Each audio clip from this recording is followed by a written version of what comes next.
Yes, Radio Mystery Theater presents...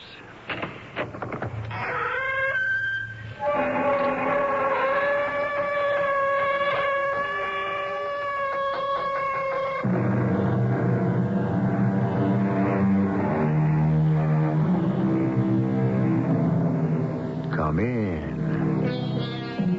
Welcome. I'm E.G. Marshall. The thin line between madness and sanity has never been clearly explained. Not by doctors, poets, philosophers, or psychiatrists. Why is this man a fool, the other a philosopher? Can we determine the difference with a phrase or clause? Or perhaps one of the erudite Marx brothers put his finger on it best when he said, there ain't no sanity clause. Dr. Perkins, I'm engaged to be married to a veteran of the Vietnam War. But he's never able to get it behind him. It always haunts him. Does he work in the city? Oh, he's tried a number of different jobs, but he can't settle down to any one of them. Richard is like two people. Kind and loving, and then so erratic and uncontrollable. I don't know if I should marry him. Sometimes he frightens me.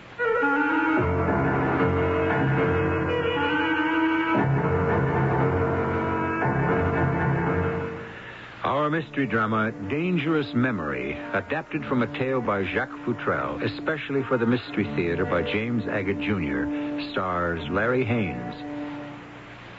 I'll be back shortly with Act One.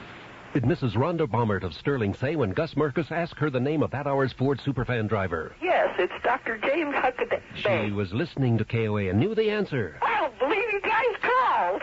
Oh, wow, thanks. This is going to make my husband his face. Mr. and Mrs. Baumert will fly to San Francisco to see the November 18th Broncos 49ers game as KOA's guests because she sent a postcard with her name, her address, and phone number to KOA Superfan, Box 5012, Denver 80217. Where's your card?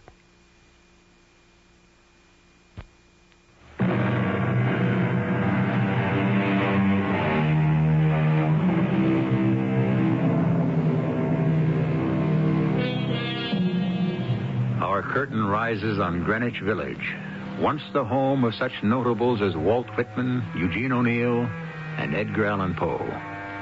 200 years before that, Washington Square was a potter's field. So, it is said, the remains of paupers and criminals buried there to this day infect those who make the village their home. So it is said.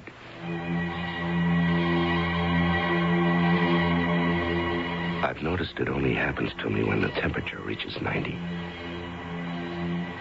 I wonder if it's the same for all ex-Marines who saw service in Vietnam.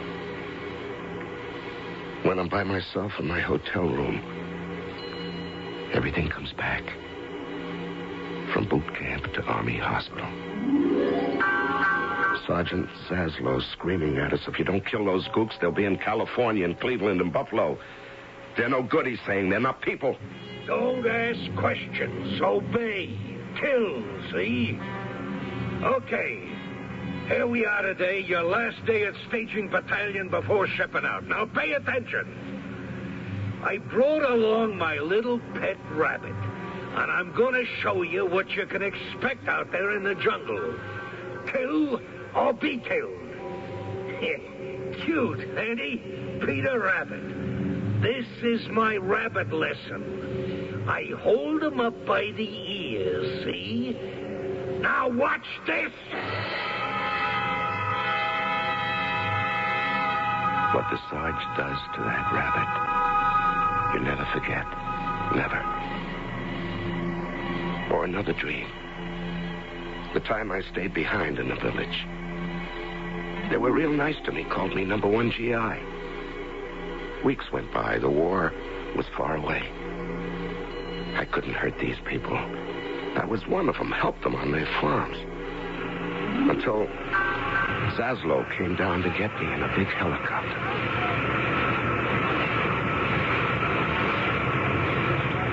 Hey, GI. Who, me? Yeah, you in that big Vietnamese hat. What you? Well, I'm just living here in this village. Oh, are you now? You think that hat's going to change the slant of your eyes? I'm not hiding. You're not fighting either, soldier. Well, I couldn't take it. I'm living here peacefully with these people. Oh, ain't that nice? Richard Carey, is that your name? Yeah, 3rd Corps PFC. Well, did you know, Richard Carey, 3rd Corps, that I come all this way in that chopper to find you? Well, I'm doing more good here for the hearts and minds of the people. Now, why don't you just let me stay here until my time is up, okay? Let you stay here, huh? Make an exception in the case of Private Richard, 3rd Corps. Is that what you want? Did I read you right? Well, I'm happy here. I work with these people. I think you're crazy. Well, the 3rd wants you back. Somebody's got to be responsible for you. So back to Saigon we go, and we go now. Wave to your little friends, Richard. I'll show you how we thank them for taking such real good care of you. We'll fly real low so you can watch all their faces and they can see you. Oh, no, no, no, no, no, no.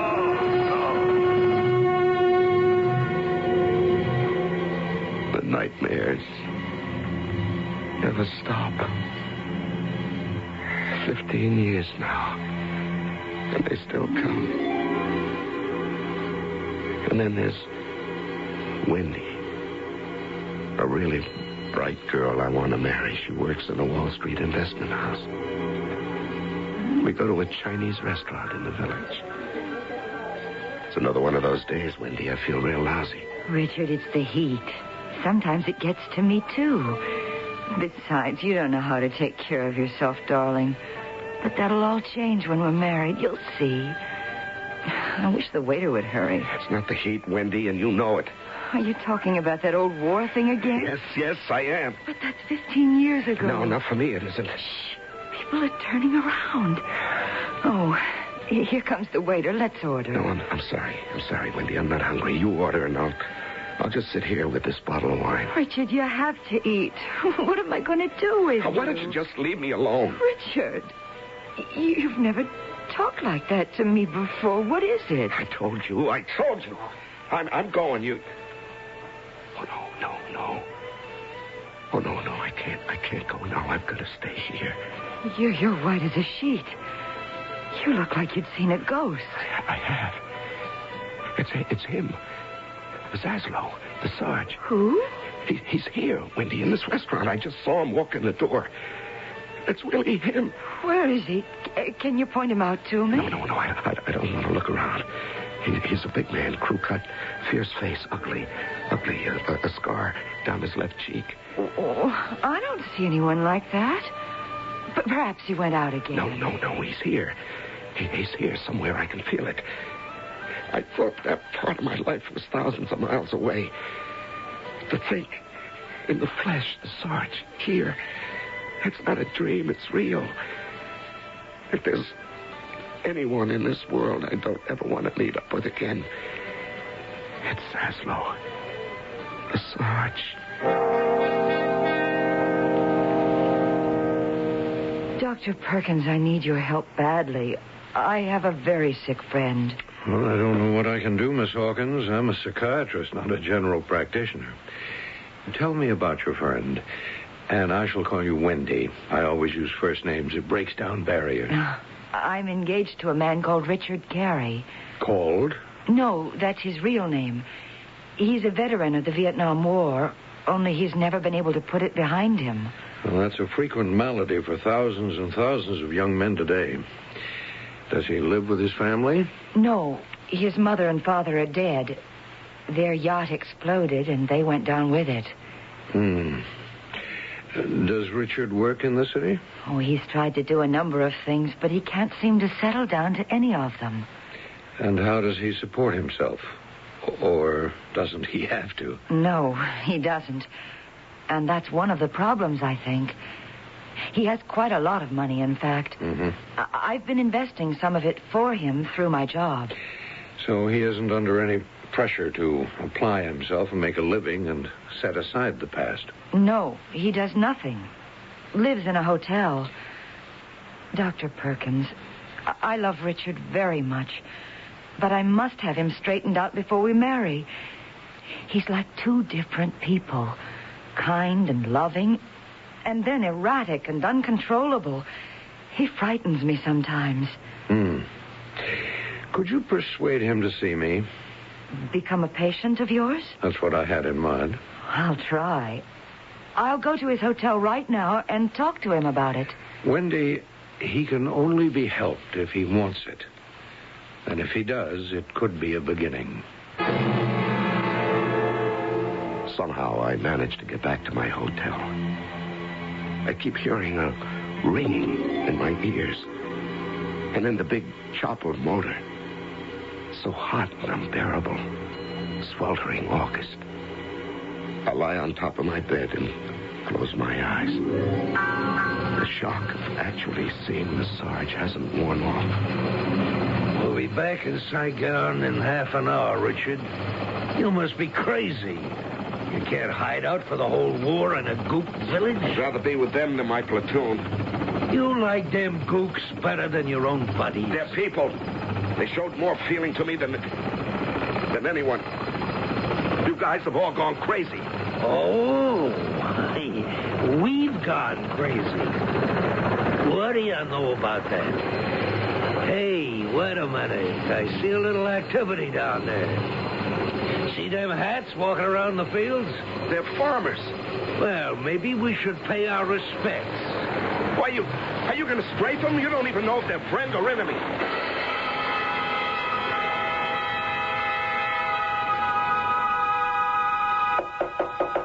Richard? Richard, are you in there? Richard, let me in. I know you're there. Richard, do you hear me? Are you all right? Richard, wake up! Richard!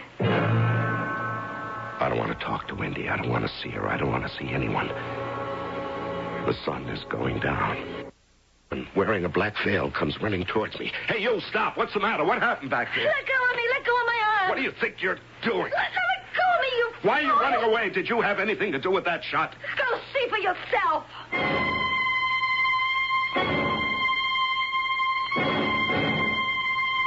Hey, you reach. What? Don't move. Just stay right where you are.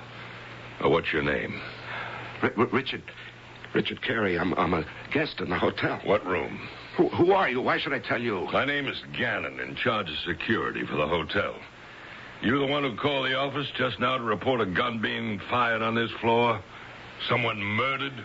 No, I don't think so. I thought not. You can put your arms down now. But I could have. I just don't remember. You don't remember? Well, the bell captain said a man rang the desk. Someone reported a woman fired 2 shots and ran down the stairs. You didn't report that. Well, I guess I must have. I remember, though. She had on a black veil, a black dress. She had red hair. Oh, she won't get far. 19 flights of stairs and the police at the front and back doors with instructions to detain everyone leaving or entering. Now, Mr. Gannon, I feel an awful pain in my head, and the heat is killing me. Do you mind if I go back in my room and lie down? Mr. Carey, you'll have to put up with it. You're coming along with me. Now, which room did you hear the shots come from? The end of the hall. Oh, let's go. No, I can't. Honest, I can't. I don't feel well. Now, please let me go back to my room and lie down. You're acting very suspiciously. I suggest you cooperate with me. If a gun was fired in a room on this floor and you know any more about it than you're telling me, you'd be well advised to tell me all the truth. Well, I am. I am telling you. I don't know anything. For heaven's sake, can't you see I'm not well? Straighten up. We're going to walk down this hall together. Now. Here's a room with the door standing open. Anybody in there? Hello, this is hotel security. I guess not. Go ahead, Richard. You first. In you go. Uh-oh. What's this right by the door? A revolver. What? Don't touch it. Now, what do we have over here? A man laying on his face on the floor. Is he dead? He's dead, all right. Let's roll him over. Oh, my Lord. No. You know him, Mr. Carey? That's the Sarge. Sergeant Zaslow.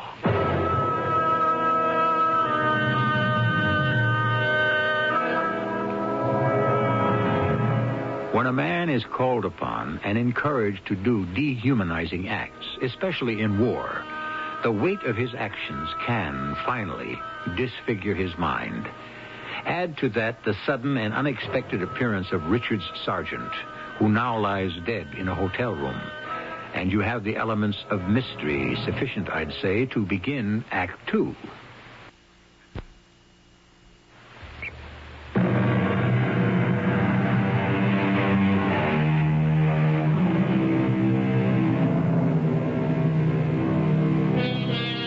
A young man is compelled to become a killing machine and made to believe he defends his country by slaying non-persons.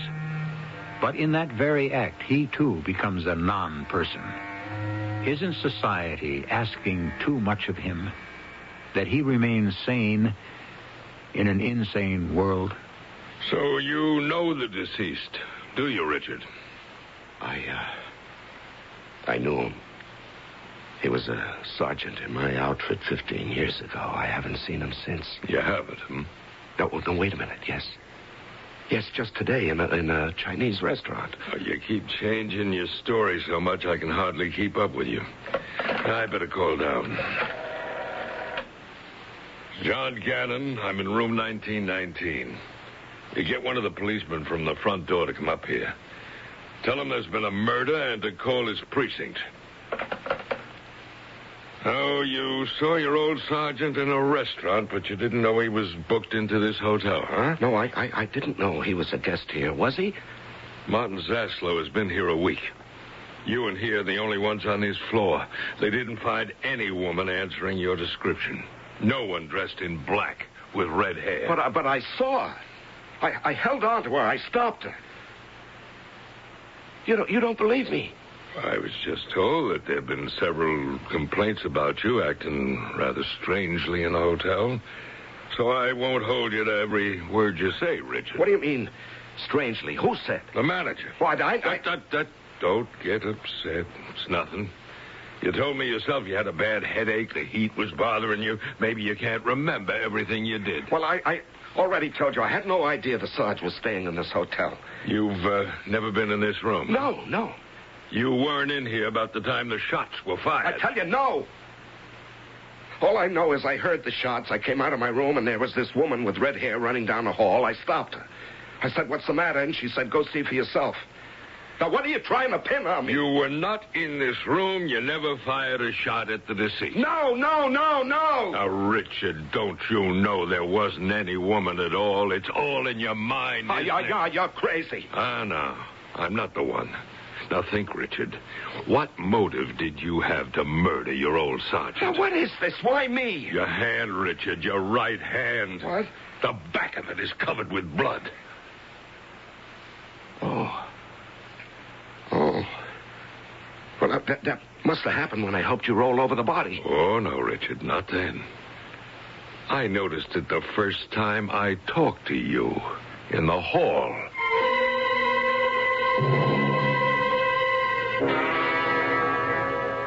Richard? Richard? Wow. Hi, Wendy. Yes, it's me. You've had quite a sleep. Where am I? In a hospital. You keeled over and they couldn't get you to come around. So they brought you here.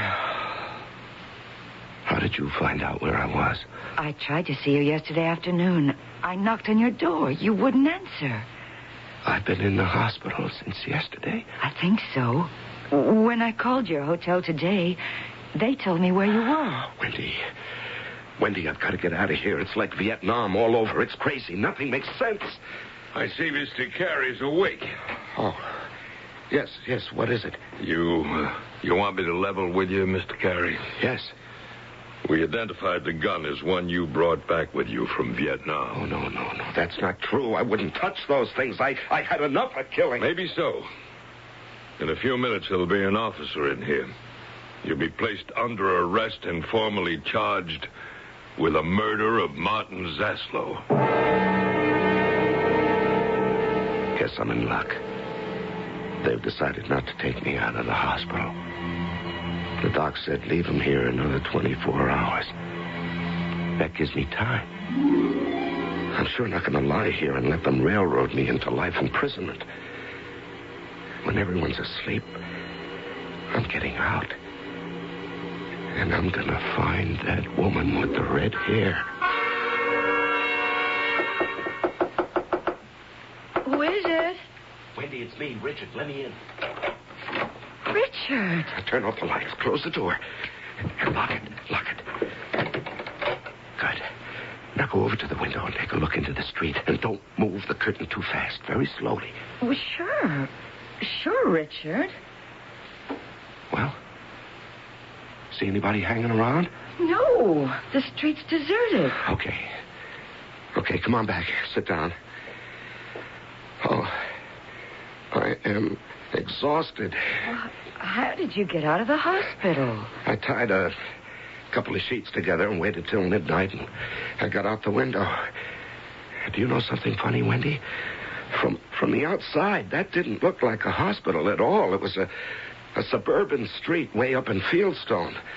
I had just enough change for the subway. You don't think they'll look for you here? No. Who knows about you and me? Nobody. Now, how could they connect us?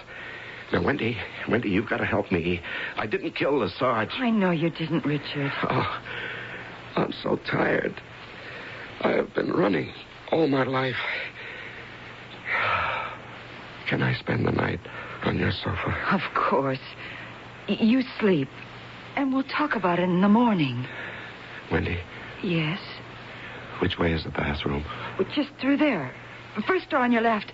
I'm sorry I don't have an extra toothbrush. Is there a window in that bathroom? No. Okay, then I want to turn on the light so I can see. I've got to. Of course. I've got this blood stain on the back of my right hand, you see, and I've been trying to get rid of it. It won't come off. Now, if I scrub hard, maybe I can wash it away.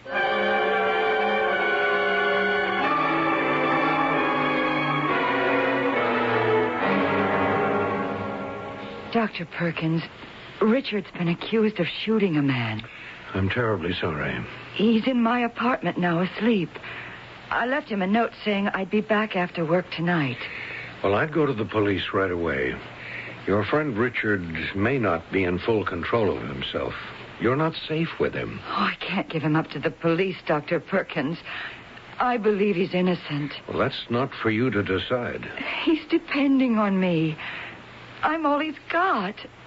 Oh, would you see him, Dr. Perkins, at my place? I don't think I should. I can't help him now. I think you could. Last night, before he went to sleep, Richard said to me he had this blood stain on his hand that he couldn't wash off. I saw him for a moment standing in the light of the bathroom. There wasn't any blood stain on his hand that I could see. How do you explain that? I can't. It could be blood. It could be guilt. I have to go, Dr. Perkins. I'm sorry you won't help me. Wait. All right. Give me your address, Wendy. I'll be there after my last appointment, say 7:30 tonight. I hate being cooped up and feeling helpless. Had to wait all day till now. It's after 6. The maids have just left one shift. The hall is empty. I'm standing in front of room 1919, easing open the door. I just had this funny feeling that the clues I need are in there. And suddenly, I'm being grabbed from behind. Oh! I black out.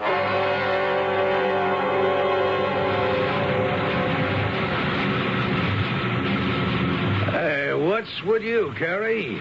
What are you doing here at Dunsinute Airport? We got your message, Sergeant. You were bringing in 20 prisoners to Saigon, so they gave me this paddy wagon. Told me to get going out here and pick them up. That's all I know. I don't know. You ain't gonna find no 20 VCs on this chopper. All we got is 2. All you got is 2 prisoners? These 2 out of 20? The rest of them got a little rambunctious. Well, how could 18 guys... Carey, too many questions. You got 2 VCs, blindfolded, hands behind their back. All right, take them away. Well, what do I tell them in Saigon? Tell them they tried to escape. You want me to believe that? I don't care what you believe. Now get these 2 out of here. It's all so real. Who had murdered the prisoners? And suddenly I feel that pain where somebody cracked me on the skull. Where am I? You're throwing water in my face. Wake up, Richard. What? Can't have you running around loose in this hotel opening the doors to other people's rooms. You got to be taken care of. Where's the sergeant? Who? What happened to me? I came to pick up the prisoners. They're waiting for me back in Saigon. Now, look, Richard, I'll level with you. When you escaped from the hospital, I realized you mightn't be responsible for your actions. Wait. You're John Gannon, the hotel detective. So, regrettably, I'm going to have to put the cuffs on you and straitjacket you into the hospital.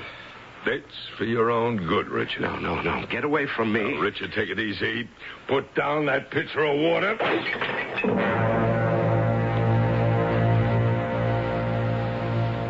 I don't know where Richard is, Dr. Perkins, and it's getting later and later. I'm so worried. Well, don't give it a thought. I'll wait with you a little longer. I'm so afraid he doesn't know what he's doing. I was sure that if he saw you and you could talk to him, it could help him. Wendy, you've done all you can. If Richard doesn't come back, you've got to tell the police that he hid here last night. You should have done it before. I guess so. But when you love someone, you don't always do the wisest thing. Wendy, let me in. It's him, Richard. That hotel detective Gannon, he found me in... Who is this? Oh, this is Dr. Perkins, Richard, a psychiatrist. I've asked him to come up and talk with you. Richard, will you give him a chance? To do what? Just to talk, that's all. Oh, what can I say? You're here, I've got to stay here, so I've got to listen. Well, there's only one problem. It's 8 o'clock. This is a very small apartment, and I need to talk to Richard alone. Wendy, is there a friend of yours near here you could visit for about an hour? Well, I guess there's Gloria. Gloria Taggart? Splendid. Think you could drop over there just for an hour? Richard, Wendy told me all about what's been happening to you. Seeing your sergeant in a restaurant, the woman with the black veil and the red hair, the shooting, that hotel detective, your escape from the hospital. And I have to tell you that there's something about all this that just doesn't add up. You are the one who knows or sees what nobody else sees. You mean I'm lying? No. I think someone is taking advantage of you, of your memories, of your fears. Someone very smart. Are you saying there's some kind of a plot against me? Well, hallucinations rarely come in such detail. It's all too pat, too clever. But I do have these awful nightmares, which are very real to me.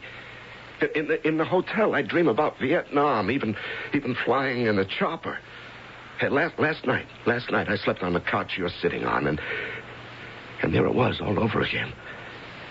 The hall of the hotel, the woman with red hair, my stopping her, the way she felt, the smell of her hair, it was all so real. What kind of a smell? Like lily of the valley. I smell that, too. Right now, here. You do? Wait a minute. Let me get up. There's something stuffed in the back of these cushions. Well, what do you make of this, Richard? A red wig.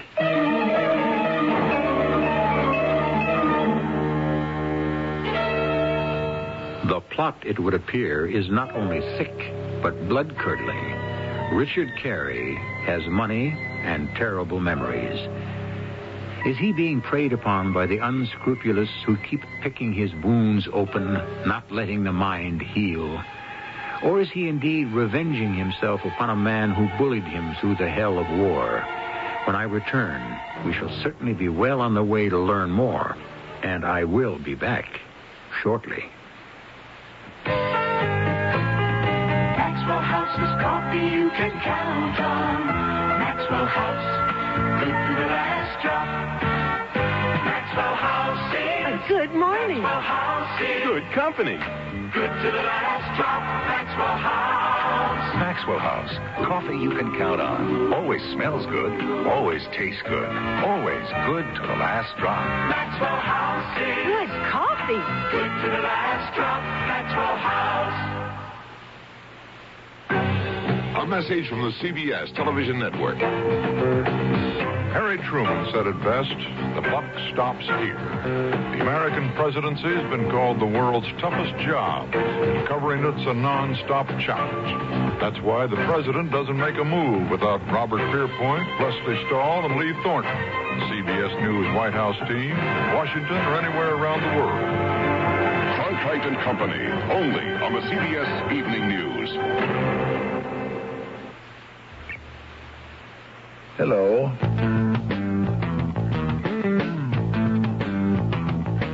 If you're looking for a future with a growing company, the job that you've been waiting for is now reality.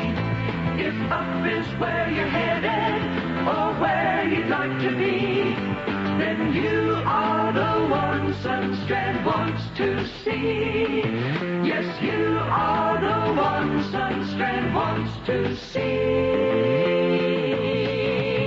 If you're a precision grinder or lathe machinist just marking time in your present job, move up to Sunstrand and get some mighty rewarding benefits in the process.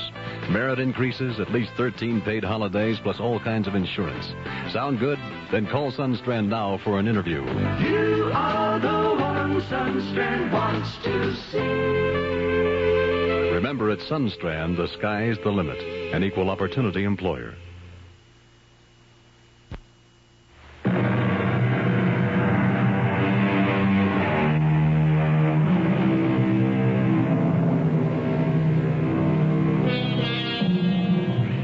It is night in a small Greenwich Village apartment.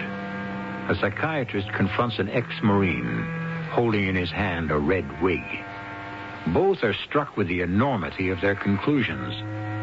The psychiatrist looks at his watch. 9:15. Richard, do you trust me? I do. I think you're not safe here. Well, there's got to be an explanation. Wendy could not be the woman in the veil with the red hair. She couldn't. Look at the color of this wig. Look at the hairstyle. Are they similar to what you saw? Not similar, identical. But what could she have been doing there? She came to see me. Did she kill a Sarge? But why? I'm not accusing the girl you're engaged to marry of taking part in some extraordinary scheme, Richard. But I can't help thinking she knows more about this than she's owned up to. No, it's too much for me to believe. Wendy, no, that's not possible.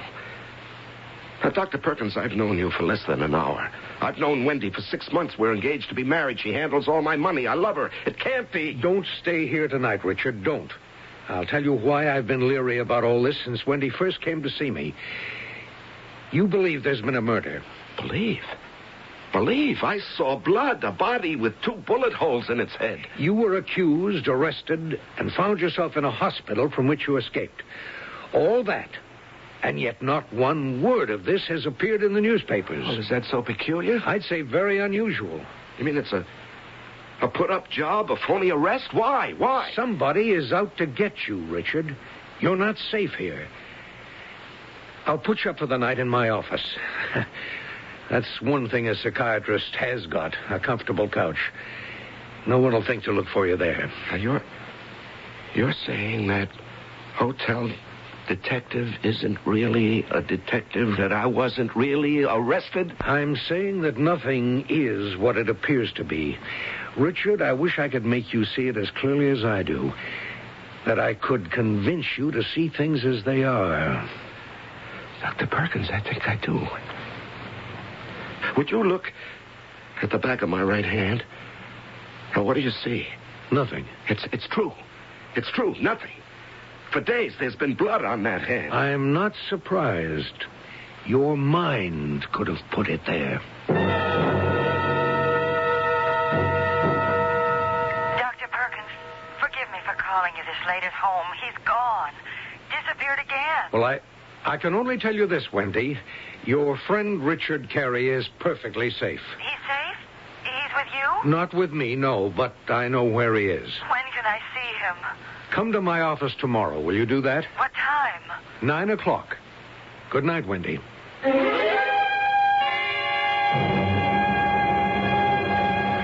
Wendy, one question.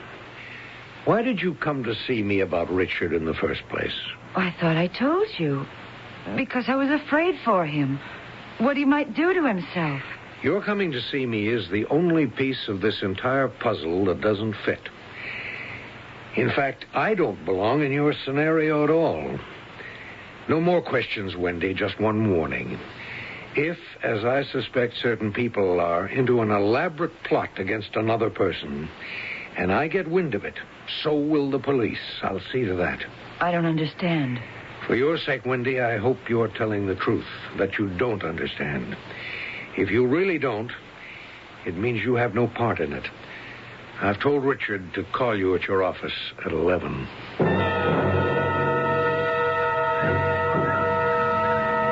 Wendy, over here. Richard, I've been so worried. You didn't spend the night here on this park bench. No, I didn't. What happened to you last night? Where were you? Where did you go? I'm all right. Now, can we leave it at that? Now, Wendy, I've been thinking about this. You know, I'm still not able to escape from all the things that haunt me, so I don't know if getting married right now is realistic for either of us. I don't care about that now. I just want you to be taken care of without that murder hanging over you. What did Dr. Perkins say? Oh, a lot of things. But he doesn't know you like I do, and he doesn't know how much I love you. I love you too, darling. But what are we going to do about you? You're hiding from the police right now. Am I? I don't understand you. Let me tell you what I don't understand, Wendy. That red wig hidden under a cushion on your sofa. Oh, that's where it is. What of it? Wendy, are you the woman in the hall with the veil and the red wig? What woman? In the hotel. Richard, have you forgotten? We bought that wig together. Don't you remember how we laughed about it? How I tried it on, and you said it'd be like you marrying two women? No, I don't remember. Oh, Richard, you're not well. You really aren't. All right, Richard, the game's up. You're coming with me. Now, don't kid yourself, Gannon. Now, Wendy, let go of me. No, Richard. Richard, go with John. For your own good. It's okay, I've got him. Up against the car.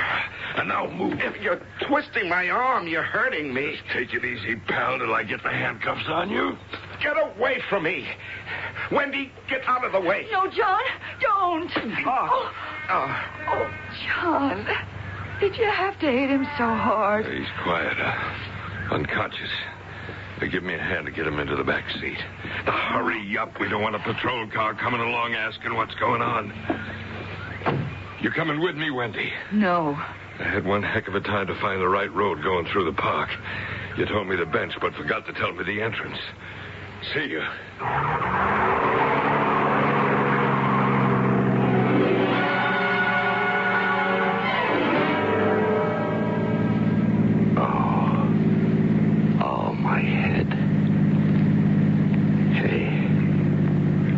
You're the detective, aren't you? John Gannon. We've met. Where are you taking me? Somewhere for your own safety. I don't believe you're a detective at all. I'm being kidnapped. Martin, turn left at the next intersection. Who's that goon you've got up there driving? I wish you'd just relax so nobody'd get hurt. This isn't a game for money, Richard. It's for your health. Oh, sure. You got a long history of emotional disturbance. Why add to it? Relax. John, will I keep going straight now or make a right turn at the T? Sergeant. What's that? Sergeant Zaslow. He's driving this car. That's him up in front. Oh, sure. And you and me are driving right up the Ho Chi Minh Trail.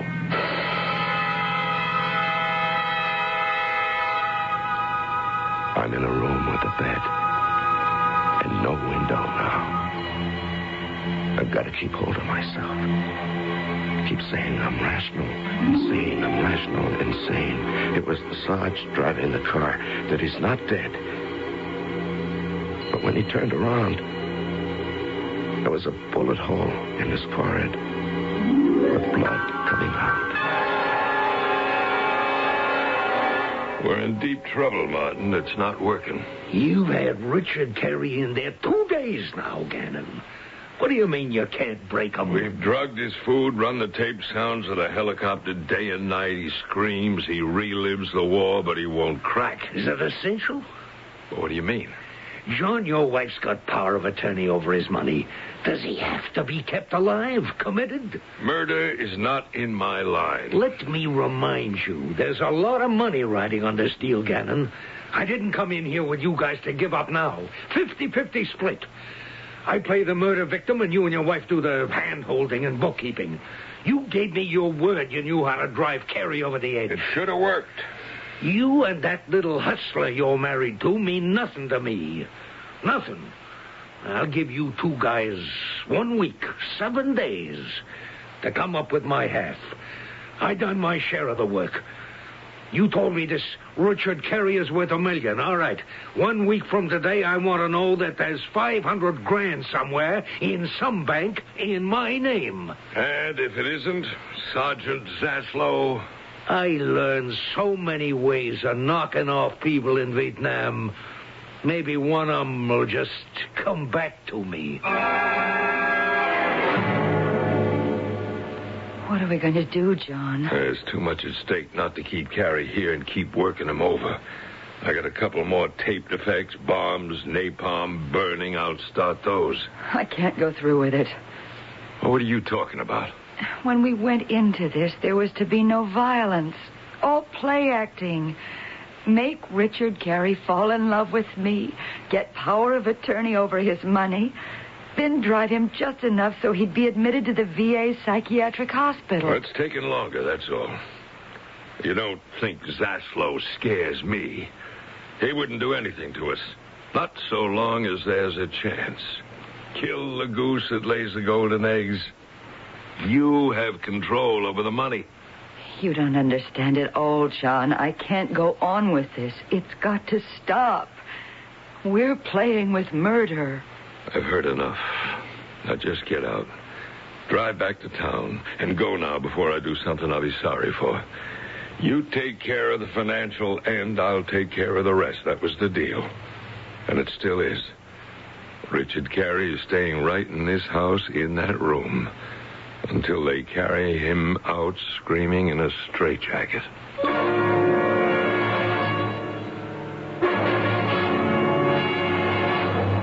Dr. Perkins, now you know the whole story. I'm glad you came to me, Wendy. I'd do anything to undo all the harm I've done. Well, you've made a beginning. I think I always wanted to, from the first time I came to see you. You were awfully good at it. You had me convinced you wanted to help Richard. Oh, is that the police? Here? Yes. You and I are going to the front door, and you're going to give yourself up. How do they know already? So fast? Since this morning. When you left here, they followed you. They found the house. They picked up everyone in it. And Richard? Richard, too. They're releasing him in my care. Is he down in that police car right now? Yes. They called and told me he wanted to stay with me. He's in that car. Dr. Perkins, could you put me in another room and then go get him? I won't run away. Then when he's safe, I'll go down and be arrested. I think I understand, Wendy. Would you tell Richard something for me? Of course I will. That sometime in the future, if he could ever trust me again, I'd like to be his friend.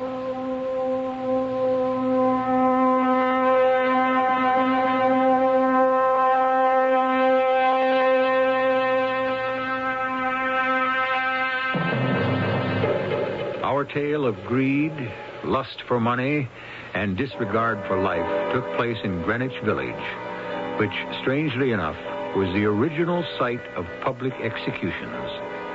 Washington Square, where 150 years ago Lafayette saw 20 highwaymen hanged. Must the past always bring out the worst in the present? More on this when I return shortly.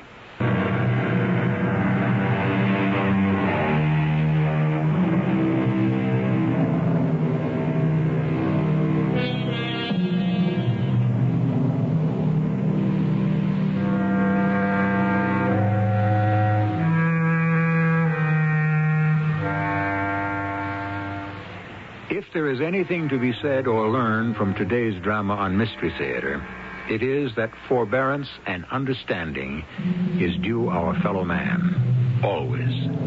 Not only the abused who return from war, but everyone who struggles with his private enemy. Take what's yours, not his, and love and help thy neighbor. Our cast included Larry Haynes, Catherine Byers, Court Benson, and Arnold Moss. The entire production was under the direction of Hyman Brown. Radio Mystery Theater was sponsored in part by Contac, the 12-hour allergy capsule, and Buick Motor Division. This is E.G. Marshall inviting you to return to our Mystery Theater for another adventure in the macabre. Until next time, pleasant dreams.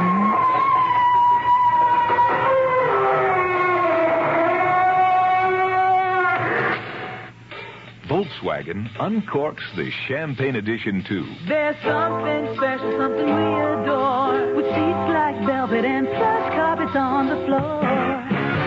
The trim is stunning, the color's unique. It's really outrageous, BWC. It's a really outrageous, BWC.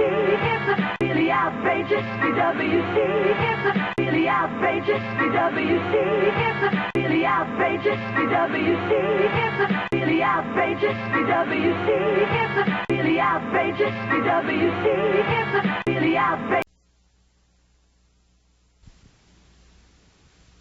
This is Dick McDaniel inviting you to stay tuned for the CBS Mystery Theater and the Mutual Radio Theater and our next news at 12 midnight. The CBS Radio Mystery Theater presents...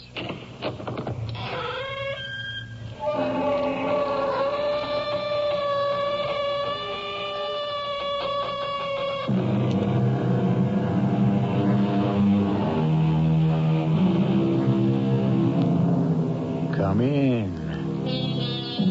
Welcome. I'm E.G. Marshall. One of the compensations, I'm told, of advanced age is becoming an eccentric. When one is young and on into middle age, eccentricities are regarded with suspicion. We are expected to conform, to be more or less like, or at least similar to others. But in old age, our eccentricities, our oddities and peculiarities are somehow transformed into traits that appear rather dear and delightful, and we can even be loved for them. It's something to look forward to. Not much, but something. What are you doing there, my girl? Why, reading the scriptures, sir. Are you indeed? Let's have a look. Oh, please, sir. Ah, I thought as much. A mirror. A mirror concealed between the pages. Out. Out with you. Out of this house, you package.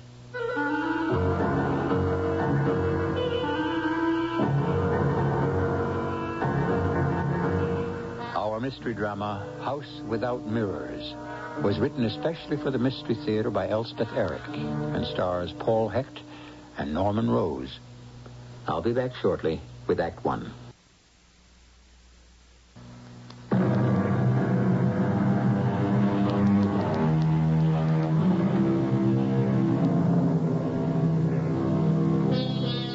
We have said before that eccentricity is tolerated, often affectionately, in the elderly. However, the story we bring you now does not concern an elderly person. It's about a man who at the start of our drama is about 35 years of age. But his eccentricity dates back to an earlier time, and it was not tolerated or regarded with affection.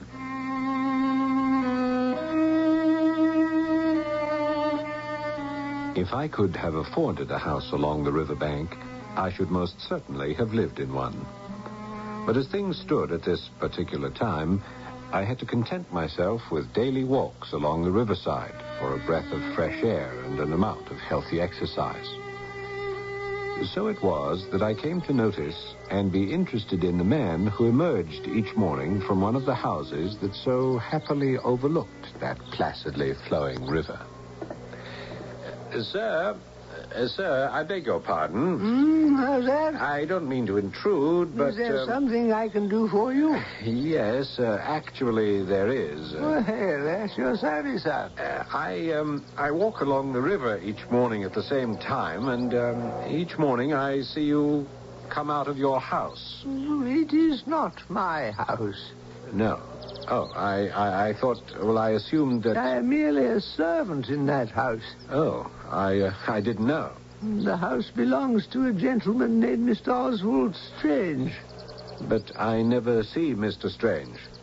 Of course, he may leave his house at other hours when I am not here to witness his departure. Mr. Strange never leaves the house. Oh, I'm sorry. Is he an invalid? Not precisely. Not precisely. Let us say he is incapacitated. Yes, I understand. Well, anyway, it was yourself who first interested me and has continued to pique my curiosity. Oh, in what way, may I ask? Well, each morning you come out of the house after a great jingling of bolts and door chains, which I cannot help but hear on those occasions when I happen to be directly in front of the house. You appear, you step forward and stand upon the doorstep. Forgive me if you feel I intrude upon your privacy. I do not regard it as an intrusion. There's nothing to forgive. Pray, continue. Thank you. I shall. Well, standing on the doorstep, I see you look around and sniff the air. And then you come forward. You cross the road, look down into the river. You do it, may I say, with the air of a man accomplishing a self-imposed task from which nothing is supposed to come. Not entirely true. But go on. Thank you. Then, having done this, you cross the road again. Turning on the threshold to take a final inhalation of air, you disappear once again into the house, bolting and chaining the door as if there were no possibility of its being reopened for at least a week. And yet, the very next day, you appear again, unbolt, unchain the door, sniff the air, cross the road, look into the river, and the identical performance repeated day after day after day. You cannot censure me for being curious. Curious as to what? As to why you do this each day. I do it to check on my appearance. That's why I do it. To check on your appearance. Is that what you said? That is what I said, to check on my appearance. After all, as valet and companion to a gentleman such as Mr. Oswald Strange, I cannot permit myself to appear unkempt and slovenly. No, but surely it can't be necessary to look at your reflection in the river. Surely there's a looking glass you could employ for the purpose? There isn't a looking glass in all that house, sir. No looking glass? Is that what you said? It's some peculiar fancy of my master's. There isn't one in any single room in the house. Not one. How very odd. Why should there be no looking glass in any of the rooms? Ah, sir. There is the mystery. It's just a fancy on the part of my master. His ways are queer ones. And this fancy about the mirror is one of them. In hiring a new servant, the very first stipulation he makes, has always made, is that about the looking glass. It has been one of my duties to explain the thing as far as it could be explained before any servant could be taken into the house. But how could you know that there would never be one? Ah, there's the rub, sir. I could never be absolutely positive, especially with the woman servants. What lies they would tell. They would protest that they didn't want to look into a mirror, and all the while the wench would have her looking-glass of some kind or another hid away among her clothes upstairs. Sooner or later she would bring it out and leave it about somewhere, rather, where like as not the master might see it. I well remember one of them. An ugly one she was, marked with the smallpox, something terrible, and forever reading her prayer book at odd times. One day, I came into the kitchen, and there she was, at the table. Arabella? Yes, Mr. Macy? This is the day for polishing the silver, is it not? Yes, Mr. Macy, I believe it is. Then what are you doing here in the kitchen? Doing a bit of studying. Huh? And what are you studying, Arabella? Why, the scriptures, of course. And which part of the Holy Book commands your attention at this hour of the morning when you should be caring for the silverware? Why, Ecclesiastes, Mr. Macy. Oh, a great book. Full of the most meritorious advice. Don't you think so, my girl? Oh, yes, sir. Most instructive. Certainly you won't object if I read a verse or two over your shoulder, eh? Mr. Macy, Aha! I thought as much. A mirror. Oh, Mr. Macy, I A mirror concealed between the pages. I needed to check the part in my hair. Did you indeed, my girl? Did you think a neat part in your hair would improve your appearance? Oh, Mr. Macy, please, sir, you wouldn't give me the sack, would you, sir? You wouldn't do that. You fully understood the terms of employment when you took on the position. Oh, yes, sir, but... No mirrors of any kind, shape, or form. Oh, yes, sir, but... No buts. Go upstairs and pack. Be out of the house within the hour.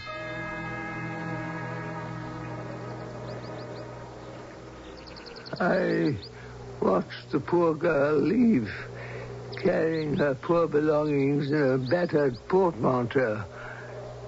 It was all I could do to keep the tears from my eyes. Yes, I can well imagine. Of course, I had to tell Mr. Strange the reason for the girl's leaving. He'd taken a real liking to her. She was most efficient in her work. So I had to tell him her transgression. And how did he react to that? A look of infinite sadness came over his face.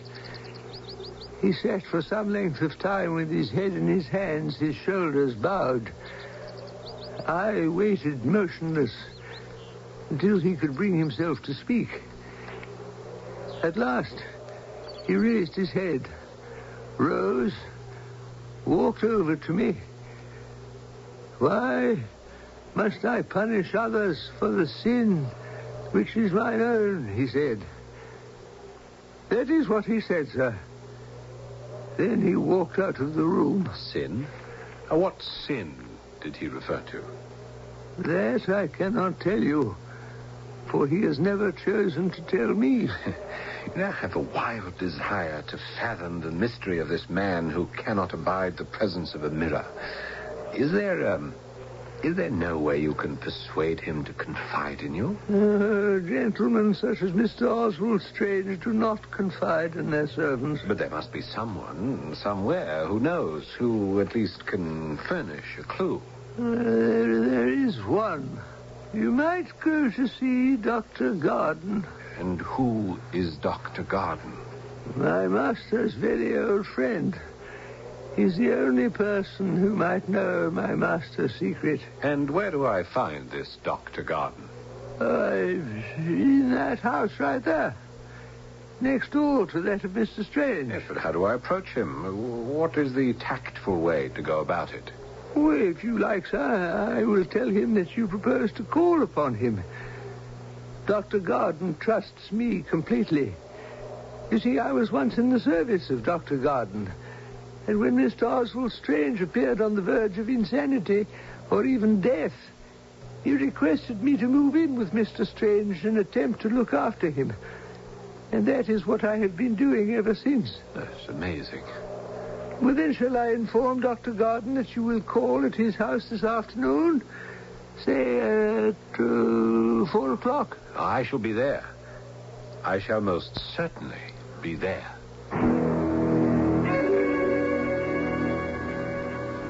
I'm very grateful to you, Dr. Garden, for permitting me to intrude upon you this way. Oh, not at all.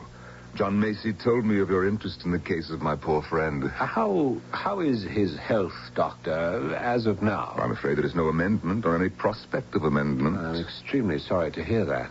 Old Macy has told you, I take it, some details of his peculiar condition, has he not? He has told me something, and he says you may know all about it. All about it?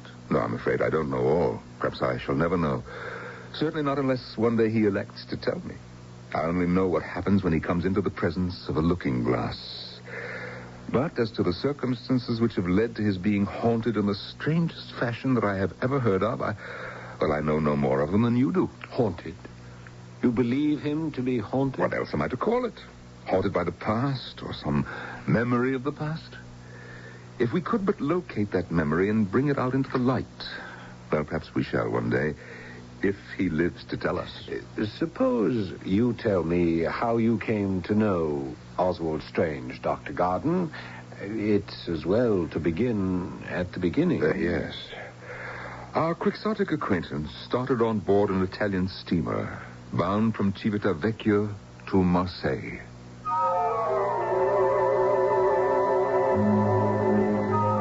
If it is true that our ghosts are but memories of the past, then all of us are, in very truth, haunted, and will be to the end of our days. Still, it is comforting to think that not all our memories are hideous or malevolent or wretched. Certainly, some are tender and loving and merry. So, all our ghosts are not hideous or malevolent or wretched. Quite a few are loving and merry and tender. I'll be back with Act 2 shortly.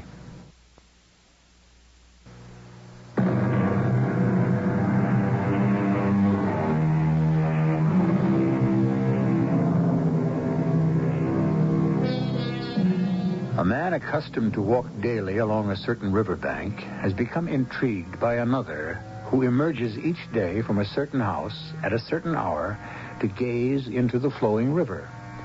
Upon being asked the reason, the man replies that it is to check upon his appearance, since the master of the house, whose servant he is, cannot abide mirrors. Wishing to pursue the origin of this idiosyncrasy, the questioner has been advised to call at the house next door where lives a Dr. Garden, physician to the man who abhors mirrors.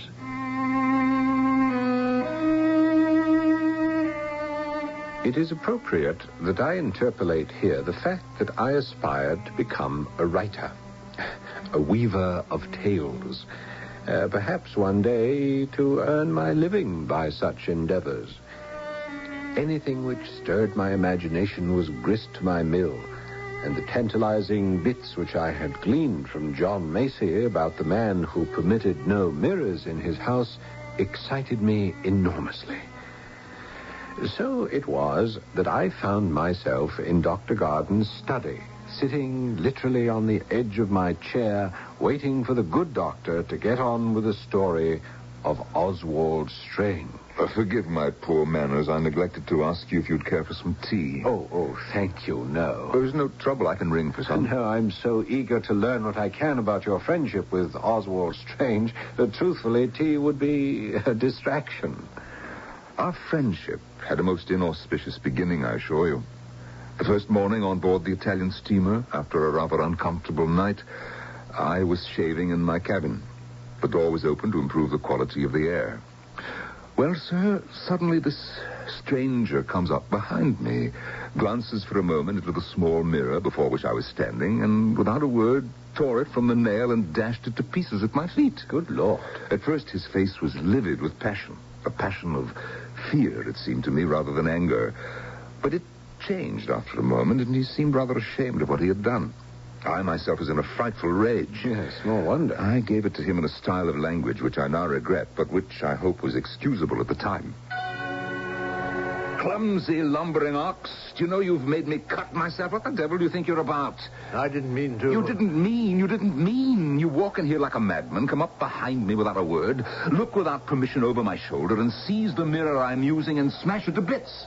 And you say you didn't mean to? It's true. It was as deliberate an act as I have ever witnessed. Don't tell me you didn't mean it. But I didn't. Impudent fool. Please, sir, let me speak. Pertinent idiot. Sir, I tender you my most abject apologies. Believe me, I'm deeply sorry for what I did. You've every right to be sorry. It was pure accident, sir. Believe me. Accident? You think I'll swallow that feeble explanation? Well, perhaps not. Call it an uncontrollable impulse, if you will. A sort of seizure, which comes over me. Now, look here, I'm a doctor. Garden is my name. Dr. Garden. I'm Oswald Strange. What you said interests me. Perhaps on our voyage to Marseille we can spend some time together. Well, I should be delighted. And take it as some indication that you've pardoned my outburst. Oh, yes, I have. Now I'll just finish shaving my face without, perforce, the benefit of a looking glass. I did not altogether lose sight of Mr. Strange on board, or even after we had completed our sea journey to Marseille. I found him a pleasant companion up to a certain point. Up to a point, you were saying, Doctor? Well, there was always a reserve about him. He was uncommunicative about his past life. Most especially, he would never allude to his travels or his residence in Italy, which, however, I thought I could discern was a long one. He spoke Italian well and seemed familiar with the country, but disliked to talk about it. So you continued your travels with Oswald Strange, did you? Well, more or less, off and on. We would meet and then separate and then meet again. There were times when I, with a pretty large experience, was almost afraid to be with him. Really afraid? Yes, really afraid.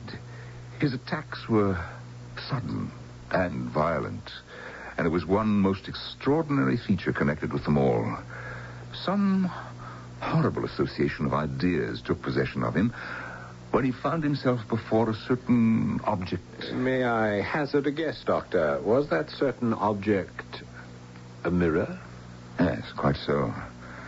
After we traveled together for some time, I dreaded the sight of a mirror hanging harmlessly against a wall or standing on a dressing table. It begins to sound as though you feared such a sight almost as much as he did.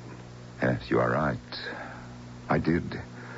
But one night, the worst things always happen at night, don't you think? Oh, yes, it often seems so, at any rate. Well, Strange and I arrived at a small town in the central district of Auvergne, a place but little known out of the line of railways. The weather had been rather against us. The day had been dull and murky, the heat stifling, and the sky had threatened mischief since morning. At sundown, these threats were fulfilled. The thunderstorm, which had been all day coming up, burst over the place where we were lodged. I have never been persuaded that sudden changes of weather, which have so much effect upon animals and even on inanimate objects, can fail to have some influence on a piece of machinery so sensitive and intricate as the human frame. Do you not agree with me? I do indeed. I firmly believe that it was at least in part due to the disturbed state of the atmosphere that on this particular evening I felt nervous and depressed. And when my new friend, Strange, and I parted for the night, I felt as little disposed to go to rest as ever I did in my life. The thunder was still lingering among the mountains, seeming sometimes nearer, sometimes further off, but it never ceased altogether. Oh, I was quite unable to shake off a succession of painful ideas. His image was almost continually before me. You can understand how, with all that had gone before, it would be. Yes, I think I can. Well, there was a door between our rooms, and the partition dividing them was not very thick. Yet, I heard no sound since I parted from him that he was there at all, much less that he was awake and stirring. I was in a mood, sir, a mood which made this silence terrible to me. I had foolish fancies that, he was lying there dead, or in a fit, or whatnot. And what with the thunder and all my fancies took possession of me. I could bear it no longer. I went to his door. After listening very intently, but quite in vain for any sound, I knocked very sharply. There was no answer. The suspense was becoming unendurable. Without further ceremony, I turned the handle of the door and went in. It was a great, bare room, so imperfectly lighted by a single candle that except when the lightning flashed, it was impossible to see into its great dark corners. But from the moment I entered that room, sir, the action of my senses and the faculties of my mind were held fast by the ghastly figure which sat motionless before a looking glass. Oswald Strange? A looking glass? Aye, sir. Oswald Strange sitting before a mirror. I cannot impress upon you how terrible it was. The weak light of the lone candle shone upon his face, lighting it from below. He was leaning forward, his hands upon the table where stood the mirror. He gazed into the glass with a terrible fixity. The sweat was on his face. His rigid features and his pale lips were horrible in that feeble light. He was completely stupefied and lost. Oswald Strange, it is I, Dr. Garden. Don't you know me? Come away from the table. Come, my friend, come sit in the chair by the bed. Now, don't be frightened. I am here to take care of you. You know that, don't you? No, of course you do. Now sit down. There. No, you are overtired and you feel the weather. Don't you think you ought to be in bed? Now, suppose you lie down and let me try my skill in mixing you a composing draught. How will that be, I'm better now. Yes. Well, that's fine. Now, let me go to my room and fetch some medicines. I'll be right back. No, don't go. In heaven's name, don't go. Don't leave me.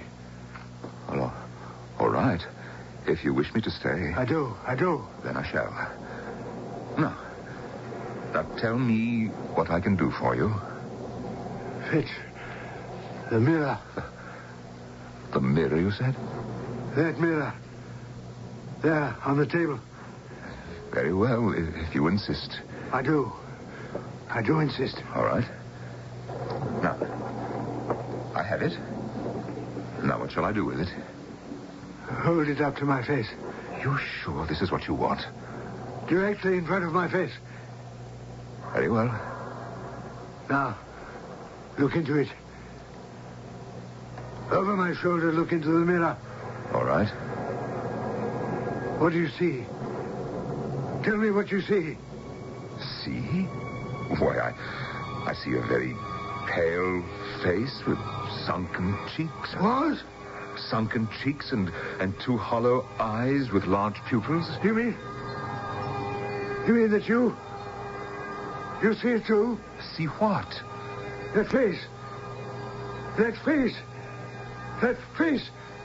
Which is not mine. Oh, no. The face I see always instead of my own. My dear man, no. I see you. Only you. It was your face I described as I saw it, none other. Look again. Look in the glass again. Tell me what you see. Whose face is there? Why, yours, of course. Now tell me, whose face do you see? His. Only his. Always his. Always his. His. Always his. And with that, he passed out. Poor man. Yes, you may well say so. But I knew what to do now. Here was something I could understand. I had with me my usual small stock of medicines, and I did what was necessary. He was very ill, at death's door for some days, and I could not leave him, though there was urgent need for me to be back in London. Now, when he began to mend, I sent to England for my servant, John Macy. Ah, yes, whom I met. I knew I could trust Macy to the utmost. Acquainting him with the outlines of the case, I left him in charge of my patient, with orders that he be brought to this country as soon as he was fit to travel. Which clearly he did. Yes, and with some success. Strange was able to lease the house next to mine. Absolutely incredible. It is nearly a year now since my poor friend took up residence next door to me. For some months now, he's been daily getting weaker and weaker. John Macy has been his constant companion. Oh, were it not for John, well, heaven knows. And in all this time, neither you nor Macy has been able to ascertain what face Oswald Strange sees when he looks into a mirror. Never. Well, has neither of you asked him, pressed him for an explanation? I see you know very little of the nature of hallucination. Little or nothing, I must admit. To the one who hallucinates, the hallucination is quite real. Nothing in this world and no one can persuade him that what he sees, or hears in some cases, is illusory. What he sees, really sees. Well, then what's to be done for the poor man? Very little, I'm afraid, except to wait, to watch him, to make him as comfortable as possible, keep him from getting too excited, ensure him what peace of mind we can, and hope against hope that the hallucination will disappear. Yes, but will it, do you think? I do not know. I cannot tell. It is beyond me. Dr. Gordon! Doctor! That sounds like Macy. Come in, Macy. Dr. Gordon, you had best come to Mr. Strange. He needs you badly, sir. Is he worse? I think, sir, that he is dying.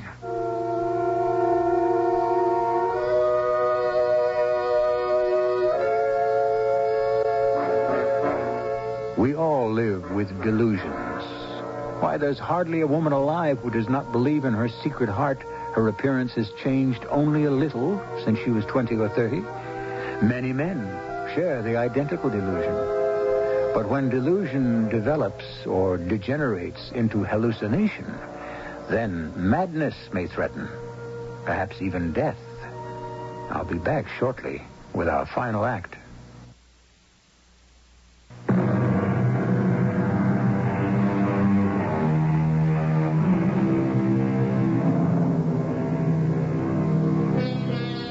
Dr. Garden has been relating to his visitor the story of his erratic friendship with Oswald Strange, the man who cannot endure mirrors. As the curtain fell on our second act, John Macy, entrusted by the doctor with the day-to-day care of his peculiar patient, has suddenly appeared and urged the doctor to come immediately to the bedside of Oswald Strange, who, says Macy, may be dying.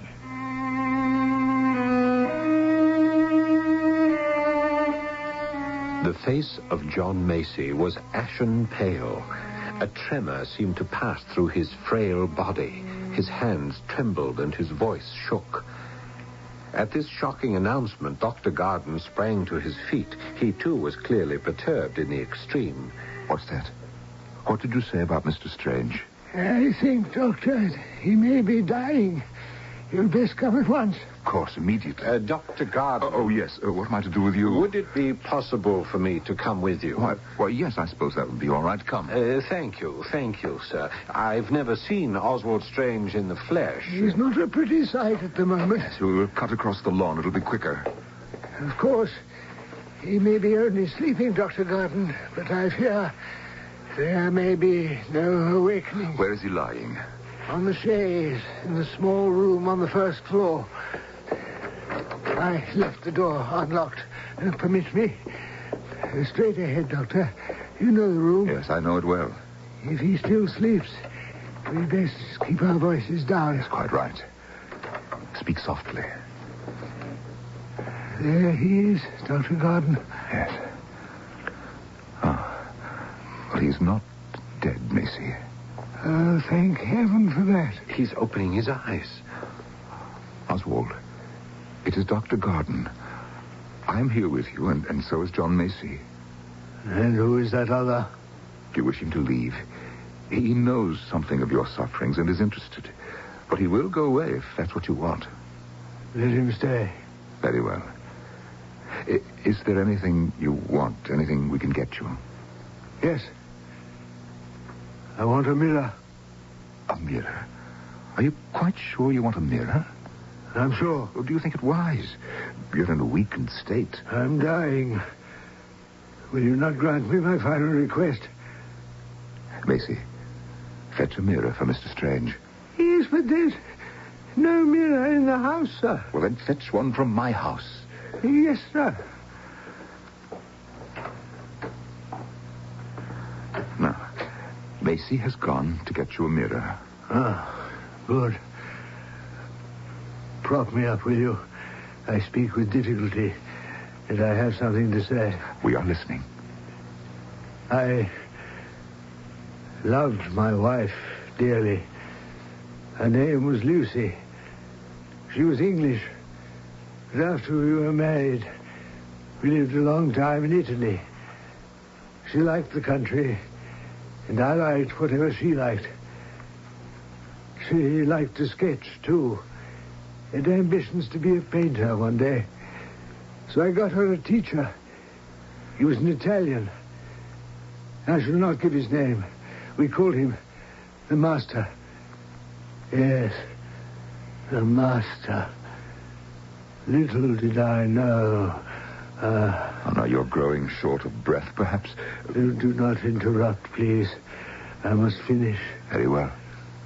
My wife, my Lucy, had a maid.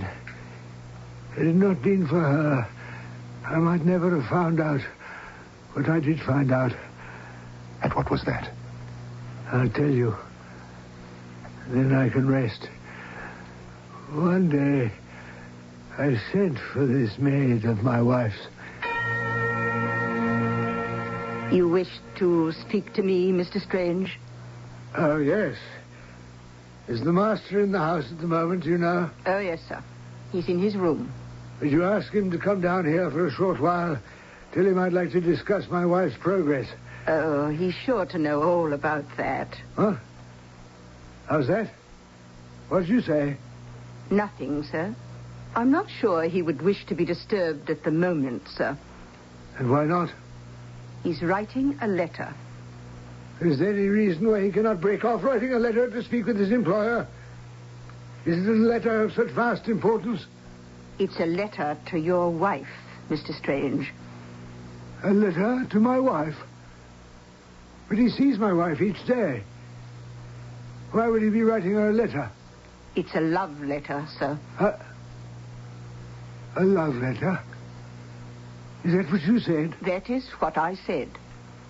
You're a vile, insidious woman. No, sir. A scandalmonger, a troublemaker. What I know, Mr. Strange.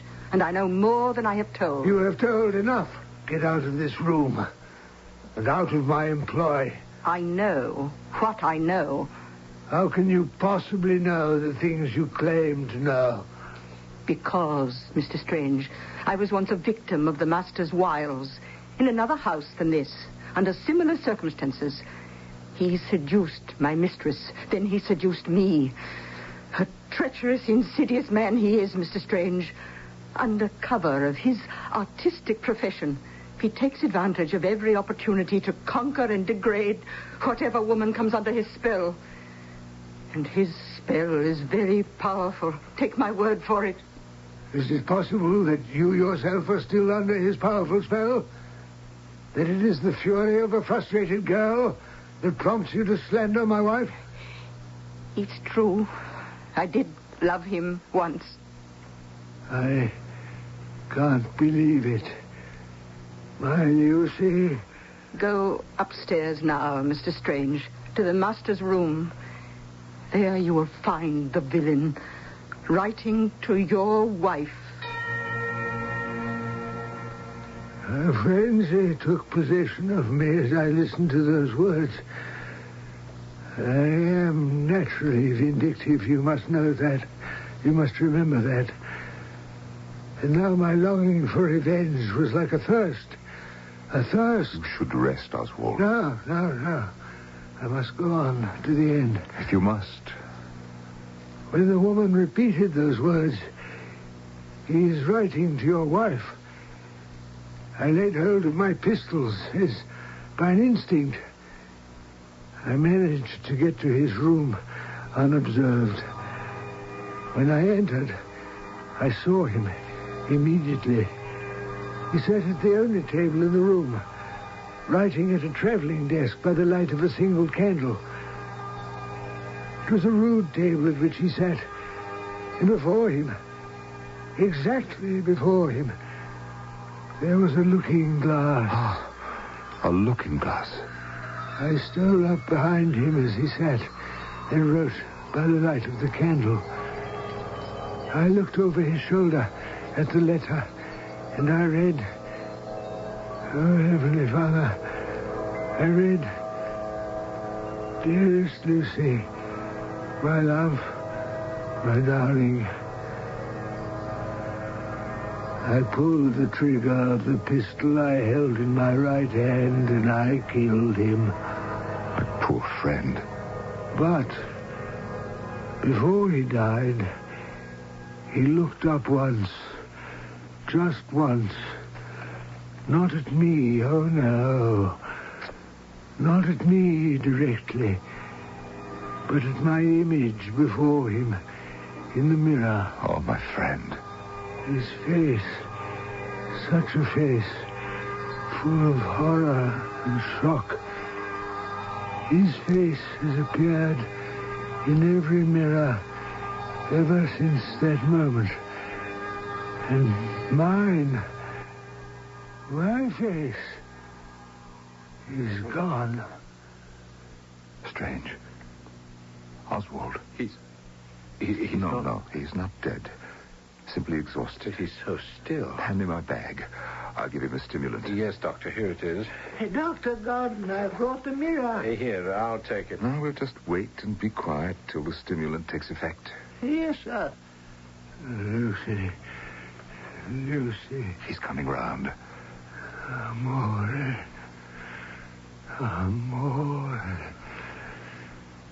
La mia esposa.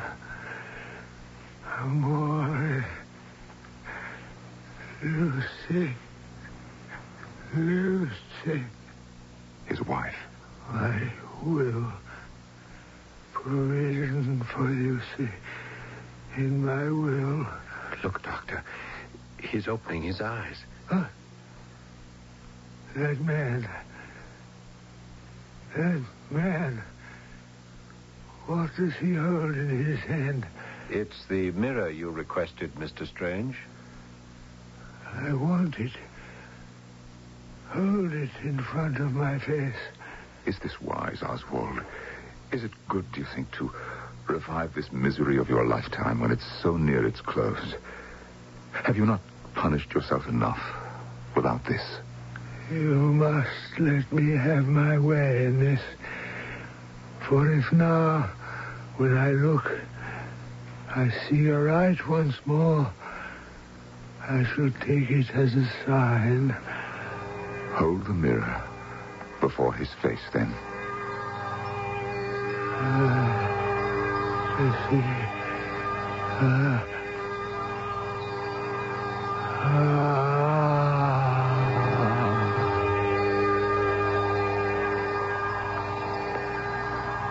As I held the mirror up to the dying man, as he looked intently into it, the three of us who stood by his bedside saw a look of purest rapture spread over his face, and his frail body relaxed. It left no doubt that the face which had haunted him for so long had, in his last hour, disappeared. And the face he saw in the mirror was his own.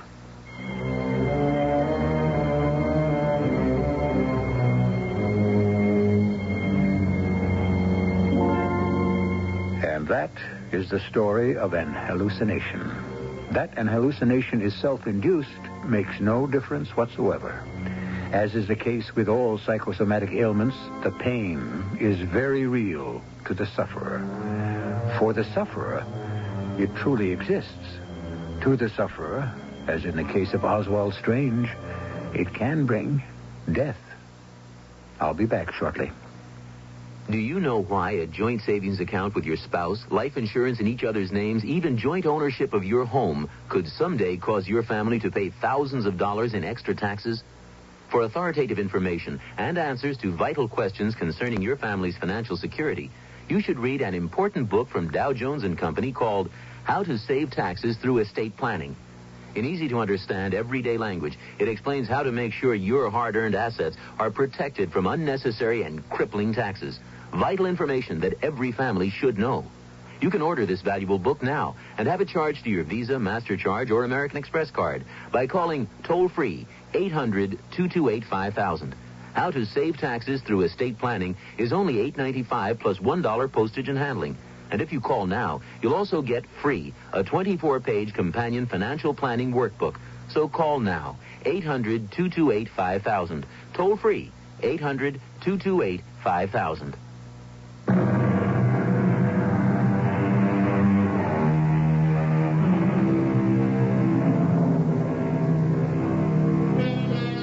Our drama, House Without Mirrors, was adapted from a short story written by Charles Collins in the year 1866 and originally titled The Compensation House.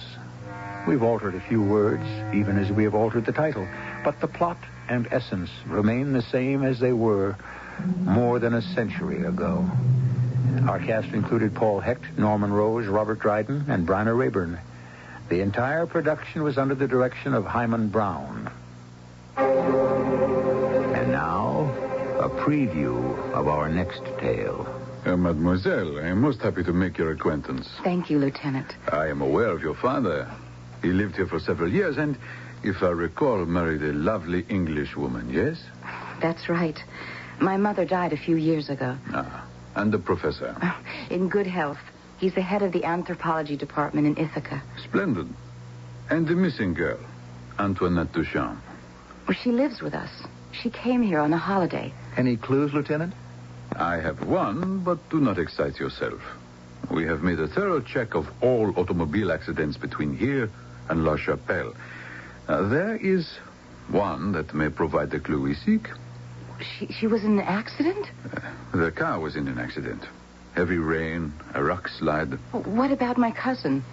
And there was no trace of her. This is E.G. Marshall inviting you to return to our Mystery Theater for another adventure in the macabre. Until next time, pleasant dreams.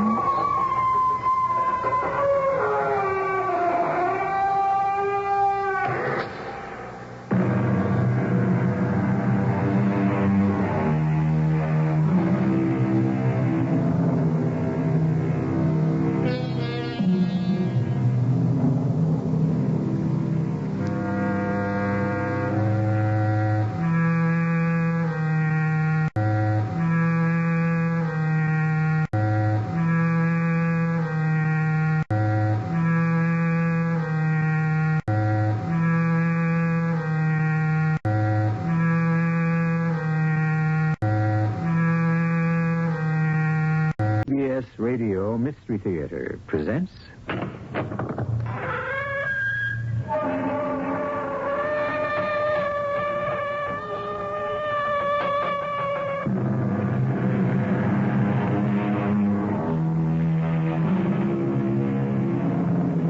Come in.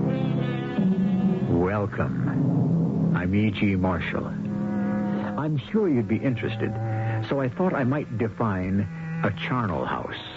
According to Webster, it is a house, vault, or other place where dead bodies or the bones of the dead are deposited or piled up.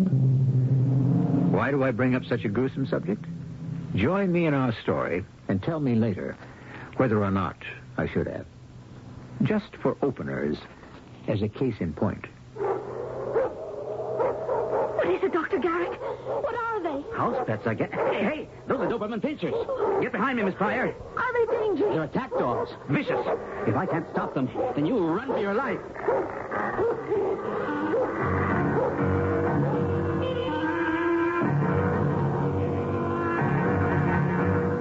Our Mystery drama The Charnel House was written especially for the Mystery Theater by Ian Martin and stars Roberta Maxwell.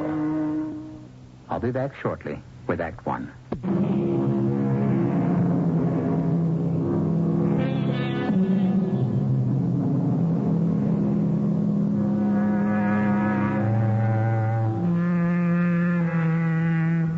At the turn of the century, the last place anyone would have connected with a charnel house was the prestigious Chisholm Clinic, some 30 miles northwest of Boston, on the rugged shores of Cape Ann. Dr. Carlton Chisholm had poured his life savings into a miracle palace of diagnostics for those who could be rescued from the shadow of death, and a haven for those who could not be helped to escape it.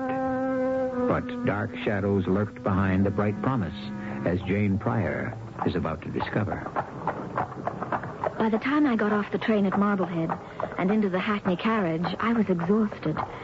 The long 12-day trip that had brought me home from Vienna had been a nightmare, tortured by fears and uncertainty. Now that I was on the final lap, the last thing I wanted to do was to make conversation. In all the rush, I didn't get a chance to introduce myself. I'm Dr. Stephen Garrick. How do you do? May I ask your name, Miss... it is Miss, isn't it? Yes, it is. Miss Jane Pryor. Oh. I don't mean to pry, but are you headed for the same place as me? I don't know. I don't know where you're headed. Oh. I thought from the fact I was a doctor... I'm going to the Chisholm Clinic. So am I. You work there? No. Well, you certainly can't be a patient. I'm going to visit my father. He's a patient there. Oh, good. I'm sorry he's a patient, of course. What I meant was, if you visit there often, I thought I could ask you a couple of things about it. I'm just about to start there. It's all new to me. I'm afraid it's just as new to me, too, Dr. Garrick. Oh? Your father just took ill recently? No. He's been a patient at the clinic for a little over a year now. I didn't mean to upset you, Miss Pryor. I only hope that there isn't anything for me to be upset about. I sure hope so, too. What's the nature of your father's illness? A year ago, he had a bad fall and fractured his hip. He wrote me from Chisholm Clinic to say that it had been reset, but that he would be spending quite a while there till it healed. Quite a while? A year? Longer than that, actually. 14 months. Oh, I wanted to come to him, but he put me off. It was a long trip, and it would have been very expensive. You were out of the country? I was in Vienna, studying voice. I was to be there 2 years. I see. Your father is an older man? Oh, no, he's quite young, really. I don't know exactly how old he is, but somewhere in his late 40s. We exchanged letters every week at first, and he seemed to be coming along quite well. Then there was some sort of setback, and apparently they had to operate again. But he was very cheerful about it and insisted that I must not come home. There was nothing I could do anyway. Certainly with the reputation that Chisholm Clinic has, he was under the best of care. I knew that. And also, Dr. Chisholm was an old friend of the family, practically an uncle of mine. So I didn't worry that much till about 3 months ago. What happened then? All of a sudden, my father's letters just stopped coming. But you kept writing to him? More often. The last 2 letters I even sent directly to Dr. Chisholm. Were your letters returned to you? No. Even the ones I sent to our house in Boston. Well, it's a big ocean, and mail does go astray. I'm sure there must be some simple explanation. I'm sure there must be. Anyway, I'm being a fool, since I'll find out very shortly now. I wish to help you any way I can. You already have. Now, that's enough about me. Tell me about yourself. You're quite young for a doctor, aren't you? It's the way you get to be when you're just fresh out of med school. Will this be your first job? Sure will. And not a moment too soon. What do you mean? Well, I more or less had to put myself through medical school, so it had to be a small one. And you don't waltz into good internships that easy if you're not from one of the bigger schools. In fact, I just about given up hope when this fell open. The Chisholm Clinic, that's really hitting the jackpot. I congratulate you. Yes, what a piece of luck. You say the job fell open. How did that happen? Now, that's the part that's not so good. The guy they had was in his second year. He was carrying around a virulent culture in a test tube, and somehow it slipped, and in trying to catch it, he cut his hand and got it infected. Is he very ill? Not anymore. He got blood poisoning through his whole system and died of it 2 days ago.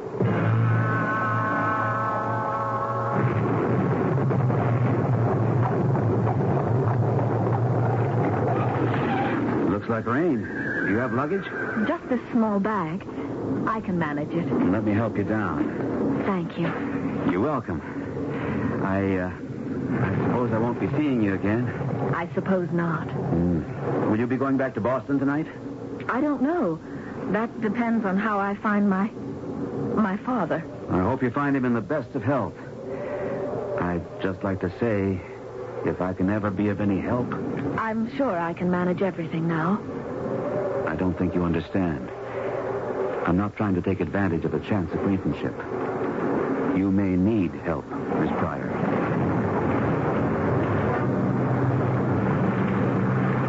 I had scarcely reached the cover of the portico before the rain came. Since I was sheltered, I hesitated before ringing the bell. The strange way Dr. Stephen Garrick had said that I might need help, emphasizing the word need, had caught my ear.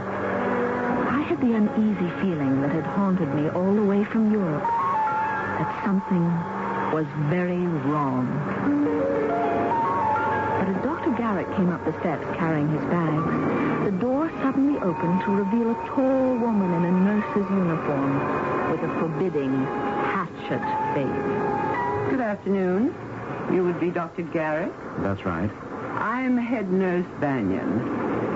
We were expecting you, but couldn't spare anyone to meet you at the station. Come in. Thank you, Nurse Banyan. But I think, first of all... We can talk after you're in. The wind is blowing the rain, and I'm getting wet. Well, I only wanted to introduce Miss... Oh, I didn't see you there. Is she with you, Doctor? We came in the Hackney together. What can I do for you, miss? I'm here to visit my father. He's one of your patients. Well, shall we step in before we get soaked? Suppose you drop your bags by the hall tree, young man. Dr. Mandley will want to see you. I'll take you to him just as soon as I get this young person straightened away. We were not expecting any visitors. Why didn't you write? I did before I left Vienna. Vienna, Austria? Yes. I couldn't give you an exact date because I didn't know when I would arrive. Visitation hours for permanent guests are once a month on the weekend. Not till a week from Saturday. I've come over 4,000 miles to see my father, and I intend to see him now, today, this minute. May I inquire the name of the patient? Mr. Robert Pryor, and he's a close friend of Dr. Chisholm's. I think you had better talk to Dr. Mandley, Miss Pryor. You'll have to wait, Dr. Garrick. That's all right. I don't mind. I don't want to talk to anyone else but my father. Well, of course. But you must see Dr. Mandley first. Why? Who is this Dr. Mandley? At the present time, he is the head of this clinic. This way, please, Miss Pryor. She turned and headed towards one side of the big hall. My head was clamoring with unasked questions. I had a sick sense of foreboding. What is it, nurse? Dr. Mandley, this is Miss Jane Pryor, the daughter of Mr. Robert Pryor. Robert Pryor? Oh, my dear Miss Pryor, yes. Come in. Won't you please sit down? Dr. Mandley, I want to know what's going on here. I'm not a fool. Obviously, there's something very, very wrong. It's father, isn't it? What's wrong? Well, I thought, of course, you knew. I'm afraid that your father is dead, Miss Pryor. When did it happen? About 2 weeks ago. Oh, no. Oh, Father. Close the door, nurse, and fetch some brandy in the decanter. Now, Miss Pryor, you must try to relax. I know what a terrible shock this must have been. All the pent-up emotions of the last 12 days, the agonizing frustrations of what had seemed like an endless journey, the strain of trying to turn away from the terrible presentiment that my father might be dead hit me. I felt the room spin, and I must have fainted for a while. When I came to, I was saying, why didn't someone write and tell me? But we did, my dear. Apparently our letter must have reached Vienna after you left. But how could he die? I mean, just of a broken hip? Well, your father had a great deal more than that's the matter with him. You mean the other operations? I mean the cause of them. Something we were not able to arrest. I don't understand. Your father had osteomyelitis, my dear. What's that? A disease of the bone and the bone marrow. The disease has a normally slow growth, but in your father's case, the deterioration was very rapid. Oh, I assure you he had every care, everything that money could buy. Even after the money ran out, the clinic provided the same lavish care for him, but, well, to no avail. The money ran out? The cost of medical care can be astronomical. But then, what is more precious than life, if it can be saved? But if there's no money left, what am I going to do? I thought, I mean, you were off in Europe, and your father was not exactly a rich man. We thought you were independently wealthy. I had to beg, borrow, and steal to get myself home. I have less than $2 in the whole world. I don't know what... Oh, yes. Yes, I do know what. I want to see Dr. Chisholm. Well, I'm afraid that won't be possible. Perhaps we could put up Miss Pryor for the night, Dr. Manley, and tomorrow she could talk to Dr. Chisholm. Yes. That's an excellent idea, Nurse Bannion. And I shall prescribe a sedative for her so that she may have a good long rest when she needs. Miss Pryor, I won't take no for an answer. You must be our guest. I had this dreadful urge to run. Run from someone who seemed only trying to be kind. In any case, where was there to run to?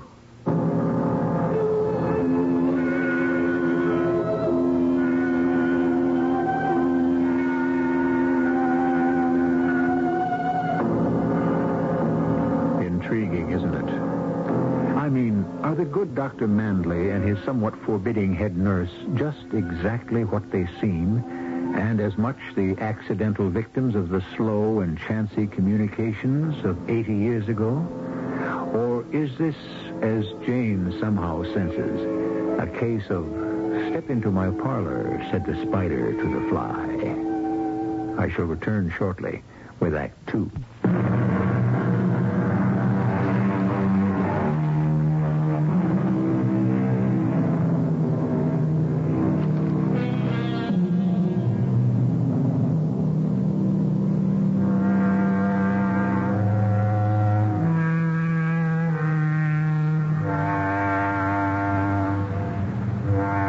Jane Pryor's instincts may have told her, a practical assessment of the spot she finds herself in have drowned them out, and she has spent the night at the Chisholm Clinic in a long, dreamless sleep. One pleasant surprise has been that instead of the aseptic coldness of a hospital room, it has been spent on a soft, quilted bed in an exquisitely furnished bedroom on the second floor of the main building. Awake early and already dressed, she is gazing out at the sunrise from this room. The sun was just rising. It was a lovely, brisk fall day outside. In spite of the long rest, my head felt heavy and my eyes swollen and puffed. I had an urge to get out and breathe some of that air to clear my head. I went downstairs. Seeing no one, crossed the empty hall, slipped the chain from the door, and let myself out. I came off the porch, remembering the sea, and turning to walk in that direction. I could begin to see other buildings now. A large, fairly new one that must be the clinic proper. A big, old one far in the distance. Other buildings dotted about. Before I had gone very far... Well, surprise. Good morning, Miss Pryor. Good morning, Dr. Garrick. Where did you pop up from? The clinic over there. They put me right on duty yesterday. Haven't even found a billet for me yet. I'm on my way over to administration to find a bed. Oh, I'm sorry. I'm beat. I must look a mess. Not at all. You look very efficient in your white. Oh, skivvies. The clothes make the man. But what are you doing here still? About your father? He's dead. Yes, I know. Oh, how did you know? Yesterday, when you went in to see Dr. Manley, I couldn't help overhearing while the door was open. There's something wrong, isn't there? Any way I can help? I'm afraid not. I really want to. If you just... What the devil? What is it? What are they? Oh, house pets, I guess. Hey, those are pinchers. Get behind me, Miss Pryor. Oh, are they dangerous? They're attack dogs. Down, boys. Down. I can't stop them. I'll keep them busy. Then you run for it. But, Doctor... Listen to me. They're vicious. Down! You hear me? Down! Sit, Hans. Sit, Gretel. Easy, then. Easy. Stay. Oh, sure, I'm glad you showed up. Who are you? Who are you? Dr. Garrick. And this is Miss... We ain't got no Dr. Garrick here. I just joined the ranks yesterday. Oh, you're the new intern? That's right. Who are you, sister? Well, this is Miss Pryor. Let her answer for herself. Now, just a minute. Who do you think you are? I'll tell you, Doc. The name is Morris, the enforcer. I'm in charge of security around here. You break my rules, I'm the boss. Please, don't argue. My name is Pryor, Jane Pryor. My father was a patient here. How did you get on the grounds? I came yesterday afternoon. And stayed the night? Yes.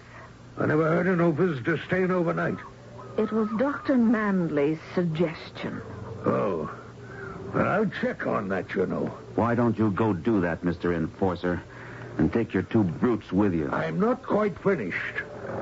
Where was you headed, miss, at this time in the morning? I wanted some air. I thought I'd walk down to the sea. And you, Doctor? They haven't given me a place to live yet. I was working at the clinic, and I was going over to administration to see Dr. Manley or someone about getting somewhere to sleep. Okay. Now, you know this. From sundown to sunup, the dogs are loose. Anyone wants to move around outside, you check with me first. What is this, a prison? No, Doc. But you see that big old building down there? We got a lot of strange cookies in there, ain't got their heads screwed on right. For their protection, as well as everybody else, we make sure everybody stays where he won't get hurt. And you better get back inside. All right. I guess we better get inside. What a terrible man. Yes, I'd like to catch him without those dogs of his and... I don't think you want to tangle with him. He looks awfully powerful. Like a bouncer or an ex-pug. I can't understand Uncle Dr. Chisholm having a man like that in his employ. I think I'll speak to him about it when I see him. Uh-oh. What is it? We have a reception committee. Dragon Lady, Nurse Banyan. I suppose she's looking for me. Will I see you again? I don't expect so. My father is dead, and I've found out I have no money. I don't know where I'm going to be. Nurse Banyan peremptorily told Dr. Garrick she would show him to his room, and that Dr. Manley was waiting to see me. In his study, I found him in operating whites, and in a rather strange mood. First of all, let me apologize for the earliness of the hour, but I shall be in surgery all morning. I didn't know that you knew Dr. Chisholm so closely. Well, I don't anymore. I haven't seen him since I was 10 or 11. I see. But you and your father were very close to him. Oh, yes. In a certain way. I mean, my father was Dr. Chisholm's driver till he moved out here to open the clinic. Oh, your father didn't come with him? No. He didn't want to take me away from my music school and teachers. So the doctor helped him get his own carriage and hackney service. That's how he was able to afford to send me to Europe. Well, I had no idea he was a special friend of Dr. Chisholm's. He was visiting the doctor out here when he broke his hip. Didn't you know that? Why, no. I wasn't on his case. I'm surprised that Dr. Chisholm in all that time never mentioned it. Yes. Well, as a matter of fact, there's one reason I wanted to see you. First of all, let me say that Dr. Chisholm is deeply grieved, deeply, at your tragic loss.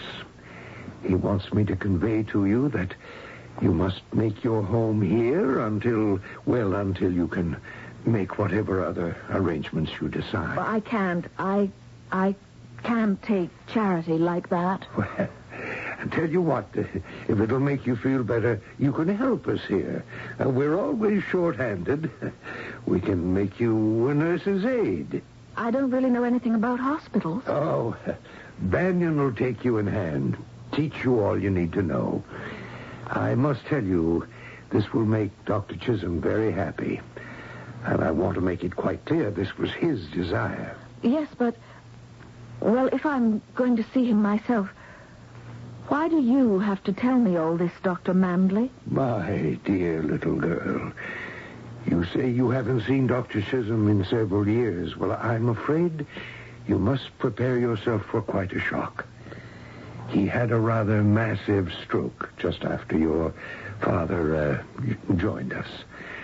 And his recovery has been distressingly slow. Distressingly slow.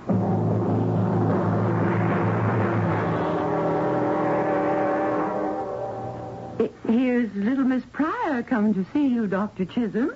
What? Who's that? Nurse Banyan. Not you. Who? It's me, Uncle Carl. Remember? Little Janie. Janie. Little Janie. Janie Pryor. Don't you remember, Uncle Carl? How I used to come here summers and we'd run down to the water and how you taught me to swim. And all the places, the secret places you showed me in the rocks and the shells we gathered and how we'd run on the sand. Shells. Sand. Yes. Little brown legs. Sturdy legs. Janie. Little Janie. Oh, you do remember. I'm here, Uncle Carl. Don't. Good to have you back. Don't go away. I won't till you're better. Children. Lonely men need children. Lucky man, Pryor. Good man. Where is Pryor? Doesn't he know? He does, but he forgets. You'd better leave him now. But I just came. Where's Janie? Little Janie. I'm here, Uncle Carl, here. But Janie's going to have to leave. It's time. You're doing him harm. Go. I've got to sedate him. Janie. I have to go now, Uncle Carl. Don't go away. Don't leave. I promise. I won't leave. I'll stay for as long as you need me. And so I stayed. A week passed, and I was kept so busy I had little chance to see Uncle Carl. There was another huge building I came to know, down by the sea, filled with human flotsam and jetsam. The elderly, the nearly senile, the lame and the crippled, the unwanted, deserted by their families. They needed help, too. And I tried to give it to them. As the days passed, I wondered that I hadn't run into Dr. Garrick. And then, one day as I was wheeling a new arrival to her room... Well, it's a small world. Dr. Garrick, fancy meeting you here. No accident. I was looking for you. I've got to talk to you. I can't right now. Oh, Dr. Garrick, I want you to meet one of our new guests. This is Mrs. Elizabeth Browning. Not Mr. Robert Browning's wife, the poetess, although heaven knows I'm old enough. Pleasure to meet you, Mrs. Browning. I find you as ageless as the first one. Oh, my, such a nice bedside manner. Don't waste it on me. Save it for the young lady. But she's not my young lady. Yes, but keep trying. Go talk to him, Miss Pryor. He has something he wants to say to you. I can't leave you alone. Oh, of course you can, my dear. I can wheel this chair myself into my own room. As for being alone, it's a condition of the old. One gets quite used to it. Nice to have met you, Dr. Garrick. We'll meet again, I hope. I don't want to leave that sweet old lady alone. What is it you want, Doctor? I've got to talk to you. All right. But not here. Oh, Lord, here comes the dragon. Now I've got to fade. I'll find someplace where we can talk in private. What about? I can't tell you here. Just this one thing, if we don't get a chance soon. Get out. Get out of this place, I beg you, before it's too late.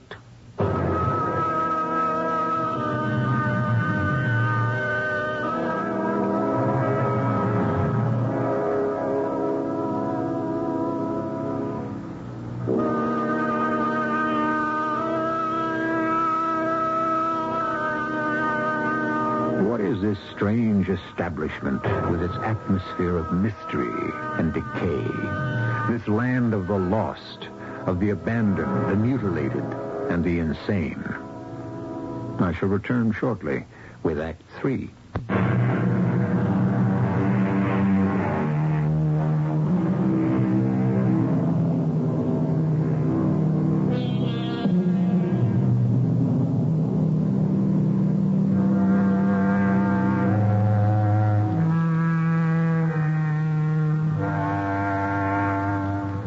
None of us really likes a hospital, but we applaud its function and its efficiency to heal.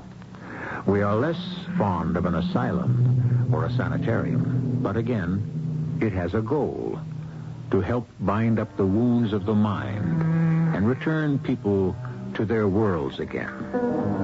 But no one can like a hospital for chronic cases, for those who have no family, or a family who either can't or won't care for them anymore. And worst of all, for those who can't afford to pay for care, to whom the last refuge of the human soul, the preservation of dignity, has been denied. Jane? Yes, Miss Banyan? Was that Dr. Garrick you were just talking to? Yes. What was he doing here in this building? I don't know. I suppose his duty. His duty is confined strictly to the medical clinic. I'll have a few words with that young man. Oh, where did you put Mrs. Browning? I put her right here in 5. It's empty now, and... She does not belong here. Take her upstairs to 51. Oh, the general ward? But she doesn't belong there. She's not The sick. woman is senile. Indeed she is not. She's bright as a penny. May I remind you that you are not a doctor? I don't have to be for this. Why, if you put this sweet little lady up with all those poor, sick women... I want to talk to Dr. Chisholm. I'm sure he wouldn't allow it. You are to stay away from Dr. Chisholm. Your presence is not good for him. He's had quite a setback since your visit. I don't believe it. And you can't keep me from seeing him. The orders are not mine. They come from Dr. Mandley. Then I'll go to him. As you wish. In the meantime, as long as you are working here, get Mrs. Browning up to 51 and right now. I felt like an executioner. But I followed orders and took her upstairs. When I left her, she was wheeling about brightly among those sad old women and scattering cheer like popcorn. The rest of the day, I couldn't get her out of my mind. I tried to see Dr. Mandley, but was told he was out for the evening. I went up to my bed in the deepest depression I ever remembered being in. Oh! Don't be afraid. And keep your voice down, Jane. Jane? Well, sooner or later, Steve and Jane. Might as well be now. Though I could have picked a better time. What is all this about? I don't know it all yet. Just enough to make me sick to my stomach. And scared to death for anyone who doesn't carry a fat wallet or a stethoscope.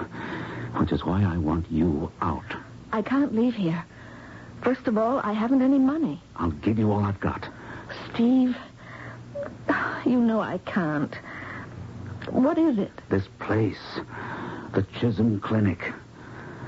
When I was a pre-med student, all through med school, how I revered it, looked up to it. The house of life, the miracles that happened here, the breakthroughs, the new techniques, I wanted to intern here more than anything I've ever wanted in my life. I applied, but as I told you, it was my best friend who got the job. How I envied him that first year he was here. The letters, his admiration for Dr. Chisholm, the way he had it made. Then the letters stopped, and he didn't reply to any of mine until... Until? He smuggled a letter out to me. I won't go into most of it. I'll just quote a couple of sentences that are burned on my brain. This place is a charnel house. It reeks of death and the ones who profit on it. They have destroyed Dr. Chisholm, and I suppose they will destroy me. I have only one last word. Help. What was he talking about? It was too vague and emotional for me to know.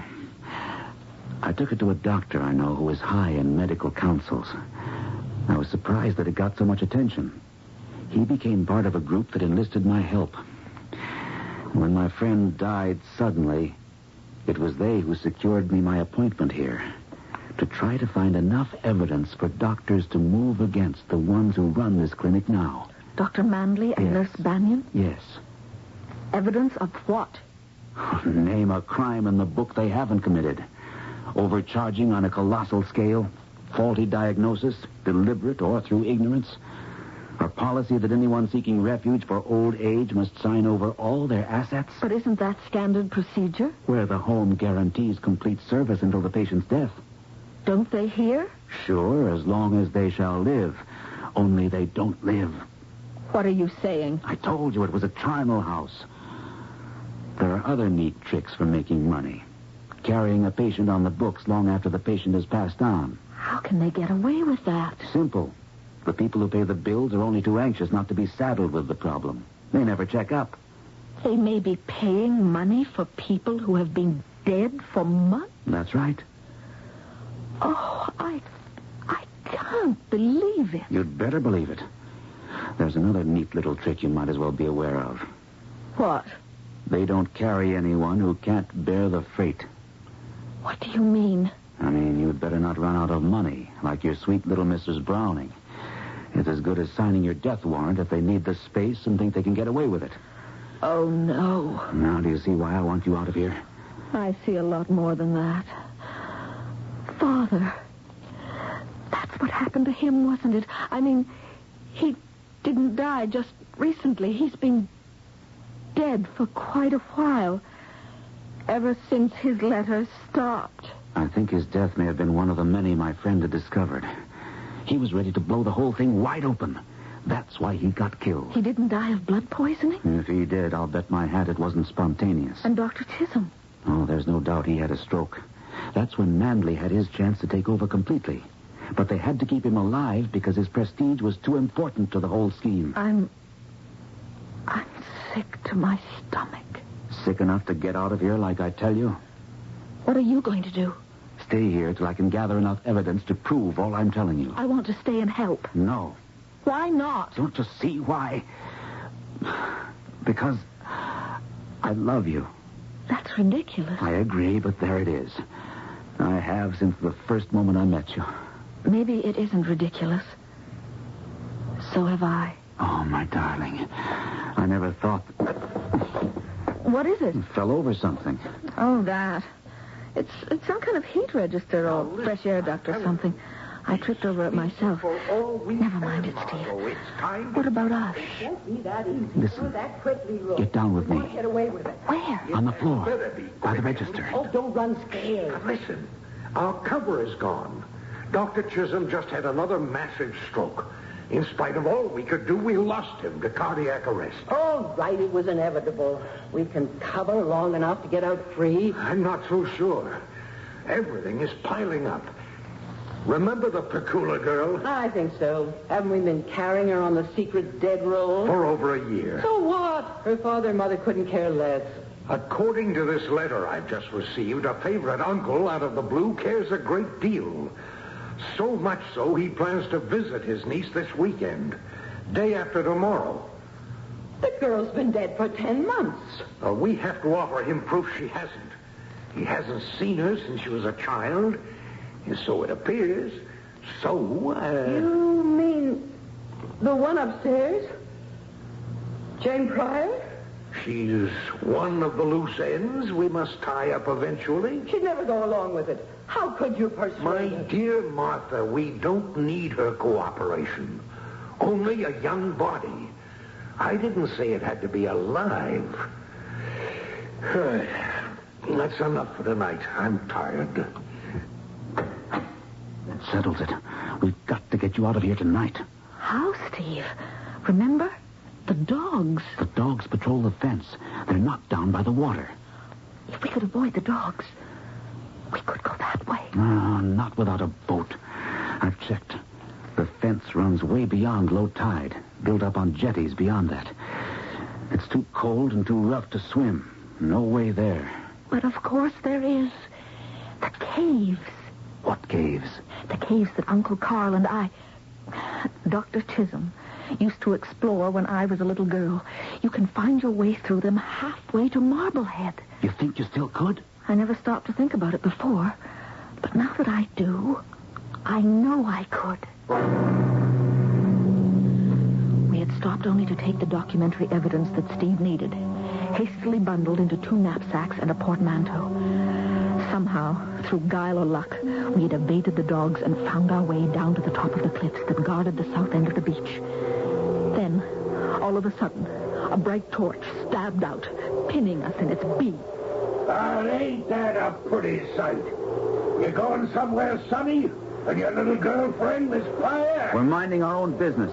Why don't you mind yours? Come right down to it, ain't I got the inside track? This is really my business. Could you say the same? We've got to get past him. Get his attention. Where are your dogs? They're loose somewheres. And don't forget, once they are, Morris here is the only one who can call them off. What the... It looks as though someone else is loose beside your dogs. It's too bad for them. If Why, you pipsqueak doctor. You think you can take me out with a blindsider? I'll make mincemeat out of you. I've got a rock. Don't make me use it. You just try it. I've been looking forward to this. No, Steve. Stay back, Jane. Come here, sawbones. No, I can't swim. What happened? I tripped him. He was going to kill you. He slipped and fell into the sea. I can't just let him die. Maybe I can get down to him somehow and... Margot, the dogs. Call them off. I told you we shouldn't have come out. Where's Morris? I don't know. Hands, let go down.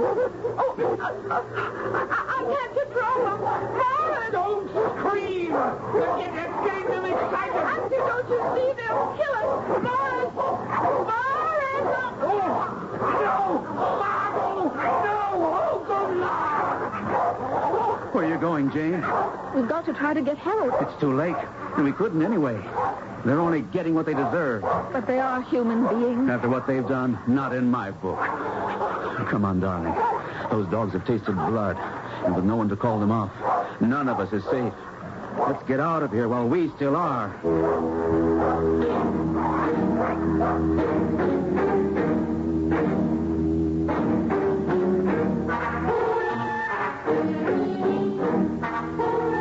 I suppose that Nurse Bannion must have checked my room and found me missing. Perhaps she was suspicious of Steve also. There's no way of knowing why they panicked and came out of the house after dark to expose themselves to the dogs. Probably they thought they were safe because Morris was there to call them off. Only Morris wasn't. He was already dead.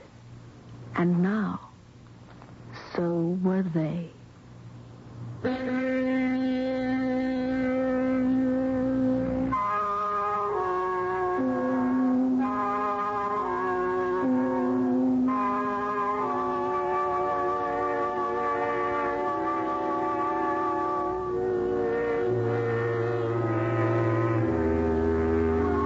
Dr. Chisholm died, but his clinic went on living. The same group of doctors who had arranged for Steve Garrick to investigate it took over. They planned to run it only until Dr. Garrick was ready and accredited to take over. They had as deep a faith in this young doctor as his wife, the former Jane Pryor, had. No two people were more wedded to the proposition that no one should be allowed to approach death without dignity. I'll be back shortly.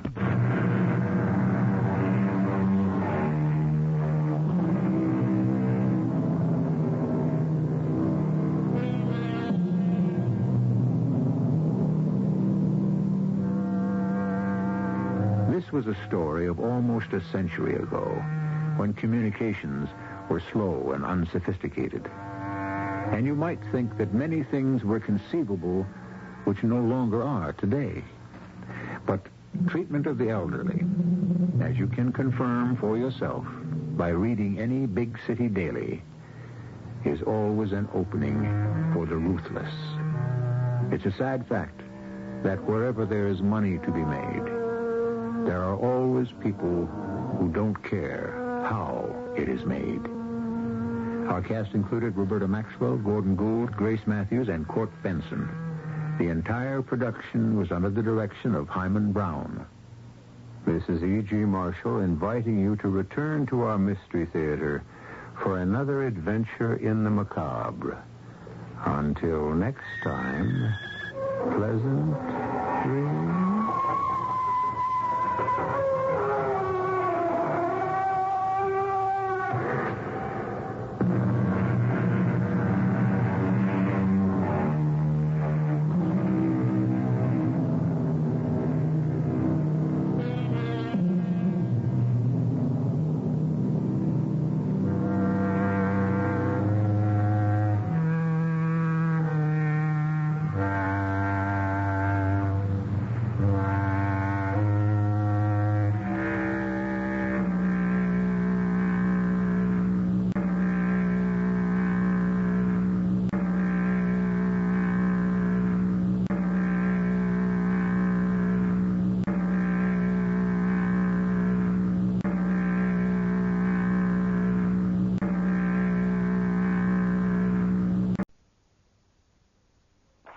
The CBS Radio Mystery Theater presents...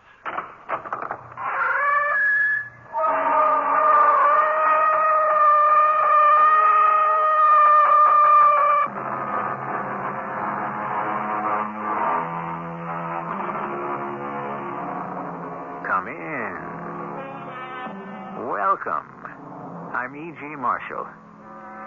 It seems to me, said Mr. White, that the future is not a unified dream, but a miracle pie, long in the baking, never quite done. It does seem that way, doesn't it? But we all know that eventually the pie will have to be done. Not necessarily because it's ready, but quite simply because the oven shall have burned out. The Council of Elders has been forced to make a decision. We must commit murder. Murder? What is that? We must end a life. But a life can only end when the time comes. Life can be taken from the body. Who?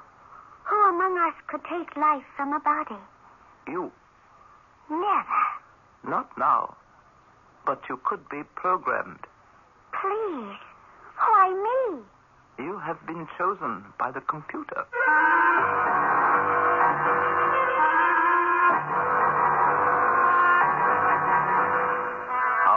drama, The Golden Girl, was written especially for the Mystery Theater by Sam Dan and stars Gordon Heath and Earl Hammond.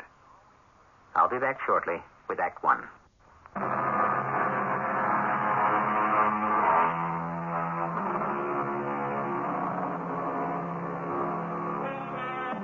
The future is shaped by the thoughts and the deeds of every single human being. Everything becomes part of the unfolding design.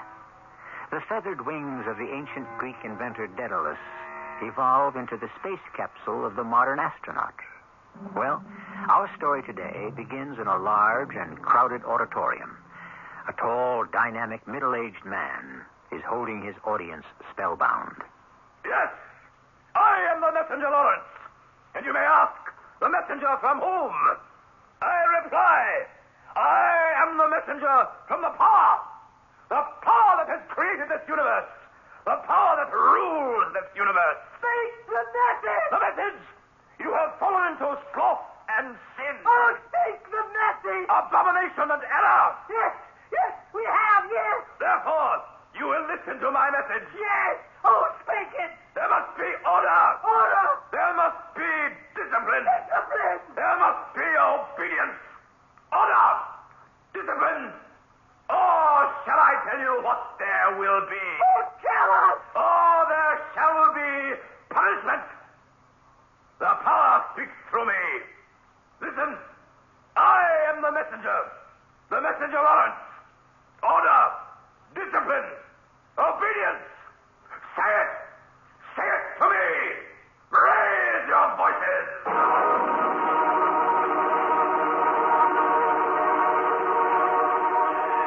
Elwood. Yes, messenger. Did I reach the people? You were magnificent. No, Elwood, I was not magnificent. It was the power. Oh, no, it was the power shining through you, messenger. I have now rested. Are the people still waiting? Not a soul has left the hall. Then I shall return. Let me adjust your robe, messenger. Have the penitents been assembled? Yes, messenger. And? A half dozen have been chosen for your personal healing. Good. Come. I feel the power. The first one is rather interesting. Yes? I chose her because in her written report she relates that she has never been able to speak, and so she has come to you for the miracle. If it is the will of the power to cure her, she will be. I also chose her because I believe she will make a most unusual temple priestess. She's tall, slender, and she appears to be made of gold. Gold? There seems to be a shining quality in her face. She has a beauty that is breathtaking. Come. The power surges within me. I know there shall be a miracle.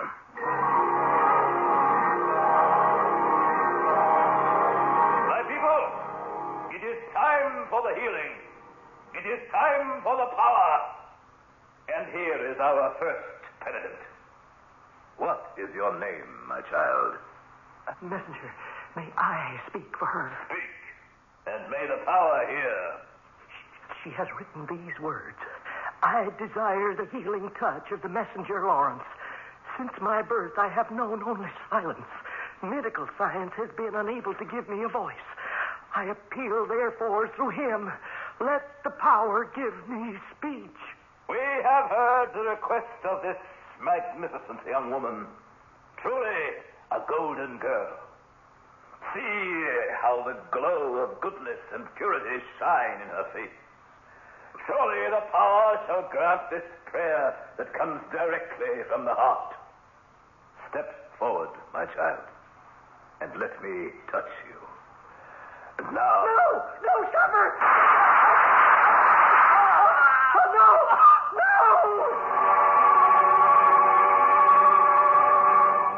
This is an up-to-the-minute recap of today's unbelievable story. The messenger Lawrence was shot and killed just a few minutes ago in the Temple of the Power by an unknown woman. It happened suddenly, before several thousands of his devoted followers. At this point, nothing is known of the woman who killed him, except that she posed as a penitent and that she is described as spectacularly beautiful. She is now in police custody. Thus, abruptly, ends the career of this charismatic but controversial figure. Thank you, guard.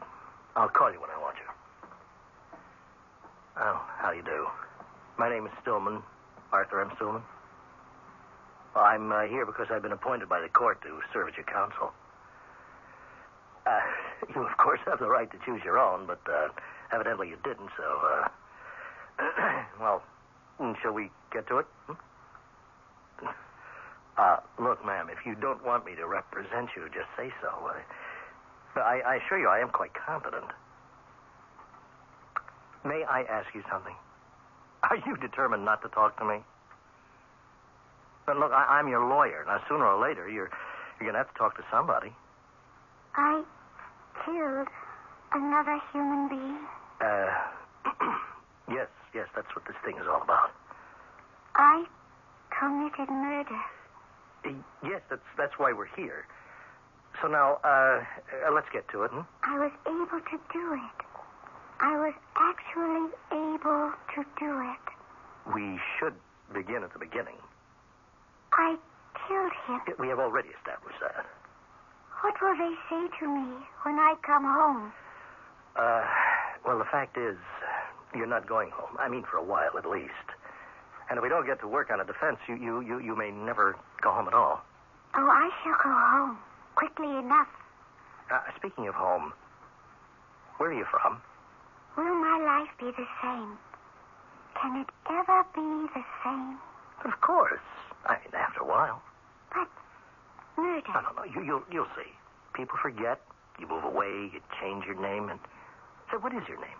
Killing. It simply is not a part of our culture. I can't agree. Sometimes I look around and I have to believe that killing is actually the cornerstone of our culture. No. Your society, perhaps, but not mine. I think you're in a state of shock. You seem unable to think clearly. But now, certainly you're in no condition to talk to me. Would you like to see a doctor? Why should I see a doctor? I can monitor my own vital signs. Well, obviously, you're disturbed. Of course I'm disturbed. I have committed murder. The enormity of it, I can think of absolutely no precedent. Then you don't want to see a doctor? No. Look, what do you want? I want to be left alone. This is your late afternoon news roundup. Here we are, live, outside the House of Detention on Sycamore Street. Here is where the killer of the messenger Lawrence is being held. Who is she? Where does she come from? Why did she do it? Everything about her is shrouded in mystery. All we know is that she has a kind of radiant beauty. She is like a golden statue. Hold it. Here's the man we've been waiting for. Her attorney, Arthur M. Stillman. Mr. Stillman, could we talk to you for a few seconds? Yes. In view of the tremendous public interest generated in this case, can you tell us something about your client? No. Why did she do it? I couldn't tell you that. Was she motivated by political or religious considerations? I can't comment on that. Mr. Stillman, there is one thing you can tell us. What is her name? Well, I'm afraid I couldn't tell you that either. But surely, Mr. Stillman... If you'll excuse me. Good morning. Oh, yes. Yes. Good morning. Good morning. Well, you seem to be in so much better spirits today. Of course. I shall be leaving soon. Leaving? For where? Home. Home? You don't believe it? You just simply refuse to accept reality. Why must I accept your reality? Oh, you mean there's more than one? Oh, my dear. There are any number. Now, look, you simply must talk to me. You're very unhappy, aren't you? Unhappy isn't the point. I'm charged with preparing your defense. You must not worry about it. Do you realize that you'll have to fight for your life? At the very least, your liberty. I can see that you are an extremely sincere and sensitive person. Yes, but I must know how I can defend you. That won't be necessary. Do you realize that within a month your case will be up for trial? But in a month, I shall not be here. Oh, please. I am quite disturbed by the fact that you're so unhappy. But you can fix that. Tell me how. Just tell me who you are and why you killed him. See, that'll make me happy. No. If I told you those things, it would make you even more unhappy. Oh, how did we get off on this happiness kick? Happiness. Why, that's the most important thing in all the universe. Happiness? Happiness. Meaning harmony. Meaning peace. All right. Now, why do you keep insisting you will not be here? Because it's true. Does that mean you plan to, To what? to commit suicide? Oh, no. Never. But you imply that you intend to escape. And when there's no other way... Suicide? What a notion. Well, I can't see any other way you could get out of here unless... I shudder to think of such a thing. Unless you're part of an organized effort. Is that it? Do you have Confederates? Do they have a plan to get you out of here? You must understand. Suicide is murder. And I can tell you this. Never again could I be programmed to commit murder. Never. Wait a minute. What did you just say? I said I could never again commit murder. No, that's not how you said it. Well, how did I say it? You said, and I heard it distinctly, you said never again could I be programmed to commit murder. Of course. That's exactly what I said. What? A program? Certainly. I'm not sure that I understand. Come now. How could you possibly commit murder unless you are programmed for it? What do you mean, programmed?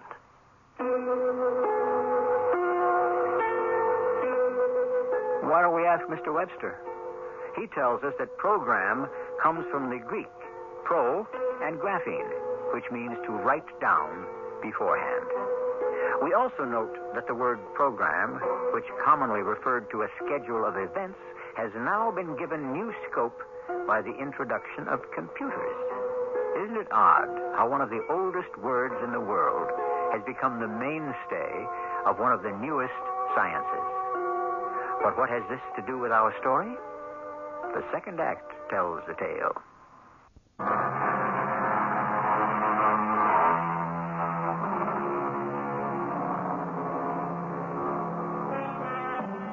Speaking of Russia, Mr. Churchill once described it as a riddle wrapped in a mystery inside an enigma. Speaking of the lady who is at the center of our story, how could we describe her? Certainly she's a riddle, a mystery, and an enigma, and we can also add a puzzle and a paradox. Do you realize that as we stand here on the threshold of Act 2, we do not even know her name? Well, what do you mean, program? Mr. Stillman, the best thing for you would be to call the guard, leave this place, and never return. Do you mean you're discharging me as your attorney? I should. But you haven't given me a chance to do anything for you. There's nothing you can do for me. Look, I don't understand. You don't tell me anything, and then when you do talk to me, it's all in riddle. I shall bring you nothing but trouble. What kind of trouble? You're in love with me. How can you say that? Do you deny it? But I don't even know you. I can tell by the way you look at me. The way I look at you? You keep looking and looking and looking. we are sitting in a rather small cell. How can I not look at you? It's the way you look at me. Now, wait. Just hold it right here. You keep getting off the subject. You come up with a provocative statement, and before we can get into it, you say something else. You may not be aware of the fact that you're in love with me. Just yet. All right. I admit I can't take my eyes off you. You are the most beautiful woman I have ever seen in my life. Is that why you volunteered to defend me? No, that has nothing to do with it. You're a man with a kind heart. But there can never be anything between us. Well, who said that? There's too great a distance. Our worlds are too far apart. What worlds? Do you know how far my world is from here? Well, it's not even part of this solar system. What are you trying to tell me? Isn't it obvious? We could perhaps bridge the gap in space. But what about the distance in time? Now I know the defense. Why, there can't be any other. Insanity. All I have to do is put you on the stand. In your briefcase, among your papers, is a calendar. You see the date? Today's date? Look. I haven't been born yet. Nor shall I be for at least 3,000 years. So you see, it cannot be possible between us. I wouldn't want you to be hurt because of me. I just wish you would tell me what you're talking about. Perhaps I shall. Oh, finally. And then you shall understand why you had better leave me. My name is Raya. Raya what? Just Raya. It's enough. I come from, we call it in your language, the word would be serenity. Where is that? Well, you wouldn't know. If it were nighttime, I could point to the star and show you. It would be my solar system. Look, No, I'll just listen. And I won't say a word. But just answer this. Did you say you come from another world? From another world and another time. Huh? All right. Why not? What have you got to lose? It's a world of happiness. Sounds great. It's a world without crime, without violence. I didn't even know there were such things until I was programmed for this mission. Said mission being to assassinate the messenger Lawrence? Yes. Oh, great. We have one gang of fanatics declaring war on another. You don't believe me? No, you just go ahead. Oh, this is guaranteed to fly in the courtroom. What did you say the name of your world was? Serenity? Oh, it gets better. Why won't you believe me? Well, you know, you may have to do a couple of years, but it probably won't even be in jail. I know why you don't believe me. It's because you have not yet evolved into serenity. You need thousands of years of evolution. Serenity, huh? Well, all right. How do we describe it to the jury? Serenity. Hmm? I told you. It's a world without crime, without violence, only happiness and beauty. Such beauty everywhere. There is no ugliness in our world. No sorrow, no bitterness. Indeed, I never knew what those things were until I was programmed for the mission. No hatred in our world. No blind anger. No corroding jealousy. No malice, no spite. Indeed, I never even knew what those things were until I was programmed for this mission.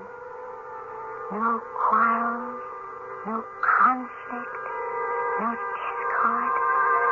I never even knew what these were. I was programmed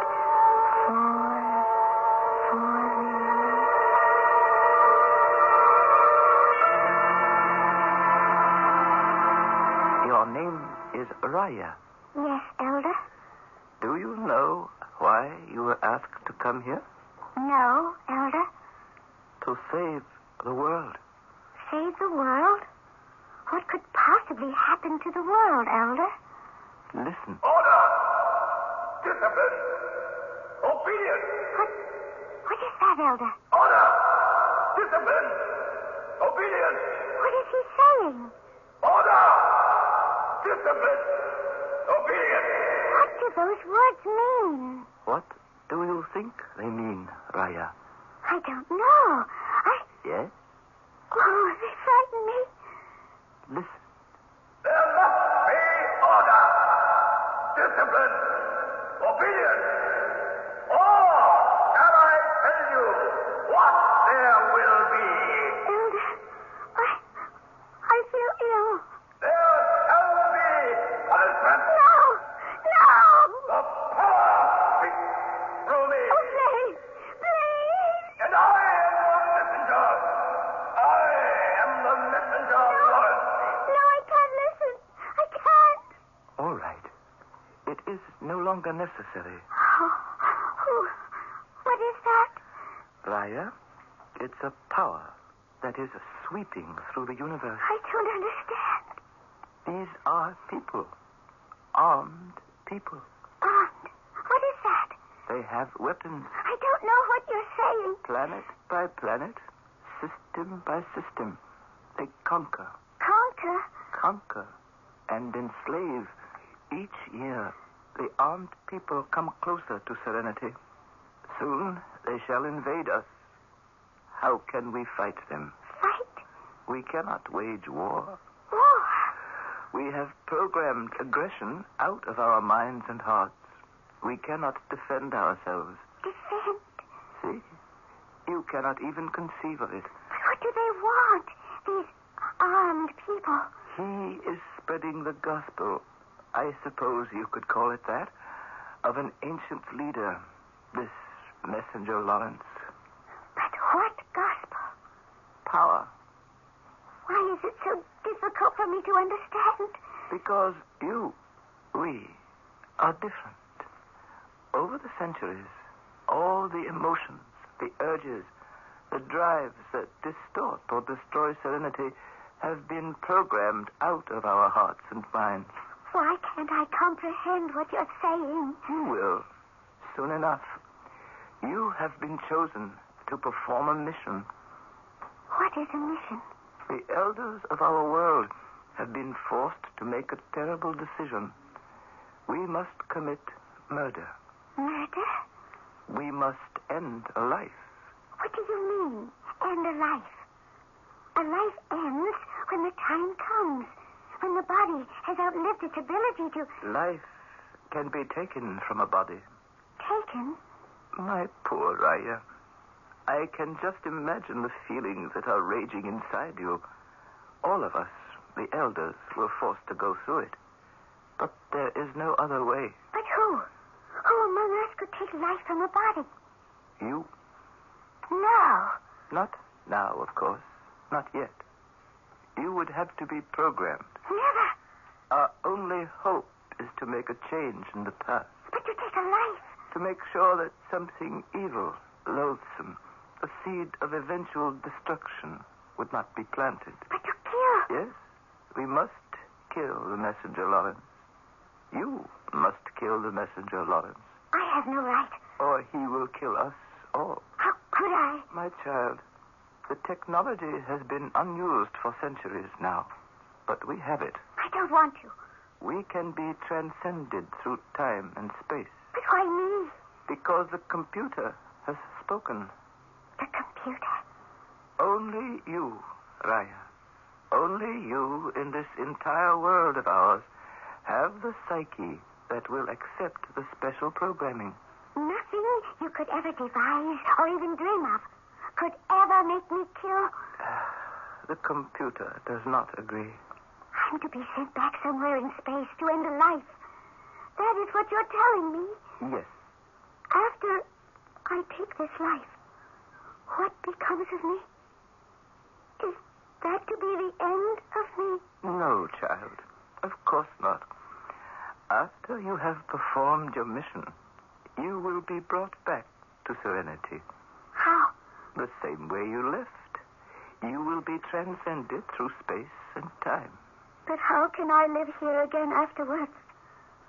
I'll be an alien. My home, my world. I will have lost it forever. No, child. That isn't true. But I shall have taken a life. I shall have known violence. After the act is performed, you will be reprogrammed. In a short while, everything that can disturb or destroy serenity shall disappear from your psyche, and then you shall return. Elder. Of course, you are free to refuse. What must I do? Sit in this chair, my child. Amora, the straps. Why am I being confined? I am not accustomed to it. Look at the wall in front of you. What do you see? A man's face. Look at his face. How does he make you feel? I don't know. Listen to his voice. I am the messenger, Lawrence. I am the messenger from the past. How does he make you feel? Frightened. Look at his face. You fear him. Yes. There must be order. You hate him. I don't know. You could kill him. No. No. Order. Discipline. Obedience. You fear him. Yes. You hate him. I'm not sure. You could kill him. No. No. I don't want to. Order. Discipline. Obedience. Punishment. You fear him. Yes. You hate him. Punishment! Punishment! You hate him. Fear him. Yes. Then kill him. Yes. Hate him. Fear him. Kill him. Hate him. Fear him. Kill him. Again. Hate him. Fear him. Kill him.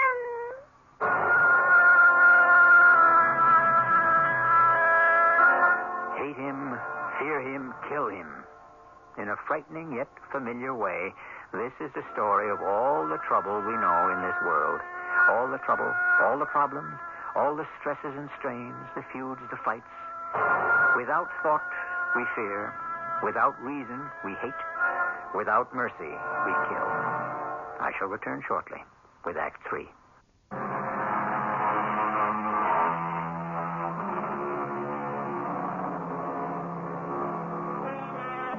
The mind of man, said Mr. Conrad, is capable of anything because everything is in it.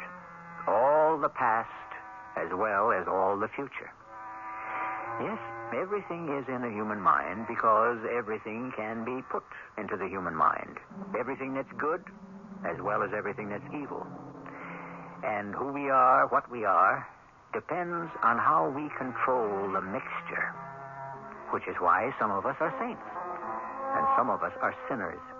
And most of us hover somewhere in between.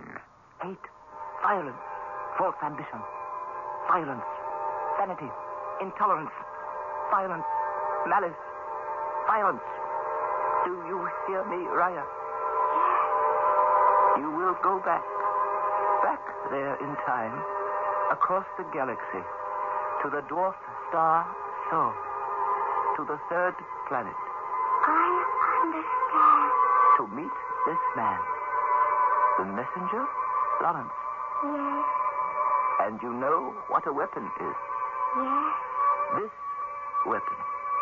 I accept it. You know its purpose, how it is employed. I do. You are familiar with feelings of violence. I am prepared to kill. You know how to kill. Yes. You are ready to be transcended through time and space to perform your mission. Will you stop jabbering at me? It is well for you to understand the philosophy of your mission. What is there to understand? He has to be killed. And that's all there is to it. And you are sure you shall be able to without compunction? I can kill him as easily as crushing a mosquito. What is he? Vermin. Trash. And you are aware of why you must do it. I am doing it because I want to do it. I want the joy of fooling him, of playing a trick on him. I want to feel the gun in my hand. Raya. See? It is made of steel, cold steel. But it sends red, hot, raging fires into the blood. This is death. And he will see it. Before he can cry out, move away, defend himself, he will meet his death. Raya, you must control yourself. In that split second, he will see his death. And then he will take away his life. Amora, set the transcender.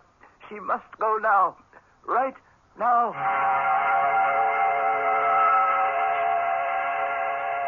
Yes? I was programmed. Programmed. Do you understand? Yes, of course I do. My mind was seething, raging, all through the transcending. You can understand. Yes, of course. But then, in order to get into the temple of the power, it was required of me to perform another evil. Deceit. There were thousands assembled. Hundreds clamored for his attention. And I used my body. What? The promise. The implied promise of my body to seduce him. I was trembling with fear, hate, violence as I was brought before the messenger. And then he touched me. And I looked into his eyes. My heart almost stopped beating. In his eyes was all the hate and violence that had been programmed into me. The gun was in my hand. The fire was in my blood. And there had to be the inevitable climax of death. I understand. Afterwards, I was empty of all feeling, of all thought. Like a machine that has no more fuel. Oh, big casino. What does that mean? It means there won't be a dry eye in the house. What are you saying? That is our story. That is our defense. A visitor from another world. It's true. Well, yes, it could be true. You know, you look as if you could be from somewhere else. Yeah. Yeah, they'll even half believe it. But I am from somewhere else. Yeah, sure. Okay, now, let's get to work. Now, you must really tell me where you come from. But I have told you. Look, we start all over again.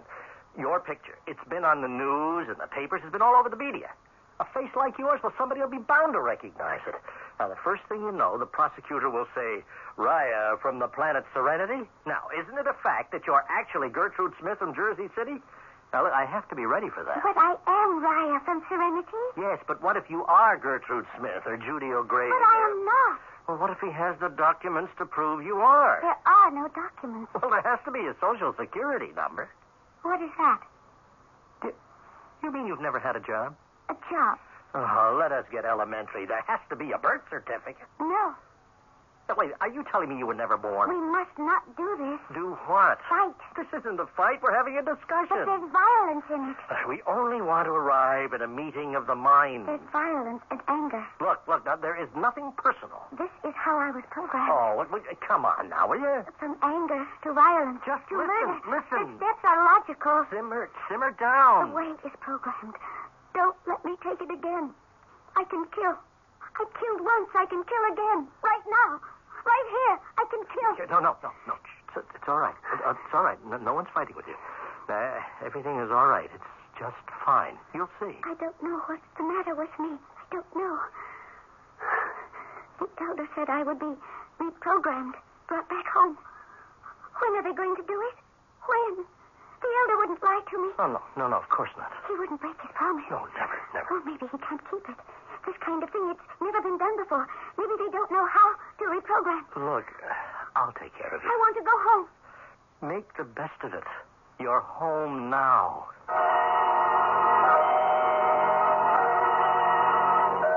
Raya, we go to trial in 2 weeks.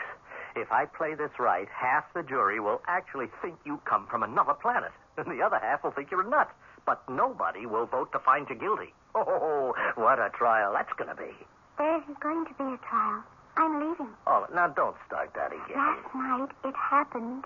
What happened? The reprogramming. Finally. And now I can go home any time I like. Finally, I am Raya again. Raya of Serenity. Okay, keep it up. It all helps the cause. Would you like to come with me? Where? To Serenity? No, I don't think so. The reason I ask is because you're in love with me. Well, yes. Yes, that's true, I guess. It wasn't hard to fall in love with you. You know, we've really been very close, and yes, I'm in love with you. It's not much of a love right now. Well, don't say that. But it could grow, develop, mature. It could become the kind of love we know on Serenity. Well, what kind of love is that? The kind of love I'm afraid you're not ready for. Right now, there are other things inside of you that are stronger. Well, what do you mean? Ambition, vanity. I saw them on your face last night. I see them now. That's why I want to help you. That's why I could love you. I am going home. You may come with me. You will be reprogrammed in Serenity. Just save that act for the jury. Is it so hard to give them up? Vanity, ambition? But your case is going to make me. It will destroy you. I will be gone. You will be held responsible for my disappearance. What are you talking about? They will say you helped me escape. You then become an accessory to my crime. What will you tell them? That I was transcended back to Serenity? If they believe you, you'll spend the rest of your life in prison. If they don't, you'll spend it in an asylum. You say you're in love with me. I am. When this case is over, I'll marry you. I'll take care of you for the rest of your life. But you're the one who needs caring for. Oh, leave this foolish, dangerous, violent world. Come with me. Come to Serenity. No. I see you're not ready. I thought I could shorten the time, but that's not possible. I suppose you really need 3,000 years. I'm sorry for what must happen to you. Nothing is going to happen to me. Arthur, will you kiss me goodbye? I've always wanted to kiss you. It will be our first kiss and our last. Raya? Raya? Raya? Where are you? Raya!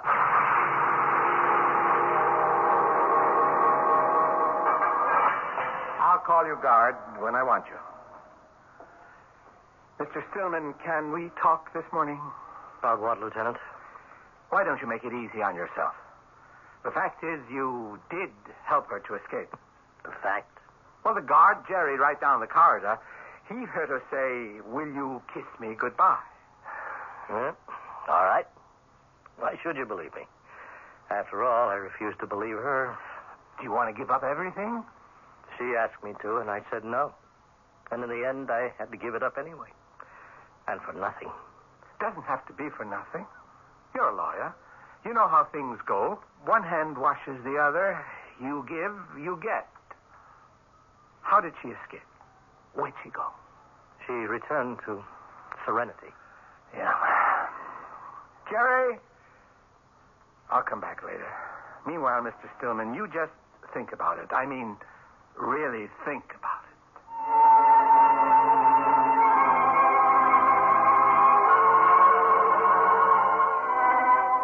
Think about it. I think about it all the time. Perhaps one day, when every single lingering trace of malice, hatred, and violence is gone, perhaps I shall arrive there. I shall arrive at Serenity. We don't know if he ever did, but then perhaps no one ever does.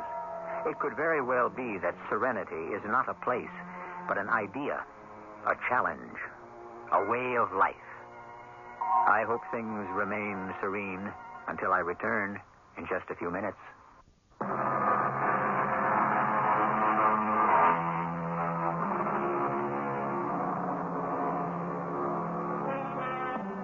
They say the optimist believes we live in the best of all possible worlds, and the pessimist is afraid that this is true. But that's only if we assume that the world we know is the only world there is. Is there another one? Somewhere out there? Revolving around a star, just as we revolve around our own? And if so, could it be better? Worse? About the same? Probably. Our cast included Earl Hammond, Gordon Heath, and E.V. Juster. The entire production was under the direction of Hyman Brown. And now, a preview of our next tale. That was nothing compared to what occurred during the night. Doctor, open up. It's Mr. Walker.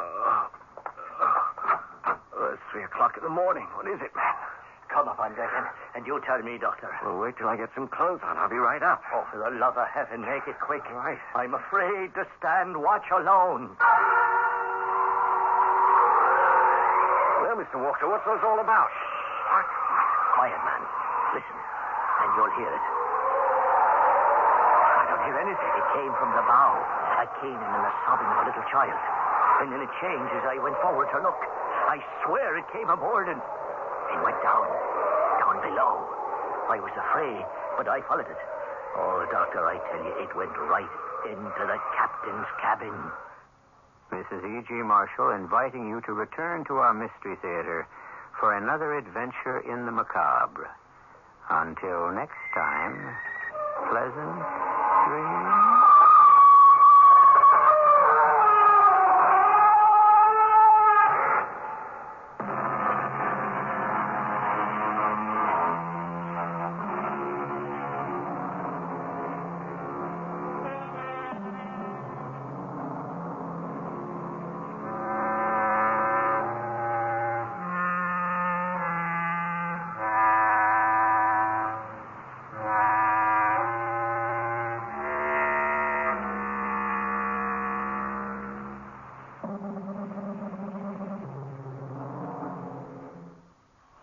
imagine my son a wild old salesperson. Well, it's great of you to be here. My first day in the job, Dad. Your mother and I wouldn't miss it. Mom's here? She's sitting right over there next to Aunt Miriam and Cousin Audrey. Audrey. Yeah, nice to have all this support, Dad. Hey, you're going to be working at Wild Olds, Dad. one of the most beautiful old dealerships in the world. Dad, here comes my first customer. Could Of you... course. I'll just sit over there with the movie camera. I won't make a sound. Fine. Hello? Hello. Welcome to Wild Olds in Libertyville. Thank you. Just look around. If you have a question, I'll be here. Okay. Excuse me, miss. You notice how we didn't pressure or hype you? What? My son, the salesperson. Dad? That's the way it is here at Wild Olds. Relaxed and friendly. Right. Little did I think this fat little baby in rubber pants no. would grow up to be a Wild Old salesperson. Well, you must be very proud. Listen, I want a picture of both of you together. Well, See, you're my first customer, and Do he's... something. It's moving pictures. I'm not a customer. I work in bookkeeping here. Your arm around her, Mel. Dad, she works in bookkeeping. Give her a big kiss and point to a car. She works in bookkeeping. Wild Olds in Libertyville, it's a beautiful place in the country. Wild Olds in Libertyville. CBS News, Lebanon's president calls on the world to ignore the Christian militia's Declaration of Independence in southern Lebanon. The UN does. I'm David Jackson reporting on the CBS radio network. A statement released in Beirut accuses the militia commander, Haddad, of illegally trying to partition the country. Earlier, Haddad proclaimed an independent state in southern Lebanon and vowed to get rid of what he calls all invaders and foreign forces. Shortly after that, Haddad's troops attacked the UN peacekeeping headquarters there, wounding at least 7 UN personnel. He sent his proclamation to UN headquarters in New York, where it is being disregarded. CBS News UN correspondent Richard C. Howlett reports that Haddad is considered to have no legal basis for his action.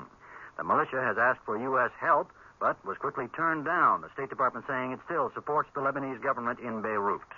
We'll have more news after this. The CBS Radio Mystery Theater presents...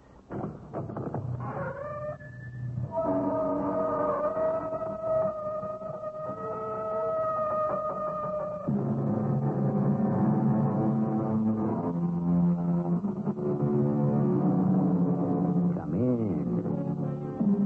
Welcome. I'm E.G. Marshall, inviting you to leave behind you the humdrum everyday world and explore the unusual, the strange, and the weird.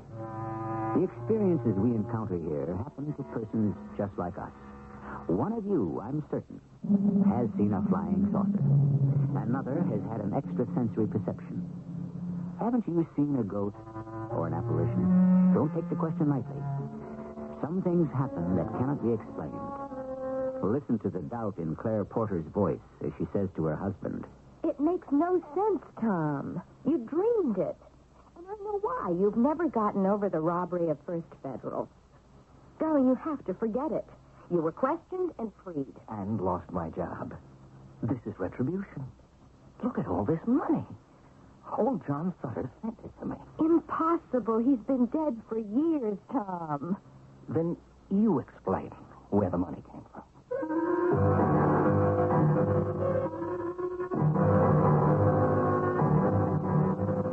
Our mystery story, The Fabulous Pillow, was written especially for the Mystery Theater by Roy Windsor and stars Tony Roberts. It is sponsored in part by Contact, the 12-hour cold capsule. I'll be back shortly with Act One.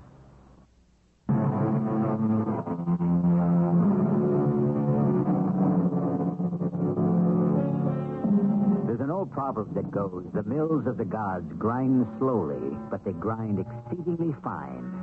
What that means, of course, is that justice may be postponed, but seldom is it denied.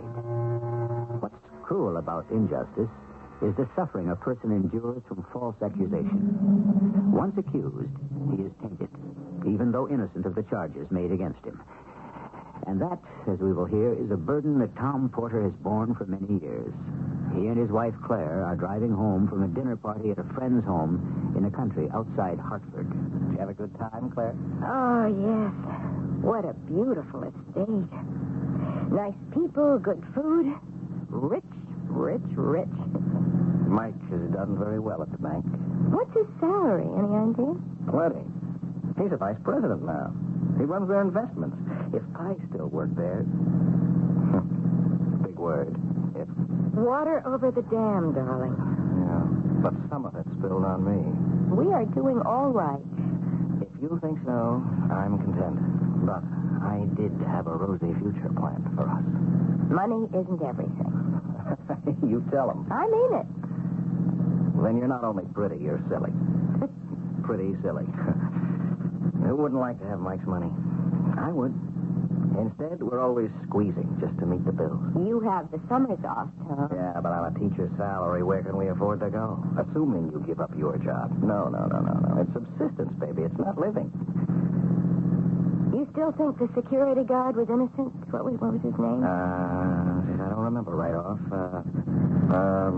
Yeah, I thought so all the time. He liked me as much as he hated Whitfield, the assistant manager of First Federal. Now, stuffed shirt Whitfield is president. Why did you testify for the guard? I told you, Claire. I thought he was a good guy. Hey, watch your driving. Sorry. Wow. I don't know. Who's the judge of character? If the old guard was mixed up in the heist, I'd never have guessed it. He was a kind of grandfather figure, you know. White hair and his eyes twinkled, proud of the bank. It just didn't figure. Well, forget it. It's easier said than done, darling. The police investigation splashed First Federal and me all over the newspaper. But you were pronounced innocent. That's no good. In the minds of the banking community, I'm still associated with the crime. End of banking career. Tom, look out! Hold on! Too late!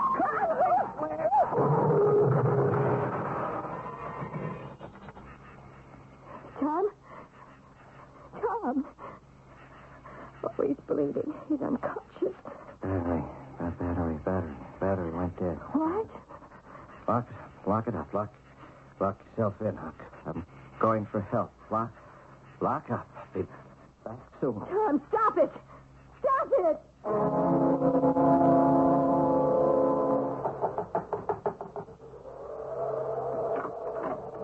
Excuse me, sir. My car battery went dead. Oh, come in, young man. Come in. Thank you. May I use your telephone to call some garage? I don't have a telephone. Oh. Well, I'd better try another house. Yeah, closest one's a mile down the road. A mile? I don't know what to do. My wife... She's all right? Oh, yes. I told her to lock up the car. Where am I? Martinsville. Nothing's open this late at night. State police might come along. If they don't, the two of you are welcome to stay with me and Amy. She's gone up to bed, but she said to expect you. She did. I don't understand. You don't recognize me, do you, son? No, I can't say that I do. The hair's gone on top, and I grew this mustache and beard. Look close. There's something familiar about you, Miss Sutter. Sutter? John Sutter? Yeah, the same. The man you stood by after the Hartford heist. We never forgot, Amy and me. The Hartford heist.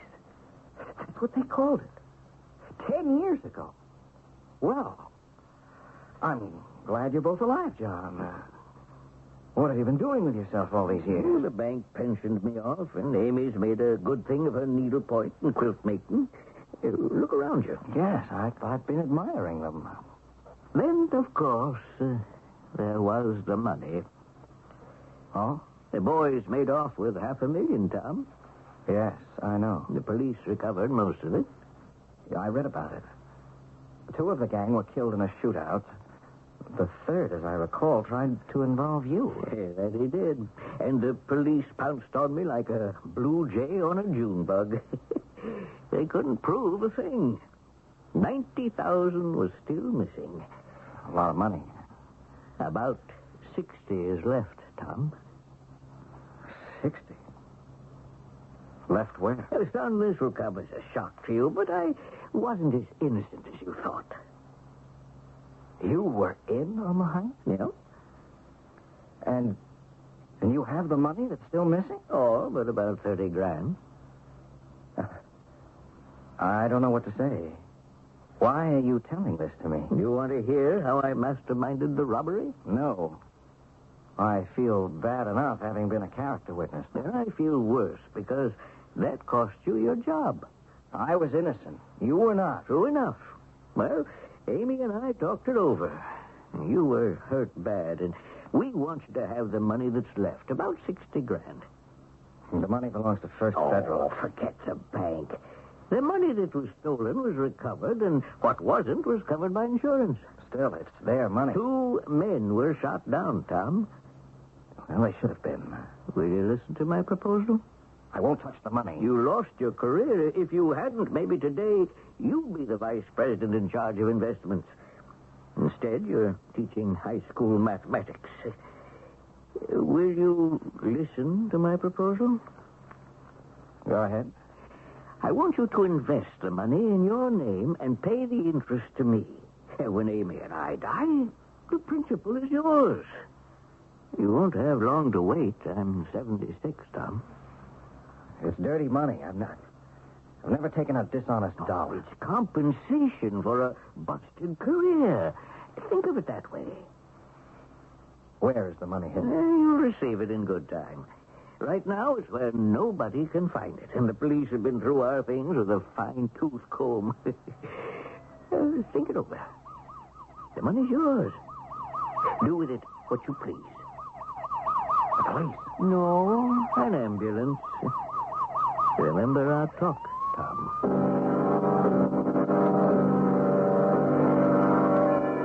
They'll have your husband out of there in minutes, Mrs. Porter, and don't worry, he's all right. I still don't know what really happened, officer. Oh, car skidded. Went off the road.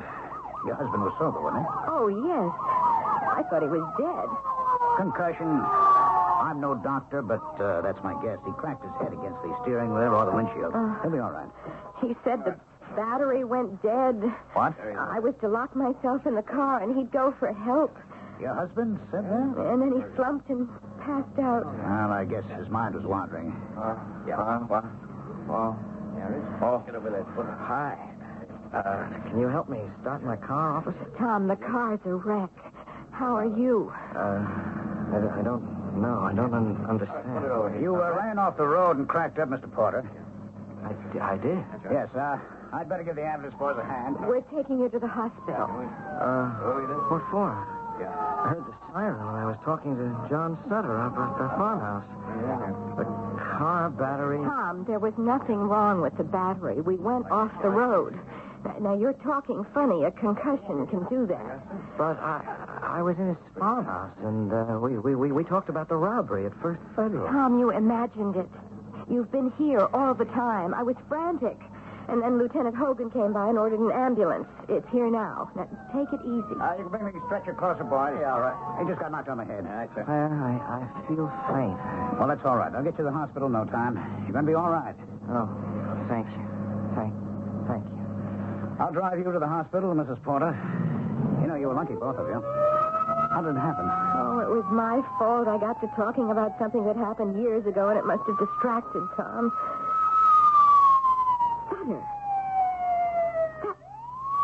That was the man's name. Sutter? Who's Sutter? The security guard who was arrested after the First Federal Bank was robbed back in 1969. Remember that? Oh, vaguely. But how does this Sutter come into this? Say, you sure you're all right? Tom said he went up to the farmhouse on the hill and had a talk with John Sutter. Well, now, you know better than that, Mrs. Porter. You said he never left the car. He didn't. He couldn't. But why should he talk about Sutter and the robbery? Well, you got me. Your husband's wussy from the crack on his head. There was a farmhouse up there, but 5 years ago it burned down. And Mr. Sutter? Well, as far as we know, Sutter and his wife died in the fire. They died in their farmhouse when it burned down? That's what the medical examiner said. I can't believe it. Darling, don't brood about it. We're alive, luckily. It's not that, Claire. I'm thinking about Sutter and his wife, Amy. And a comfortable living room filled with needlepoint pillows and beautiful quilts. Tom, you imagined all that. Believe me, you were unconscious. You never left the car. It was tilted half on its side. Yes, but I talked with him, Claire. Really, I did. Concussion can do that. The doctor said you had a concussion.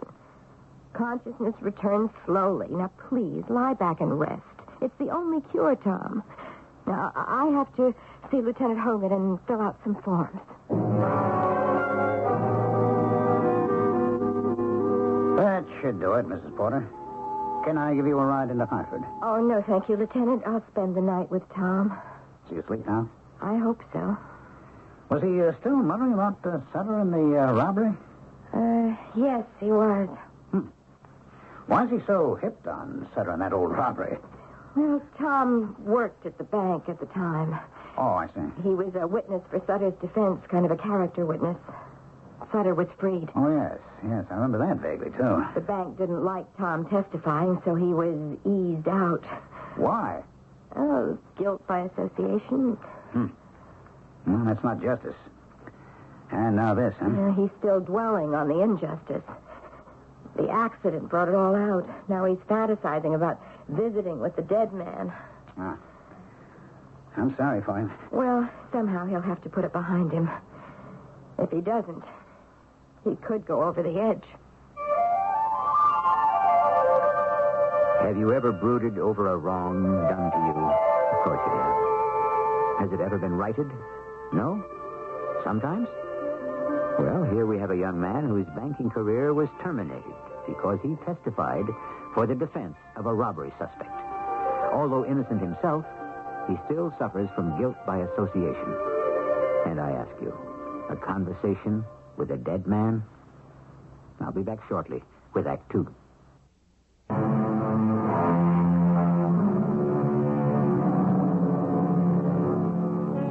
We live in a time when individualism is more important than ever before. Individualism is the worship of self.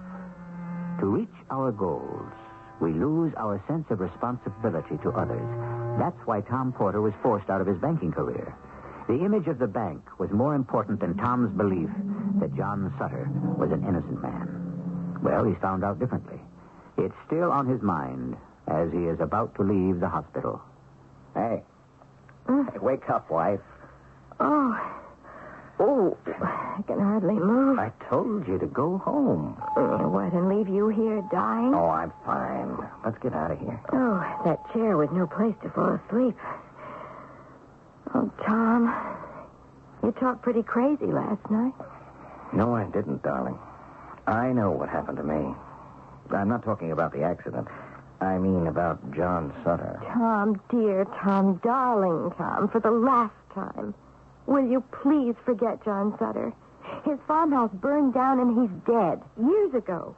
Lieutenant Hogan said so. But I talked with Sutter. Sure you did. Darling, you had a concussion. You were knocked out. Your mind wandered around because you can't forget what happened 10 years ago. You know what he said? He was the inside man who worked with the gang that robbed the bank. Which makes you some great judge of character. Yeah, that hurts. Well, that's ancient history. Sutter knew what happened to me, so he wants to compensate me for losing my job. He still has $60,000. He wants me to invest it and pay him the interest. When he and his wife Amy die, the principal will be ours. Tom, it's a pipe dream. That's what he said. Tell you what we're going to do. I'm going to prove you're crazy. I will telephone for a rented car. This time I'll do the driving. We'll return to where we had the accident, and you'll see for yourself that you are wrong.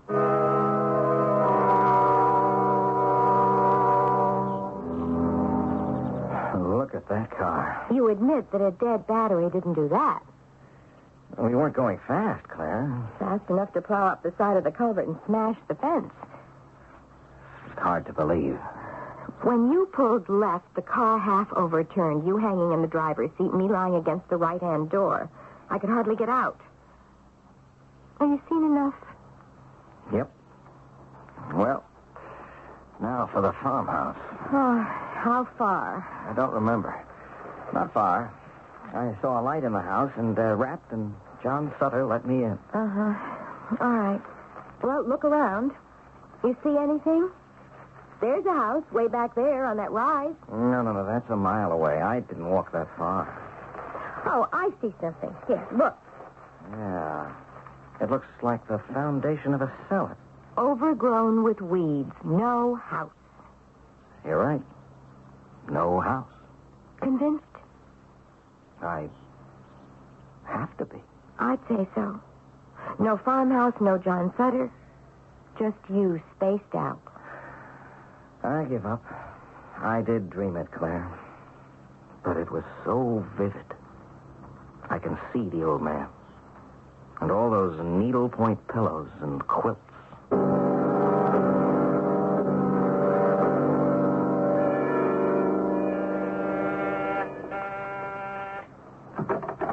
Good evening, Mrs. Porter. Hello, Lieutenant. Am I interrupting anything? No. Come in. I just took a chance. That's all right. Come in. Tom? Lieutenant Hogan. I'll be right there. Oh, please sit down. Thank you. It's a very nice room. I didn't expect to see you again, but I'm glad you dropped in. I want to thank you for your help last night. Yes, and my thanks, too, Lieutenant. Oh, you're welcome. Just routine. Thank heaven you came along when you did. What can we do for you, Lieutenant? Well, this is an informal visit. You don't have to answer my questions if you don't want to, and maybe you won't because the subject's probably painful. Anyway, it's about the Hartford heist. Well, I'll answer anything you want to ask. Well, good. I'm no psychologist, but what you said got me sort of interested, so I looked up the robbery in our files. Why? What's your interest? It's still, in part, an unsolved crime. $90,000 still has not been recovered. I'd like to trace it, maybe find it. Sutter has it. Tom. That's not what you said during the investigation, Mr. Porter. You defended Sutter as a man of good character, honest, conscientious. Your words. Well, at the time, I believed the words. I have since found out that I was wrong. Lousy judgment. I see. What changed your mind? Oh, well, Claire. When Tom was knocked unconscious by the accident, he dreamed that Sutter confessed being the inside man in the robbery. His share was $90,000. He spent about $30,000 to supplement his pension and wants Tom to have the $60,000 that's left to invest for Sutter until he dies. That's it. Do you believe all that, Mr. Porter? No. It was a fantasy. I know that now. Well, that's progress. Still, the money's gone. Let's assume that Sutter was the inside man in the bank. How did he work the holdup? And where would he have hidden the money? Don't know. Can you recall just what happened on the day of the robbery? Sure. Will you tell me? How many times? It's all right, honey. It's okay. Let me see. I was an assistant teller. From time to time, First Federal transferred cash to other banks in and around Hartford. I supervised the job. Sutter was head of security, armed, of course. So were the guards in the transfer truck. Now, you saw the truck and the guards? That's right. There were 3 of them, all armed. Sutter and I watched as the money was carted out. And when most of the money had been loaded into the truck, Sutter yelled, "Tom, it's a holdup." He raised his gun and fired, but one of the truck guards slammed his arm with the butt of a shotgun. So, Sutter gave the warning, then? Yes, that's right. And I ran back into the bank to ring for the police. When I got back, the guards were dragging Sutter into the truck. He shouted something about the real guards being tied up in the truck, and then the truck raced away. I see. And I swore at the time that Sutter was innocent. He yelled the warning, he fired his gun, and he was kidnapped. I thought he acted very bravely, and I said so. But it could have been staged. Yeah, I suppose.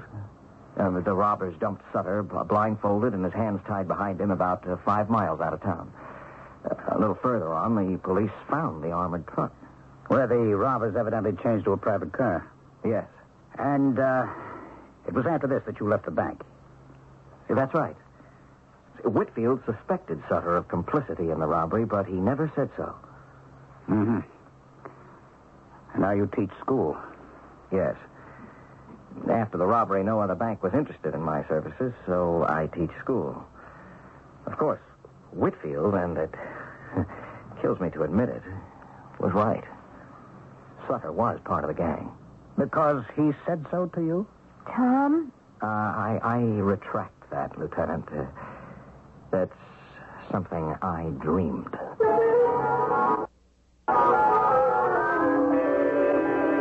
Our evening for callers. I'll see who it is. The package, Mr. Porter. Oh, thank you. You sign here? Where it's signed? Oh, I see. Thank you. Thank you. A package for you, Tom, huh? Did you order something? No. Who's it from? Mr. Gore. Oh, come on. Let me see. Gordon Whitfield. Is it ticking? Hey, this is crazy. What would Whitfield be sending you? All your old inter-office memos? Oh, let's find out. I don't understand. Huh? What is it? It's something in a bag. Oh, look at the pillow. Old Gordon must be in his dotage. Is needle pointing his secret vice? It's pretty. Oh, there's a lovely design. Hey, wait a minute. Here. Hold the pillow, Claire. But it... Hey, there's something feels crinkly inside. It can't be. All right, now don't fly off the handle, but remember my dream? Oh, now what? I said his living room was filled with needlepoint pillows and quilts. His wife, Amy, made and sold them. And Sutter said no one would ever guess where the money was hidden. I won't believe a word of it. Have you got a scissors handy? That fingernail scissors will do. Over on the end table. Here you are. Cut the thread. Oh, Tom, this is unreal, all of it. Now, let me... What's that, Mrs. Porter? Money. Old, beautiful money. The 60 grand Sutter wants me to invest. Oh, it is incredible. You cannot have gone to Sutter's farmhouse because it's burned down. You cannot have talked with Sutter because he's dead. Now, those are facts. Yes, I agree, but this is a fact, too. 60,000 facts hidden in a needlepoint pillow. And look here. The needlepoint covering is initialed A.S. Amy Sutter. But how is this possible? If the pillow didn't come from Sutter, it was sent to us by Whitfield. Why? That's what I want to know. Sutter said it was compensation for me. Could it be conscience money from Whitfield? He has no conscience. It's some kind of joke. Well, take a look. This is no joke. It's a fortune. Just look at it. Crime casts a long shadow. Its effects sometimes are felt years after the deed. But the effects of this one are very strange. There's usually an explanation for what happens, but Tom Porter's experience is unique. The bank robbery with which he was tainted, his automobile accident, his fantasy visit with the dead John Sutter, and now to receive $60,000 of the stolen money. We will learn more when I return with Act 3.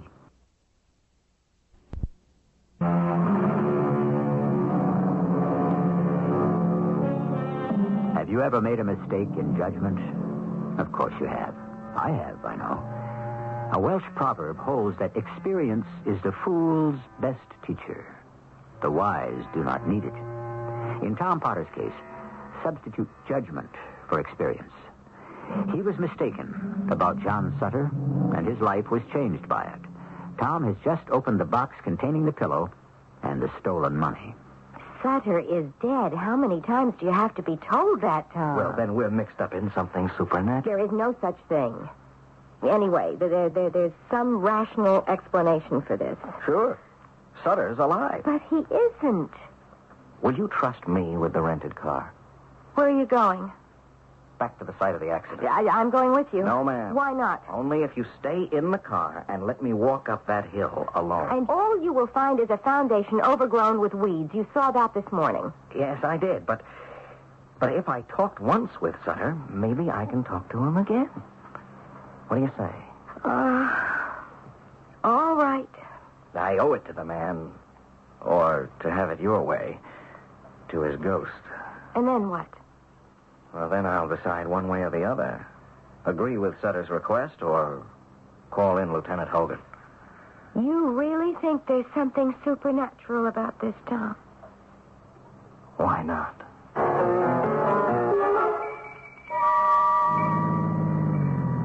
Remember now, you promised. I won't cheat unless you're gone too long. Lock the door after me. Tom, I'm scared. Relax. I'll be back soon. I don't believe I'm doing this. Returning to a ghost house, looking for a dead man, no one would believe it. No one should. But last night... Good Lord. There it is. The farmhouse. Light burning. Well, come in, son. John Sutter. There's something devilish about all this. Amy said you'd think so. Well, come in and sit down. I was here last night. That's right. But I was here earlier today, and there is no house. It burned down. And you're dead. That's right. That can't be right. What's the matter with me? Not a thing. But last night I never left the car. Not physically, perhaps, but you were here. You remember what we agreed to? Not physically? What does that mean? Your spirit body was here. I don't believe it. You mean when I was knocked out, I stepped out of my skin and paid you a visit? Yeah.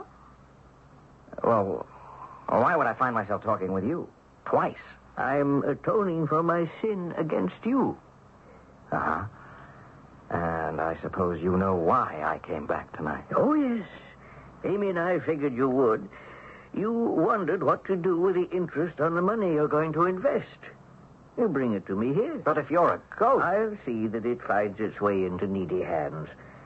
2 years will do. Then I hope my wanderings will be at an end. And the principal will be yours. You know whose name was on the box containing the pillow? That was easy to arrange. I have a brother living in Hartford. He posted it. Well, why was the sender's name Gordon Whitfield? He has something to atone for on Earth, Tom. You understand, I don't believe any of it. Oh, yes. It's hard to accept. Man's mind is closed to everything except himself and what he can see and touch. Oh, don't let it bother you. Go along now. I'll see you later in the year. And that's what happened word for word. And now I'm really scared. I'm not, and don't you be, but it was weird. Not scary, just weird. Unless I've got a short circuit in my brain, I believe what I heard. But how could the brother have sent the pillow, and why under Whitfield's name? Did Sutter appear to his brothers? Who knows? I suppose so. It's creepy thinking of ghosts hanging around waiting for atonement. Let's go home. Right. Well, what are you going to do? Keep the money? I want to talk to Hogan. He won't believe any of this. No. Why don't we keep the money? I'm tempted, honey. I really am. But look, let's talk again to Lieutenant Hogan. Lieutenant, what would you say if I told you that I know where $60,000 of the money can be found? I'd say tell me. You're being mighty mysterious, Mr. Potter. Well, I've had a mysterious experience. All right, let me say officially that if you have the money, you're required by the law to return it. I like you and your wife, but if I have to, I'll get a search warrant. If the money's in your place here, we'll find it. All right. You do that, but I can tell you this. Assume I have the money, the police would never lay their hands on it. Now, don't underestimate us. You had the same opportunity 10 years ago. You combed Sutter's house and didn't find the money. You can do the same here. We'll give it a shot. Thanks for coming over. I can let myself out. Good night. You're in the soup, Tom. Yeah. If they find the money, what's the inference? That I was in cahoots with Sutter and the gang and got paid off. And you can't deny it because nobody would believe our story. I still say let's fly the coop. Well, it's too late. We're being watched. What? Of course. Ever since I began to babble about Sutter, Hogan's ears have been at point. He's got plain clothesmen following us. Oh, Tom, how dreadful. First Sutter's ghost, and now the police? I'll tell you one thing. We don't discuss the subject anymore. The apartment could be bugged.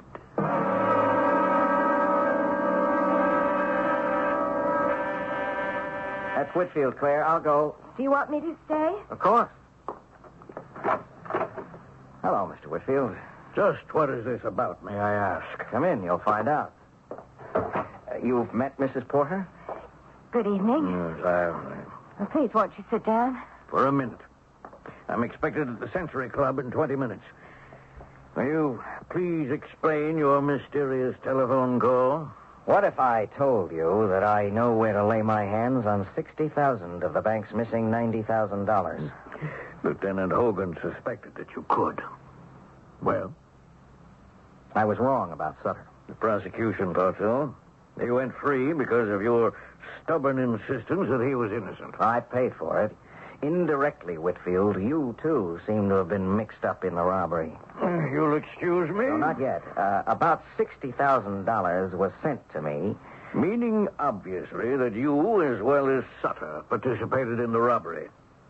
You waited a long time for your share of the money. I had nothing to do with the holdup. The stolen money was sent to me by you. You know that? Your return address was on the package containing it. You must have the receipt. True? Yes. I received a receipt in the mail. How do you explain it? I don't. I didn't send the package. If I turn over the package and the money to the police, we'll make headlines, Whitfield. What do you want? The money? Freedom from prosecution? Is that your blackmail idea? I want justice. For 10 years, I've been suspected of complicity in that robbery. No one in banking would offer me a job. You can correct that. How do you propose I correct it? If I turn the money over to you, I'd expect a statement from you to the press. Its content? Your gratification that for 10 years, Tom Porter has searched for the money still missing from the robbery at First Federal and has found it. Mr. Porter, at last, is exonerated from any suspicion of having participated in it. His integrity cannot be questioned. I hope that he will be welcomed back to his interrupted career as a banker. Word it your own way, I've lived under this cloud of suspicion too long. The statement would be uncharacteristic of me and distasteful to the bank. Well, then I'll have to turn the package, including the wrapping, over to Lieutenant Hogan. If I issue such a statement, you'll destroy the wrapping with my name on it? Yes. My solemn oath. Very well. Good night. What a warm, friendly man he is. Tom, darling, what happens next? I send for Lieutenant Hogan. You know, I suppose, that this room was bugged. Everything you and Whitfield said was recorded. I figured it might be. Mr. Porter, you know where the money is, or you have it? I'm going to turn it over to you, Lieutenant, with certain conditions. I'm listening. The money was sent to me in a box, and the sender's name on the wrapping is Gordon Whitfield. I insist that Whitfield's name be kept out of this weird business. What else? A statement from you to the press that you and I have worked together long and hard to recover the money. Whitfield will support you. Then I'll be cleared, finally, of any suspicion. And you'll have a chance to return to banking? Yes. That's all I want. I'll have justice. Anything more? If there's a reward from the insurance company, I expect to receive it. For one thing, we need a new car. All right. I accept the conditions. Where's the money? You're leaning on it, Lieutenant. What? The needlepoint pillow. What? It's slit at the side. Reach inside and, there you are. Oh, good Lord. This is the craziest. Wait. Let me get this straight. You said Sutter. Dead old John Sutter talked to you and told you you'd receive the money. Now, somehow you did receive it stuffed in a pillow and mailed to you by Whitfield, who knows nothing about it? Correct. Those are the facts. That's absurd. Makes no sense. I know. But there's the money. We'll keep the pillow. It's a nightmare. I agree. You explain it.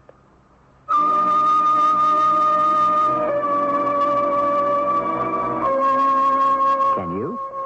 An injustice was corrected, but realistically, the events are hard to explain. Perhaps, as the saying goes, wishing can make it so. Tom Porter lived for many years wishing that he could be free of the suspicion that he participated somehow in the big holdup. And John Sutter's conscience bothered him even after death because Tom suffered unfairly.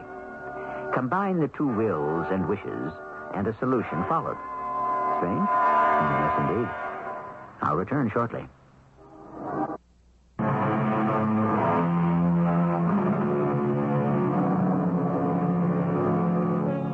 The stories I bring you, as I always say, are tales of the macabre. Unusual because in each of them there's a peculiar twist in a person's fate. The odd thing in the story we've just heard was Tom Porter's 2 encounters with the ghost of John Sutter. You may doubt it. If so, ask yourself how that stolen money came into his possession. Our cast included Tony Roberts, Terry Keane, Ralph Bell, and William Griffiths. The entire production was under the direction of Hyman Brown. And now, a preview of our next tale. Them glassy blue eyes don't fool me, or that pink skin, or those red lips, or those dandy clothes neither. I know all about you, old man. All you need is one good push, and it's all over. Just one hefty shove, that's all. Cassandra! Yes, Mr. Dryer? What were you doing? I got to collect these glasses and wash them up. You were doing something else. Did you put your hands on it? Oh, the picture, you mean? You know that's what I mean. You told me not to. Well, did you? No, I was only talking to it. Why would... What? Talking to it? Do you like the picture? Change a question, do I like it? I like to talk to it. One of these days, maybe he'll talk back. Mrs. E.G. Marshall inviting you to return to our Mystery Theater for another adventure in the macabre. Until next time, pleasant dreams.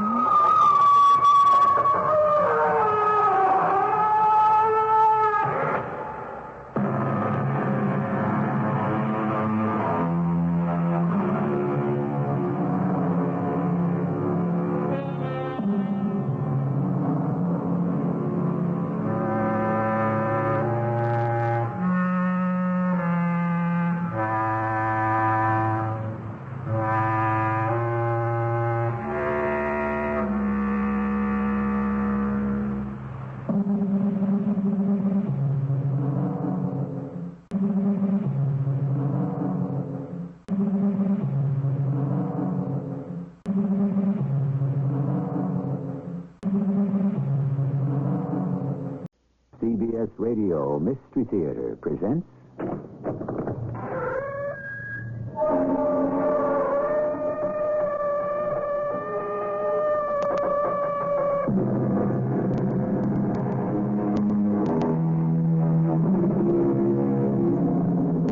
Come in. Welcome. I'm E.G. Marshall. Once again, we are fortunate enough to bring you an extraordinary tale from the pen of H.G. Wells. This, one of his stories from the classic Time Machine. Herbert George Wells, born over 100 years ago, had a bold, creative power that not only captured the spirit of the future, but has excited and stunned the millions who have been spellbound by his vision. Eduardo, what are you doing? Just making sure all the backpacks are secure. Go back to sleep, Carlos. I saw something flashing in your hand. What are you taking out of that bag? Quiet. We will wake them up. Eduardo, you're stealing. She'll never miss it. What is one little diamond to a woman with all that money?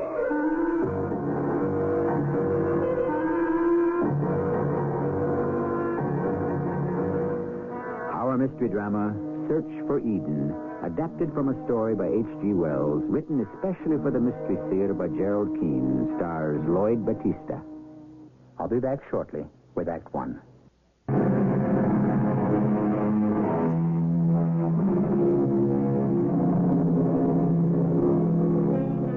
To begin this imaginative account by H.G. Wells, let me start by reading to you how he begins the story.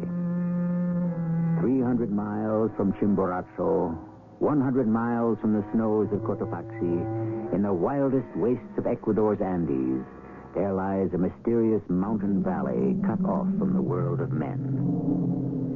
But our story first unfolds in the city. Another beer, Eduardo? I might as well. Why not? Waiter, make that 2 beers.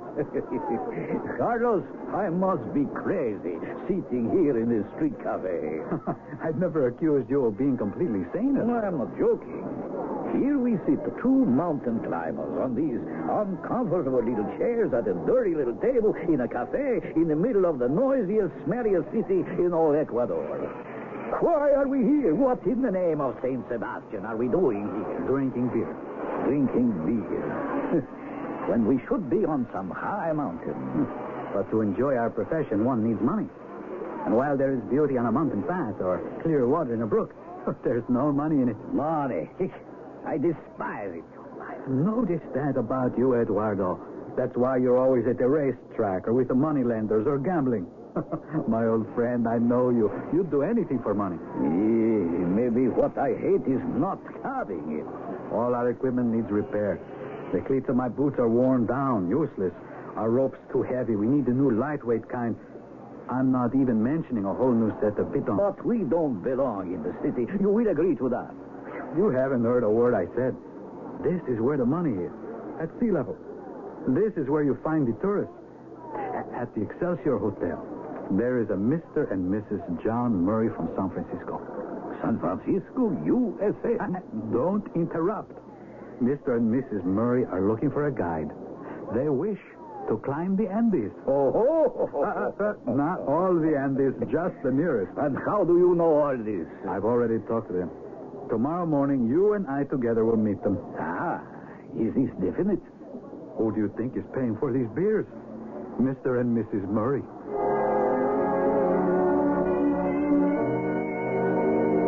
I tell you, gentlemen, my wife and I have traveled extensively all over the world. We've done the Matterhorn and the Jungfrau. I mean, we've been up there, haven't we, Margaret? Oh, yeah. So I said to her, Margaret, here we are in Ecuador. Here we are, and right here on our doorstep, so to speak, the most beautiful mountains in the entire world. That's where you gentlemen come in. Well, so then you are not novices to mountain climbing. You heard, Mr. Murray, Carlos. Matterhorn, Jungfrau. Well, now that you put it that way, not exactly climbing, I'd say. I wouldn't say that. Would you, Margaret? No. You went mountain climbing, but you did not climb? I didn't say that. I said we went up the Matterhorn and the Jungfrau. We went up as far as the funicular would take us. The cable car, that is. It's quite a scary climb. I mean, you have to have a feeling for heights to enjoy it. Wouldn't you say that, Margaret? No, yes. But this time, no little trolley car hanging in the air for us. No, sir. On our feet. So, what say, gentlemen? Well, there are many beautiful places in the mountains, and I would suggest that the first climb be a modest one. Modest? You mean not too high? Carlos is right. You know the air is very thin in the Andes, and you must acclimatize yourself to it gradually. How do you feel about that, Margaret? No point our wearing ourselves out first time round, eh? I have heard of a mysterious hidden valley somewhere in the Andes Mountains, which is like an Eden. Is that true? Oh, Mrs. Murray, no one knows. There is such a legend that this Eden in the Andes Mountains does exist. But I will say this. There is not one mountaineer the whole length of the Cordilleras who has not tried to find that valley. Could we look for it? Kind of a Shangri-La, is it? Well, how about that, gentlemen? How about that? Shangri-La or bust? We could take you up into the area where it is believed this Valley of Eden exists. But the chances are we wouldn't find it. Can we make that our first climb? Yes, Mrs. Murray, we can undertake that climb, but it would be advisable not to be your first. Carlos is right. Let us make it the second or the third or fourth climb, and you will be all the more experienced mountaineers by then. Well, now then, gentlemen, if you don't mind, Margaret and I are going into town to do a little shopping. We always like to look for gifts for the folks back home. How much of you fellas need to start us off the first day? I know you don't have to tell me equipment, food, whatever it takes. Well, I got my trusty little checkbook right here. Now, what would you say? 1,000 to start us off? Is that so, Chris? Or dollars, Mr. Murray? Well, I should say not good old American USA dollars. Yes, sir. And I'll come downstairs with you to the hotel desk to make sure they cash it.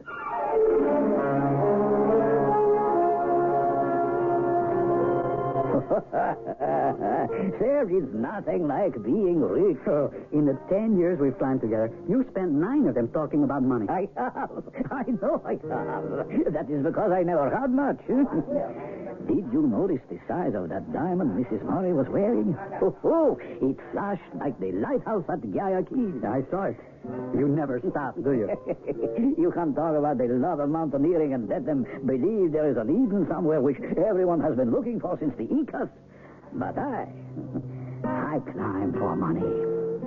Eduardo, just suppose, if you and I could find that valley, farmlands, peace, like the beginning of civilization, unspoiled, what would you do? Oh, Carlos, to tell you the truth, I don't know if at my age I could appreciate such a place. I could. I could give up all this so-called civilized life like that. If I were to find that Eden, I would never come back down the mountain. You forget one thing, my boy. So you find this Eden, this garden, then you are like Adam. But what good is this Eden to you, Adam, without an Eve? Nah, come. Let us finish our drinks and go to the stores and buy the best of climbing gear they have to sell.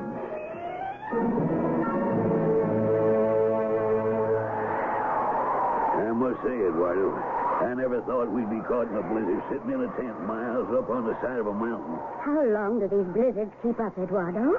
This one could keep going all night.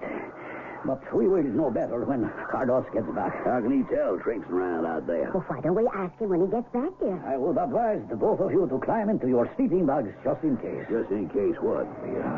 I don't wish to alarm you, but the last time Carlos and I were caught in such a snowstorm, suddenly a great wind came up and carried our tent into the air like a great sail. So we always advise, remain in your sleeping bags. Good thinking. You see, Margaret? You get what you pay for. You hire experts, you get expert attention. Hey, here he comes. Oh, stay where you are. I'll tie the tent flaps fast on the inside. It's nasty out there. Carlos, you're covered in ice. You look just like a snowman. Wait, I'll get my hood off. How is it, Carlos? Oh, I think we're in for it. I made about 50 meters in both directions. We're a little protected by a snow peak above us. That ought to hold back some of the wind. Any signs when it'll let up? Well, there's no way of being sure, Mr. Murray. But we are perfectly safe here. Yeah. So, this is where we spend the night, eh, Carlos? Well, we've no choice. If it stops by morning, can we keep on going? I wouldn't like to promise it. I think it would be wise if we turned back. Don't you agree, Carlos? Well, yes, I do. I'm sorry, Mrs. Murray. I know you had your heart set on finding that hidden valley. But I think it's the wrong time of year. Well, can't have everything. We've had a week of different climbs, and I, for one, am very satisfied. I'm so disappointed. Are you sure we can't find the Eden Valley? Mrs. Murray, I would like to find it as much as you would. It's the dream of my life. But right now, the best thing for us to do is to get inside our sleeping bags and settle down for the night. Eduardo and I will keep watch. And we'll keep this lantern lit. It's more comforting to have a light burning during a storm.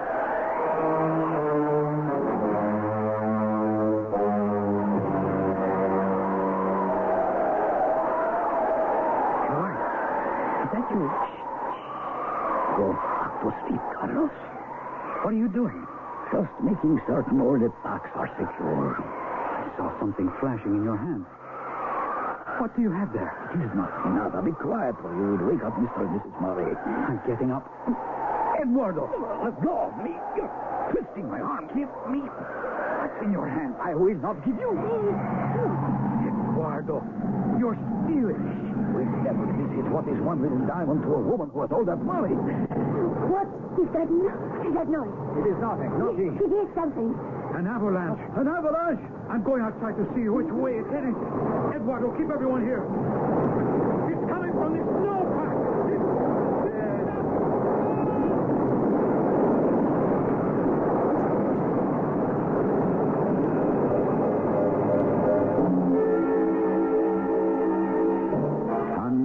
Snow and ice roared down the mountain, miraculously missing the tent and its 3 occupants. Next morning, the sun rose on a landscape completely changed by the avalanche. Eduardo searched for hours for his partner. He found nothing. He led his party back down the mountain, then gathered together a rescue party. For Carlos has completely disappeared. I shall be back shortly with Act 2.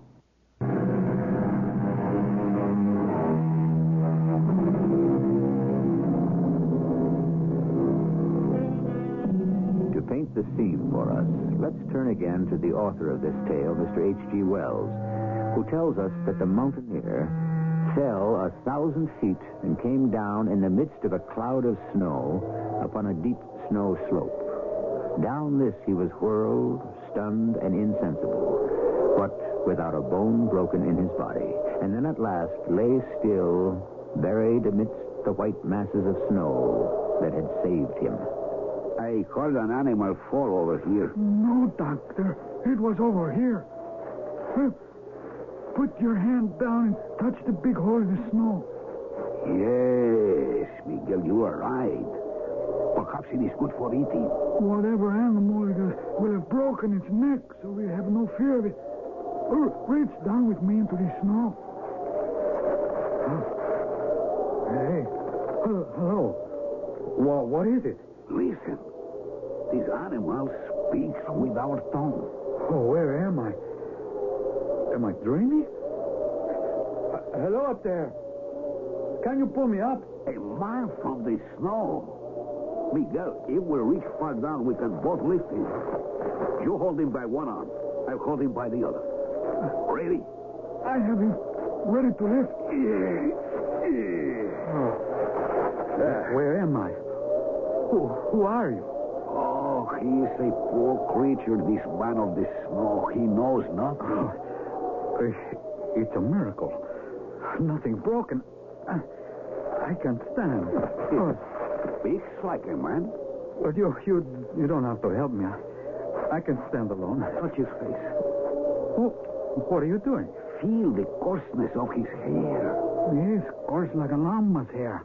Come along with us, man, from the snow. We will hold you and guide you.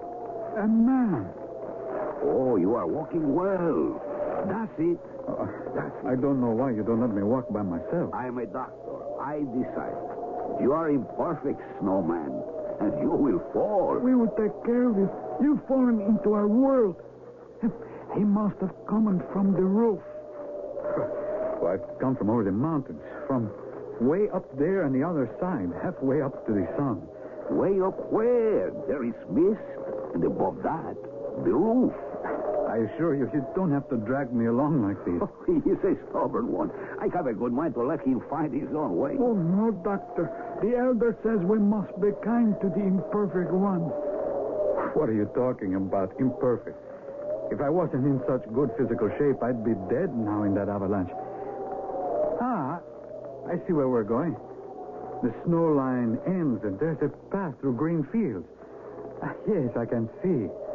See? What is see? Imagine. Way up there it is winter. Down here it is summer. Oh, very strange. He talks much, doesn't he? But his words are elusive. No question. We must take him directly to Juan, the elder. Who is that? Juan, the wise man of our village.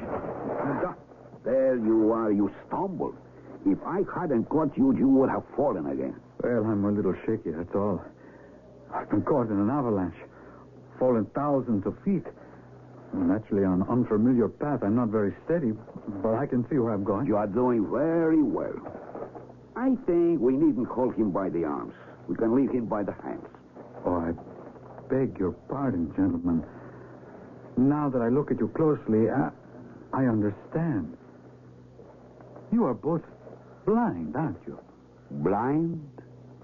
What is blind?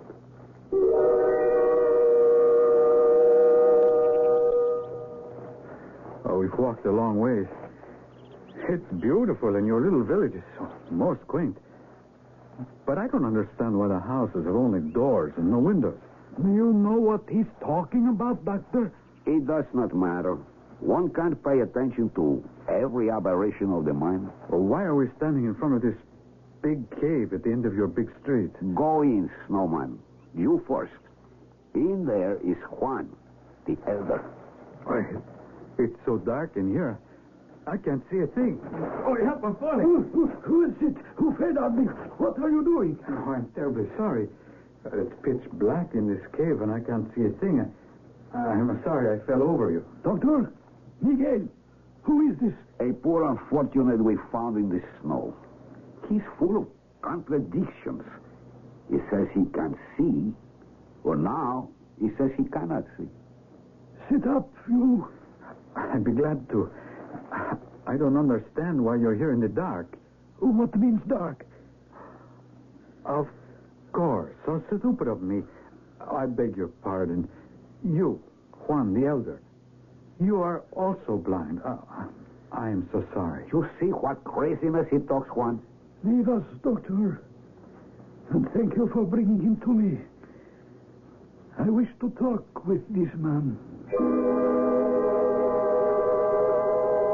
You say your name is Carlos.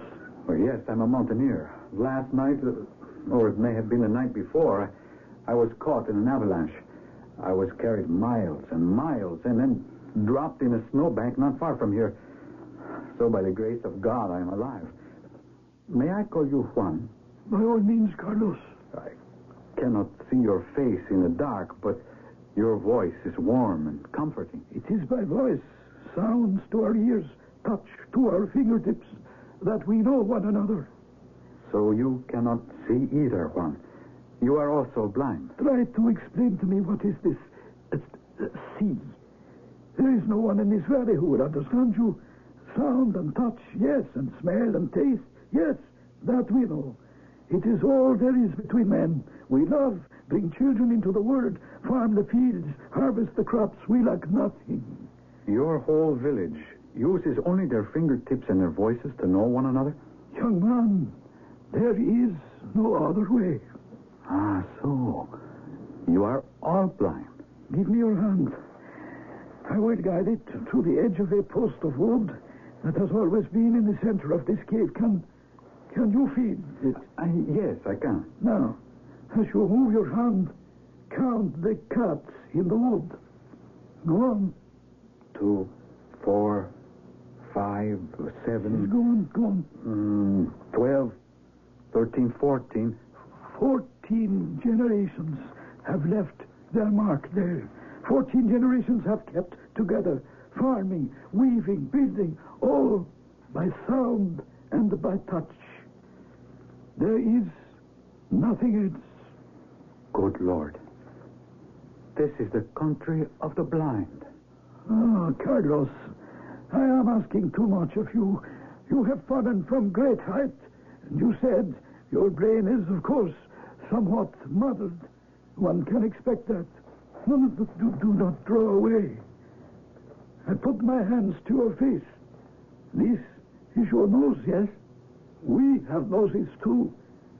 But here, I feel strange, feather-like things on either side of your nose. Those are eyelids. Little hairs on them to keep the dust away from... Oh, it's no use. I can feel the little hairs. They move so fast, these eyelids. And there is a lump under each one. Those lumps are my eyes. Eyes?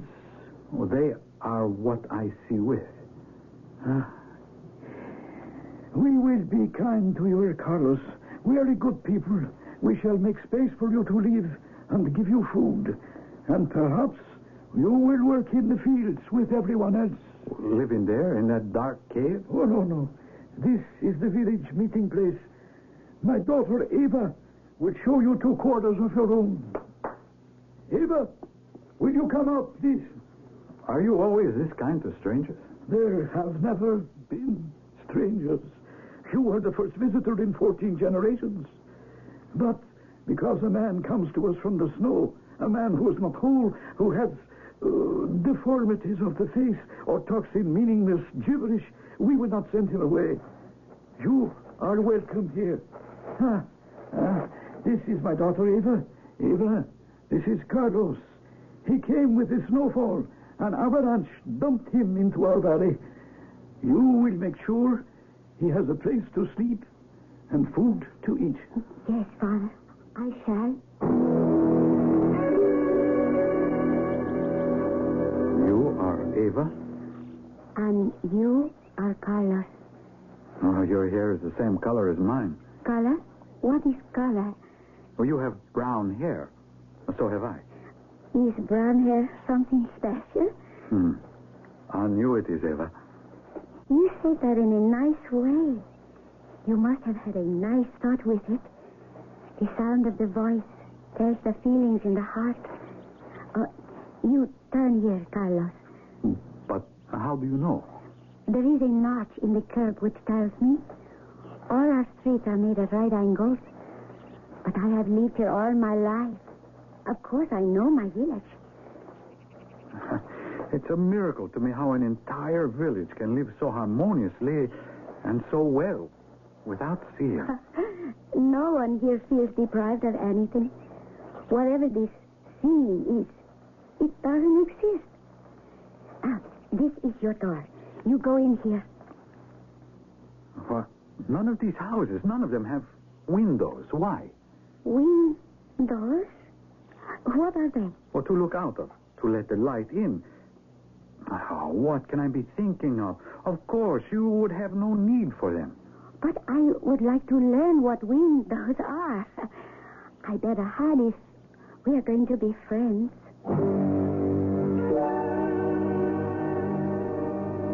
I have brought you a bowl of llama's milk and some salted bread. Why are you out here on the steps, Carlos? Well, it was too dark inside a little house. Besides, I love to watch sunsets. What is this dark that you don't like? This time of day, when the tiny animals make their music, I like it too. You say day, Ava, but to you, what difference is there between day and night? Oh, a great deal. Night, animals sleep, we sleep. The earth becomes cool. You know, I'm sitting here, and I can see the golden red color of the sun going behind that mountain in the sky, going from light to deep blue to purple. Oh, and I am sad that such a beautiful girl as you has never seen it. I wish you would stop. We have been kind and welcomed you, and your mouth is filled with untruths and lies and words that bring out the anger in me. There are no mountains.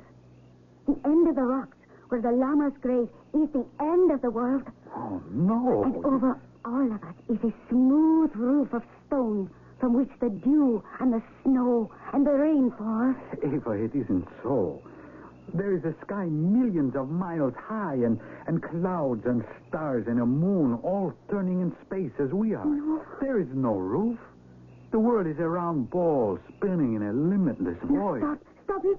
I won't hear any more. How can you lie like that? I won't listen to you anymore with your made-up words that make me so angry. No, all right. I had better go to see your father again. He's a man of learning. He's my only hope. Please, Ava, lead me to him. Ava tells me you are filling her ears with strange talk. Unfamiliar, perhaps, but not strange. Do you remember telling me I was the only stranger who had ever come here? Think back and tell me, did anyone ever leave this valley? Oh, yes. Years ago, I am told, at the time of my grandfather's grandfather, men walked beyond the rocks where the llamas graze, and they must have fallen over the edge, who knows where. Oh, they didn't die. They came to my land and spoke of this valley. They called it Eden, after a garden where man first lived. You say the world does not end at the edge of those rocks? More than that. I say that world where I came from is not as happy a place as you have in this valley. That's why I climbed mountains. And you think here you have found your Eden? Well, I'm terribly afraid that I have. And unhappy. Why? Why unhappy? Because it makes me realize the only way man can live without war and disorder, the only way he can exist in peace, man with man, is to be blind. Yes, our young mountaineer is unhappy, even desperate. Alone, he returns to the house they gave him, throws himself on the bed, but cannot sleep. Somehow, he must show these people there is a value to seeing. Especially Eva, the last person he wants to hurt, and the first person in his heart.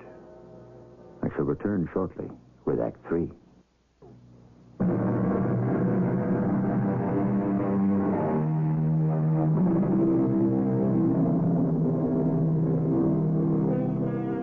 The country of the blind, H.G. Wells calls it. These people lived a simple life, he writes. They toiled, they had food and clothing, they had days and seasons of rest, they had music and singing, and there was love among them. Then why was it, in such an ideal community, that Carlos, the young mountaineer, was so desperately unhappy? Don't stand behind me, snowman, watching me spade the earth. Come forward. How did you know it was me, Doctor? Your back is turned. Of course, I forgot. You don't need to see someone to know who it is. You have been here for so many days, and you still insist on foolish talk. You're the only one in the whole valley who laughs at me. Quite true, snowman, because I am honest. I would rather laugh out loud than hide pity and scorn, as they do. Now go away. I have a lot of spading to do. I suppose everyone in the valley is so healthy you can afford to spend time on your farm, huh? Everyone works the land, whether he be doctor, butcher, shopkeeper, or even the elder. I didn't know that. I cannot dig properly with you hovering behind me. I'll go. Carlos, you have no more powers than the rest of us have. Less. You stumble to distinguish sounds. Your stars and moons and looking and seeing and all those other words you fancy. Oh, yes. Colors, sunlight, all lies. Now, why don't you leave us alone? Go back where you came from. I have heard you with Eva. Eva is not for you. I never said she was. Leave her alone. She's a sweet girl, not to be contaminated. Go away. You're not wanted here. What are you doing with my spade? Put it down. I've had enough of your taunting, you ignorant blind man. I came here looking for peace, and it's those like you who have destroyed it. Now you're trying to destroy me. Get away from me, or I'll use this. Do you hear? I've had enough of this. Come near me, and I'll smash your skull.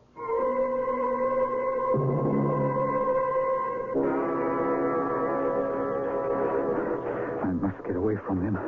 Be by myself and think. Otherwise, I can't be responsible. No, man! Give me back my spade! Carlos! Come back! I see them all. A whole village of men. Do they think I'm stupid?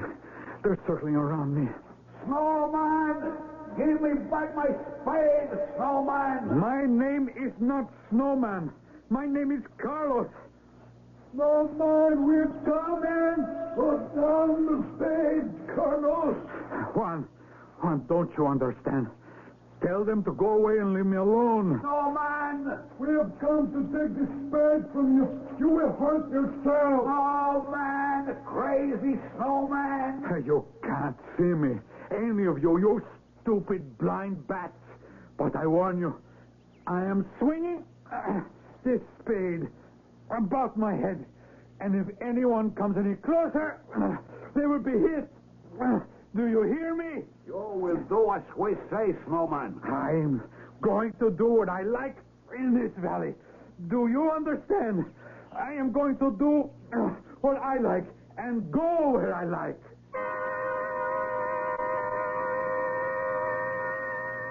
You have no idea, Doctor.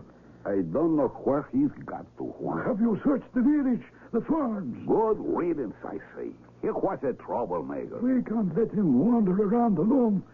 Suppose he comes to the end of our world, to the rocks, and falls to his death. So? Carlos is a human being. Afflicted with these eyes, as he calls them. Not normal. He has wild thoughts, lives in imagination, in dreams perhaps, but still A human being. There you are, Doctor. There, did you tell Juan that we found Carlos?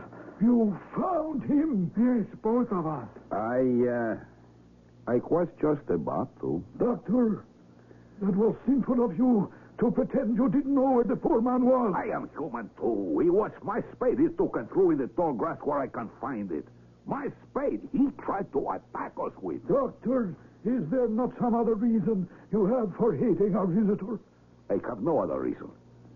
You must not be jealous of the time Ava spends with him.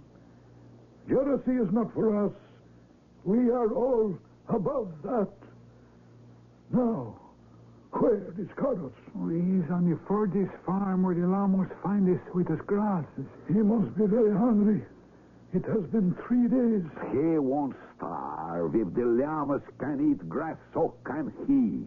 Good for the digestion. A man, a human being is hiding, afraid of us, afraid of himself. Water came from the roof above us twice since he ran away. He's in the fields, wet, hungry, perhaps desperate. Perhaps he found shelter. I hope so, Miguel. You say you found him in the furthest farm.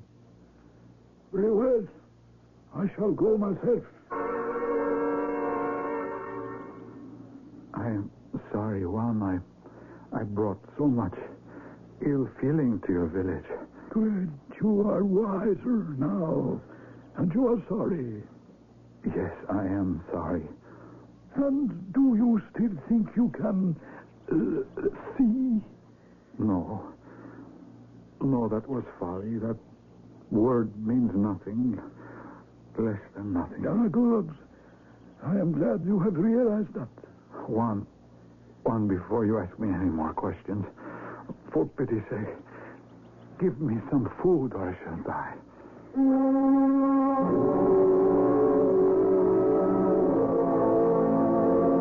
Father, may I speak with you? Yes, daughter. What is it? It is about our visitor, Carlos. He has found his place in our land. I know. I hear good reports in the many, many months that have gone by. You have? Since the harvest, every day, he has gone into the fields and gathered up the hay. I'm glad to hear that. I am glad his madness has passed. He no longer talks about wild things. I would be untruthful if I said he does not. Oh? But only to me. To all the others in the village. He is one of us with the same beliefs, the same truths. But, Ava, there are not two truths. I caution you, see less of Carlos. He is not yet quite well. That is what I came to tell you, Father. He has asked me to marry him. What can I do? Ah, my dearest daughter. I know he has delusions, but they are getting better. Whenever he hears the approach of anyone in the village, he says everything that they think is right. I don't know what to say. I have always believed in following one's heart. He loves me. And, Father, I love him. Doctor, did you examine him as I asked you to? I did, yes. He came to my house yesterday. And what is your opinion? I would say his case is clearer to me now. And? I think, very probably, he might be cured. That is what I have always hoped. His brain is affected. And what affects it? Those two lumps on his face, which he used to call eyes. I have not heard him mention them in a long time. No, he does not. And that is why I think there's hope. My conclusion is those eyes and what he calls eyelids are diseased in such a way as to affect his brain. How extraordinary. I have arrived at that conclusion because those eyelids, in moving as they do rapidly, cause his brain to be in a state of constant irritation and distraction. But you say there is a cure. Let me say, with reasonable certainty, that in order to cure him completely, all we need to do is a simple surgical operation. Namely, to remove the irritant bodies. And then Carlos will be completely sane. Perfectly.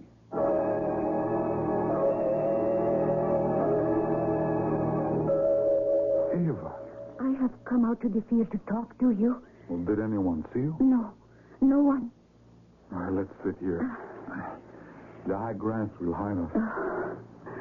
Carlos, dearest, I have told my father that we wish to be married. You did? But when? Oh, several days ago. What did he say? It was he who had the doctor send for you and examine you.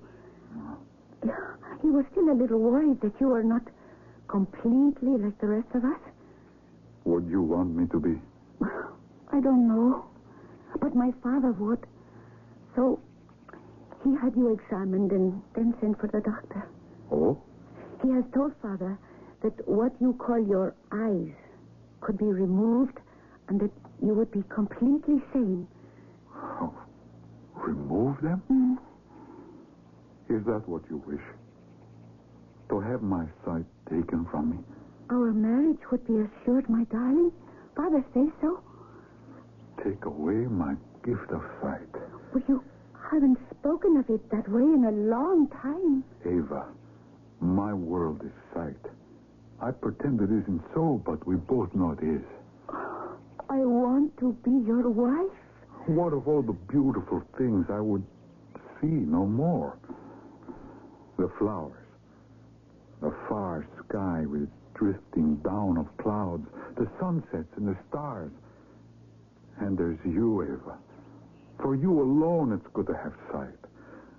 To see your sweet, serene face, your dear face, your beautiful hands folded together. Don't say those things to me. Instead, you offer me night and blackness. All I'm left with is to touch you, hear you, never see you again, imprisoned under that roof of rock and stone and darkness. Would you have me do that? I want so much to be your wife, Carlos. Oh, dear Carlos. Oh, Lord in heaven, help me. Oh, dearest heart, you will not be hurt, and you will go through all this for me.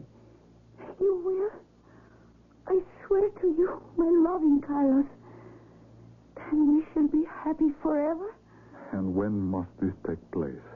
Tomorrow. Oh, so soon. Yes. Tomorrow, then? I shall see no more. I must go now and tell Father the wonderful news. Eva. Yes? I wanted to look at your face once more. To remember.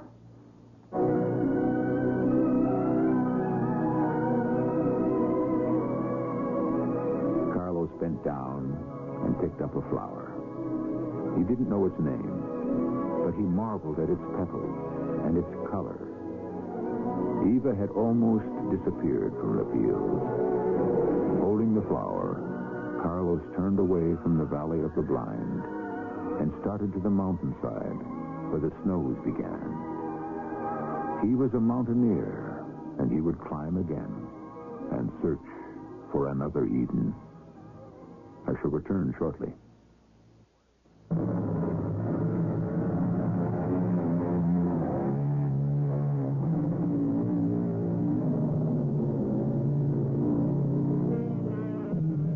Whether one tries to surmount cliffs of stone, ice, or avalanches, or the hurdles of life below, we're all mountaineers. The quest for tranquility is in every heart. Rudyard Kipling, a friend of H.G. Wells, described our search when he wrote, "Something hidden, go and find it. Go and look behind the ranges. Something lost, behind the ranges, lost and waiting for you. Go. Our cast included Lloyd Battista, Evie Juster, Jackson Beck, and Ian Martin. The entire production was under the direction of Hyman Brown. This is E.G. Marshall inviting you to return to our Mystery Theater for another adventure in the macabre. Until next time, pleasant dreams.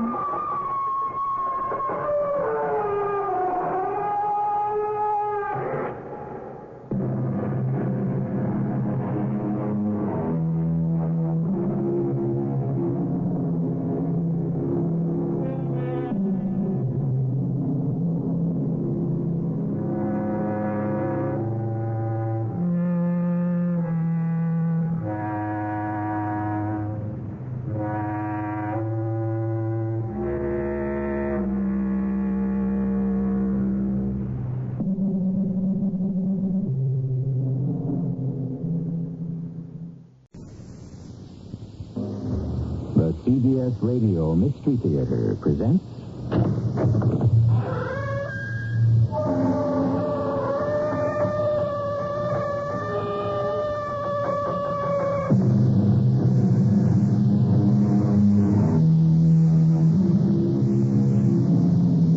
Come in. Welcome. I'm E.G. Marshall.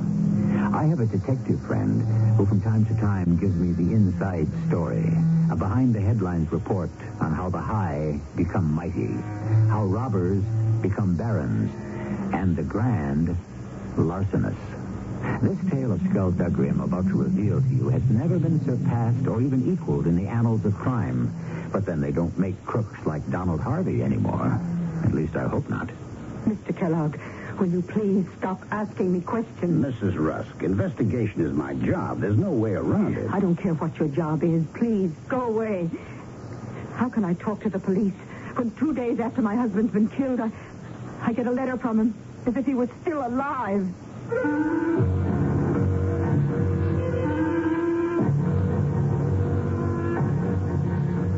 Our mystery drama, The Copenhagen Connection, written especially for the Mystery Theater by Gerald Keane, stars Ralph Bell. It is sponsored in part by ARM, Allergy Relief Medicine, and Contact, the 12-hour cold capsule.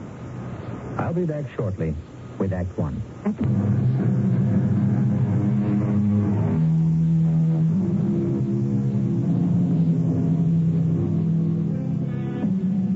The time is today, or shall we say, quite recently. The place in the mountain ranges of California, 1,100 feet above the Mojave Desert. And the next voice to talk to us, that of Sam Kellogg of the California Patrol. This is where it began for me, October 10th. A small chartered airplane had struck the side of the San Bernardino Mountains bordering the California Mojave Desert. I got there as the bodies were being pulled from the wreckage. The impact of the crash and the flames leaving very little for identification. Did you say very little, Sam? Oh, I'd say less than nothing. 3 bodies are all we could find, but who could tell who they were? Any word on the plane, George, whose it was? Yeah, I got a message radioed through that it may have been a twin-engine fan jet chartered from Mexico City from a private company. Give me a hand over here, George, in back of these rocks.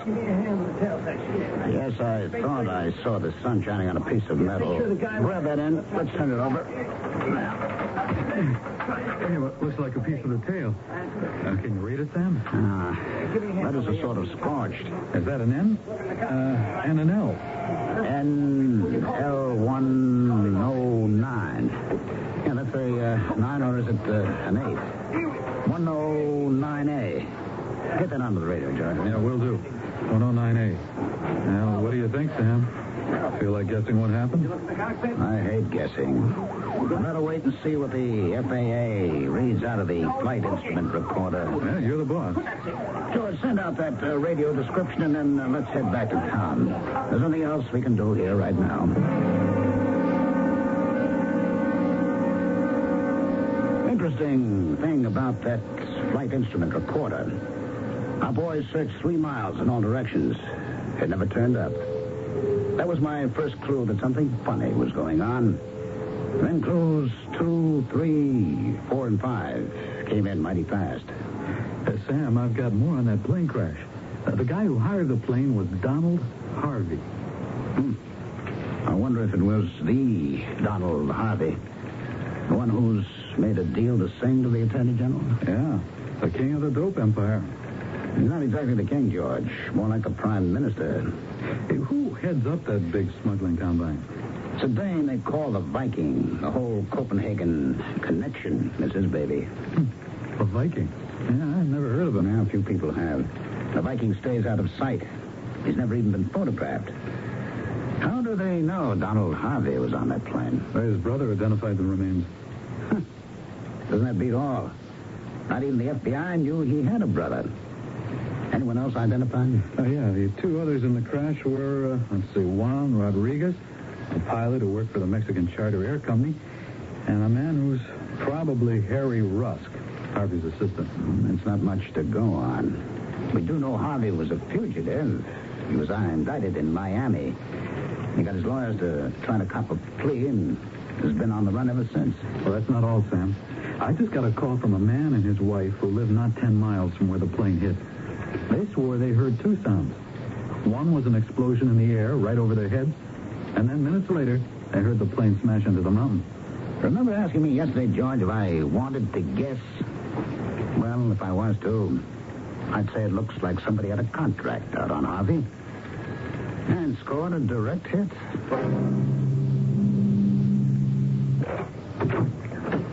Yes. What do you want? Sam Kellogg, California Patrol. I'd like to speak to Jerry Harvey, the brother of the gentleman who was on that plane. I'm Jerry Harvey, officer. Come on in. What can I do for you, Mr. Kellogg? Mr. Harvey, I understand it was you who identified your brother. Is that a fact? Yes, I did. Gruesome experience. If I'm not being too intrusive, I'd like to know how you identified your brother. I saw the bodies at the morgue, and they were so burned and disfigured that even the dental records were useless. Hey, well, that's what I meant when I said gruesome. Naturally, I couldn't ask Linda, that's Mrs. Harvey, to make the identification, so I had to. You see, Mr. Kellogg, we did know Donald would be on that private charter flying up from Mexico City. Kind of, a secret visit, you understand, to see Mrs. Harvey. You said visit? Visit his own wife? Yes, they're estranged and not living together. Linda's staying with me here on the ranch. You mean she's here now? Yes, she is, but she's still very shook up about the accident. It's true they didn't get along, but when the man you married dies all of a sudden like that, well, that takes a lot out of you. How about answering my question, Mr. Harvey? You were able to identify your brother, Donald Harvey? Yes, there was one piece of clothing I was shown that made me fairly certain. What was that? Just a little piece of a tie. A necktie? Yeah. As I'd given it to Don for his birthday. Had it specially made for him. A tie with a red boat on it. I'd like to see that, if I may. Oh, well, I'm afraid you can't. Oh, why not? Well, after the body was released to me, out of deference to Linda and the family, I had Don cremated. The cause of the crash was as mysterious as ever. I took the next commercial flight out of L.A., touched down in Mexico City, and went to see the widow of the deceased pilot. She wasn't home. I waited.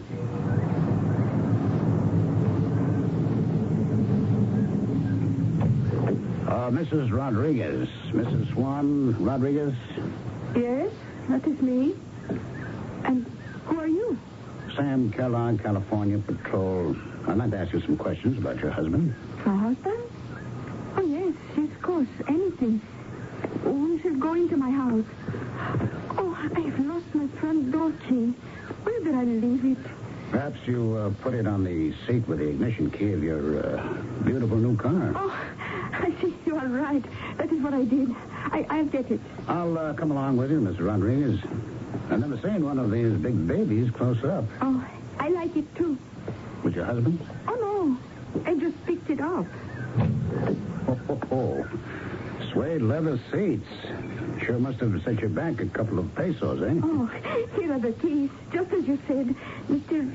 Oh, I forgot the name. Please? Sam Kellogg. Oh. my house. Thank you. How about answering my question, Mrs. Rodriguez? You asked me a question? What was it? I'm just interested to know how many pesos this big new car set you back. Oh, I have no idea. It was paid for by the company. The airplane charter company gave you that car as a gift? A gift? I don't know. They call it compensation. Oh, the insurance on his life, I suppose. I don't know. They just call me and say, it is yours, Mrs. Rodriguez. Take it home. Yeah. Mrs. Rodriguez, I plan to be here in Mexico City for a few days, and if I may, I'll call on you again. I want to know whatever your husband knew about his passengers. Oh, I don't think he knows anything. He flies where they tell him to fly. Oh, but of course I shall see you. Anytime. Good. By the way, what's the name of the head of the airplane charter service your husband worked for? Oh, the head? Oh, the man who owns it is Carlos Palacios. Ah, thank you, Mrs. Rodriguez. Much obliged. Hello, Mr. Palacios. This is Sam Kellogg, California Patrol. I'd like to come to talk to you about that accident involving one of your planes last week up our way. Kellogg. Yes, that's right. This evening? Be fine. I'll take a taxi out to your hangar. 8 o'clock. I'll be there. Oh, by the way, that was a rather nice gift you made to your pilot's widow. Well, I'm talking about that expensive new car. Are you sure? Well, she said your company gave it to her. Part of the insurance. Oh, really? Well. Yeah, that's what she said. We'll discuss it further when I see you tonight, Mr. Palacios. See you. California Patrol. Hello, George. This is Sam. Oh, hi, Sam. I'm down in Mexico City. Check out if there is any other connection between the pilot Rodriguez and Donald Harvey. You mean other than the fatal flight? Will do. Is there anything new? Yeah. Harvey's widow has left California. Took an eastbound flight last night for New York and is booked through to Copenhagen, Denmark. What does Jerry Harvey have to say? He knows from nothing. He's taken off for Big Bear up in the hills where he's got a vacation log cabin. Can you assign a man to follow him, George? I've already done that. Are you winding up in Mexico City, Sam? Well, I hope to.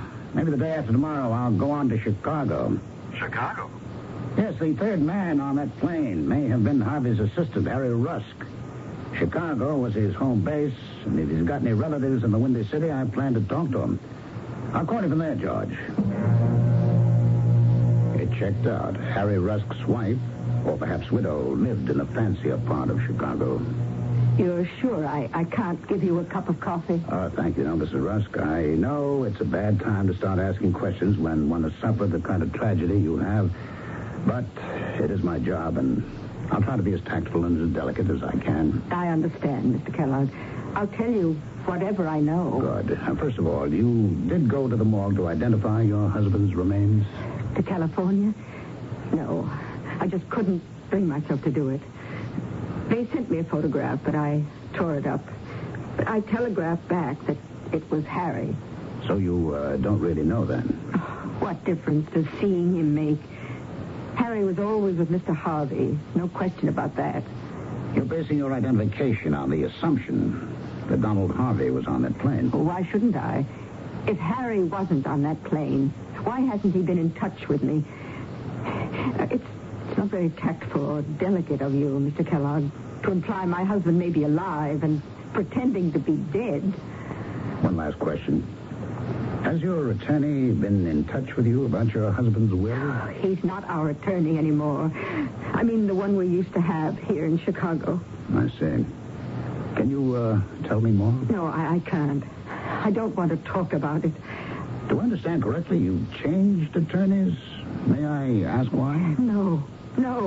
Please, stop asking questions. Now, Mrs. Rusk, I told you this investigation is my job. It's not easy for me either. Easy? How can I talk to the police when 2 days after Harry's been killed, I get a letter from him as if he were still alive? A letter from Mr. Rusk? Yes, from Mexico City. He wrote, I'll be seeing you soon, darling. And then more about a new lawyer in Copenhagen. Look, I can't talk about it now. Can't you understand? It's too real. Like a voice from the grave. Now, will you please go away and stop asking questions? Please. Between Mexico City, the mountains of the Mojave Desert, and Copenhagen, there was a link. A lawyer there? Why? Mrs. Harvey on her way there? Again, why? Something was rotten in that state of Denmark, and my misgivings would not go away. My friend the detective tells me the great sleuths are great because they try never to overlook a single fact. The tiniest bit of fluff in a trouser cuff may hold a clue that sheds a light on a personal act that hides the motive that points a finger at the perpetrator of the crime. There's a nursery rhyme, something like that. I'll try to remember it before the end of today's story, and I'll be back shortly with Act 2.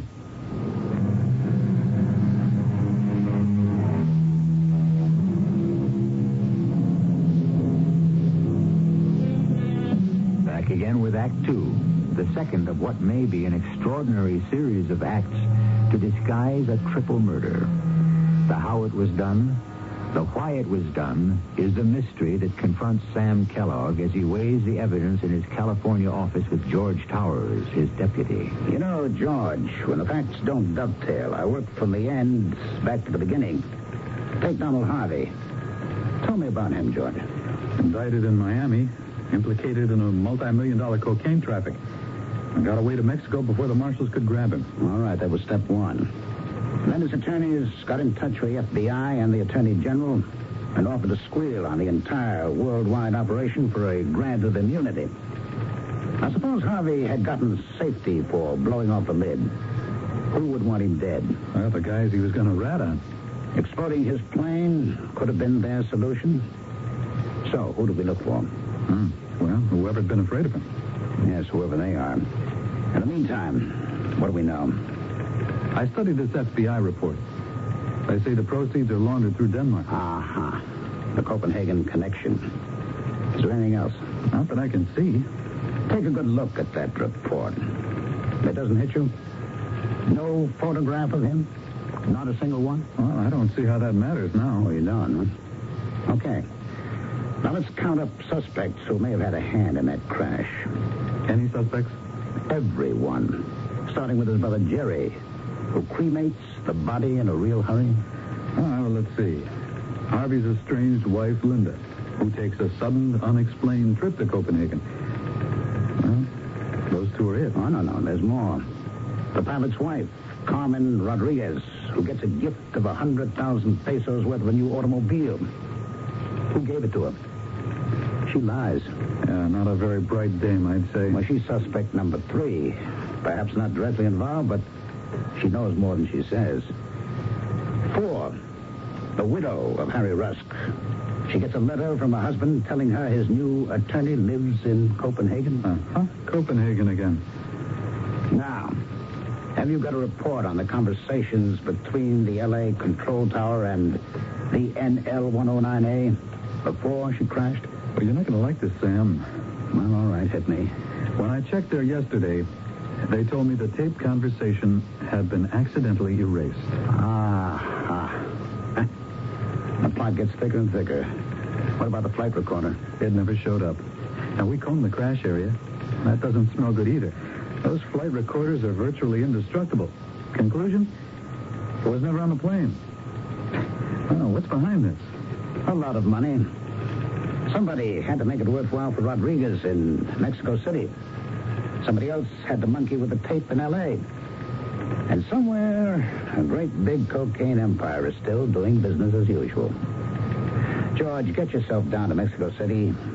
Start with the head of the charter service, a Mr. Carlos Palacios, and grab him. Then move over to the pilot's widow. You're a nice-looking young fella. Don't leave her until you get something out of her. What are you going to do? I'm packing a bag for Copenhagen.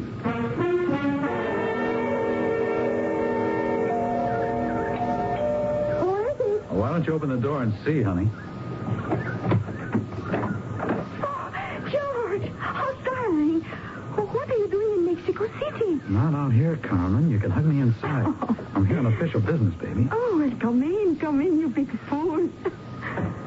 Oh, my darling George, I was going... I see it's stark crazy. Yeah, crazy is right. How could you be so dumb? What are you talking, George? My boss, Sam Kellogg, comes down here to interview you, and you drive up in a brand new car. Well, what is wrong? Look, let me finish. Then you tell him Palacios of the Charter Airways, who knows nothing from nothing, gave it to you as compensation for Juan's death. So? He could have? Oh, you fool. Don't you think Sam would check on your story? Why did you have to tell him that? In fact, why did you have to wave all your money around so soon? Couldn't you keep it until everything cooled off? Is this why you came all the way from California to scold me? Oh, George, I thought you loved me. Yeah, I do love you, baby, but there's too much at stake for me to get hooked up with a stupid dame. Why do you keep calling me stupid? Look, I've got to come up with some story why you lied about the car. But that's not the big problem. Oh, what is? It's Jerry. If he finds out you were out of line, come on, you know what he's like.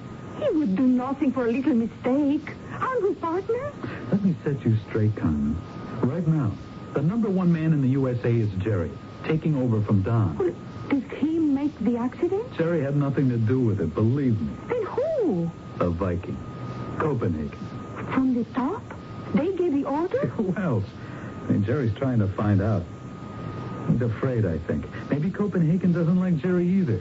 Jerry could be next. So could you or I. Now do you understand, Carmen? No, George. Oh, thank heavens you're beautiful. It makes up for everything else. You like me, don't you, George? One last word, honey. Lay low. Don't spend any money. You're leaving?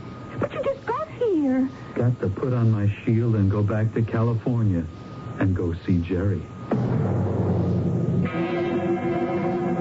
Let me make myself clear, Mr. Knudsen. The reason I've come here to Copenhagen is that we're trying to clear up the death of Mr. Donald Harvey, the husband of your client, Mrs. Harvey. Now, there are a number of suspicious circumstances surrounding his death, and I have not yet been able to talk to his widow. Well, I don't think, Mr. Kellogg, I can be of much help to you. There's such a thing as attorney-client privilege, and I'm not free to answer any questions unless I have my client's permission. I understand that, Mr. Knudsen, but my questions are so simple they won't require jeopardizing any confidences. Well, if we can proceed on that basis, by all means. All right, I gather then that you are representing Mrs. Donald Harvey. It's quite true, yes. Were you representing Mr. Harvey before that? I'm afraid I can't answer that. Well, could you arrange for me to see his widow? Well, when I see her, speak to her, I shall ask her, but as yet I haven't seen her. She's in Copenhagen, I believe, but I've yet to hear from her. One last question. Would you say that the matter you wish to discuss with Mrs. Harvey involves a great deal of money? Mr. Kellogg, you tickle me. You've asked what in both our law courts, yours and mine here in Denmark, is called a leading question. Now, I have not seen Mrs. Harvey, nor have I said there was something about which I wish to see her. As for money, a little or a great deal, what difference would that make? Mr. Harvey worked very hard for his money and made a considerable amount, so his widow is likely to benefit. Well, I shall certainly ask if she will see you. Good day, Mr. Kellogg. Hi, Jerry. How's the fishing? What are you doing up here, George? Boy, you got a good thing going for you up here at Big Bear. If I could get away from the patrol, believe me, here is right where I'd be. At the end of a fishing pole. George, you picked a bad time to pay a social call. I came up to find out the news and give you some. What news? There isn't any. And I got some for you. Sam Kellogg is in Copenhagen. He went to talk to Don's wife. Linda? He's getting mighty suspicious. Suspicious of what? That it was the Viking who was responsible for the accident, so he could get rid of Don. Does Sam really think that? He's going to try to prove it. Oh, George, you are something. When Don told me he was putting a state patrolman on the payroll, I thought he'd be smarter than you. Oh, if you and I had met before Don was killed, I don't think I would have okayed you. Hey, I thought I was doing okay. Well, let's hope in time you'll learn. Nobody had anything to do with that plane crash. Not the Viking, None of us. It really was an accident? It was. So you see, when a guy tries to rat on his pals, even though he was my brother, sometimes fate pays him off. Yeah, but that doesn't explain who paid off Carmen Rodriguez or why Linda Harvey hops on a plane for Copenhagen. You're the police officer, George. That's for you to find out. Now, all I know is we got rid of a rat. Now, business as usual. No indictments, no attorney general, no FBI, no hassle. Okay. So if you don't mind, Georgie, I'd like to get back to a little quiet fishing. I killed a day hanging around my hotel in Copenhagen, waiting for a word from Sven Knudsen. Next day, I wired George and then did some sightseeing. When I got back to the hotel, there was a message to meet Knudsen right away at his office. I got to the building. He was in the street, waiting. He jumped into my cab, gave the driver an address, and we were off. Where have you been, Mr. Kellogg? Sven, I don't get you at all. First, you're putting up roadblocks about seeing the lady, and then it's, where were you? An hour ago, I got a call from Mrs. Harvey. She changed hotels twice, and she was staying at a small boarding house under an assumed name. I told her who you were, Mr. Kellogg, and she said to please bring you over right away. Is she in some kind of danger? Well, it's possible. There are those in Copenhagen who would do anything to even the score with her husband. Even now, when Don Harvey is dead? Even now.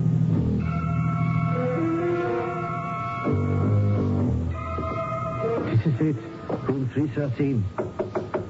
Mrs. Harvey. Mrs. Harvey?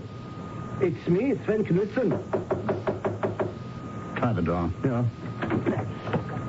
The door's locked. Mrs. Harvey. Mrs. Harvey, are you all right? We'd better break the door down. Stand away. I don't know how to do this. Mrs. Harvey. You better let me handle this, Sven. Call the Copenhagen police. Tell them that someone's been shot to death. More deaths, more problems, and the solution seems further away with every passing hour. So far, Sam Kellogg has kept us completely in the picture. We know everything that he does. So that if there are detectives among us, we could solve this mystery. In fact, we know more than Sam does. For we know his deputy George is not on the side of the law. I'll return shortly with Act 3.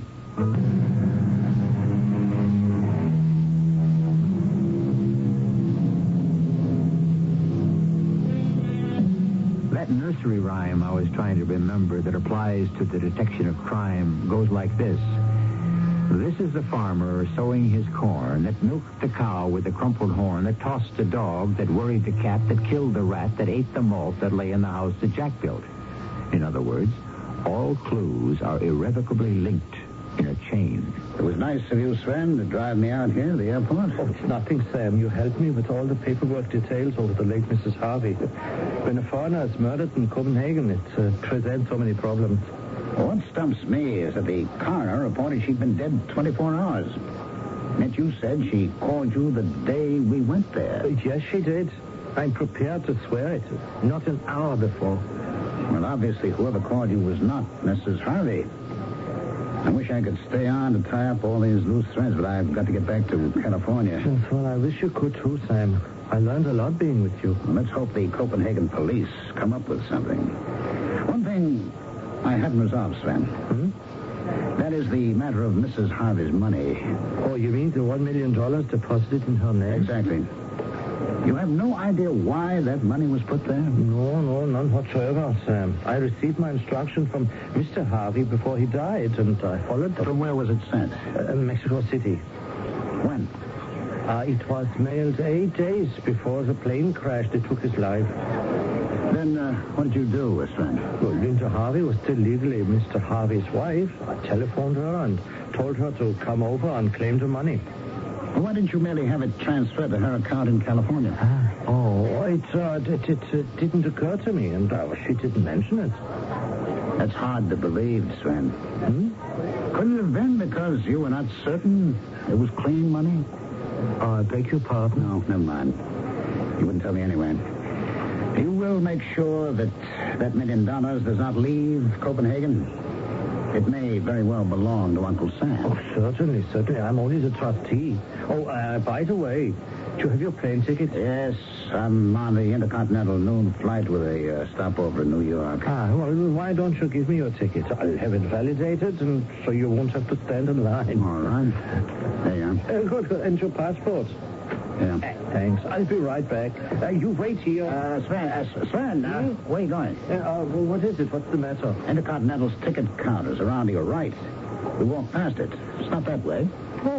I know it is, but if I go through the operations door over there, I can have it taken care of in the office much faster. Boy, you really know your way around this airport. Well, I should. Before I became a lawyer, I used to pilot these 707s for Intercontinental. I'll be back in a few minutes. So Sven Knudsen used to be a pilot. Stow away that bit of information. It was as automatic a reflex of me as blinking my eye. I knew I should follow that Danish lawyer, and I did. Through a door, up some stairs, and into a room filled with tickers and flight monitors. I could see Sven Knudsen at the far end of the room talking to someone. Trying to get closer, I didn't see an airport guard bearing down on me. Excuse me, sir. Huh? But passengers are not allowed in this part of the tunnel. I'm an officer of the law of California. I've been following someone. Oh, may I see your identification, please? Yes. Here we are. That's my badge and ID card. Samuel Kellogg, California Patrol. May I see your passport, please? Well, I haven't got it on me. I gave it to an attorney. Oh, yes? He was over there a moment ago. Oh, Mr. Kellogg, if you don't mind, I have to ask you to accompany me to the security office. This way, please.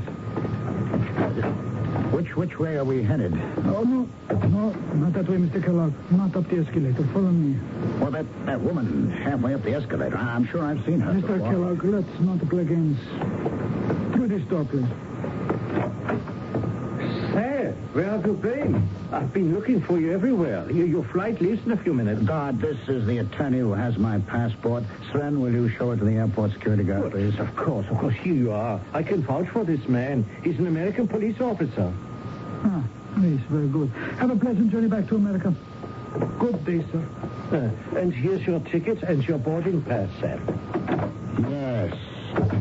Of course. That's who it was, Mrs. Harry Rusk. Who? I saw her just now going up an escalator in the terminal. What do you suppose she's doing in Copenhagen? I don't know the lady. Oh, come on, Sven. You must Harry Rusk's wife, Rusk, Harvey's right-hand man. I'm sorry, I was never introduced. Oh, that's me. All right, Sven, thanks again. I hope I see you again soon. Well, why would you wish that? Well, maybe because I learned a lot being with you. Why was that Danish lawyer, Sven Knudsen, stonewalling me? Of course he knew Mrs. Harry Rusk and a great deal more the time and the plane's takeoff stopped me from checking into. We were airborne, and as the flight attendants pulled down the shades for the in-flight movie, it occurred to me that perhaps Mrs. Rusk was on this very same plane. I started my search up one aisle and down the other. You? Hello, Mrs. Rusk. Do you mind if I sit beside you? I didn't expect to find you on your way back to the States from Copenhagen. I came to Copenhagen to meet with Howard, the new lawyer. Yes, was his name Sven Knudsen? Oh, I guess. Well, I thought so. And you came because a large sum of money was to be given to you from your husband? Oh, you seem to know much more about this than I do. Mrs. Rusk, of all those connected with the plane accident, I do believe that you've tried to be honest with me. So I'll be candid with you. What would you say if I said it's possible that your husband is alive? What? That someone took his place on that fatal trip from Mexico City? Oh, you've upset me terribly. Oh, excuse me for a moment. Which way are the bathrooms? They're some right up forward. Oh, I want to take something. I really don't feel at all well. Minutes went by. I kept my eye on the forward part of the plane, but it was hard to see anything. After about 10 minutes, I got up and went forward to find Mrs. Rusk. I found her all right. Doubled up in one of the toilets. Someone had tried to strangle her, and she had fainted. Mrs. Rusk, Mrs. Rusk, how are you feeling? Oh, scared. All right. Just settle back and take it easy, huh? Oh, I don't know what would have happened if you hadn't found me. All right. That's all behind us. Now, what I'd like you to do is try to recall exactly what happened after you left your seat and went forward to the bathroom. Welcome home, Sam. You look pretty beat. Yeah. You try 6,000 miles in a plane with an attempted murder and an assailant on board who gets away from it. Someone tried to strangle Mrs. Rusk. And although I had the plane searched during our New York stopover, everybody on the plane checked out and was cleared. Well, that doesn't make much sense. Why would anyone try to kill Mrs. Rusk? I asked myself the same question. Did you get my wire about Mrs. Harvey being shot? Oh, I didn't know what to make out of that either. You didn't? It beats me, Sam. Now, let me think about it. Maybe I can figure something out. Yeah, you do that, George. Hey, are you angry at me? No, I'm just tired. I'm going to hit the showers and then the sack. Then I'll tell you where we go from here. Jerry, let me in the cabin. Open up. It's me, George. What in the blazes is the matter with you? You want the whole mountain to know you're here? Sam's back. The crash was no accident, Jerry. You say. Sam says it was fixed. And I tell you, the Viking told me he had no hand in it. That must have been an accident. But it is possible the Viking had a contract out on Don, and whoever had it, may have let it get out of hand. They could have jumped the gun. Sure, it's possible. Anything's possible. But in this business, George, there's a chain of command. And what the Viking says goes. Did he tell you face to face? I never met the man. Don was the only one who ever did. Viking takes care of the shipments, and Don and I did the selling. And that crash was an accident, believe me. All right, Jerry, if you say so. I just wish I'd met your brother, Don. Well, you were just beginning with us. All he could trust you with was the pickups and the deliveries. Now, George, move your tail out of here. George Stewart! Jerry Harvey! This is Sam Keller. You are surrounded. I advise you to open this cabin door and come out with your hands up. That's Sam. What's the matter with him? I'll go and talk to him. Hey, Sam! Everything's under control. It's me, George. I know it's you, George. Now, you just tell your friend Harvey to come out that door with you. But, Sam! Don't make me do anything hasty, George. Your hands up. And Harvey's right high in the air. Now, come on out. Both of you. Unless you'd like us to come in there after you.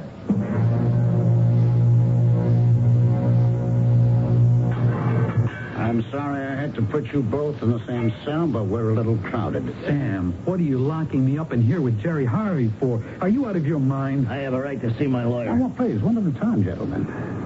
No, George, I'm not out of my mind, but I admit I was a little slow in wising up whose side you were on. And Mr. Harvey, your lawyer will be here in a moment. He's in Copenhagen. No, I'm afraid he isn't.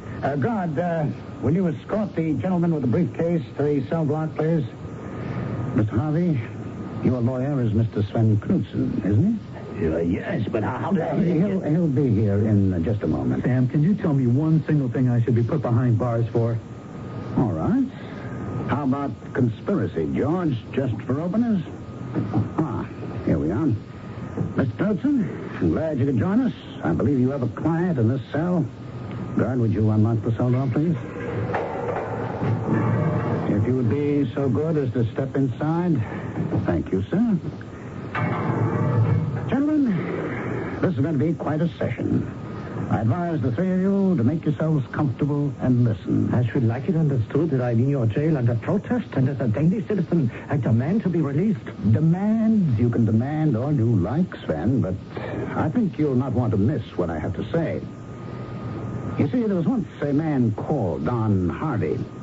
He knew that another gentleman, whom we shall call the Viking, had a contract out on him. So Harvey engineered that crash to make it look accidental. He got some poor slob to substitute on the plane for him, and with a time bomb, also sent an innocent pilot and his own assistant to their death. As Mr. Knudsen will confirm, Donald Harvey did not die. Isn't that so, Sven? I have never met the gentleman. All right, then let me introduce you. The gentleman seated right next to you is Donald Harvey. He has no brother called Jerry. He never had. Jerry is Don Harvey? Oh, yes, George. But Don wasn't all bad. Were you, Don? He took care of people so they'd keep quiet, wouldn't question his death. He had money sent to the pilot's widow, to his own ex-wife, to his assistant's wife. Sizable sums. But you had other ideas, didn't you, Sven? Why hand all that money over to those women? Perhaps a little double cross? You are holding me in an American prison under protest. You have no jurisdiction over a Danish citizen. Oh, but I do. For crimes committed against an American citizen. I think we can prove that you shot and killed Mrs. Harvey in Copenhagen and attempted to strangle Mrs. Rusk on an intercontinental flight in midair. I was not on that flight. Have you forgotten, Sven? You most certainly were. As a former pilot, all you had to do was ask your old buddies, could you fly with them in the cockpit? And naturally, when we came into New York, they were reluctant to tell the authorities of your little joyride. It's against regulations, isn't it? It's pure speculation, Mr. Kellogg. I demand to see the Danish ambassador. And so you shall, sir. The ambassador has been notified that we have apprehended a man both our countries have long been looking for. The mastermind of the Copenhagen connection. Donald, George, may I introduce you to Mr. Sven Knudsen, otherwise known as the Viking.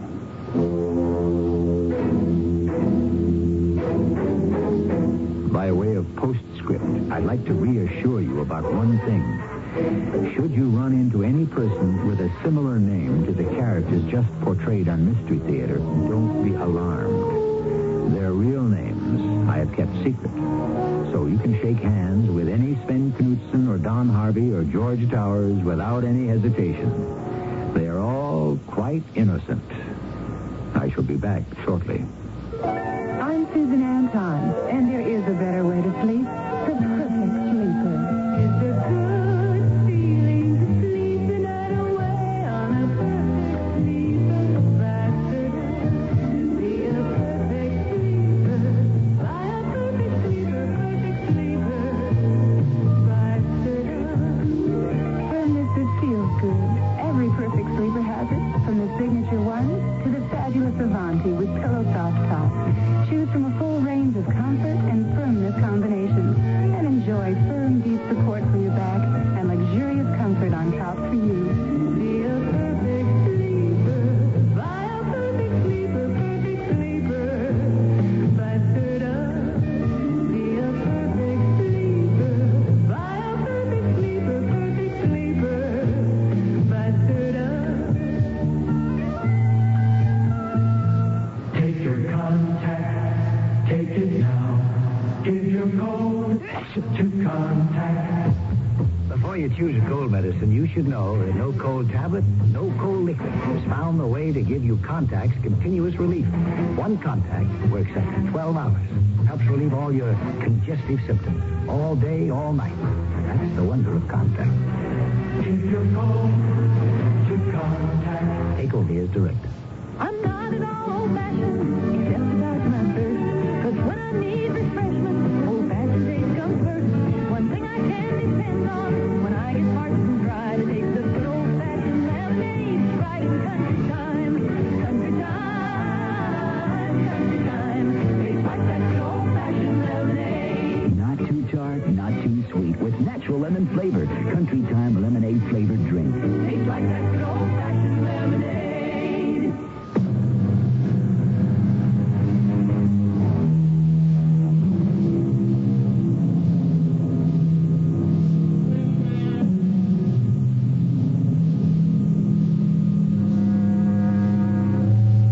Napoleon, 150 years ago, warned us against the conspiracy of criminals when he said, the contagion of crime is like that of the plague. Criminals collected together corrupt each other. They are worse than ever when at the end of their punishment they return to society. A few words, I say, to the wise. Our cast included Ralph Bell, Lloyd Batista, Bryna Rayburn, and Earl Hammond. The entire production was under the direction of Hyman Brown. Radio Mystery Theater was sponsored in part by Contact, the 12-hour cold capsule, and ARM, Allergy Relief Medicine. This is E.G. Marshall inviting you to return to our Mystery Theater for another adventure in the macabre. Until next time, pleasant dreams.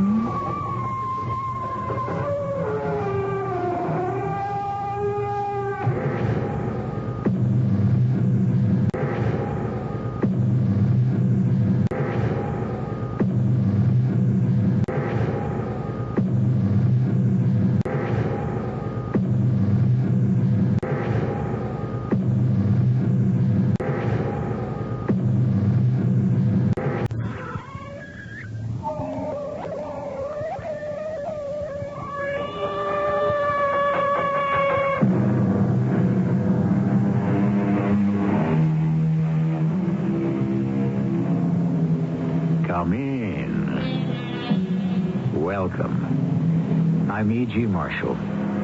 We have regaled you before, and it's quite possible we shall do so again with the unexpected exploits of Andrew Wolfe and Inspector James. The first, a gentlemanly scoundrel, and the latter, his nemesis. A bit like Javert, always on the trail of Jean Valjean, Les Miserables, you say. Not quite.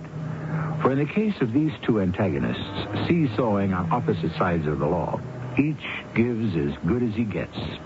Hello? Is this Andrew Wolfe? Who's this? Lila Beaufort. Lila? Yes, this is Andrew. What's the matter? Andrew, you have to help me. I'm locked down. My husband's threatening me with a gun. Come, please, as soon as you can. The downstairs door may be locked, too. Don't worry. I'll be there if I have to break all the doors down.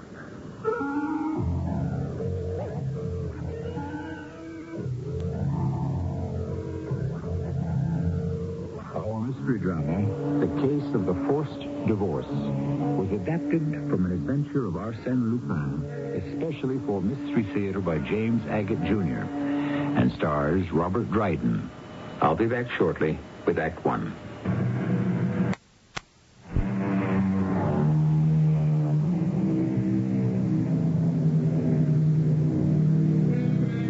I suppose you could call them friendly enemies. Puppet Andrew Wolfe and straight police Inspector James.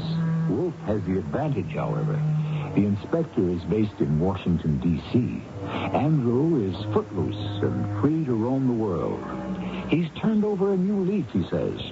Rather than being the victor to whom belong the spoils, now he spoils his victims, helping those who cannot turn to the law. And where do we find our friend Andrew as our curtain rises? In London, feeding the pigeons in Trafalgar Square.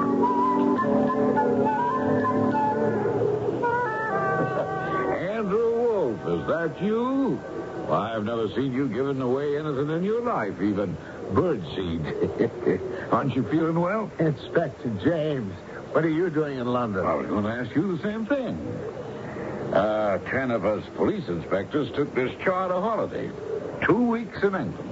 All of Washington's top police brass over here? I should be in Washington. Very funny. You know, I can't believe it's really you up so early in the morning. I remember you as a night owl. That's new life. Besides, I don't sleep that well. So I come here mornings, feed the pigeons, and forget my troubles. You? Troubles? What's the matter? Girl turned you down? Inspector James, your deductive powers don't fail you. Yes, that's exactly it. But I didn't have any right to fall in love with her. She was married. Ah, so you've given her up. Haven't seen her in a year.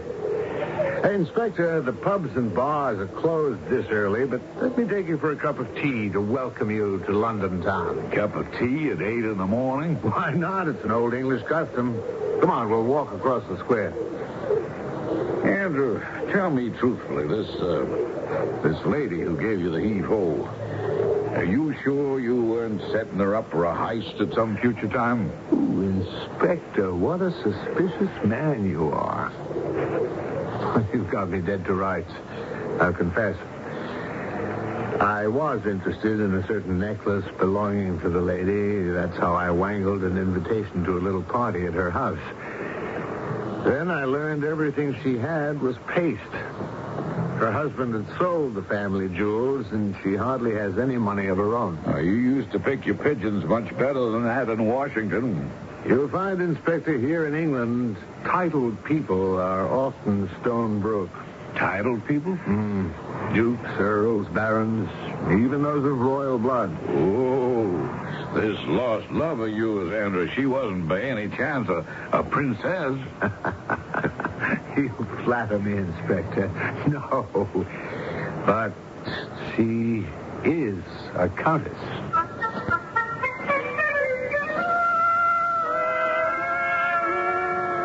Goodbye, my darling boy. Have a good day in school and study hard. Bye, Billy. Bye, love. Lila? Good morning, George. I just sent Billy off to school. He looks so cute. Yes, I saw him on the stairs. Lila, I want to have a serious talk with you. I told you last night, I told you last week, and last month there'll be no divorce. I know there's no love between us, but there's the boy to be considered, even if that's not important to you. So you can stop begging me for a divorce. I've stopped begging, Lila. That's sensible.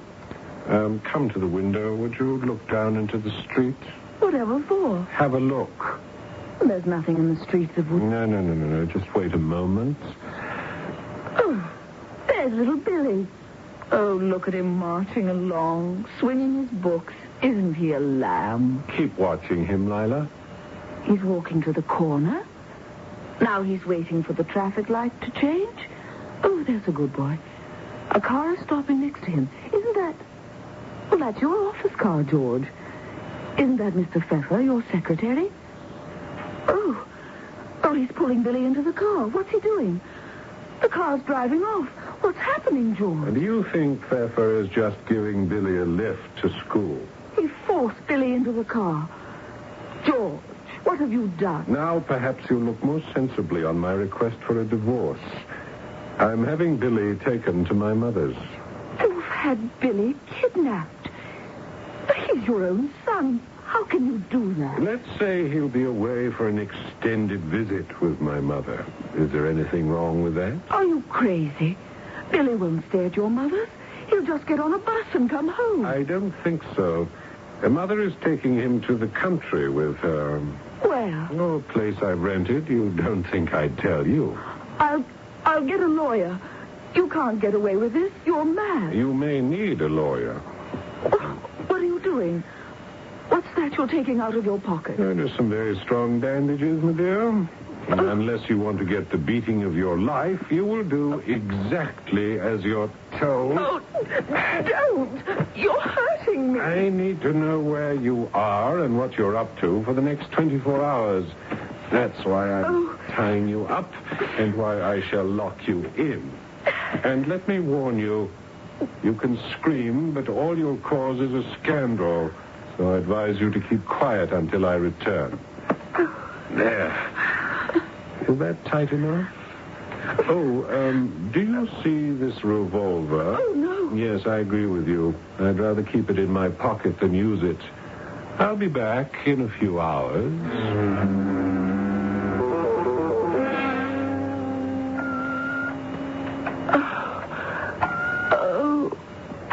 I hope this time I've done it right. Push the right buttons. Oh, please, Lord. Hello? Hello? Is this Andrew Wolf? Yes, it is. Oh, thank heaven. You don't know what I've been through to get you on the telephone. I can't use my hands. Who is this? Is this Lila Beaufort? Lila? The Countess of Hastings? Andrew, you have to help me. Can you come now? Why are you whispering? It's hard for me to talk. My head's down on the table next to the receiver. Please come. Please. Yes. Well, where are you? My husband's threatened me with a gun. 21 Eaton Mews. The downstairs door may be locked, too. I'm on the first floor, head of the stairs. He locked me in. Don't worry. I'll be there, Countess. If I have to break all the doors down.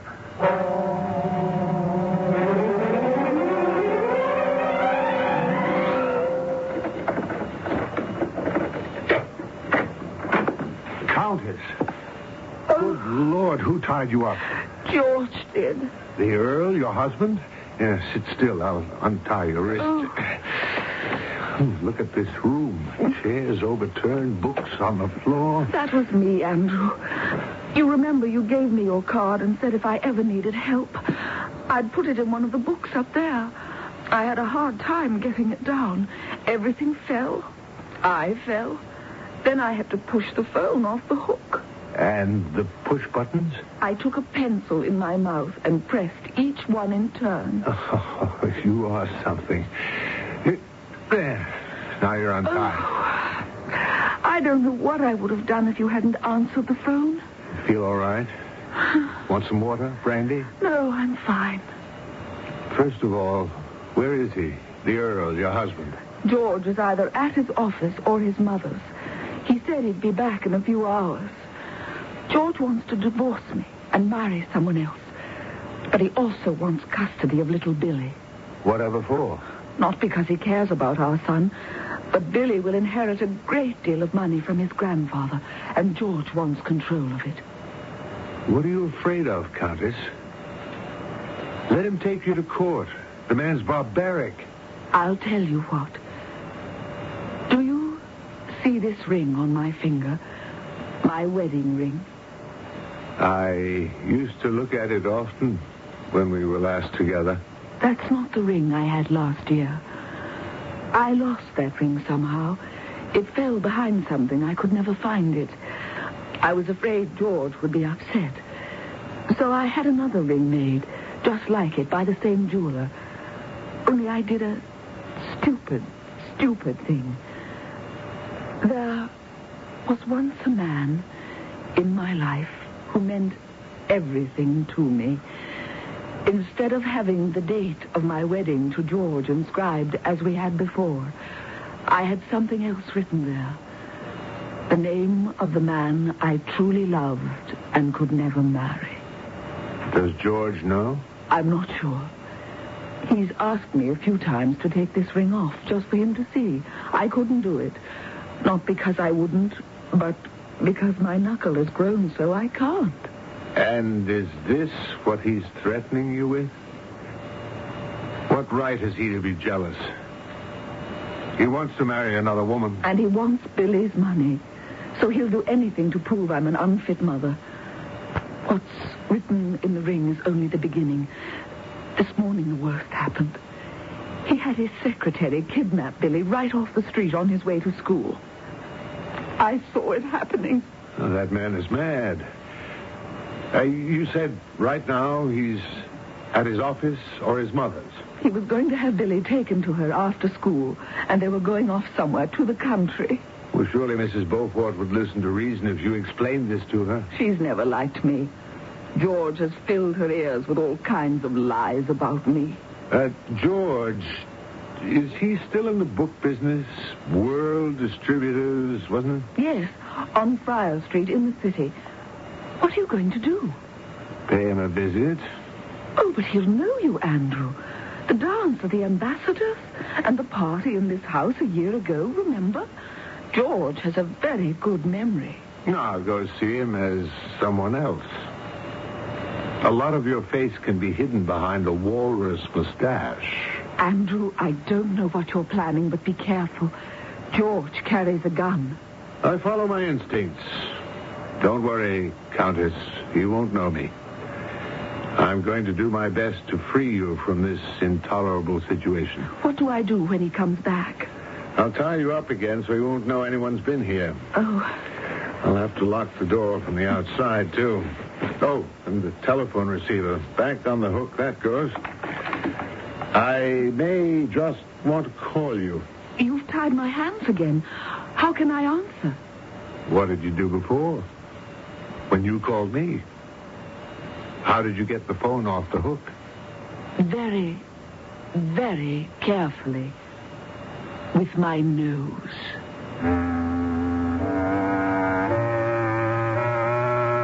Andrew Wolf, master of masquerade and stealth, who claims he has retired from flaunting the law, is now about to take the law into his own hands.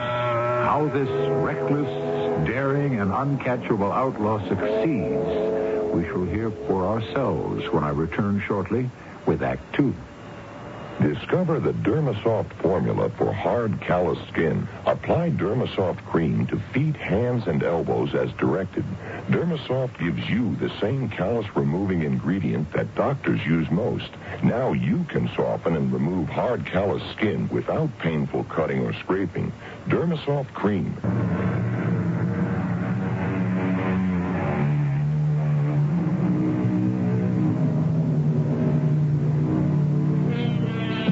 Reminder to help set the scene for Act 2. The Earl of Hastings, George Beaufort, is trying to force his wife, the Countess, to give him a divorce and secure the custody of their 10-year-old son, Billy. The boy will inherit a fortune when he comes of age. So far, however, George Beaufort is all threats, preying on his wife's fear of scandal. Her friend, Andrew Wolf, a retired arch-swindler, is about to demonstrate that an amateur cheat is no match for a professional.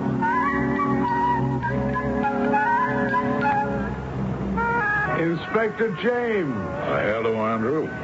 Are you following me? Word to one syllable, yes. Haven't you anything better to do?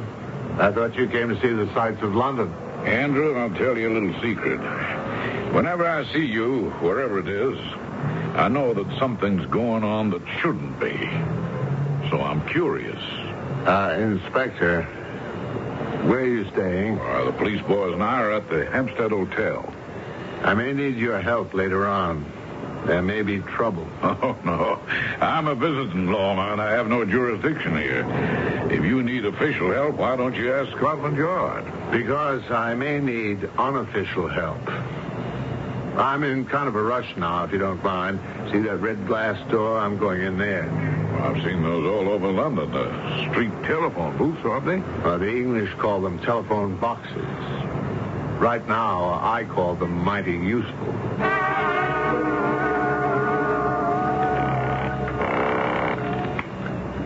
Hello, 7709. Is this 555-7709? Yes, it is.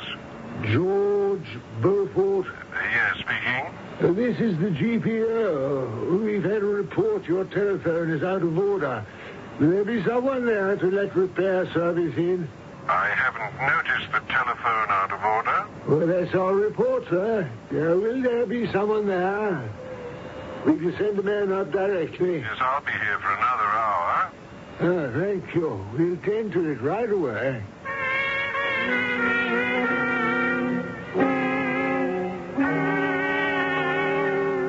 Finished? Didn't take you very long to make those repairs. Why, your telephone mainly required a new rectifier, and we rectified it. Indeed. Should you have another problem, merely report it to GPO, and they'll send another man over. As a matter of fact, we didn't have any trouble in the first place. Well, I don't know about that. I was instructed to come and have a look, which I did. Oh, by the way, I was going to compliment you on that automobile you have parked on Friar Street in front of your door.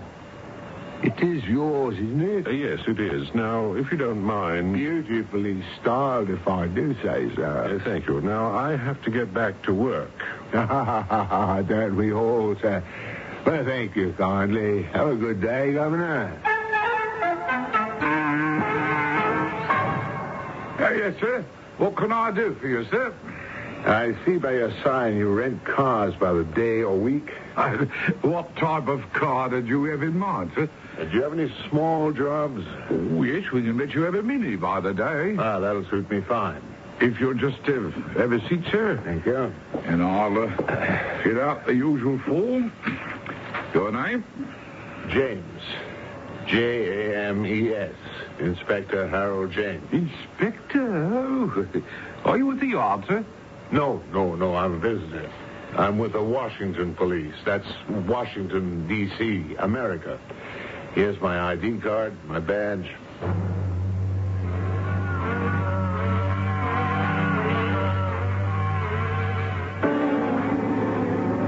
I must say, Andrew, you're a man of many surprises. Pick me up in a car and take me for a spin in the country. It's darn nice of you. Inspector, regardless of our opinions in the past, I want to show England to you. Hold on, we're making a sharp turn here. These English roads. I shouldn't think they're wide enough for cars to pass each other. They are. As I was saying, I enjoy showing England to everyone I meet. Friend or enemy? Oh, I wouldn't call you either, Inspector. The man responsible for putting me behind bars as many times as you is hardly a friend, but I don't think of you as an enemy, really. I was on one side of the law. You were on the other. Well, I'm delighted you've reformed, Andrew. I'd say, Inspector, I consider you more of a business associate than a partner. We were always in the same line. You tried to protect the rich. And you tried to rob them. Division of labor. Hold on now. Another sharp turn. You know, Andrew, if I didn't think otherwise, I'd say you were following that car up ahead. Oh? You would? Well, we're miles from anywhere. He makes a right turn at a crossroads, so do you. When he turns left, you do too. The both of you, same speed. That fellow is taking his family for an outing, and we just happen to be going in the same direction. Another turn here. There.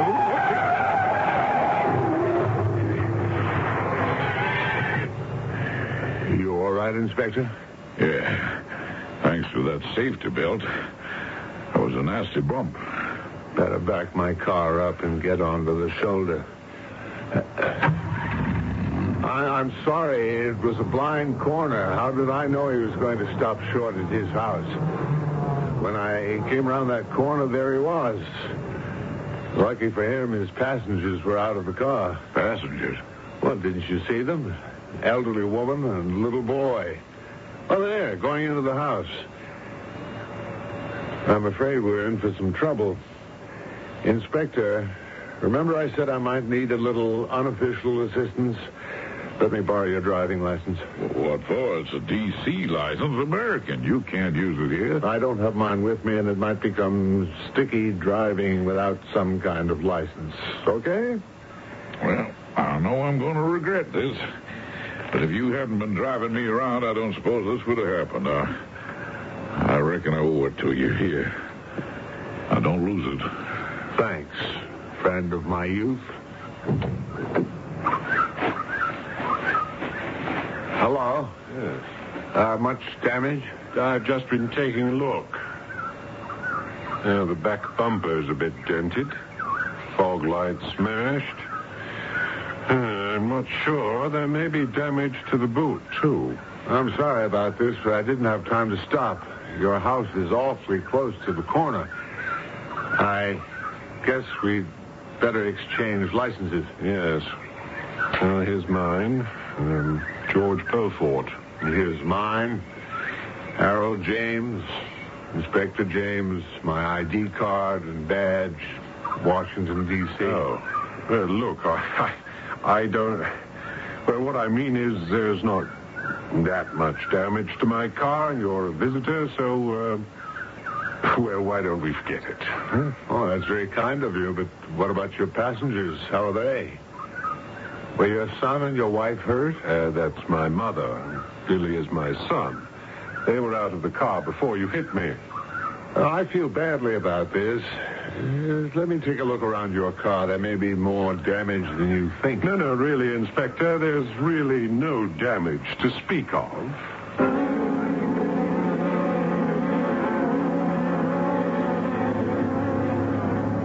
What was all that about? I saw you exchanging licenses, and he's shaking his head, and you're shaking your head, and then you start walking around his car, examining it. Interesting how the guilty mind reveals itself. You ought to know, Andrew. I examined his car, see? The boot was severely dented. The bonnet got pushed against a tree. The right wing looked like it had been attacked by a spanner, but the man said, forget it. Why? Now, hold on now. Boot, bonnet, wing, spanner? Would you mind saying that in English? It is English, you ignorant flatfoot.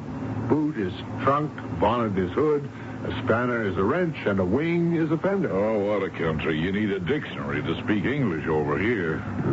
It's very interesting about that George Beaufort. He thought I was you, and he didn't want to be involved with a policeman. Maybe it was you he was steering clear of, Andrew. You kind of driving like a maniac down those narrow lanes. Had to. What do you mean? You guessed it, Inspector.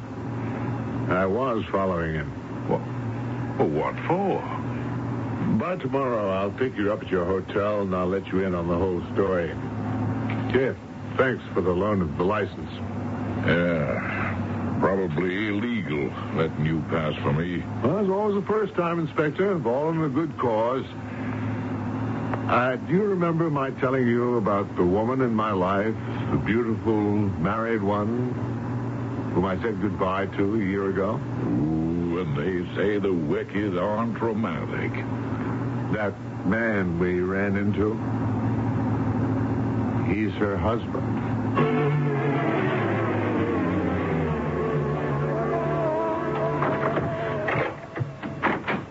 I'm sorry I'm later than I thought I'd be, Lila, dear, but a stupid American police officer ran into me. Well, nothing to say, Lila? Had time to think over my proposition? Where is Billy? What have you done with him? He was taken to school. I picked him up after lunch, and right now he's in the country with Mother. You're absolutely mad. People don't behave this way, tying me up, kidnapping the child. What do you expect to gain? A divorce and custody. Where is Billy? I told you he's safe with Mother. And for how long am I going to be kept a prisoner in my own house? Did you see this agreement?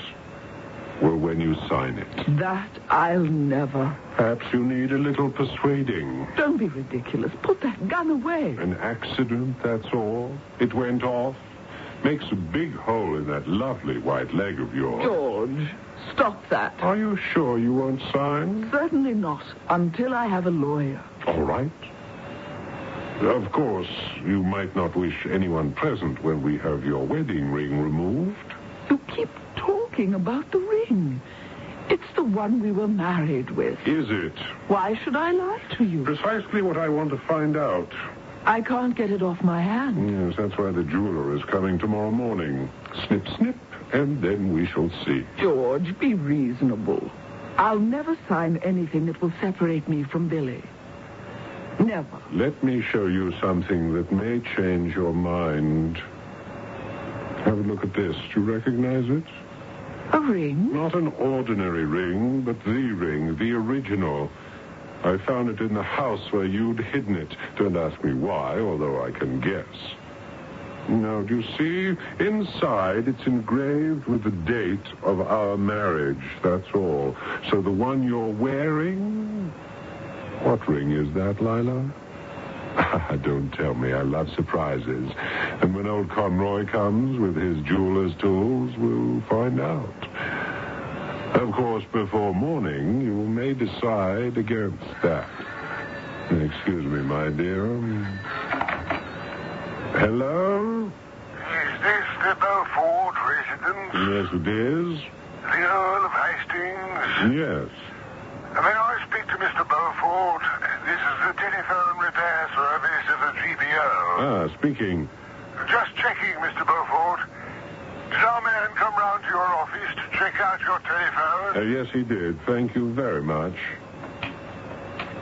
Am I going to remain in this room tied up all night with no dinner, no place to sleep? I'd like to go to my bedroom. You will stay right here. I'll go out and fetch some food. I won't run away. Why don't you untie my hands? Oh, all right. Hold still and I'll cut your hands loose.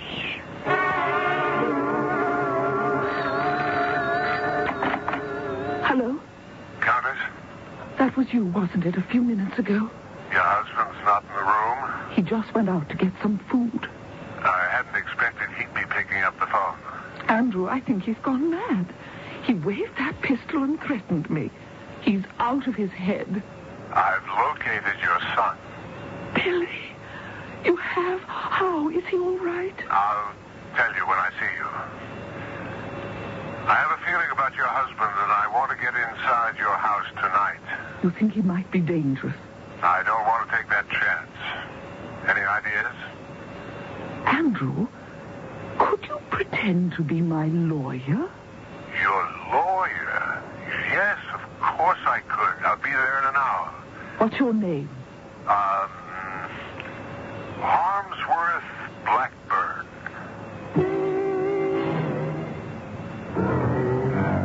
Has Andrew Wolf any more disguises left in his makeup kit? Let's see. So far, he has impersonated a retired businessman, a telephone repairman, and a Washington inspector of police. But the most successful of his deceits is that Lila Beaufort, Countess of Hastings, has no idea that her friend and rescuer, Andrew Wolf, is a much-wanted renegade himself. Check with me shortly for Act 3. It's Athletes versus MS. We're at Lime Rock Auto Track in Connecticut. Meet Ron Gagne. I used to race cars, but it takes a lot of coordination and quick response. I had it until MS, multiple sclerosis, attacked my central nervous system. With Ron Gagne, Paul Newman, actor and fellow race driver, and his racing teammate, Terry Knight. My teammate Terry and I race against the clock, just like Ron here. We want to beat multiple sclerosis before it beats him. You see, multiple sclerosis doesn't just cripple. So we all have to find a cure before it's too late. Help us get Ron back on the road to good health. Send a check to the MS Society. When you help, we all win. This message has been brought to you by the National Multiple Sclerosis Society, 205 East 42nd Street, New York City, 10017.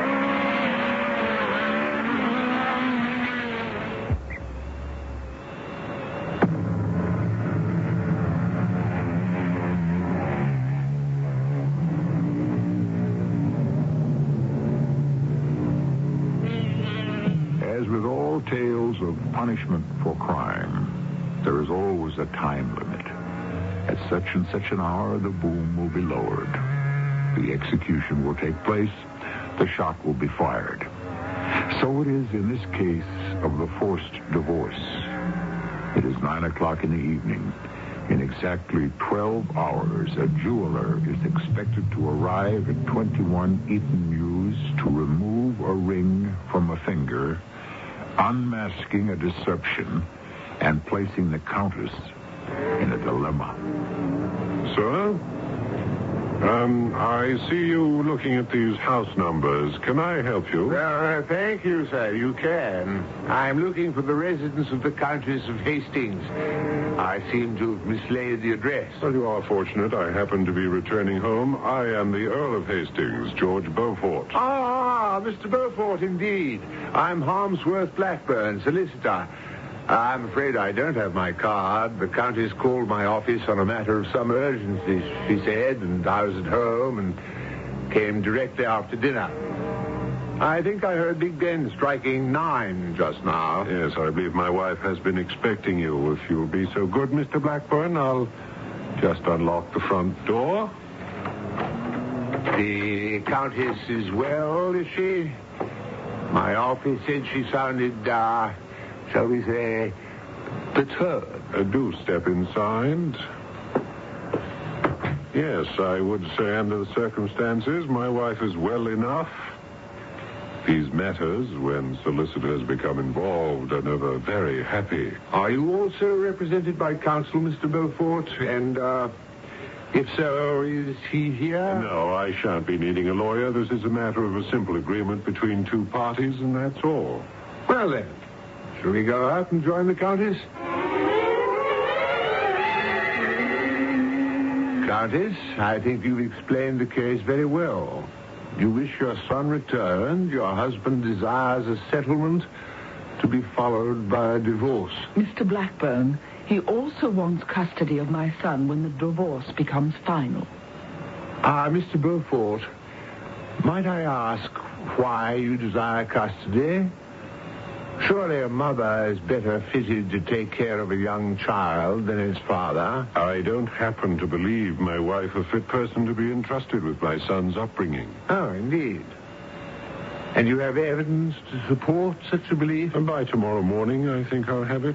But frankly, I don't think my wife would like to defend this case in court. The publicity... Are we talking about a certain alleged inscription in her wedding ring? What right does my husband have to see it? Every right in the world. You're my wife. He doesn't believe it's the ring we were married in.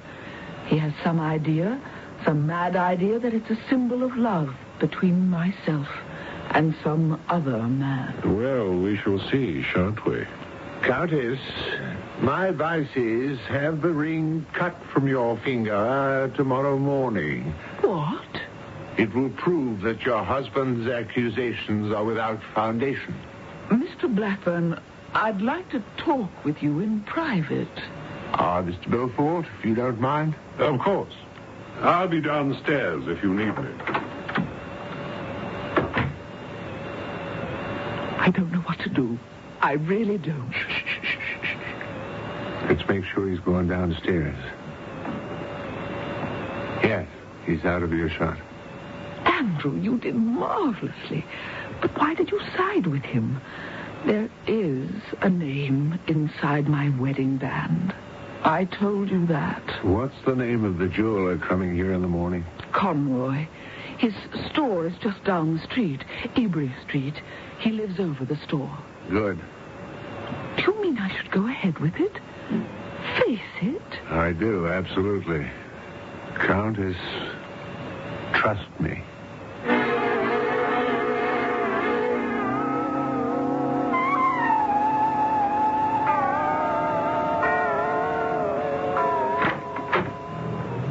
Mr. Blackburn, you're here very early, and the jeweler isn't expected for another hour. Do come in. Thank you. I'm afraid, Mr. Beaufort, I shan't be able to witness the event. I'm due in court. It completely slipped my mind. Oh, I am sorry. But in any case, the ring itself will be evidence enough. Mr. Beaufort, I understand that when you have obtained the divorce, you plan to marry another party? Marry? Me? Whatever gave you such an idea? Well, if I may take a further moment of your time, I have with me one of those little pocket tape recorders, and I'd like to play for you a recording of a telephone conversation which was clocked at 8:30 last night.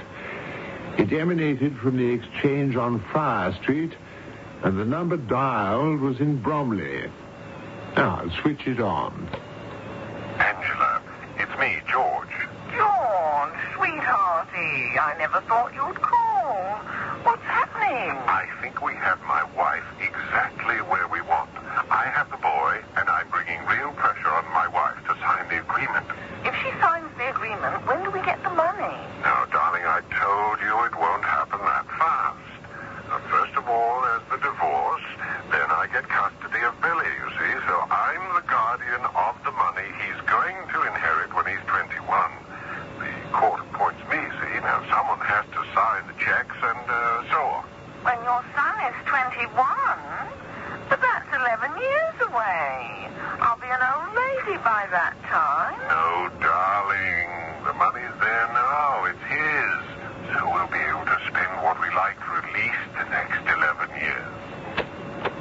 Isn't that an interesting conversation, Mr. Beaufort? Where did you get that? Do tell the Countess I'm sorry I can't be here when the jeweler arrives, but I shall be in touch. No need to see me to the door, Mr. Beaufort. Good morning. I'm curious. Has the jeweler arrived yet? Conroy just called. He's ill. Sudden indisposition. He's sending over an assistant. Delays. Why are you so angry, George? I'm giving in to you so you can see for yourself what's written in the ring? I know what's engraved. Conroy told me. He engraved it. If you know, why are you going through all this? He said it was a name, but he couldn't remember what. Ah, there's the jeweler. I'll go and let him in. This is Mr. Conroy's assistant, Lila, Mr. Parfrey. He's ready to cut the ring. Oh, that scruffy, fat thing. Look at his nails, his face, like a chimney sweep. Yes, darling, well, I'm sure he knows what to do. Mr. Conroy told you what we want done, didn't he? Yeah, the ring's grown too tight. I'm to cut it. Nothing to it. Twist of the pincers and that's it. Give me your hand, madam. Lila, give Mr. Parfrey your hand. I can't. Why don't we wait till Mr. Conroy can come? Lila, I'll hold your hand steady. All right, you can cut the ring off now and be careful not to hurt my wife's hand. There we are. Would you bend the two halves back, Mr. Parfrey, and hand it to me? No, better yet, hand the ring to my wife. Thank you. Well, you been aiding me anymore? No, thank you. I'd show you out myself, but I'd rather stay here for the moment. Thank Mr. Conroy for me, will you? Oh, that's all right, sir. Hey, I can find my way. Goodbye, sir. Goodbye, madam. All right, darling. Now, what is engraved inside the ring? I don't wish to read it. All right, then. Give it to me, and I'll read it. What? What's this? Aren't you going to read what it says? I don't understand. There's a date inscribed there. It's the date of our wedding. You've done something, Lila. You pulled some kind of trick on me. I'm sorry you did that, Lila.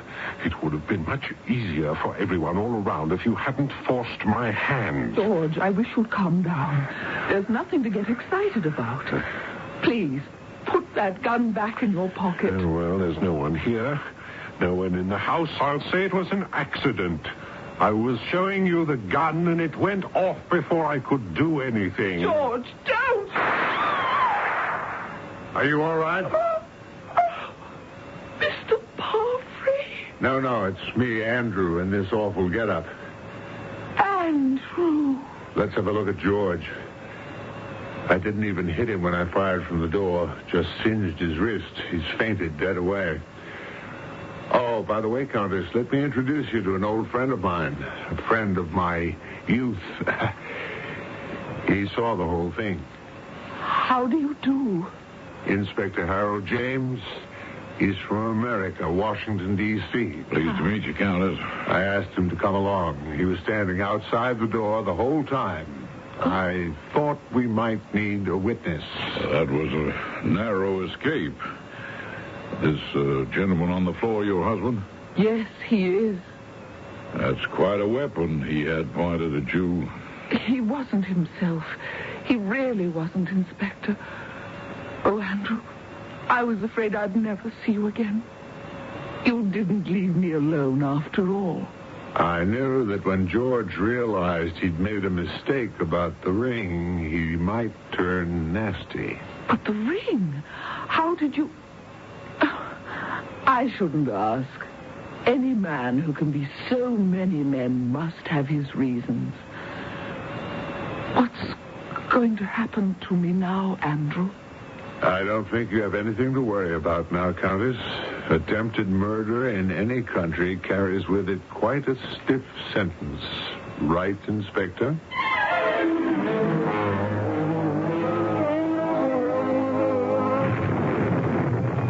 How did you like Westminster Abbey, Inspector? Well, it's a gloomy old place, Andrew, but very beautiful.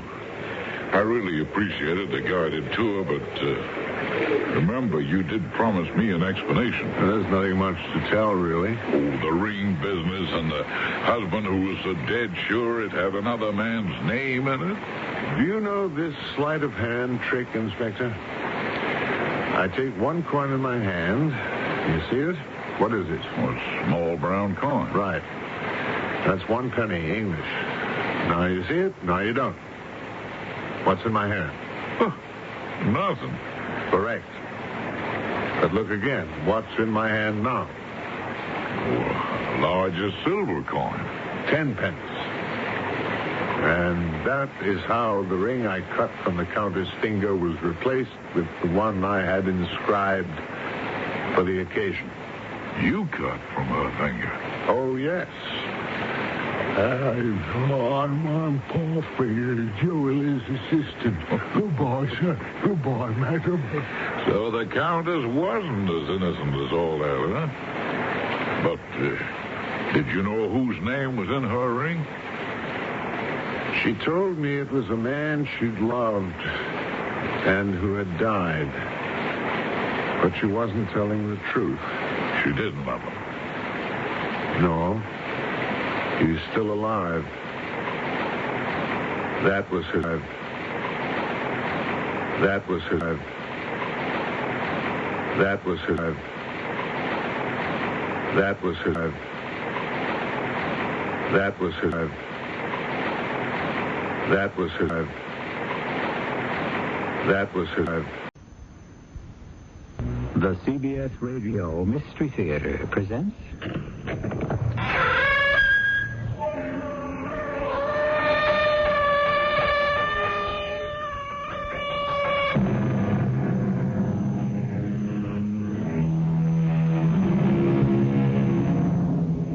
Come in.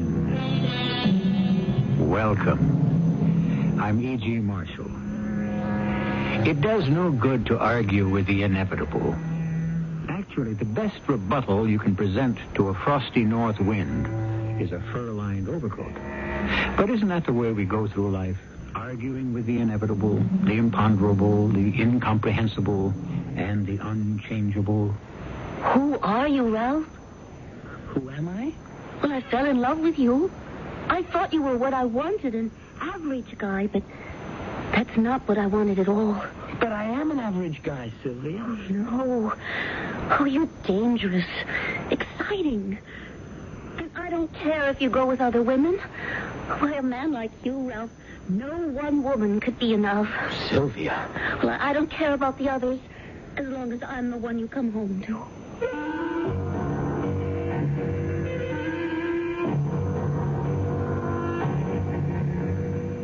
Our mystery drama, You're Better Off Guilty, was written especially for the Mystery Theater by Sam Dan and stars Christopher Tabori.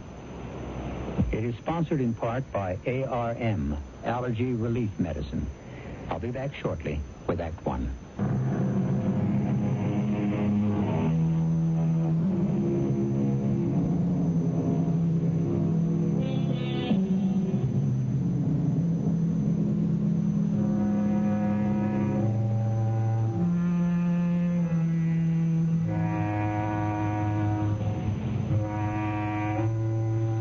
In bygone days, storytellers would celebrate the death of kings.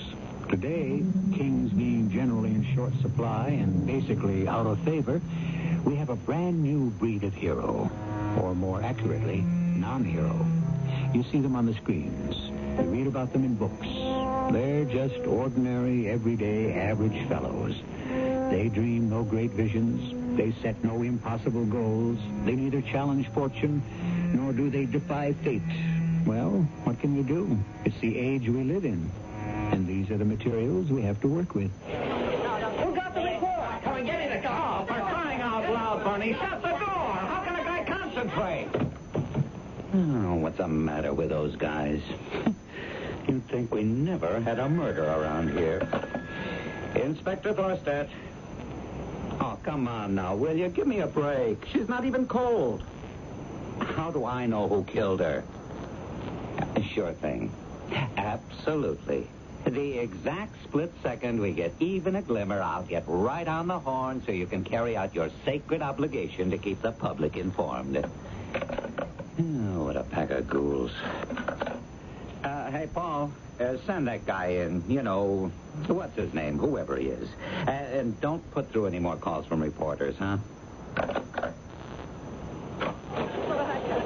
Pardon me, is this the, Yeah. Come on in. Shut the door. Let's see now. Your name is Northfield. No, it's, Southfield. No, it's Westfield. Oh, yeah. I figured it was in there someplace. And you're the one who found the body. Yes, sir, I did. Well, I want you to tell me the exact circumstances. But I already did that. Yeah? Yes, I told him to the officer who came to the scene, then to a lieutenant, I believe, behind a desk, and then to a detective. Yeah, well, it don't count until you tell it to me. Yes, but, Captain... Inspector. I'm only trying to say that each of them wrote down everything I said, so... Yeah. Every one of those guys knows how to write. That's never been the issue. Okay. Now, according to what you said, I got it here someplace. Inspector, is this going to take long? Long? I don't know. As long as it takes.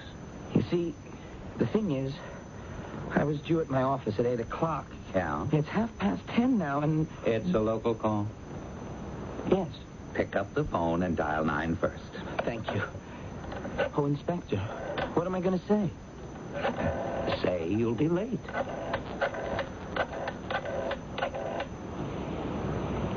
Hello, Miss Reimer. This is Ralph Westfield. Where am I?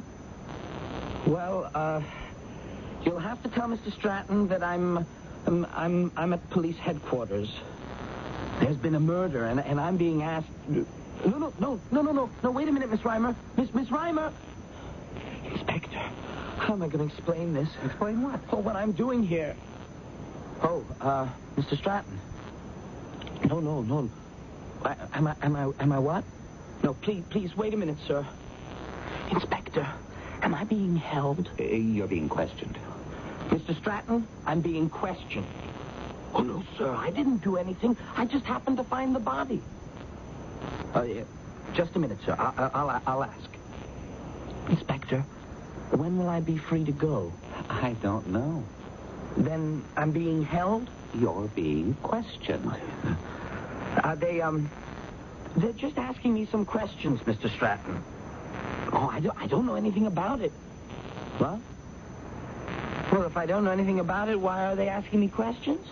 Well, it's because I found the body. Oh, no, sir. I wasn't looking for it. In Hewlett Park. At 7 this morning. Was a woman. Very young woman. One of those singing stars. Jill Joris. Okay, come on, let's go. Oh, I have to hang up now, Mr. Stratton. I'll explain everything as soon as I see you. Yes, sir. Oh, I can just imagine what he's thinking. You don't know how conservative he is. So there you were in Hewlett Park. Now, what were you doing there at 7 o'clock in the morning? It's the way I walk to my office. Didn't you say that you had to be there at 8 o'clock? Well, that's how long it takes to walk. You mean you walk an hour every morning? Yes, sir. I have a very sedentary job. I need the exercise. How long you been walking like that? Oh, it's a month now. Where's that statement you made? Oh, yeah. You saw this car over by the side of the road. Yes, sir. It was a Girardi 462. Now, I'd never seen one, actually. Yeah? So I asked myself, what is it doing here in the park? So I walked over. And then I saw her. She was lying over the wheel. You know what I mean? Her face was turned toward me, and her eyes were just staring at me. And did you know who she was? Well, she looked like the famous star, Jill Joris. But I said, no, it can't be. Mm-hmm. Why? People like her, I mean, what would she be doing up at 7 a.m.? And then what did you do? I said to her, "Are you okay?" Or something like that. And she didn't answer. So I instinctively, without meaning anything, I put my hand on her body to rouse her gently. And she just fell across the seat. And then I saw the blood. And that's how it got on my sleeve. Mm-hmm. Then what'd you do? I ran down the road. I saw this police car and... Well, that's it. Did you see anyone else in the park? Oh, no, sir. Now, you didn't see or hear anything that could help us? No, sir. And that's your story? Yes, sir. Why'd you kill her? What? What did you say? Why did you kill her? Oh, but I didn't kill her. How can you ask that? It's a good question. No, you have no right. You were the one who discovered the body, you say. But I didn't kill her. I didn't even know her. Okay, that's your story. Are you accusing me? I'm just saying that's your story. But it's true. I'm not saying it isn't true. Well, what are you saying? I'm saying be available in case we have to talk to you again.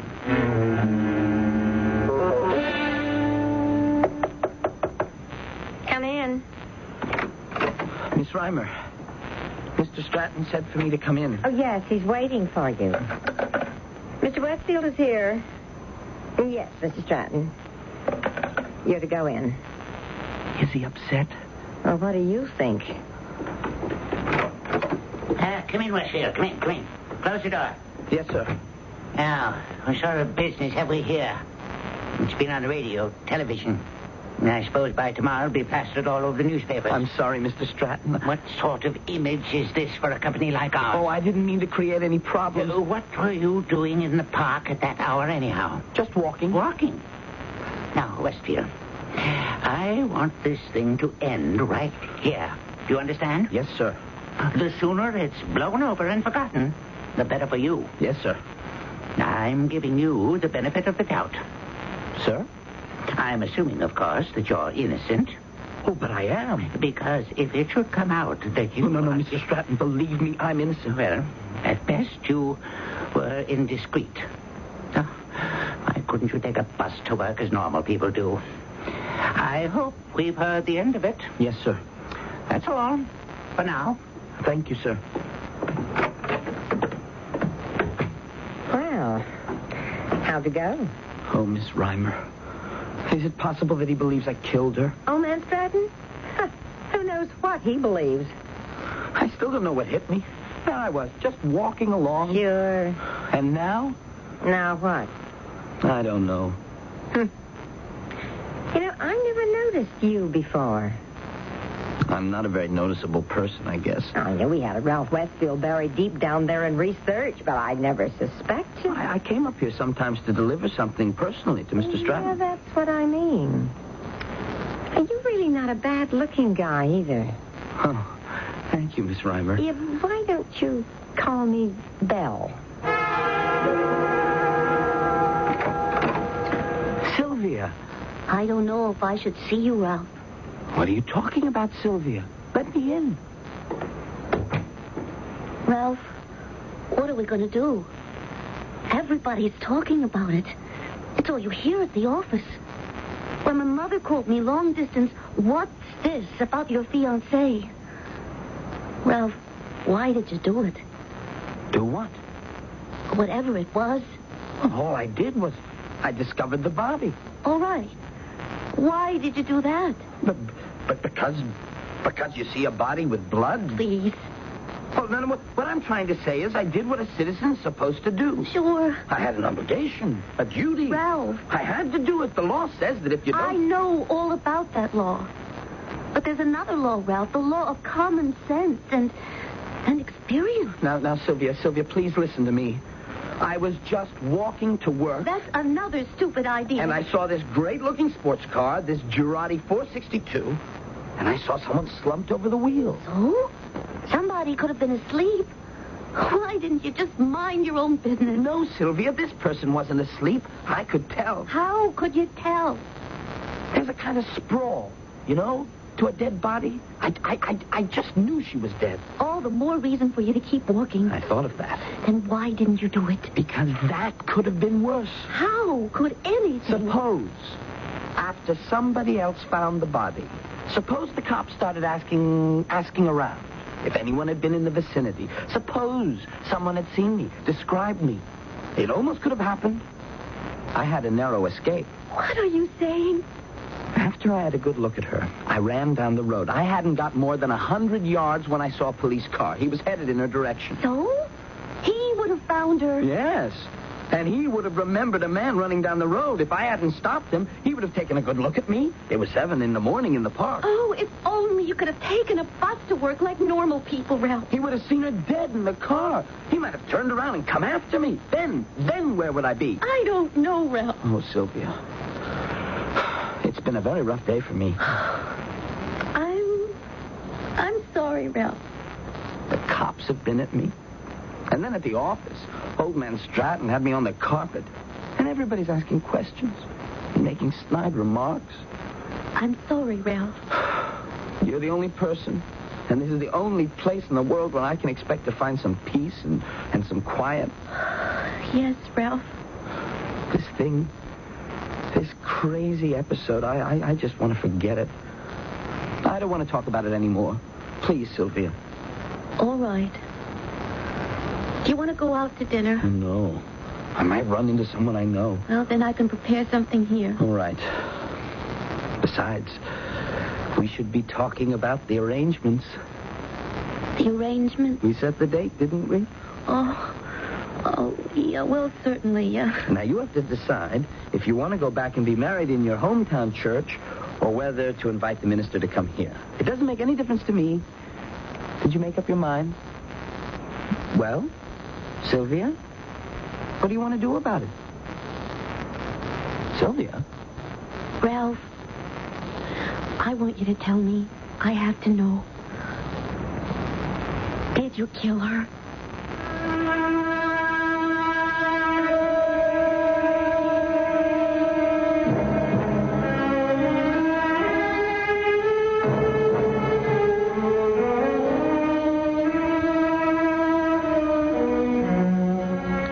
Suspicion. Who in this world can be above suspicion? Not even Caesar's wife. Are we suspect because of what is in ourselves or because of what just happens to be in the eye of the beholder? We're in for a considerable amount of suspicioning when I return with Act 2. Fellow Americans, if you're still shopping here and there and everywhere for shoes, hold it right where you are. Put your feet together, stop running around. Just step around to Kinney and you'll cover the ground. Anywhere you want to go, head your feet in our direction. Kinney's got it all and more. Wow, what a store. What a great American shoe store.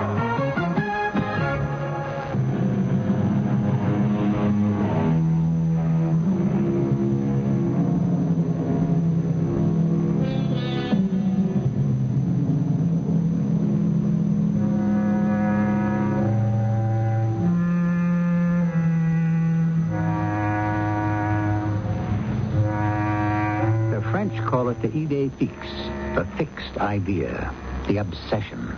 And it can be anything. A thought, an impression, a theory, even a prejudice. But once it takes root in the fertile soil of the imagination, it can never really be pulled out. Mr. Ralph Westfield is up against a problem of this nature. What did you just ask me? You heard me, Ralph. Did you kill her? How could you ask me a question like that? Why would I kill her? Well, because maybe she was getting tired of you. What are you talking about? I never even knew her. The one and only time I ever saw her, she was dead. Is that true, Ralph? What do you mean, is it true? When would I ever have a chance to see her? All day? I'm at work. In the evening, I'm generally with you. At night, she's working. So when would I see her? 6 o'clock in the morning in the park. I told you. I never saw the girl in my life.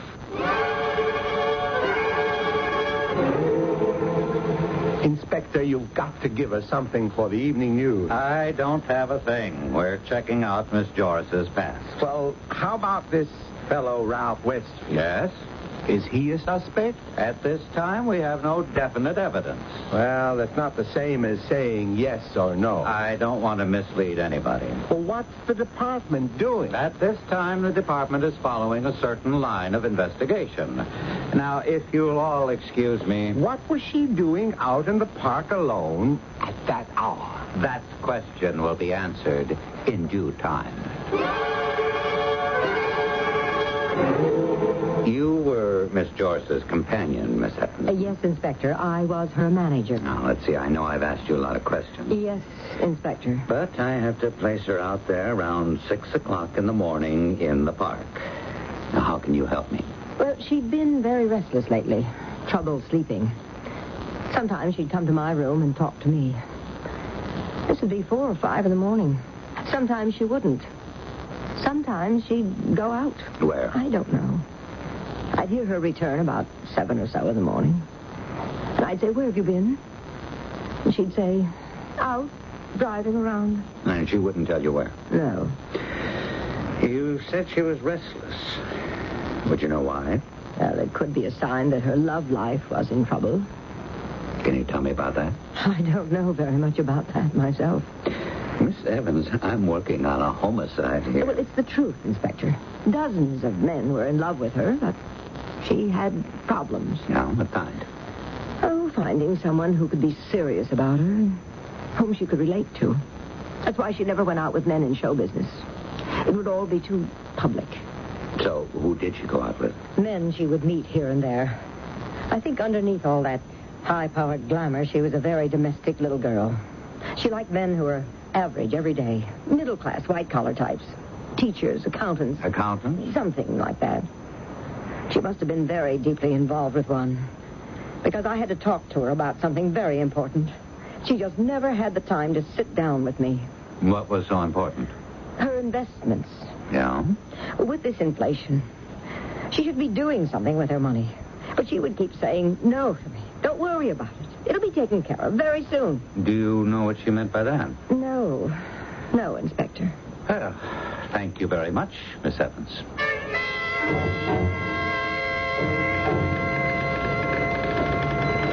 Hello, stranger. Oh, it's you, Miss Reimer. Belle. I was just getting these figures ready for Mr. Stratton. Well, I just thought I'd drop by and see how you're doing. Not so good. Not so good? Well, I would think you'd be sitting on top of the world. I beg your pardon?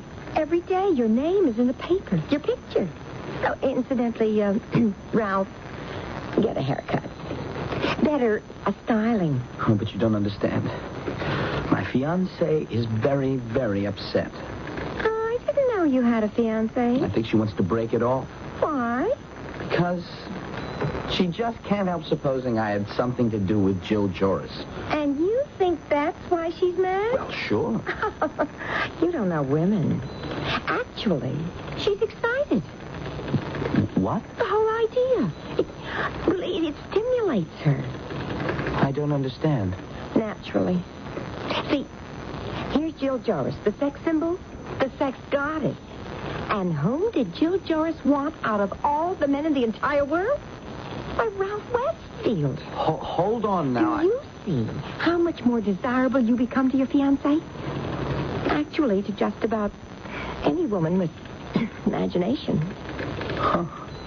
I never stopped to think of it that way. You really do have a lot to learn. Yeah, but you have a position to live up to now. What do you mean? You're a public figure. But I really didn't do anything. Why do you keep insisting? Do you think I'm lying? Well, I don't even think that's important.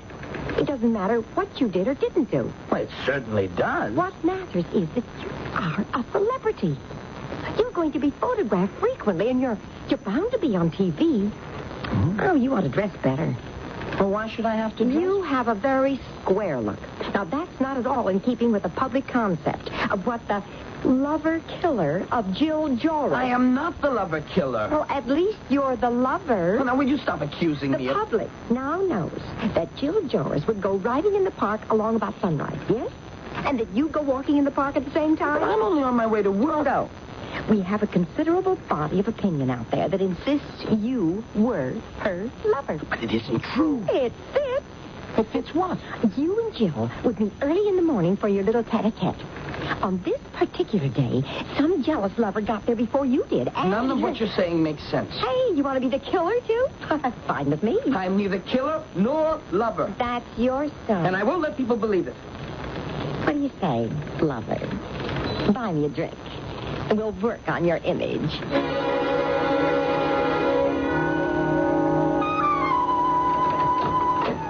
Ralph. Hey, baby. You're late. It's only midnight. And you've been drinking. Where were you? Taking care of some business. Ralph, you look different. That haircut. Yeah. That jacket and shirt. You like it? This outfit set me back $200. $200? What you got to eat in the house? You keep me waiting for 5 hours, and then you barge in here and say what's to eat?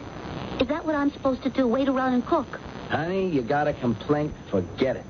Goodbye. I don't come around here to be hassled. Ralph, please. Hey, come here a minute. Ralph! You don't have to say anything.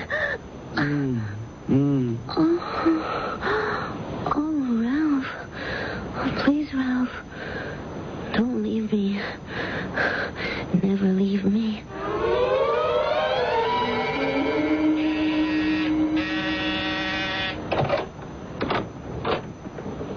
Inspector Thorstad. Do you mind if I come in? Oh, why should I mind? So, this is your new address. Yeah, I had to move. Yeah.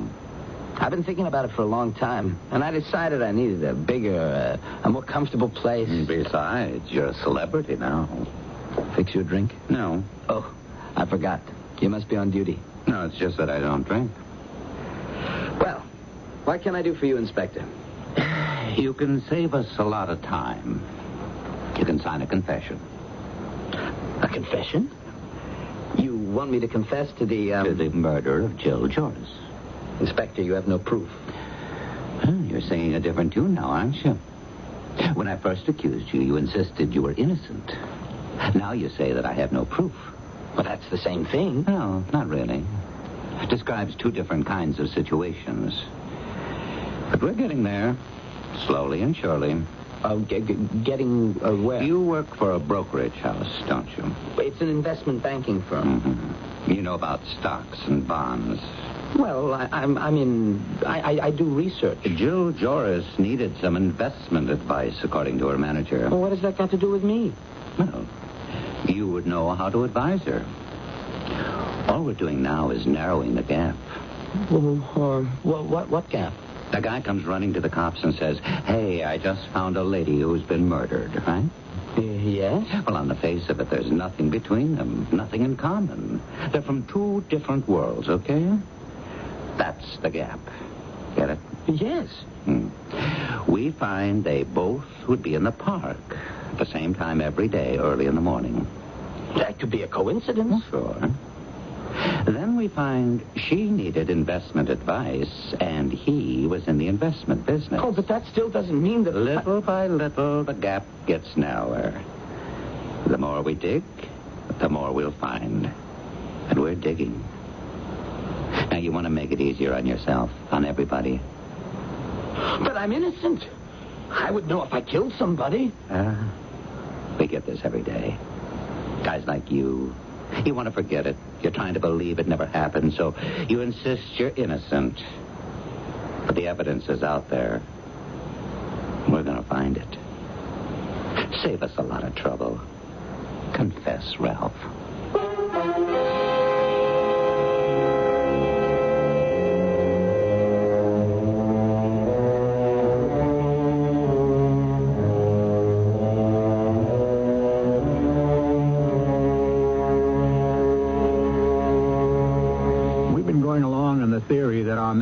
Is innocent.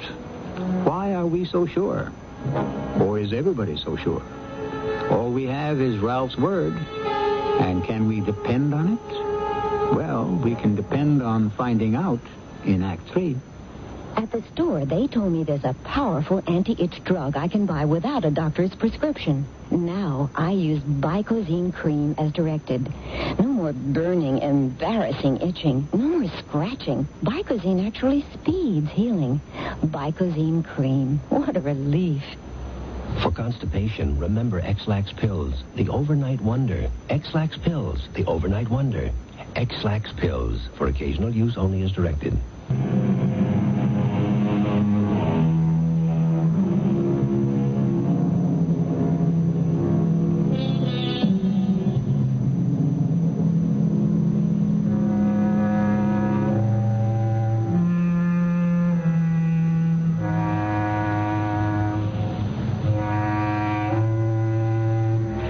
Secret guilt is by silence betrayed, says Mr. Goethe. For guilt is a worm that burrows deeper and deeper into the darkness. One of the very few things in this world that becomes stronger as it grows older, provided one is guilty in the first place. Inspector, if you think I murdered Jill Joris, why don't you arrest me? I don't have the proof. Yet. But I know you did it. What makes you so sure? Look, I've been in this business a long time. What does that mean? I know how things add up. It could also mean you've been adding them up all wrong. All the evidence points to you. Then what's holding you back? Because it doesn't constitute the kind of evidence you can use in a court of law. Then it doesn't constitute any kind of evidence. Don't leave town. Why does Stratton want to see me? Don't worry. He never sends for me. I think he's afraid you're going to quit. Quit? Why don't you, go inside? Yes, Westfield. Come in. There's something I would like to discuss with you, Westfield. Yes, sir? I think you'd better close the door. Oh, yes, sir. Westfield, when I first learned of your involvement in this case, I was shocked. You realize that? Oh, I do, sir. We are a most conservative investment house. And the idea that one of our young men could be involved with a rock and roll female singer... She was more than just a rock and roll singer, Mr. Stratton. No, I'm sure. I was, to put it frankly, dismayed. The notoriety. And yet, amazingly, there has been a positive plus for Stratton and Company. Were you aware of that? No, sir, I wasn't. The idea that a Stratton broker could be a lover of a singing star like... No, but I'm not exactly a broker. I'm only a research aide. Well, I'm aware of that, and we'll come to that shortly. Everywhere. At lunch, at board meetings, people ask me about this Jill Joris. I understand she was quite a voluptuous woman. Yes, sir. That's what they say. Oh, you're a sly dog, Westfield. I don't blame you for keeping it to yourself. Yes, sir. Miss Reimer, outside, happened to mention, in a rather cryptic way, that you were thinking about leaving us. Oh, Mr. Stratton, I would never consider... No need to leave. You could be as effective a broker with us as anywhere else.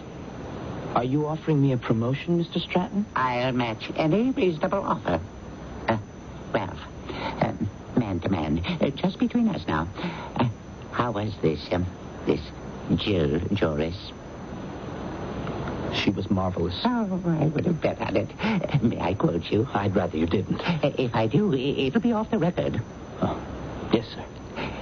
See you in the morning. Thank you, Mr. Stratton. So, you were promoted. Thanks. Well, I deserve a better thanks than that. How about tonight?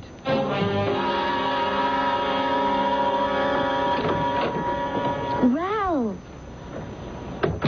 Oh, darling, it's so good to see you. Sit down. Where have you been all week? I've got a promotion, you know. Been busy, Sylvia. Oh, well, my mother called long distance. She wants to know if we've set the date yet. That all has to be up in the air for a while, till things fall into the groove. Oh, yeah, well, I understand. It's a new job, lots of responsibility. Yeah, I realize that. Oh, hey, turn on the TV. I think we'll see me. Now, back to the news. We've been talking about Ralph Westfield. I asked, who is Ralph Westfield? I had no answer at the time. I have no answer now. Ralph Westfield is a mystery man in every sense of the word. Originally, he gave the impression of being an obscure clerk in a brokerage house. But it turns out he's an important executive.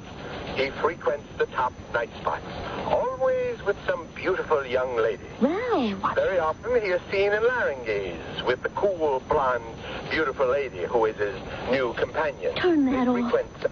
Oh, you don't want to pay any attention to that. She works in the office. Who are you, Ralph? She's just Mr. Stratton's executive secretary. It was a business dinner. Answer me, Ralph. Who are you? Who am I? I met you. I fell in love with you. I thought you were just an average guy because, well, that's the kind I wanted.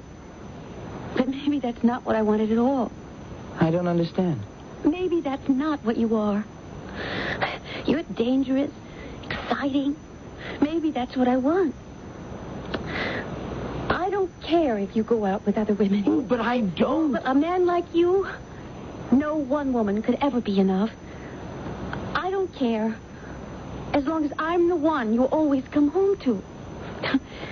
Jill Joris? I mean, I don't know if you killed her or not. Sylvia. And I don't want to know. All I know is I just want you, Ralph. I want you, whoever you are. Hello? Is Ralph Westfield there? This is Inspector Thorstad. Oh, Ralph, it's a police inspector. Oh, my old buddy, Thorstad. Inspector. Hello, Ralph.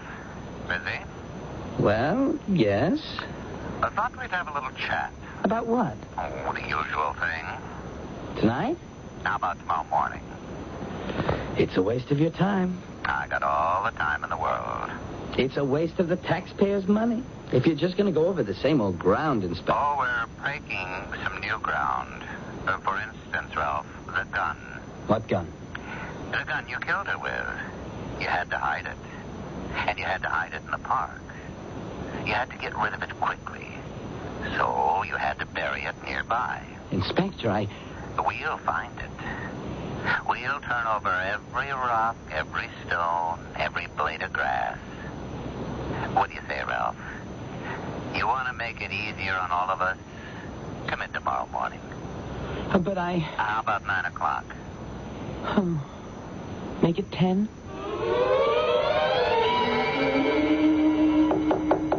Yeah, come in.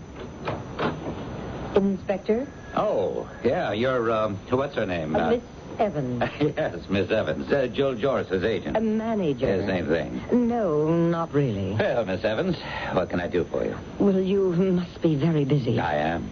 I got a murder here. That's what I've come to see you about, Inspector. About the murder. Oh? Is there anything you can add to your statement? I see. I got it around here someplace. I've been thinking it over, and there is something I neglected to tell you. Oh? What's that? I'm 35. Do I look it? Well, you do and you don't. You know the biblical allotment of 70 years and 10. I still have half my life to live. And these days, with medical science, it could be a lot longer. Wouldn't you say that? Well, you asked me just before if I was busy. Well, the point is, Inspector, I'm going to have to live with this thing for a long, long time. I don't know if I can. Well, I do know. I can't. So if you have my statement in front of you, please add this to it. Are you ready? Shoot. Funny you should say that. It's exactly what I did do. I shot her. You what? I shot Jill Joris. Oh, I feel better. You shot Jill Joris? I was stealing her money. I took some to cover some bad investments. I was going to put it back, but she found out. She was very angry. She was hurt. She was furious. I said, let's go for a drive and talk. Talk about it calmly. She was going to fire me. I had nothing. No one in the world. I couldn't think. I shot her. Maybe I meant to all along. I had the gun, didn't I? Here it is. You can match the bullet. When I read in the papers that you had a suspect who went walking in the park mornings, I let him carry the brunt of your suspicions. Well, that's it, Inspector. I killed her. The door was open, so I came in and... Will you dictate that to a stenographer, Miss Evans? Hey, Paul! Hey, get Bernie in here. I killed her. Inspector. I killed her. Now, you just take it easy, Miss Evans. Inspector. What do you want? You sent for me. We had a date. Oh, yeah. Well, we don't need you anymore. Is Stratton in? Mr. Stratton is in conference. Well, look, Belle. Miss Reimer. I have an appointment to talk about my promotion today. Oh, Mr. Stratton asked me to cancel it. Oh. Well, when does he want to reschedule it? Probably never. Oh. Well, now, look. Consider yourself lucky. You still have a job. Oh? But why? Please tell me why, Belle. Miss Reimer.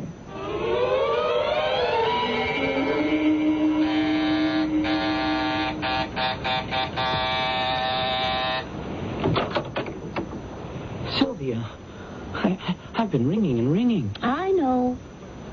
Aren't you going to ask me to come in? I don't know. Aren't you glad I'm out of it? Aren't you happy I wasn't having an affair with Jill Joris? That I didn't kill her? Aren't you glad? Well, yes, I suppose I am in a way. Oh, please, Sylvia. It was crazy. I admit, I enjoyed it. And you enjoyed it, too. For a couple of days, I was somebody important. Notorious. Sylvia, you said you wanted me. You said you wanted me no matter who I was. Do you remember? Well, I'm just plain Ralph Nobody. Sylvia. Oh, Sylvia, please, Sylvia. All right, Ralph. You're my somebody. But from now on, you better behave yourself. Behave myself. Yeah, and don't ever do anything like that again. Anything like what? I don't know.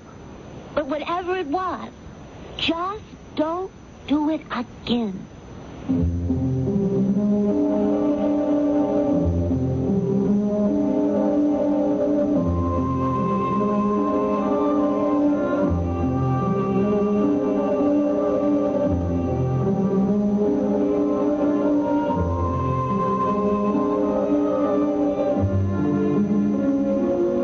Whatever it was, just don't do it again. That about sums everything up, doesn't it? I suppose it's the old story. Once accused, never excused. The lingering doubt. So many people say, if he wasn't guilty, why did the police arrest him? In this world, there are certain surefire, no-win situations. Make sure you never get caught in one. I'll be back shortly.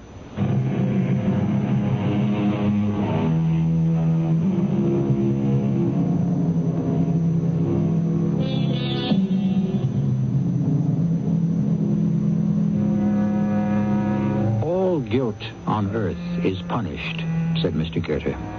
Well, it's one thing to punish guilt, but quite another to punish innocence. We have just told you the story of an innocent man. After all, what crime did Ralph Westfield commit? He just happened to be in the wrong place at the wrong time. And let that be a lesson to you, dear friends.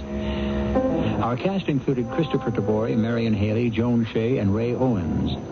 The entire production was under the direction of Hyman Brown. This is E.G. Marshall inviting you to return to our Mystery Theater for another adventure in the macabre. Until next time, pleasant dreams.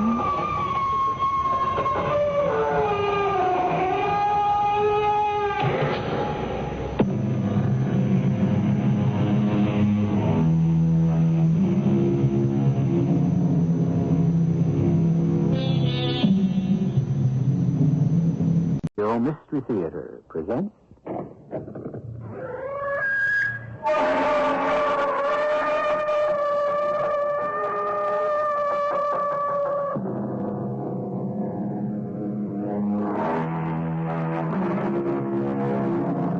Come in. Welcome. I'm E.G. Marshall. The Civil War, more than any other, has been fought and refought by armchair strategists for over 100 years. But there is one skirmish that till now has been kept quiet.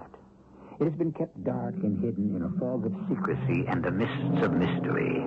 It concerns a battle of wits and 25 priceless blue-white diamonds. Well, Andrew, what are you doing alone in a room with a female corpse? I don't know the lady, Inspector.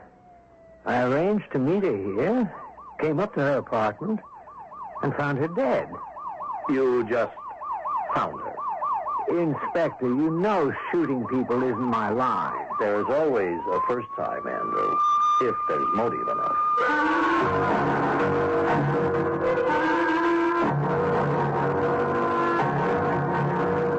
Our mystery drama, The Gettysburg Address, based on an adventure of the rascally Arsène Lupin, has been written especially for the Mystery Theater by Gerald Keane and stars Robert Dryden.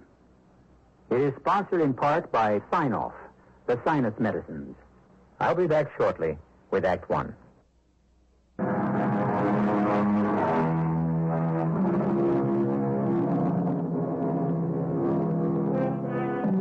Andrew Wolfe is not yet 50 years old. Yet he has enjoyed a matchless professional career of chicanery, larceny, and robbery for some 40 years. Yes, Andrew got a very early start. This very year, however, when at the peak of his profession, Andrew Wolfe decided to retire, it was a strange swan song, regarded with much suspicion by Inspector Harold James. Why are you so suspicious, Inspector? I tell you I'm through. I've had it. I've thrown in the sponge. Quit. Sucked it. It's your move, Andrew. From now on, every move I make will be for the benefit of man. I meant it's your move on the checkerboard. Oh, yes, I know. I was just looking at my options. How do you like this move, Inspector? Jump, jump. And I'll take both of your men, thank you. Great heavens. What was that? Someone upstairs has just fired off a musket that hasn't been used since the Civil War. Well, how on earth did you know that? Well, I never used them myself, but I know the sound of them. Excuse me for bursting into your room, but we just heard a gun being fired. I'm terribly sorry. I just bought this rifle and it went off. My name is Andrew Wolfe. I live below you. This is Inspector James of the Washington Police. Oh, well, I didn't do anything wrong, Inspector. I wasn't shooting at anyone. You managed to go clean through your window. What's your name? Jeffrey Knox. But it's nothing, really. Just an accident. You see, I collect memorabilia from the Civil War. I was just cleaning this old gun and it... Have a look, Inspector. It's an old flintlock. Very similar, I'd say, to the one old John Burns used at Gettysburg. Well, say, are you interested in the Civil War? I certainly am. Hey, Mr. Knox, do you have a license for that gun? No, Inspector, don't be stuffy. A, this is an antique, and B, you could hardly call a 5-foot musket a concealed weapon. Yes, it is. But firing that thing is a disturbance of the peace. Well, it won't happen again, I promise you. I didn't know it was loaded. Mr.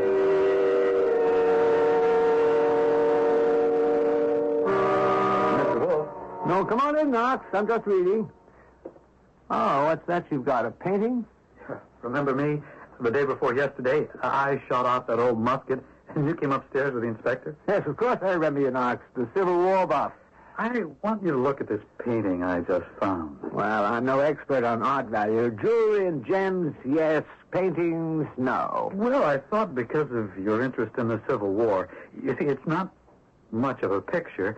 As you see, it's a garden surrounded by a stone wall. Now, there's a well and a sundial. I see something else to the left there. Isn't that a cannon? Why, so it is a cannon. I didn't notice that. Let me see the back. Yes. This place could be Gettysburg. You're sure? Well, how do you know? Well, here on the back, a date. 4/7/1863. Well, I saw that, but that's April 7th, 1863, and the Battle of Gettysburg was in July. I know. But in those days, the number of the month followed the number of the day. So 4/7/63 is the fourth day of the seventh month. In other words, July 4th, 1863, the last day of the battle. Then this is it. This is really it. This is what? Oh, nothing. Well, do you see any other clues in that painting, Mr. Wolf? I mean, can you tell me more about what it represents? It's a garden. The shadows of the sundial and the well and the trees are deeper on the left, which might mean the time the painter wished to represent is about 4 o'clock in the afternoon, 4 or 5. The cannon faces south, so it could be a Union Army encampment. Mr. Knox, what can you tell me? Well, only that I happened to find it in an antique store, and I was told it's the key to a great unsolved mystery. Really? Unsolved mysteries are a hobby of mine. Oh, Mr. Wolf, you've been so helpful. There's something else I'd like your advice on. I wonder if you'd come upstairs for a minute. You notice this apartment of mine faces a house across the street. Now, I'm going to lean this painting on a chair by the window. If you'll just take these binoculars and have a look, Mr. Wolf, straight ahead, at the window directly in your line of sight, what do you see inside that room? On the wall? Well, I'll be. It seems like the identical painting. Pretty close, isn't it? Yeah, I'd say very close. The sundial, the well, the stone-walled garden. Who lives in that apartment? I don't know. But you're curious that someone else seems to have a representation of what may be a garden in Gettysburg just like yours. Well, the man who sold me this painting this morning said, you have just bought yourself a map of great value. He said, a map? Well, maybe not in those words, but the impression I got was, well, you know, like the map of buried treasure in Treasure Island. The X's that mark the spot. And that's all he told you? Well, he said that was all he knew. July 4th, 1863. What could be the connection? Well, Mr. Wolf, I've lived here almost 3 years. On July 4th last year, and July the 4th the year before, the woman who lives in that apartment where the painting is would pack up a picnic basket and go out for the day. Not come home till evening. Well, is that so strange on the 4th of July? Seems like a perfect day to picnic. Alone? And never any other day in the year? You seem to have kept pretty close watch on her. But in any case, I don't see any connection between her picnic and the painting. Except July the 4th. That's the mystery. Go to the lady and ask her what mysterious errand takes her away from here every July 4th.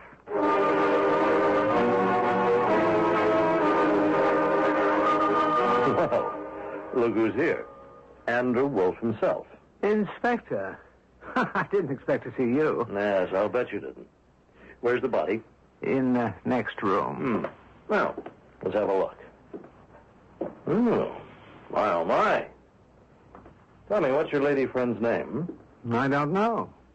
I never met her alive. All right, Andrew. You want to tell me about it? I don't know her. A neighbor of mine, though you met him, he lives upstairs, Jeffrey Knox. He and I had an appointment with this woman to ask her about a painting she has. At the last minute, he called me and said he couldn't make it, but would I go and talk to her? So I came up, the door was open, and there she was, dead as a herring.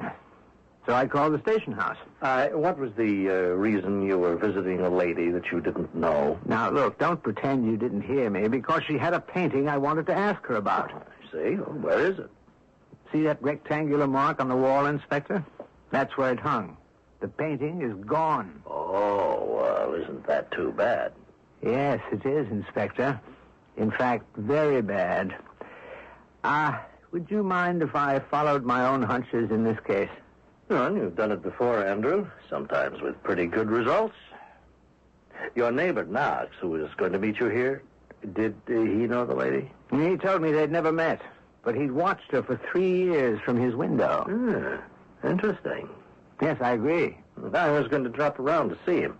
In fact, I was going to tell him that my suspicions were unfounded. What did you suspect? That the antique flintlock he fired off was stolen? You don't know people, Inspector. You really don't. Jeffrey Knox is loaded. You saw his apartment. Well, anybody can steal. I had the dealers checked, and I found the man who sold it to him. Inspector, I love you. You saved me hours of pursuit. I want to talk to that dealer. Before you go, give me his name.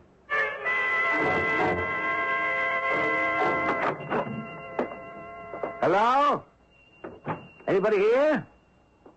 Mr. Krause? Hello? Anyone in the back? Mr. Krause? You up there, can you hear me? Yes, I hear you. Where are you? I am in the cellar. The cellar? Yeah, where you look for the trap door? Trap door? No, I don't see it. Can you get me out of here? Well, sure, I'll get you out, but where's the trap door? The right side of the counter. Right side of the counter, yes? Push right side towards the wall. Push it towards the wall. All right. Yes, I'm pushing. I see the trap door. I'll have it open in a second. Oh, thank you. Here, let me give you a hand. I thought I'd be down there forever. How long were you there? What day is today? Monday? Monday, oh my, it's 2 days since Saturday. Thank you. Here, let me close this thing. Oh, that's a clever place to hide a trapdoor under the counter. Well, I keep my valuable antiques down there. You see how stupid I am? I tell everybody everything. That's how these things happen. As Mr. Krause, I'm Andrew Wolf. Well, whoever you are, I thank Providence you came along. How did you get down there? Well, I was attacked and robbed, sir. Terrible in this day and age, isn't it? Since I deal in valuable antiques, especially irreplaceable things from the Civil War period. Do you know what was taken? No, I haven't looked around yet. Well, Mr. Krause, you ought to go to the police. Tell them what happened here. You were kept a prisoner in your cellar for 2 days. Can you describe the man? Well, I am not sure. Is one of your clients a young man called Jeffrey Knox? No. I never heard of him. You did sell him an old flintlock gun recently, though, didn't you? Oh, yes. Oh, is that the man's name? Yes, I did. Did this man also buy from you a valuable painting? I sell valuable American paintings. This one was dated July 4th, 1863, on the back, and on the face, a scene in a garden. Yeah, well, yes, I had a painting like that. There are only 2. This man, did he say where he got it? No, he didn't tell me the name of the dealer. Not from you? Oh, no, sir, no. So you recognize it, though?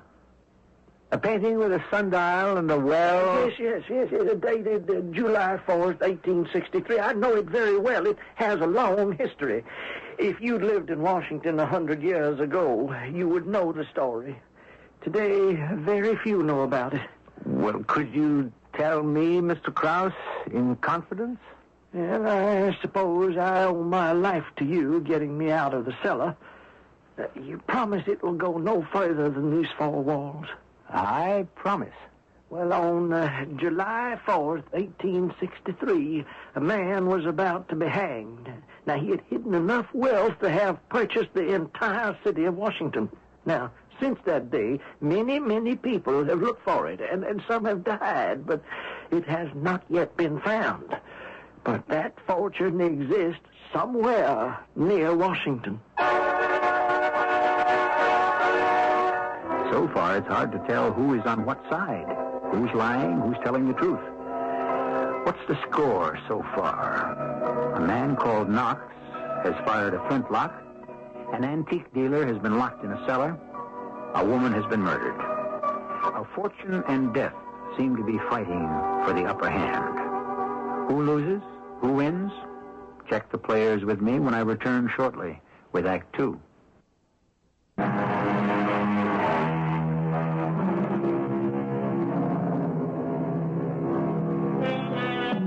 What a strange pair they make, these two.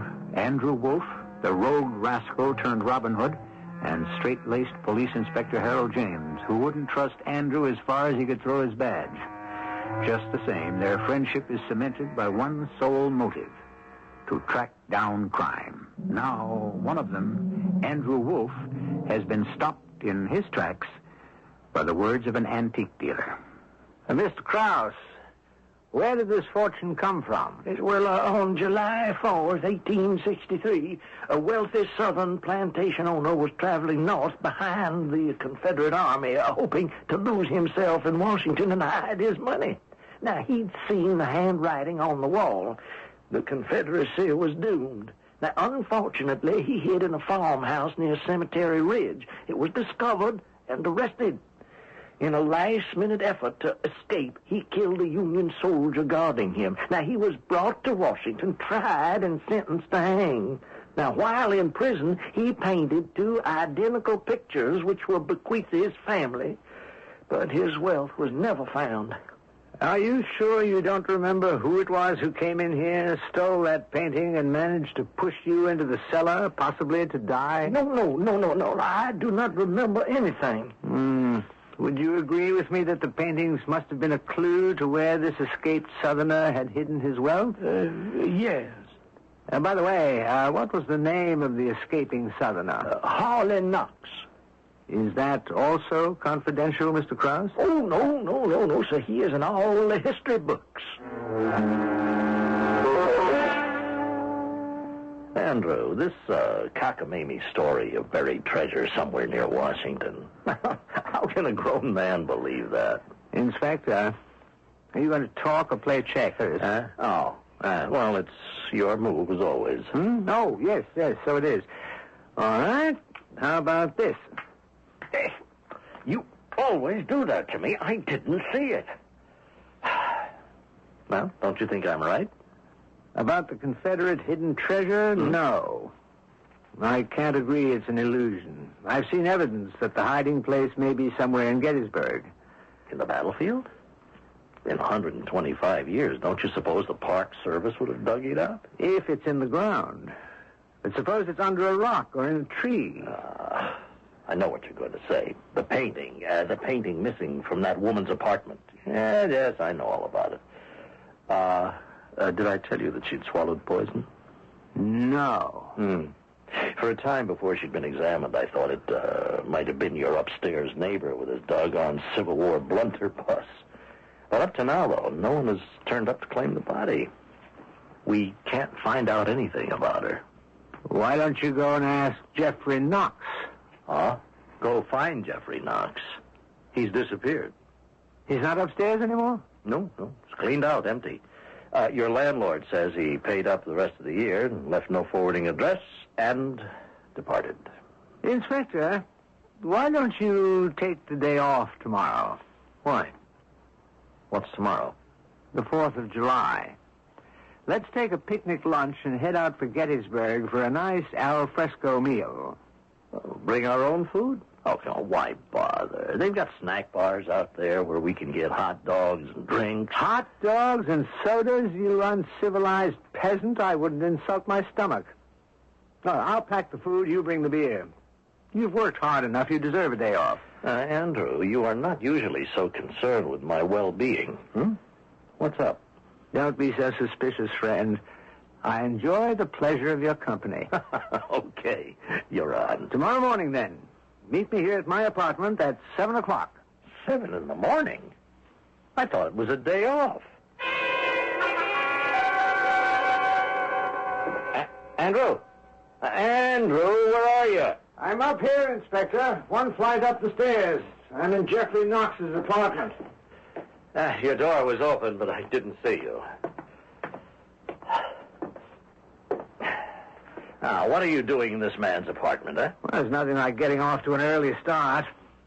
You feel okay this morning? Well, as well as anybody can expect to at 6:45 a.m. Then I asked you what you were doing up here, Andrew. Well, I thought I'd have a look around Knox's apartment for myself. I found these binoculars. They belong to Knox. Now, before you send them downtown for fingerprints, hold them in this handkerchief like I have and point them straight out this window. Mm-hmm. The one with the hole through the glass. Now, what do you see? What room is that across the street? That's where we both discovered the dead lady. Oh, I see someone moving in there. Yeah, so did I. It's a woman. She's putting things in a basket, a thermos, and now she's heading for the door. And now, listen, I've got to stop her. No, wait. Don't head her off, Inspector. She might lead us to something. Let's follow her. Well, we just got down to the street ahead of her. Oh, there she comes out the front door carrying that basket. She's headed for the bus stop at the corner. I'll flag a cab and have it ready in case. In case what? In case she hops on a bus. So we run like the devil and catch the same bus. No, it's too chancy. We're on this side of the street, the bus is on the other. Taxi! Well, I can tell you're not on police salary. Don't you rate an expense account yet? An inspector? Yeah. She is waiting at the bus stop. Taxi! Driver, we're following someone. It's a woman on the other side of the street. She may get on a bus. If she does, we want you to make a U-turn, and when the bus passes, follow it. My partner is Inspector Harold James, Washington Police. I say, here comes the bus. Our gal is getting in the line, and she's getting on. Great Scott, Andrew, you were right. I tried to make it a habit. That bus is marked Gettysburg Battlefield. Climb in, Inspector. Okay, driver, that's the bus. Follow it.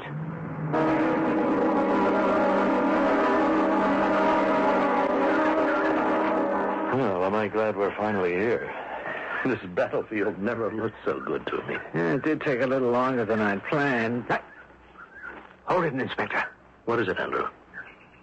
Most of the visitors to the battlefield are turning left, see? Mm-hmm. Along that path there that goes to the Park Service station where you can get your tickets. Yes, but our woman is taking that path to the right.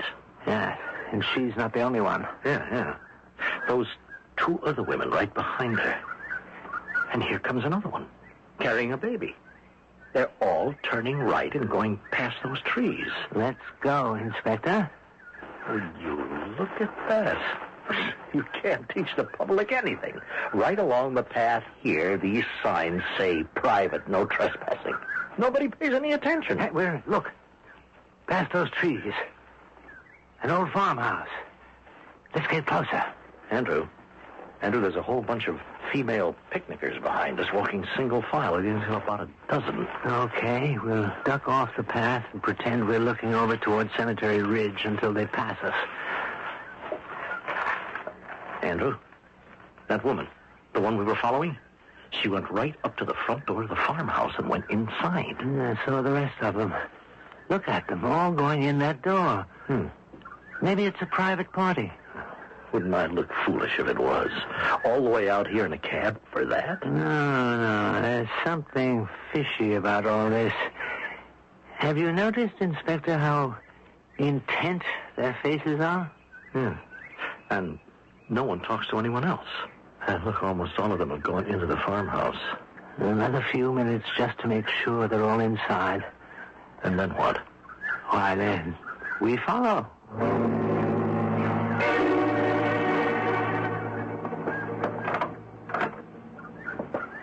No one in here. I'll shut the door.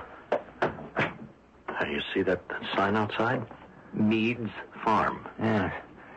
This could have been General Meade's headquarters during the battle. Not a stick of furniture, just that long table. Come see. Look through the back window. There they are. Oh, I'll be darned. Look at them all. Sitting on the ground in that garden, leaning on the stone wall around it. There's about 20. What strikes me as most extraordinary is where we are. Yes, Meade's headquarters, you said. See that old well the three girls are looking into?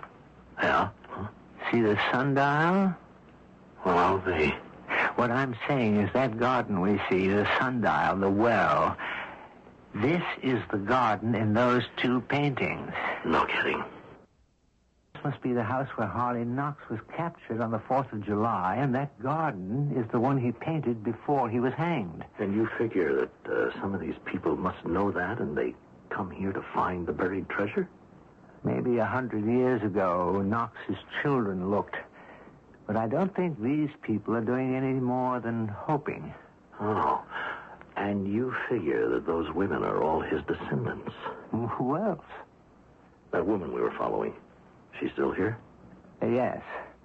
I see her with her back to the sundial. I just don't get what they're waiting for. Look, let's get out of this house. I'd like to know what they're up to. If we walk around the back and up that little hill on the other side of the stone fence, we can't be seen, but we can sit down and watch them. Andrew, I have a feeling we've come out to Gettysburg for nothing. We're not going to find out a thing. So, if we don't, the day won't be wasted. We'll enjoy the sun, eat good food, and who knows, maybe... No! Doggone it, my poor stomach. Oh, now what's hit you? The picnic basket I made for the two of us. All that gourmet food. I left it in the apartment. I shall have to insult you with hot dogs and sodas. And ice cream. Shut up. And let's go find the snack bar. It is entirely possible something of value, of great value, lies hidden in that garden. And if, indeed, these pilgrims are the descendants of Harley Knox, why do they only come here on July the 4th? What is so special about that day to them? Stay with us for the conclusion of Act 3.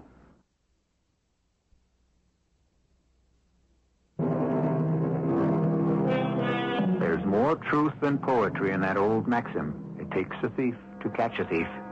And that is why a certain feeling is cooking in the perceptions of Andrew Wolfe.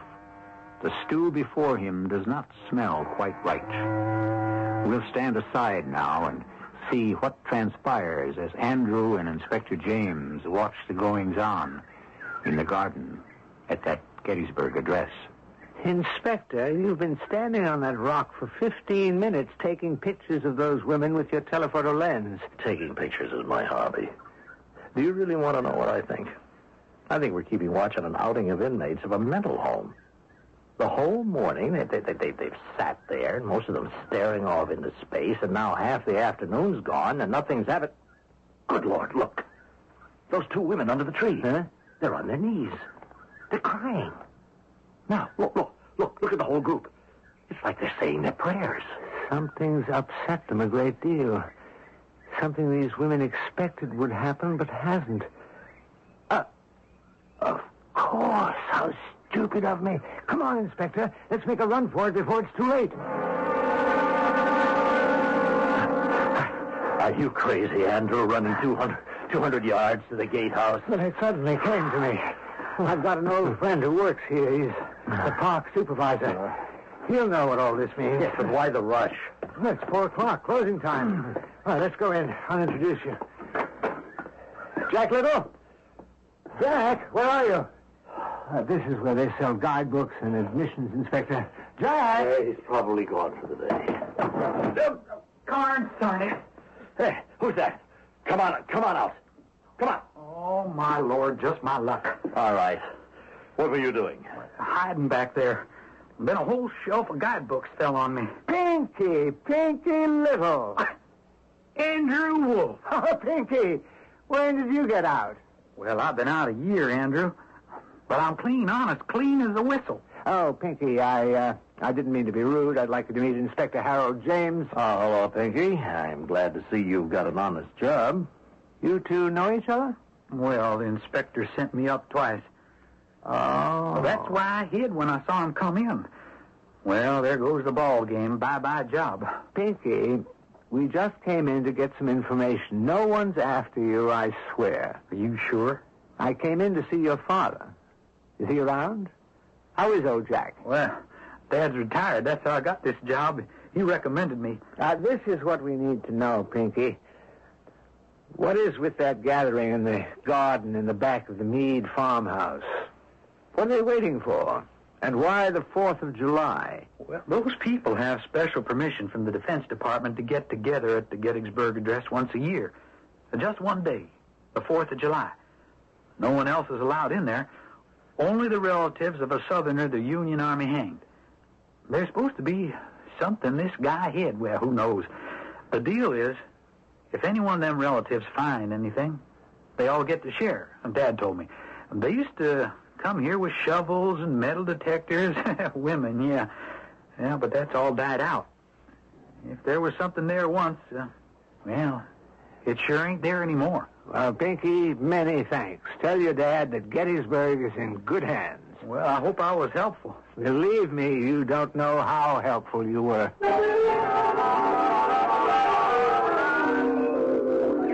Inspector, I'm going into that garden alone. Keep clicking that camera. You won't frighten them. Not if I go in as a woman. You're going to disguise yourself? Watch me. This scarf over my head, tied under my chin. These glasses on my nose. 2 flattened Dixie cups here and here. Yeah, that's all there is to it. A woman in pants is not much different from a man. Okay. I can't wait to take a picture of you in that getup. Tell me, what are you going to do? End their misery. I'm going out this back door right to that sundial. Well, I can tell you what time it is. It's 5 o'clock. That gives me a fast 15 minutes. My friends, you don't know me. I am Andrea Knox, and I have just recently come to Washington. We are all Knoxes here, so we are all one family. I know that every 4th of July we hope, we pray, one of us will find great-grandfather's treasure, which he hid here in this garden before the Northern soldiers took him away. And when one of us finds it, all of us will share. But I figured out, let me show you.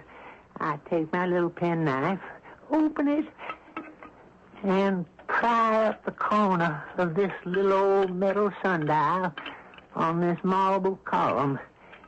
Yes, I'm right. Look, all of you, here it is. I've just pulled it out from under the sundial where great-grandfather hid it. This leather bag, see? I'm opening the string and... Oh, my. Diamonds. Beautiful, big, blue-white diamonds. A handful. Diamonds for all of us. Give me that. Get away from me, you. Old woman, give it to me. Everyone, don't just sit there happy with this crazy person. I have about a hair. Let go of me. Oh, well, look at that. Her hair came clean off. It's a wig. This person is not one of us. This is a man.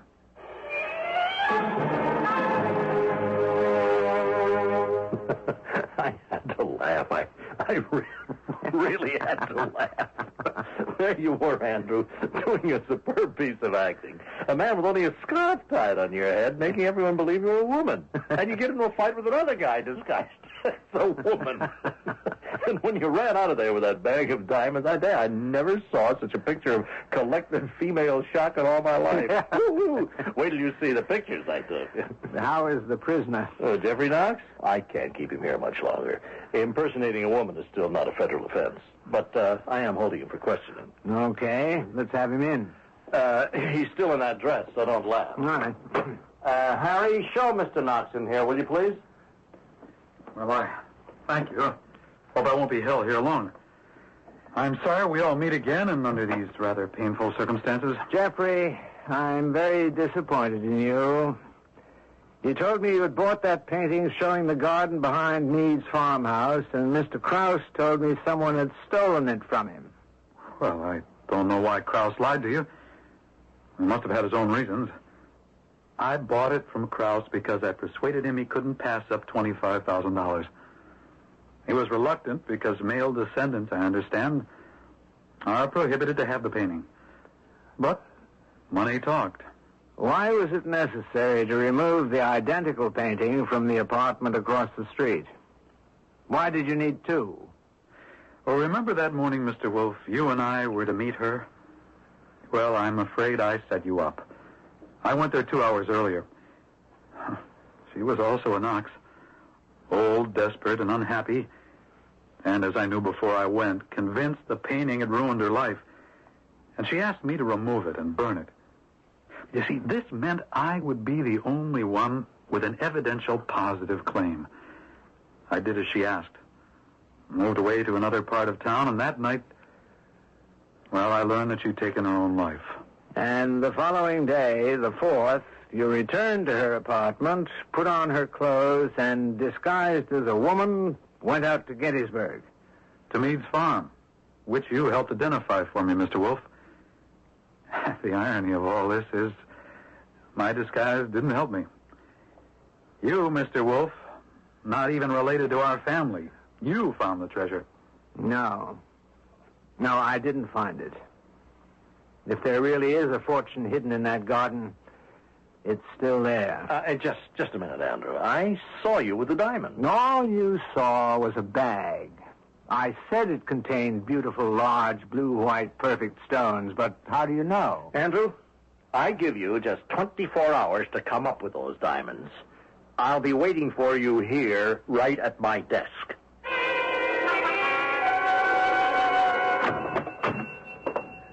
Yes, sir. What can I do for you? My name is Andrew Knox. I've been given your name by my mother, Mrs. Harley Knox. No doubt the name is familiar to you. You did say Mrs. Harley Knox? Certainly, sir. Well, it is an honor. Well, what can I do for you, Mr. Knox? My mother has been going through some old family papers, and discovered in one of them her great-great-grandfather writes he's hoping to bequeath assets which he has turned into diamonds.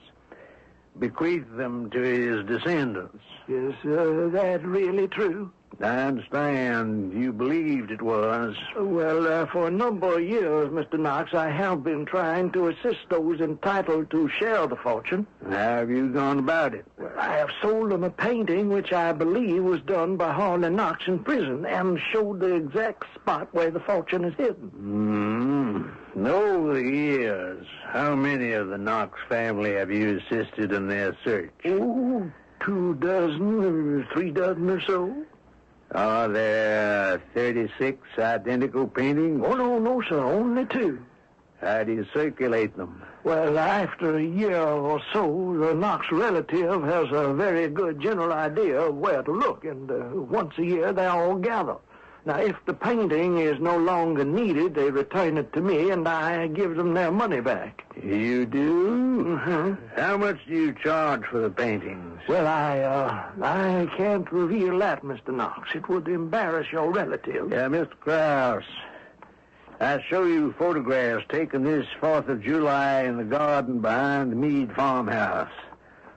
Were all of these ladies your clients at one time? Well, I don't know. I suggest they were. They've each paid you at least $10,000. Well, speak the truth, Mr. Krause. There is no fortune hidden in that garden. You've taken advantage of ancient hearsay and the gullibility of unfortunate women. Well, I have done nothing wrong. The police have given these photographs to the newspapers to publish. You are in big trouble, Mr. Krause. Oh, I don't understand. Mr. Knox, how do you know about all of this? Because, Mr. Krause, I am not the son of Mrs. Harley Knox. I am the same Andrew Wolf who came to see you not very long ago. I am very confused. I don't see what this has to do with me. Oh, you will, I assure you, when you arrive at the police station. Well, it's about time you showed up, Andrew. This place has been a madhouse. All those women who were at Gettysburg, they saw their pictures and they've been here asking for their share of the diamonds you found. I don't know whether you've met Mr. Krause, Inspector. Mr. Krause has made a great deal of money in this affair. A lot of money, Inspector. Over $200,000 taken from those women alone. Well, I don't see it that way, Andrew. They ended up with a couple of $1 million worth of diamonds. What diamonds? Well, now, you're not going to pull that again, are you? Did you see the diamonds yourself, Inspector? No, I was in the farmhouse taking pictures through the window. But they were there in that leather bag you found in the sundial. This leather bag? Yes, that's the one. I'll tip out the contents on your desk, Inspector.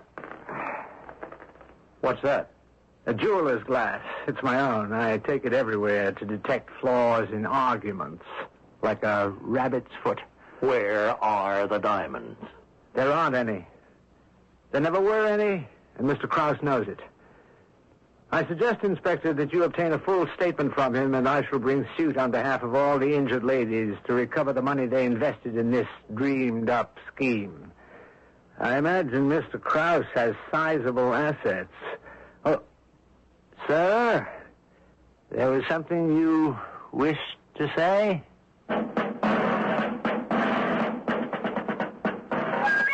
If you're like me, you've had to be on your toes to follow every turn made by Andrew Wolf. For he thinks fast and moves even faster. A man of many resources, unrivaled cleverness, and a veteran of disguises, with the ability to be a lion or a sheep in Andrew Wolf's clothing.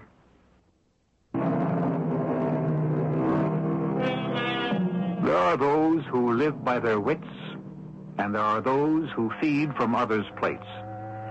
It has been said that everyone has the makings of a criminal in him, latent, lying asleep, hopefully never to be awakened. Think to yourself how simple it would be to cheat a friend. Take advantage of a situation or profit from other people's mistakes. How easy. And then say to yourself, oh, no, that's much too hard for me to do. Our cast included Robert Dryden, Earl Hammond, and Lloyd Bautista. The entire production was under the direction of Hyman Brown. This is E.G. Marshall inviting you to return to our Mystery Theater for another adventure in the macabre. Until next time, pleasant dreams.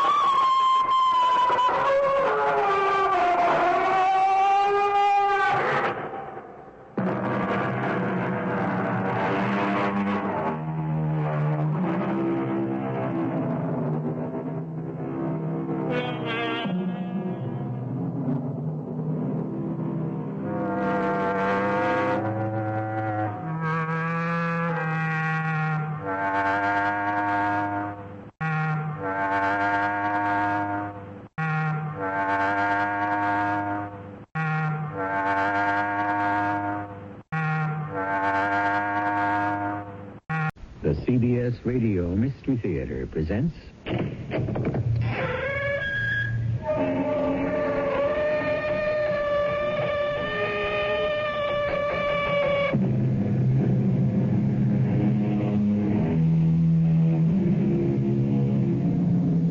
Come in. Welcome. I'm E.G. Marshall. How do you measure fear? It's like pain or love or hate or any of the imponderable things in life. It varies from individual to individual. But even that is not accurate. For fear, at the very least, has two constants. Fear of the known, fear of the unknown. Which is the more terrifying, blood-chilling, agonizing? You may decide that for yourself from this tale of tortuous suspense. What are you doing? There are preparations to be made. I can't leave you alone. If you fight me, I'm going to put you back to sleep. No, please. Hush, my beautiful, please. Hush, you're so lovely when you sleep.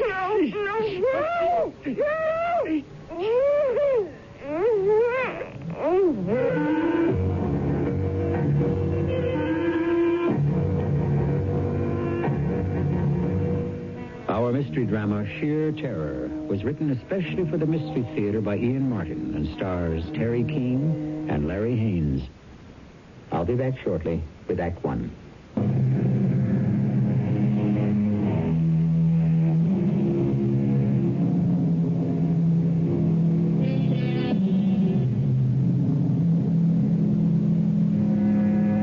Scattered around New York in various various broadcasting studios, actors and actresses live surrogate lives for their millions of viewers.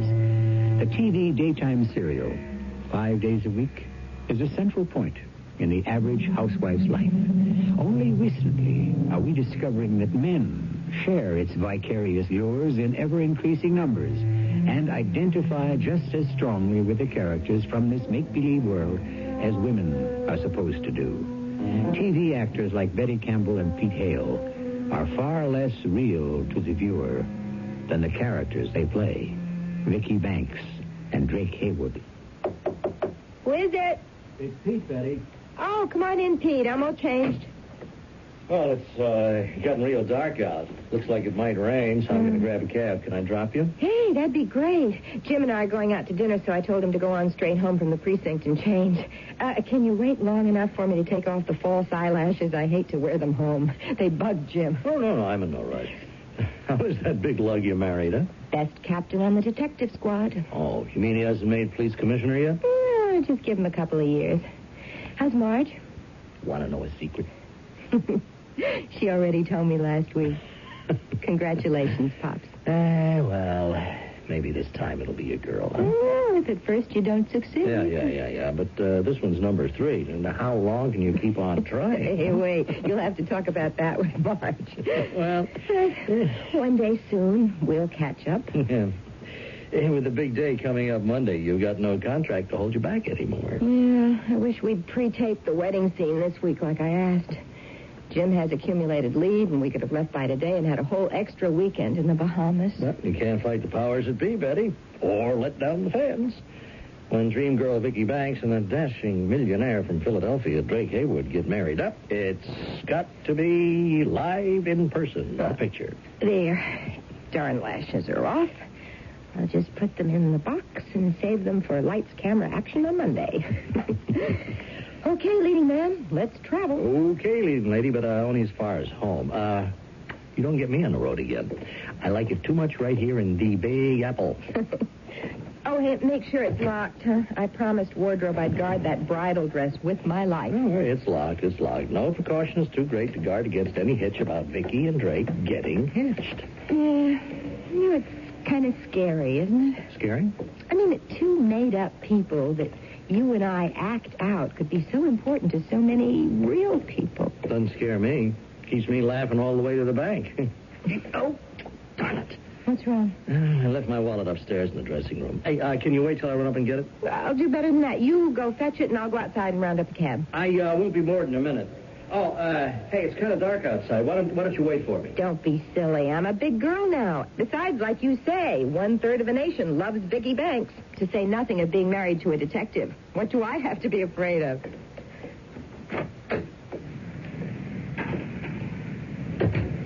Vicky? Vicky? Oh. You mean me? Yes. Vicky, don't be afraid, Vicky. I'm not going to hurt you. No, but you are. And that smell, It's only chloroform to put you to sleep. Don't worry, my beloved. Don't worry. I love you. Vicky. No, please don't. Don't worry, my dear. You're so small and helpless and so desirable. I can lift you into my car as easily as I can carry you across the last threshold.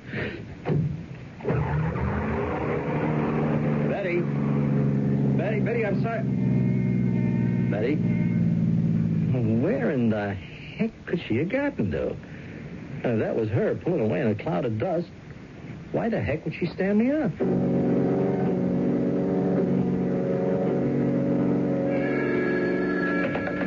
Hi, darling. Oh, not unless I've misjudged our friendship up to now. It's Pete, Jim. Oh, Pete, I'm sorry. I've been expecting Betty home, so I thought it must be a call from her. You still at the studio? No, I just got home. I had an uneasy hunch that I ought to give you a ring. Oh, how come? Oh, Jim. Look, Jim, I'm not trying to cry wolf or anything, but about an hour ago, when Betty and I were leaving the studio, this thing sort of happened. What sort of thing? Well, Betty and I were going to take a cab together, and I had to run back for my wallet. She said she'd go outside and flag down a hack and wait for me. All right, come on, Pete. What are you trying to say? Well, he said, that's when the whole trouble started, Jim. I mean, I don't exactly know. Well, when I came down and went charging outside, Betty was gone. What do you mean, gone? Well, you know how the block is. The studio's in the middle, so you could look either way to see someone hailing a cab. Well, not exactly. It's a one-way street. Yeah, but I mean, if you walk either way to one of the avenues... Now, never mind all the evasions, Pete. We're not kidding here anymore. I'd be a pretty lousy detective if I couldn't read concern in your voice. Now, what are you worried about? I give you my word that it wasn't 2 minutes before I came downstairs from the dressing room and went outside. When I got there, Bets was gone. The street was empty? Well, that time of night, yeah. Except for some kid burning his tires getting away up the block. Some kid, huh? Or maybe some guy just plain abducting my wife, Betty. Yeah, but what for? For money. Like any kidnapping. Now, you people who work in those soap operas got any idea how much any of you could be worth to a wrong guy? Oh, Jim, now come on, you don't Right think... now, I don't know which way to think. Just get off my line, Pete, and let me get some pros to help check this gig out.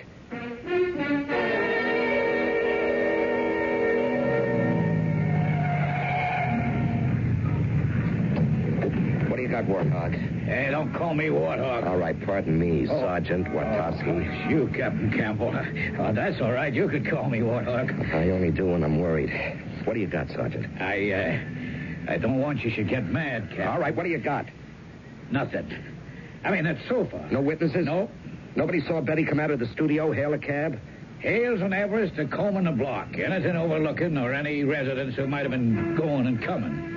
I work this whole building here, and I got a list of the TV employees. As soon as I get back to the precinct, I'll get on the pipe, check them out. All right, we'll want to check all the cab companies, see if anyone has a record of picking her up at that time. Trouble is, it could have been an independent. Yeah, or a gypsy. Well, maybe it's a false alarm. Have you checked? Yeah, I called home just before I stopped the car. Nothing. All right, come on. I want to prowl the area myself a minute or two.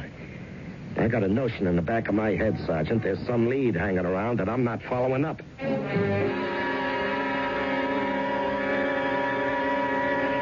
You awake, my darling? Yes. Where am I? No, well, you're safe. Always and forever. Who are you? Don't you know? Why am I tied up like this? Because you're not ready for the truth yet. Because I can't trust you all the way till the final truth. Please let me go. Untie me. Oh, I wish I could. I wish. Why can't you? Well, it isn't the moment for you to understand.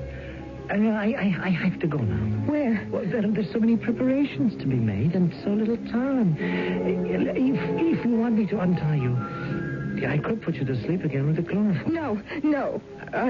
I'd rather be tied. Are you arguing with me? I'm only telling you not to use that awful stuff again. Don't ever say no to me, or don't. I didn't say no or don't. Or I didn't mean to.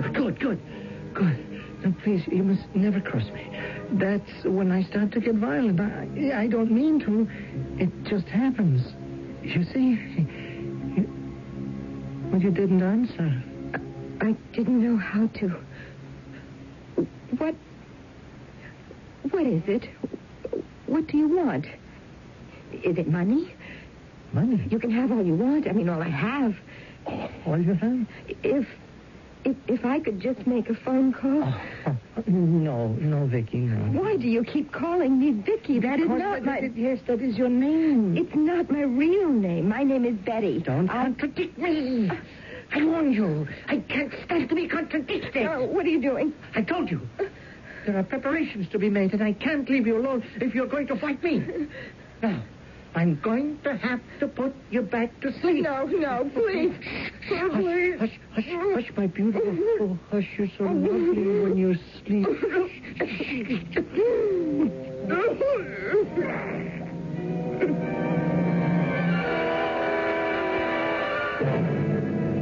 Any luck, Captain? No. All we have is an approximate time, 6:18 p.m. Did Everett or Kelly turn up anything? Why, no, they're still working a block for eyewitnesses. But, I did. What? Well, see, I figured your Betty's a nice, active little woman. Now, how easy would it be to hustle her into a cab that fast? Are you trying to tell me she just got into a cab by herself and took off from nowhere? Oh, no, sir. All right, then what? Then I found this.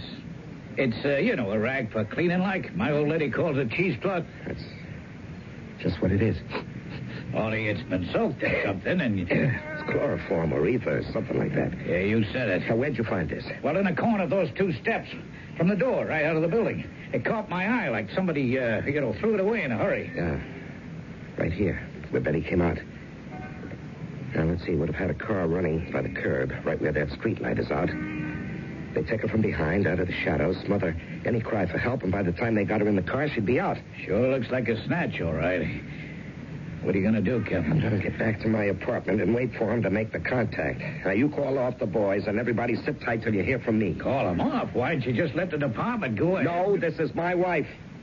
I'm not taking any chances on her life till I know what these guys, or whoever it is, want with her. Well, I don't mean to speak out of turn, Captain, but don't you take more of a chance if you stop giving us any chance to trace her? No. But you always said, Captain, there's no way to trust a kidnapper. The only thing... Maybe I'm learning a lesson. It's always been someone else before. Well, this time the victim happens to be my wife. I'm going to go home and sit by that phone.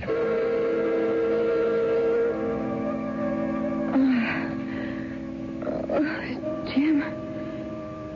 Jim? Oh, no. My hands. My hands are still tied up. Oh, if I could only get them loose.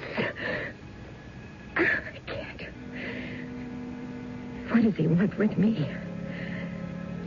Where is he? He scares me so with those flat, blank, pale blue eyes. Oh, if only it weren't so dark. There's no window. There's nothing.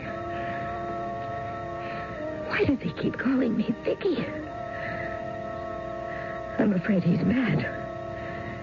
If he keeps me prisoner like this before he's done with me, I think I could go mad, too.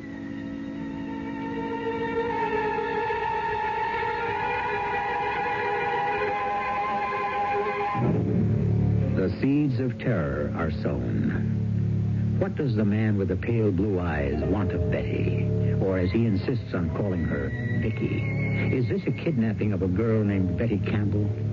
Or is it a deeper horror, an abduction by someone who lives in a fantasy world and has stolen a girl named Vicky Banks from a world as fantasized as his own? I shall return shortly with Act 2. One Valentine's Day, when I was younger, a boy gave me my first Valentine candy. I would have married him then and there, except I was 8 and he was 7. Even today, every February 14th, I get all sentimental when Jeff gives me one of those beautiful Whitman samplers, or a great big romantic Valentine heart filled with delicious Whitman chocolates.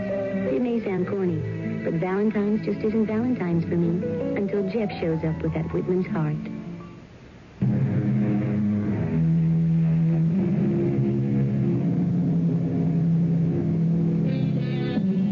Hours later, how many hours, she doesn't know, Betty awakens in a dark room. In the half-world between drugged sleep and the return of awareness, she lies supine on the hard bed. Then the cords tying her wrists and pulling tight across her ankles bring the terror flooding back. Her eyes are open, but her world is still dark. Helpless to move, her mind runs scattering through fright, half-memories, prayer, and what possible action she can take to escape. I have no idea where I am. Only a vague memory of this room I'm locked into. Empty. No rug, no window, just the door. And when he comes back through it, how can I escape? The door. Yes, wait a minute. I remember once. What? Yes, a door, I know. When I was little, and the lock to the bathroom jammed, and my father, what did he do? Something about the hinges. Now, but first I have to get my hands free so I can get untied. Yeah. Oh, it's you, Sergeant. Okay to come in, sir. You got any news? No. You? No. You look real beat, Captain. I thought maybe I could spell you here at the phone. You got an idea. Let's have a cup of coffee first. I got it all brewed. You got no leads at all? Like I told you, 7 o'clock this morning, we're still checking hankies. 0. Witnesses, 0. Except for your friend, Mr. Hale. Bill Pete? No, all he saw was some car hightailing it out of there. He figured it was some wheel-crazy kid. There's nothing to go on there. Here's your coffee. Hey, thanks. Why doesn't the guy call? What guy? Whoever abducted her. Just let him call. He can have anything he wants, just so I get her back. Oh, you'll get her back, Chief. We'll get her back for you. Only, Captain. What? How's about opening it up instead of sitting on it? Give it to the press, radio, TV. Get it in the headlines. Spread it wide enough so this guy can know what he's up against. What do you mean what he's up against? That he didn't snatch no ordinary dame. He knows that. Oh, he could know she's a TV star and like that. But does he know that she's married to a cop? Well, what difference does that make? You ain't thinking straight. What, do you think a policeman has any more rights or clout than an ordinary citizen? Maybe not where a kidnapping is concerned. Well, then what are you talking about? You ever stop to consider maybe this ain't no ordinary snatch? What? Look at the time, Captain, huh? 5:30. Right. That means Mrs. Campbell's been gone pretty near 24 hours. Now, how come there's been no contact yet? Well, maybe he thinks it's safer by mail. Hey, it's a weekend coming up. He ain't going to allow that much time to pass.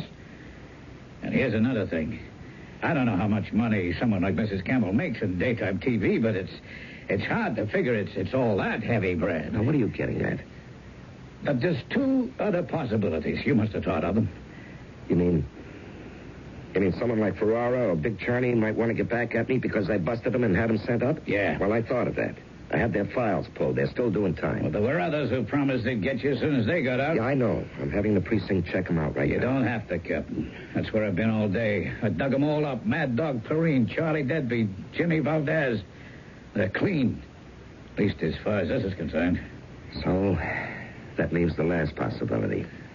Yeah. And that's something I don't like to face. I don't blame you, boss. There's no way to put your finger on a coop. You don't think this could have been a psycho? You don't have to ask me that, Captain. You know that's what's in your mind. Well, why, Betty? Why? When it comes to psychos, count me out. You're the one with the brains, Captain. If I face it, it doesn't take much brains. Now, Betty's highly visible in that serial. Millions of people know her. Now, what would he want with her? We gotta get a lead on this bird somehow. A picture, a description, something. If we only had a witness. You know, it's crazy. A New York street that time of night, somebody... Now, wait a minute. The bag lady. The what? Remember I told you there was something in the back of my mind, something missing from the street? It was the bag lady. You mean one of them old dames who hangs around with shopping bags and picks through trash? Yeah, that's right. You know, every time I've picked Betty up from the studio, she's been sitting there. She hangs out in a corner under the steps between the last brownstone and the new building. They're sad old things, but they have to have someplace they feel safe from whatever haunts them. It takes one heck of a jolt to uproot them. Well, I saw her the day before Betty disappeared. Why was she missing the next night? Hey, you think she might have seen something? Well, it's a chance. Set a psycho to catch a psycho, huh? Yeah. Hey, maybe you got something, Captain. Now, how do we find her? Well, I'm going to have someone here to cover the phone and get out on this myself. Now, you, me, and everyone the precinct can spare are going to drag that area until we do. I only hope we can find her.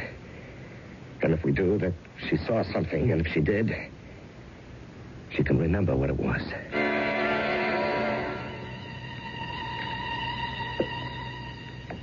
Vicky? Vicky, you sleep? Oh. How about some Get some soup and some Chinese food. Do you like Chinese food? Hmm? I couldn't remember. Do you like Chinese food? Oh, of course. Silly of me. The gag, we must take that off. Mm-hmm. But you must promise not to scream. Please, that upsets me. I don't like to have you scream. It makes me feel... Well, it's funny because I'm very gentle. I want to be gentle, but some things make me violent, so... You won't scream, will you? Mm.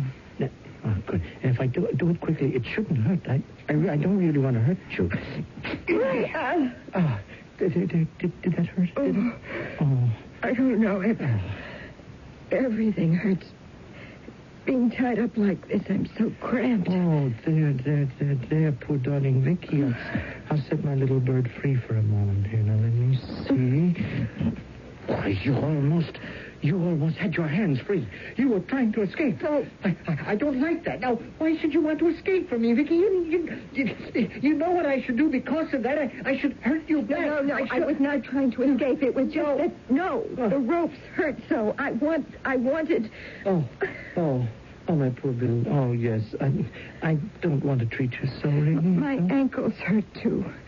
Could you set my feet free also? Oh, yes. I want to do everything for you. You see, what you ask is easy. As easy as this. There. You see? And you see what cut them? A straight razor. Yes. Yes, it belonged to my father. You know, he cut my mother's throat with this. And he left me alone. I thought I was always going to be alone until... Do you want to have something to eat, huh? A nice dinner for two? Hey, well, did you like our first dinner together, Vicky? I was hungry. And stop calling me Vicky. Don't tell me what to do. Don't ever tell me what to do. I'm sorry. It's just... It is not my real name. But of course it is. Now, haven't I known you for nearly 3 years? I watched you grow up and flower into a lovely woman, just like... Your name is Vicky Banks, and I love you. But it isn't really. That's just a part I play on a show. Do you remember when Tommy Prince was in love with you, and you were kind because he lost an arm. So kind that you might have married him if he hadn't died in that car crash. Tommy, yes. But you see, that was just a made-up story. That You know, I knew then that at last there was somewhere I had a chance. What do you mean, a chance? A chance to be loved, to be accepted. See, I knew that you were a girl who wouldn't care about what was the matter with me. That you would take me just like I am. And that's when I knew that someday we were going to be married. That you would marry me, Sid, proud. That you would be my wife. But, Sid, I can't marry you. Why not? Because I'm already married. Oh, no, you're not. You don't marry Drake Haywood till the day after tomorrow, Vicky. Drake Haywood? Mm-hmm. Drake Haywood is just a made-up character like Vicky Banks. We are not real. Drake's real name is really Pete Hale. He has a wife and 3 children and a 4th on the way. And my real name is Betty Campbell, and I'm married to a police detective called Jim. You're lies, all lies. You are Vicky Banks, and nobody is going to have you but me. Now, it's all arranged because I arranged it. I just have to finish the preparations, and Monday, you and me will be married. Vicky Banks and Sid Prout. And then we'll consummate our marriage. Oh, but it will be beautiful, Vicky, and not sordid and hateful like my father and my mother, because you and I, we will find perfect peace together forever. What are you talking about? This. The razor is so sharp you will never feel a thing, and I shall follow immediately. You're mad. No, don't say that to me. Come, Vicky. Come to me. No, don't touch me. Don't touch me. I'll scream. Well, you know that won't do any good. There's nobody to hear you. How do I know that? Because I tell you it's so. Then why won't you believe what I try to tell you? Sid. Please, Sid, listen to me. We can't be married because I'm already going to have a child. Oh, that's a lie. It's the truth. No, you can't be having a child. Vicky, everybody knows how sensitive and how fastidious you were, and that's what put men off. But it drew me to you because it was just how my mother was. Oh, to find a woman like her. Oh, Vicky, we were made for each other. No, stay away from me, please. Don't touch me. I understand, my dear. You're right. You're right. When we meet together, it must be pure and perfect. It's late. It's 8 o'clock. Now you must rest. No. Please, not the chloroform again, and please don't gag and tie me. But don't you see, I must. The rest of the world doesn't understand. And we must celebrate our wedding alone.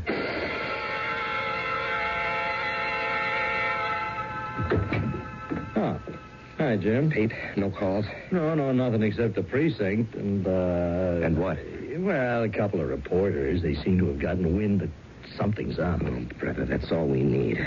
You haven't turned up anything? No. What kind of a detective am I? Can't even find my own wife.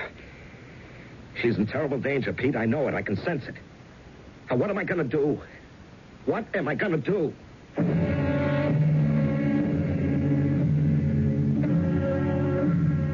What feeling in the world is more desperate than frustration, especially when it is linked with fear or concern for someone's safety? And that Betty Calder is in danger, ultimate and complete, there can be no doubt. I shall return shortly with Act 3. A message from the CBS television network. Walter Cronkite, one of a kind. Writing, editing, working with the superb CBS News team to gather and report the news. The daily, constant pressure of being the best. And there's only one place you can find this anchor man, this editor, this team. Good evening. After strong pressure, Cronkite and Company, only on the CBS Evening News. Monday through Friday on Team. Good evening. After strong pressure, Cronkite and Company, only on the CBS Evening News. Monday through Friday on the CBS Television Network. An interminable period of time, she has lain, listening, trying to determine if she is alone. At last, she has decided she is, and decides to use her last weapon, for she has not been gagged. Help! Help! Can anyone hear me? Help me! Help me! If you can hear me, please help! Help! Shut up! Shut up! Now, no one can hear you in this loft building. We are the only tenants. But because you don't have faith in me, I should... I'm sorry. I'm sorry. I didn't mean anything. It's only that... Please. I woke up, you see, in the dark, and I was all bound like this from a terrible dream, and I was scared and alone, and I was so afraid. Oh, yes, of course you were, Vicky. Dear, I'm sorry. Oh, I'm sorry. You don't... I know how terrible this is for you, but I don't want to have you tied. It's only that I can't lose you. Not now, when we're so close to the moment of truth. Then can I be untied? Well, now you can. No. You're going to let me go. Let you go? No, never. But now I don't have to worry about losing you. Why? Because I have a guardian angel for you. Michael? Meet Vicky. No, boy. No, friend. Well, what is he? Oh, well, it's hard to say exactly. He's part Alsatian, part Doberman, I guess. I borrowed him from the kennels. He sounds dangerous. No, shh. Not unless anyone goes against what he's being taught. Oh, he's beautifully trained. Look. Sit. Lie. Stay. He's your dog? Oh, no. I borrowed him.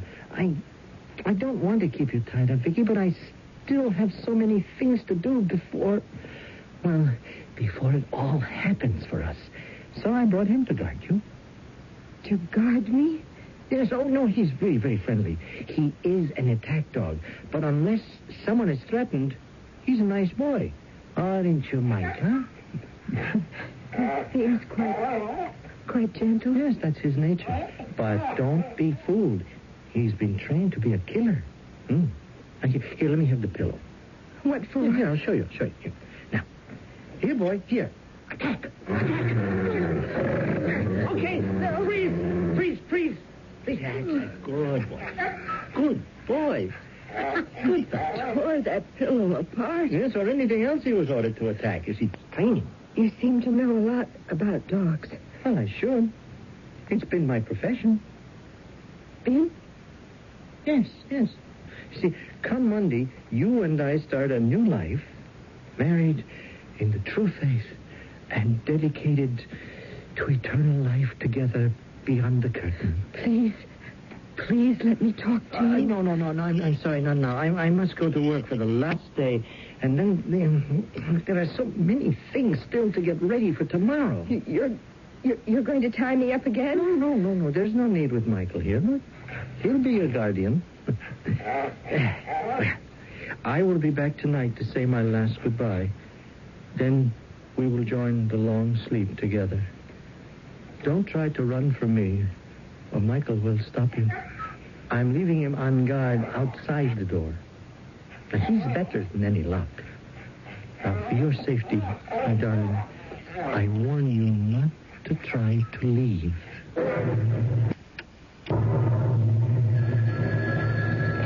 Captain Campbell, 83rd Precinct.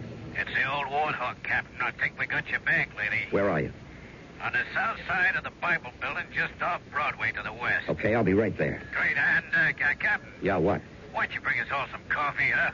Amanda likes hers half and half.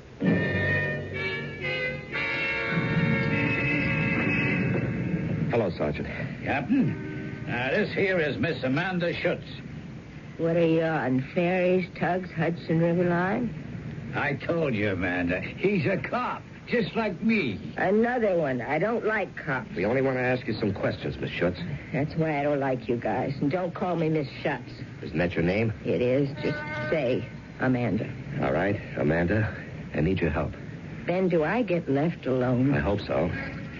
First off, I brought us all some coffee. Got any half and half? Yeah, I sure do.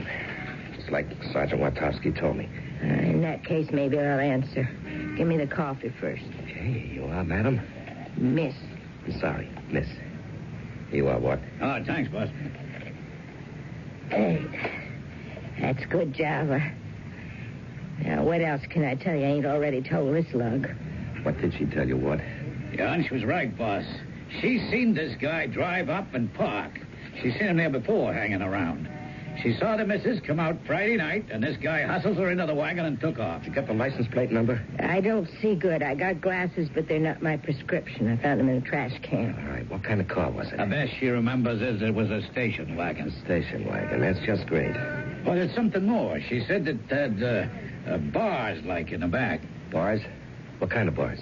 Like you got in some patrol cars. That's why I took off. I got enough trouble with cops. Now, what about the man who hustled my wife into the car? Was there anything special about him? I don't see so good. Yeah, that is good coffee. Oh, yeah, he had a limp like, with one of them shoes all built up like a, what do you call it, a... Clubfoot? Yeah, I guess. Hey, you got any more Java? What? Yeah, Captain. I think maybe the balloon just went up. What do you mean? A station wagon with bars, like you put up for a dog, huh? Chloroform. Yeah. Now, that's not so easy to get hold of unless you work around a clinic or a lab. So, how about a vet? Well, I don't get you. A veterinarian. Now, he'd have it right on the shelf, and he'd have a car like that, too. Hit the gas and turn on the squealer. Sure. Where to, Cap? The precinct house, round up a dragnet. We're going to cover every vet in this city.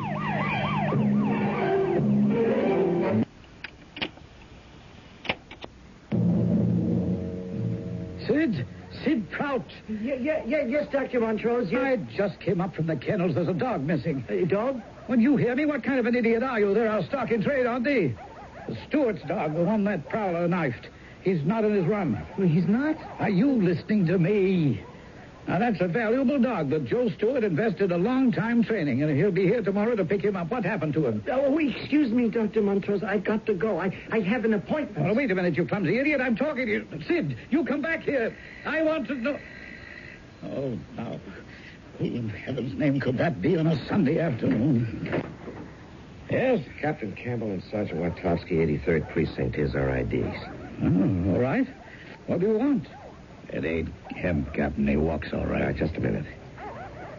Do you own a station wagon with bars or wire netting in the back, Dr. Montrose? Oh, yes. Does anyone else drive it but you? Matter of fact, I very seldom drive it. My assistant does that. Your assistant? Well, that's rather a grandiose title. Sid Prout feeds the dogs, delivers them sometimes, or picks up strays. Does this assistant of yours have a clubfoot? Yes, he does. I want to talk to him. Oh, very well. If he's still here, he went down towards the kennel. Wait, that's my car now. And that's Sid driving. I don't know what he's doing. Come on, Ward, follow him. And don't you lose him, or so help me, I'll break your neck. If I wait any longer, he'll be back. I've got to take the chance. It's now or never. I've never been afraid of dogs before. Yes. That's the secret. I mustn't let him know I'm afraid of him. Okay, Betty. If you ever thought you were an actress, this had better be your best performance. Hey, Mike, that's all right. Nothing to worry about. Come on, you and I are just going to take a nice little walk. Up. Yeah, see? That's a good boy. Come on. You want to take me for a walk? Heel, boy. Heel. Oh, God, thank you. Maybe I'm going to make it. All right, fella? Huh? Then? Let's you and me get out of here. Put down the razor. Oh, no. No, somehow you betrayed us. You sent the police on us, Vicky, and we can't be married anymore. I didn't. I lied not. to me. You lied. You spoiled it all. I had it arranged. Your wedding dress. I read your size in a magazine, and it was all finished for me to pick up tonight. It was going to be so beautiful, but you spoiled it. Keep away from me. No, never. It's too late for us to be married, Vicky, but we can still be together. One quick stroke across your throat, my beloved, and then a second across mine, and I'll follow you, and we're together for all eternity. No, Sid. There is no way you can stop me. No. Oh, Vicky. Michael, if you are my guardian angel, attack. No, attack. No, I'm back. No, let go. Let down, boy, down. Okay, sir, please. You don't have to worry. You don't have to worry. Mike's taking care of him. Oh, Jim. Jim, I've been so scared. All right. It's over, darling. It's all over.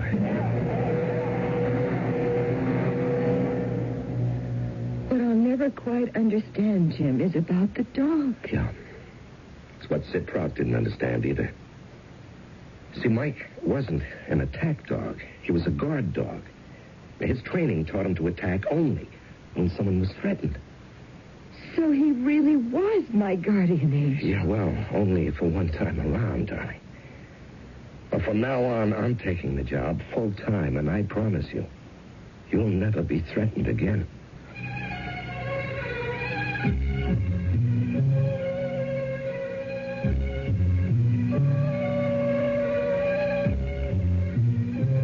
And as Betty Campbell, she has never been threatened again. Of course, as Vicky Banks, if you follow that particular story, even after her happy marriage to Drake, the catalog of disaster that Vicky has gone through would make Job look like a piker. But that's storyland, and never to be confused with real life, or after what has happened, what is. I'll be back shortly.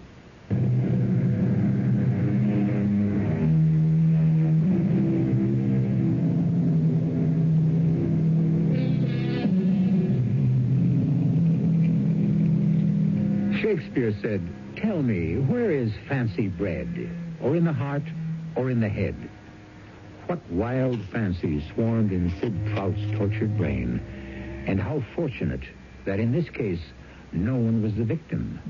Let's not even speculate that someone else, sometime, somewhere, might be the victim of a deranged brain. Take no more thought unto tomorrow.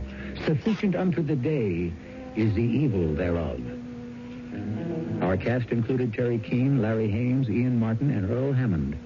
The entire production was under the direction of Hyman Brown. And now, a preview of our next tale. I'm building your whole case on the proposition that you didn't know what was happening. I'm telling you the truth. Now, just remember, if you're not, I can get blindsided, ambushed and destroyed in that courtroom. All I stand to lose is the case. I'll go on to something else. But you won't. Look, do you think I'd have held still for it? I'm not that kind of a guy. When I found out about what she was doing, I put an end to it.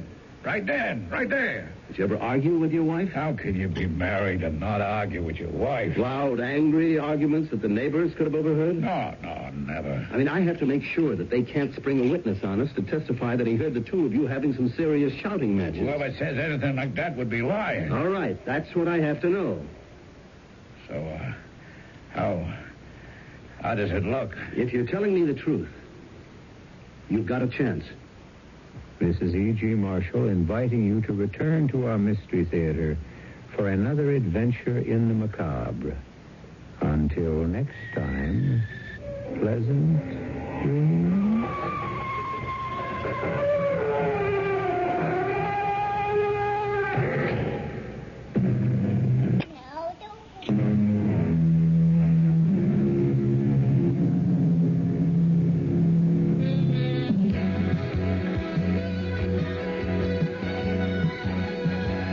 Catch a part of life, Phoenix, 'cause there's so much you can do. Catch a part of life, Phoenix, through the sounds of KARZ.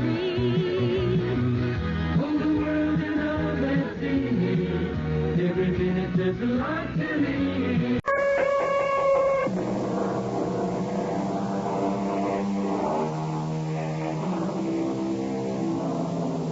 Come in.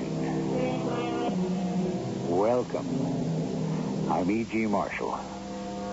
It's an inescapable fact that the ogre of fear threatens all of our lives. And today, more and more, actual, ever-present physical fear, especially among older people. On dark streets, the empty halls of large buildings, the automatic elevators, it clutches and tugs at the heart till at last the door to home is opened and locked shut. But supposing you have only locked fear inside with you, that the last refuge of home does not mean safety. How long do you think you can keep this up? Till I can make arrangements to pass to safety. Then you will leave us alone. Then, mademoiselle, I will have no further use for either of you.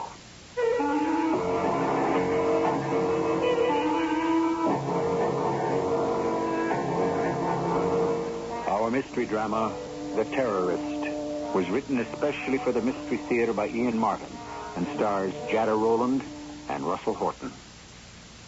Alfie, with Act One.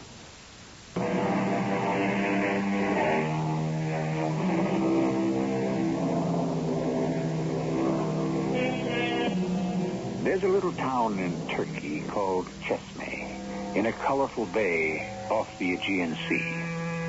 Some 15 miles away, the Greek island of Chios lies, mountainous, and even on the best days, half obscured by drifting rain clouds.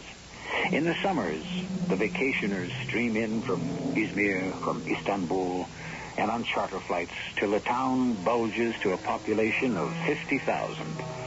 But by October, most of them are gone, and Chesme recedes to its regular population of 2,000 or so, to be forgotten till the summer rolls round again. This is where our story begins. Honey, what? Who is it? Are you alone? Yes, but then I am coming aboard. Not till I know who you... Berlin. Shut up, you fool. I said no names. But we are alone. You never can be sure. Can we go below? What are you doing here? If you were recognized, are you out of your mind? I am not out of my mind. But if we get out of the night, who can recognize me? Now take me below. Oh. A gun? To your own brother? My brothers are only those who recognize the cause. Would you turn your back on Allah? No. You know where I stand. I thought I did. Make me sure, my brother Harik. And to give me sanctuary. I'll open the hatch. Don't turn on any lights. How many steps? 4. I'll find my way down. Have you food? I have not eaten for 2 days. The boat is not stocked. I don't know what is in the icebox. I doubt if there is anything. Oh, wait. Some goat cheese? Oh, some pita bread. Anything. Give me. Here. It will serve. Want to drink? A little Greek raisin? No. Wait a minute. I have a bottle of raki. A feast fit for a king, or a pasha. If I weren't so hungry and thirsty, I would spit the wine overboard. If you were a better Muslim, you wouldn't drink. Better Muslim? Where is there one better? Am I not a veteran of 100 terrorist attacks? Have I not struck again and again? Have I not almost single-handed broken up the new attempt to sell a short in Cyprus? Killing the American peace envoy in Athens with half his staff. They were traitors to our cause. They deserve to die. I have no regrets. You should have one. What? You are recognized. The whole Western world is after you. Where do you run and hide? I need your help for that. For the moment. I can't help you. There is no money for you to run, no place to hide. Why not right here? Here? I do not own this boat, this house. Who does? An old American lady. She lives here. She has retired. Why chase me? Why Turkey? Is she Muslim? No. She is a writer of books. And she has rheumatism, or what the Americans call arthritis in the joints. The hot mud baths at Fifney help her. She goes there every day. You drive her? Sometimes. Other times she is driven by her niece, a young American girl who is her companion secretary. And there is no one else in the house? By day, a cook from the village and a woman to clean and wash. How did you find me here? Oh, we have our ways through the organization. If you were found here, Bülent, they would take me to jail with you. I don't intend to be found, Harik, little brother coward. Now, where do I hold up? Here? On this boat? No. She likes to go sailing and to fish. See? The old lady. She cannot be so old then. Oh, she is old. But she is tough. What is her name? Madame Grace Carney. There is a husband? No. He is dead a long time, I think. She is rich. Every week a check comes. Sometimes I have taken it to the bank for her. How much? Don't tell me you didn't look. I looked more than once. The same amount. How much? 1,000. 4,000 a month. And in her desk there are bank books for over $200,000. She is very rich. Yes. Here is the place to hide out. No, Bülent, please. I have a good job. It is easy. She pays me well. He will pay you better, and me and the cause. Before we are finished, Harik. You don't mean to kill her? Has she many friends, this lady? No. She knows no one. Most of the time she writes. Sometimes she fishes or sails.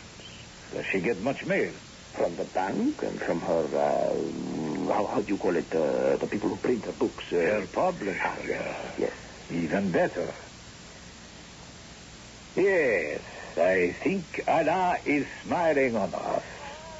We will go visit the lady whom Allah has provided to give me sanctuary. Come in, Jane. Oh, it's you, Harik. What can I do for you? Are you alone, madam? Obviously. Where is Mademoiselle Jane? She went for a walk, I think. Why? You sound very strange for some reason, Harik. I am sorry, madam. Truly, I am sorry, but I want to introduce my brother. Your brother? Well, of course, but Couldn't we pick a better time? I was just about ready to go to bed. Oh, I won't keep you long, Madame Carling. That is from going to bed. I don't understand you, and I don't believe I invited you into my room. Ah, you didn't have to. I invited myself in. To your room and to your house. I beg your pardon. You have a guest, Madame Carling. Allow me to introduce myself. You don't have to. I know who you are. Of course. I am Harik's brother, Bülent Yaman. No, you are not. You're Saladin the Butcher. I read the papers. It would be hard to forget your face.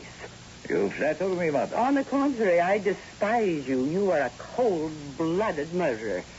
I don't want you here. Ah, you have no choice. Leave my house. Already you have filled it with the stench of death and decay. Ah, bravo, you are a writer. Such brave work. Get out. When I am ready. Khalik, get this man out of here. I am sorry, madam. He is, after all, my brother. Then I am sorry for you. Why, you hold... Please. Madame, do not tempt me too far. I am a dangerous man to cross.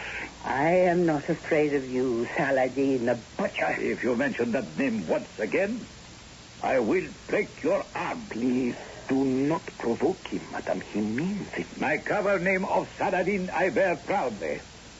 But you may call me by my real name, Bülent Yaman. I won't call you anything. I am waiting for you to leave. But I am not going to leave. I told you I shall be your guest for a while. And I told you I won't have you in this house. You will have me for as long as I care to stay. I shall report you to the police. You won't have the opportunity. From now on, I am the master in this house. Oh, put your pistol away. Do you think you can scare an old lady like me? Oh, yes. I have very few years left to live. Life is not that precious to me. There is a young lady living here also. I think perhaps your niece. What about her? I was only thinking that if she were threatened, you... I'm back, Aunt Grace. I'll be right in. Harik, take care of the girl. No, don't hurt her. Get up. Go, Harik. Yes, please. You see, Madame Carling, if you behave and follow orders, nothing unpleasant will happen to your niece. But if you don't... But then I'm sure you are intelligent enough to realize you have no choice. What is it, Khalik? Why are you stopping me? I want to see Mrs. Carling. Not possible at the moment, Mademoiselle Jane. Why on earth not? She has a visitor. Someone from the publishing firm, her editor? No. Well, then who? I think I should be with her. Not yet. How dare you keep me from going to her? I am sorry, it is not in my hand. What are you talking about? It would be better, perhaps, if I explained that. Karik, what's the old woman? Who are you? Karik. Yes. Introduce me. Oh, I am sorry. Miss Travis, this is my brother, Bülent Yaman. How do you do, Mr. Yaman? Merhaba, mademoiselle. Karik, the old woman. Yes, Bülent.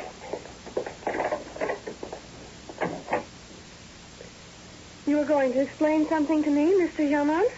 Ah, yes. I am going to become a guest here for a certain length of time, but I don't want anyone to know that I am here. Well, that's something I can't discuss. My aunt is the one to... Madame Carling and I have already come to, what shall I say, to an accommodation. I hope you will agree. Well, I'll have to talk it over with my aunt, of course, but... There will be no buts. You may talk to your aunt all you please, but you will accept the situation without question. If you do as you are told, there will be no trouble. I don't like your attitude. Who are you to tell... Yes, mademoiselle, you were saying... Now that I see you in the light, you're not Bülent Yaman. You're... As far as you and your aunt are concerned, I am nobody but Harik's brother. No, further than that, I am no one, a non-person. I do not exist until I am gone.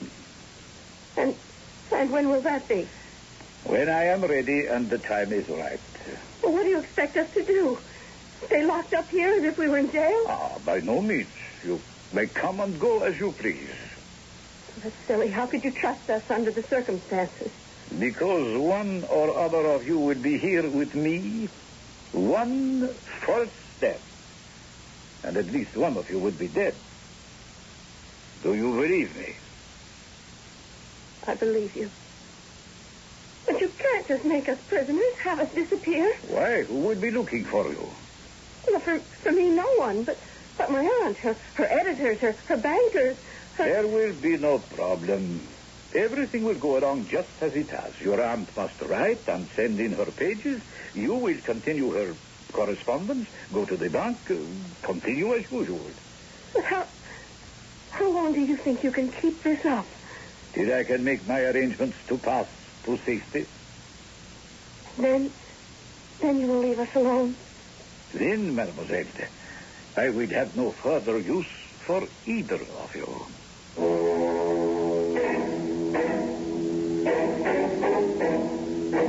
So simply, so easily, it could happen. An intruder, his authority, not only the gun, but lack of any morals. A man who once, when he was through with us and our usefulness was done, would not hesitate to dispose of us as casually as a burnt-out cigarette. I shall return shortly with Act Two.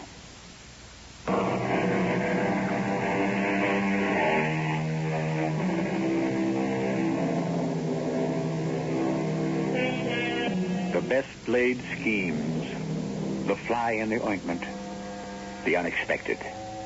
How many dreams of glory, immaculately planned battles, intricately plotted revolutions have stumbled on the simplest of accidents or the slightest coincidence. An old woman and her niece are under the threat of death and disaster in a remote part of Turkey, while 4,000 miles away in one of New York's most visible restaurants, an old man and a young one meet casually for lunch. Steve, you like some more coffee? No, thanks, Uncle Ben. What a lunch. It's one of the few decent restaurants left in New York, I think. Yeah, if you can afford it. Well, thank heavens for the expense account. An investment in the future. You are planning to write a book for me one of these days, aren't you? The great American novel? I'll settle for a bestseller. Well, I'm not liable to drum one up for you out of archaeology. Oh, I don't know. The King James Bible has a pretty fair sale record. So, where's my favorite nephew off to this time? You mean your only one? Ephesus. Greece again, huh? Uncle Ben, your slip is showing. A senior editor of Holden and Strait. Ephesus is in Turkey. Oh, yes, of course. Ephesus, that's the Turkish name, isn't it? Right. On the old map, that would be Asia Minor, right? Now you're showing off, yeah. No. I have an ulterior purpose. That's near Izmir, isn't it? Yeah, about 50 miles or so. Well, then you'd be near Chesme. Chesme? What was that? Huh? Oh, it's some little town along the coast in that area. I have a client living there. Don't tell me he's writing a history of the Greco-Turkish War. Oh, first of all, it's a she, and secondly, she believes in making love, not war. Who? Grace Carling. I still say, who? Oh, yes, you wouldn't know her, I suppose. Although she's one of the mainstays of our firm. She writes historical romances, hardcover and paperback. Oh, I'd hate to speculate how many million books she's sold for us over the years. I wonder... Steve, how'd you like to do me a favor? You've only to ask. Well, I've known Grace all my life. Well, not well. She's a very private person, but Jack, her husband, was a very close friend of mine. Was? He died about 5 years ago. Oh, it devastated Grace. For nearly 2 years, she didn't write a word. And this, mark you, was a woman who used to turn out 2 to 3 books a year without even turning a hair. Damn good ones, too. But when Jack died, she sort of dried up. She got to wanderlust or started running from herself. I don't know. Then I started to get manuscripts again from all over the world. Hong Kong, Cape Town, Madrid, Rome, Athens, you name it. And finally, about a year ago, they started to come from this little place, Chesme, along with a letter that she'd found a place to settle in and to be at peace with herself at last. But for some reason you're concerned about her. No. Oh, I'm sorry. I thought that... No, not for any reason. It's just a hunch. Well, what, Uncle Ben?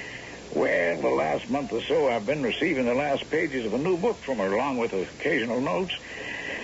And reading them, I have this feeling that there's something wrong over there, Steve. I don't know what. I can read it between the lines. Look, would it be too much to ask you to drop by and see Grace for me? Just casually, see how she is, if she's well, or if perhaps she needs medical help, or at least how she's living. I'll be glad to, Uncle. I'll do it before I even go to Ephesus. I'm picking up a car in Izmir, and if you give me Mrs. Carling's address, I'll drive over as soon as I can get there and pay her your regards. I don't seriously think she's in any trouble, but she is a very old lady.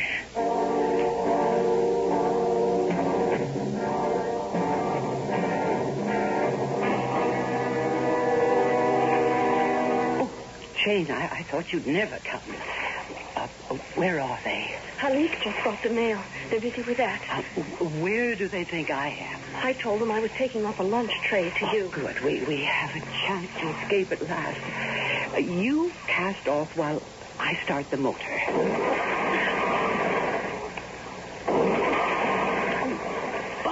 Father, come on. You always start like a dream. Planning to leave for somewhere, Mrs. Carling? If I could get away from you, butcher, yes. I have told you the name is Burent Yaman.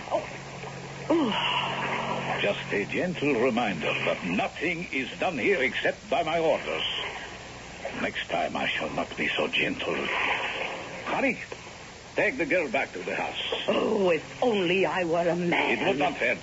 Even a man can't start an engine from which the distributor cap has been removed. I didn't mean that. I meant you. Even that wouldn't help.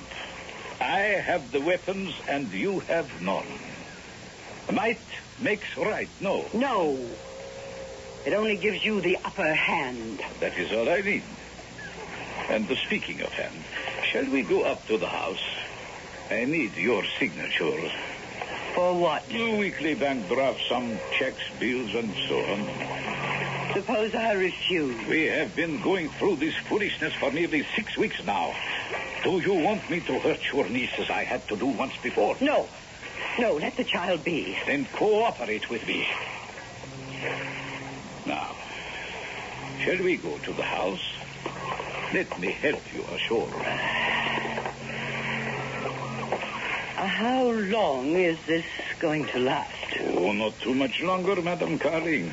My organization is sending a small warboat to bring me to safety among my own.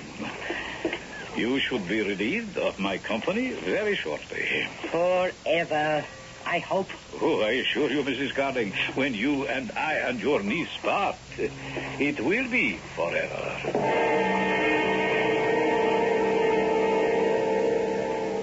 Halik? Yes, Mademoiselle Jane. How long is this going to go on? I don't know. She's an old lady, you know. She can't take this kind of pressure much longer. I can't take it myself. I am sorry. Truly, I am. I can't believe you'd turn on us like this. After all Mrs. Carling, my aunt, has done for you. And I thought... Well, you never made any secret about your feeling about me. I still feel the same way. You couldn't and let this happen. You don't understand. He is my brother. In blood. You mean you're a terrorist, too? I did not mean that kind of blood. I meant he is of my family. Whatever he is, his hands are stained with blood, and you are afraid of him. Yes, Mademoiselle Jane. If you would help us to escape, or bring the police, you wouldn't have to be afraid anymore. You think so? He would hunt me down, or have me hunted down. Your own brother? The cause comes first. If I betrayed him, I would be already dead, only waiting for which way it would come. But, Halik, I'm sure we could arrange. Don't let him hear you. Hurry. Who is that at the door? A man. He looks like a foreigner. An American, perhaps. What is he doing here? Oh, I don't know, Bulent. If you are responsible, Mademoiselle Travis, it will not be good for you. I don't know who he is. I don't know anything. For sake, it had better be the truth. Perhaps he will go away. He does not see me once, though. Here, take this key. I have locked the old lady in her room. Go in and guard her. Yes, Bulent. Make sure she is quiet. David, I will. You, Jane, answer the door. What do I say to him? Whatever you do, remember, I am behind the door with a gun. One mistake could mean both your lives. Just get rid of him. I'll try. You had better succeed. Go on. Yes? How do you do? I'm, Stephen Papp. Am I supposed to know you? Oh, no. My uncle Benjamin Holden, he's senior editor for Holden and Strait, the publishers. One of his clients is the lady I'm looking for, Mrs. Grace Carling. If you have a message for her, I could take it. Well, there's no message exactly. My uncle asked for me to see her and talk to her personally. Oh, I see.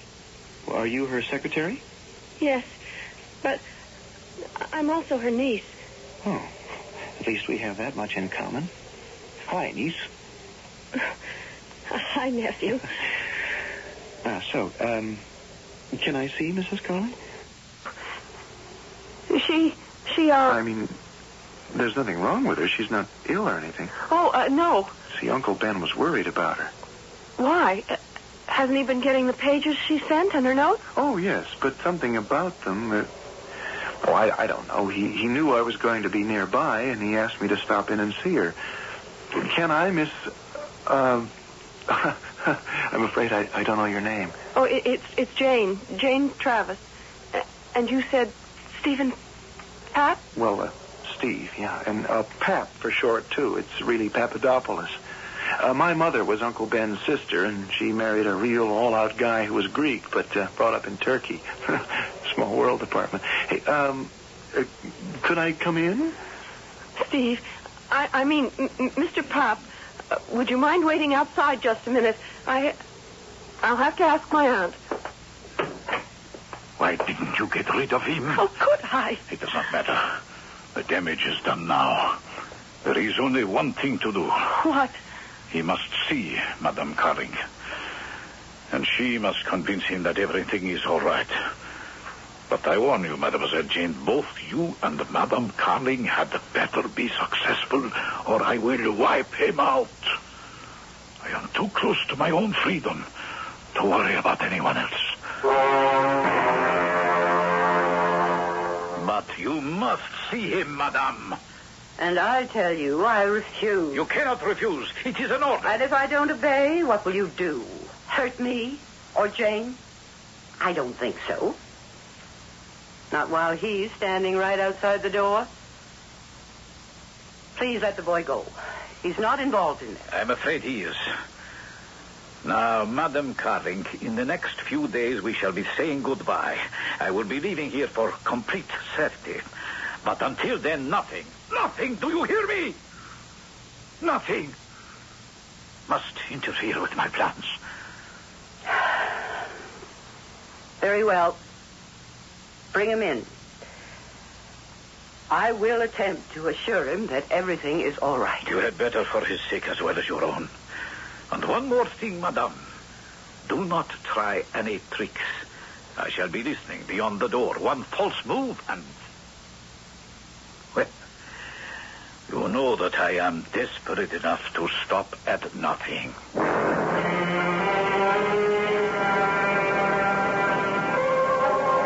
The object of a suspense story is to draw the wire tighter and even tighter. Will Steve Papp be the means of saving two embattled women from the threat of a man without principle, or will he, too, be sucked into the mouth of danger? I shall return shortly with Act 3.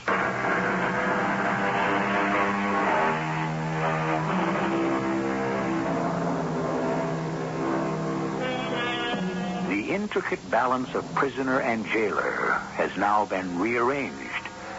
Bulent Yemen, because he can be so easily recognized, must be hidden together with Jane, while Halik brings Steve Papp to meet Grace Carling.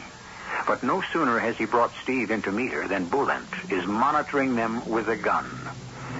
His whole future resting on how well Grace plays her part and how satisfied Steve is that everything is normal. How nice to meet you after all these years, Mr. Papp.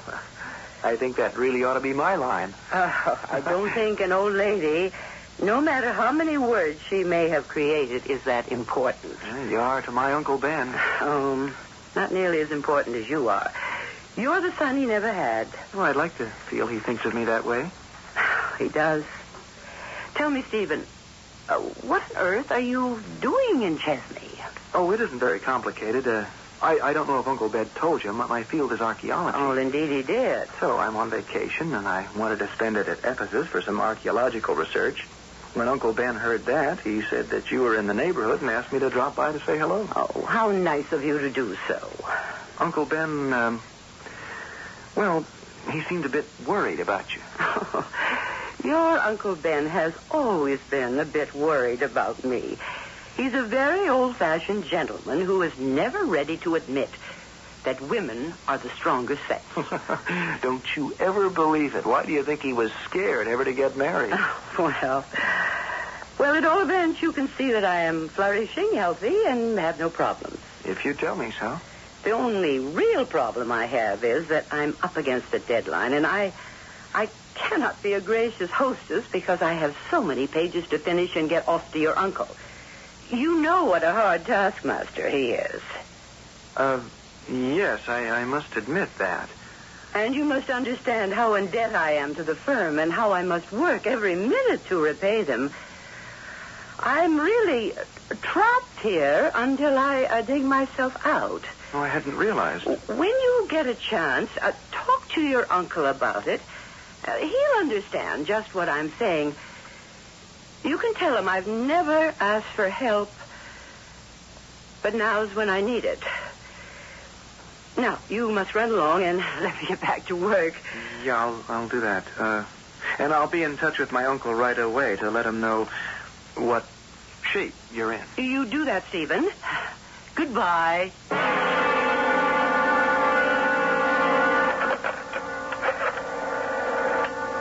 Would you give me the overseas operator, please?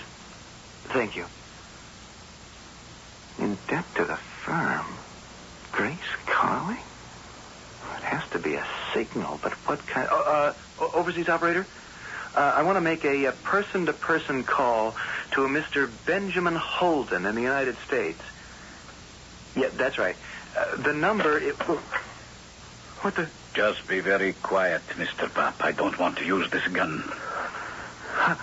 How'd you get in my hotel room? When you are being followed, you should be more careful about closing doors behind you. Who are you? My name does not matter. Come on. Where are we going? I have a phone call. Oh, no, Mr. Papadopoulos.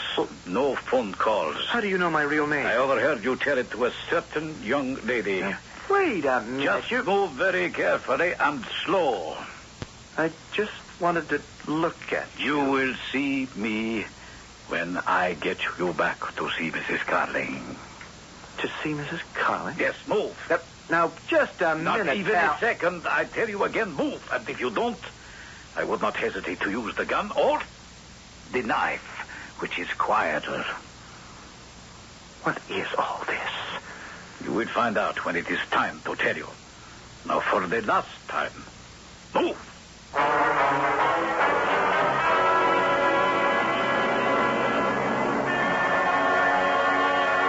I do not have time to explain. You are simply unfortunate enough to be involved. But how can I be involved when I don't know what's going on? Oh, don't act so innocent. Madame Carling should write spy stories instead of romances, and she might be a little more clever with her little tricks, don't you think? I don't know what you mean. I'm in debt to the firm. I am trapped here. I have never asked for help, but now is when I need it. Mrs. Carling was talking about financial matters. I was foolish enough to let you get out of the house. She was trying to signal you that she is a prisoner here.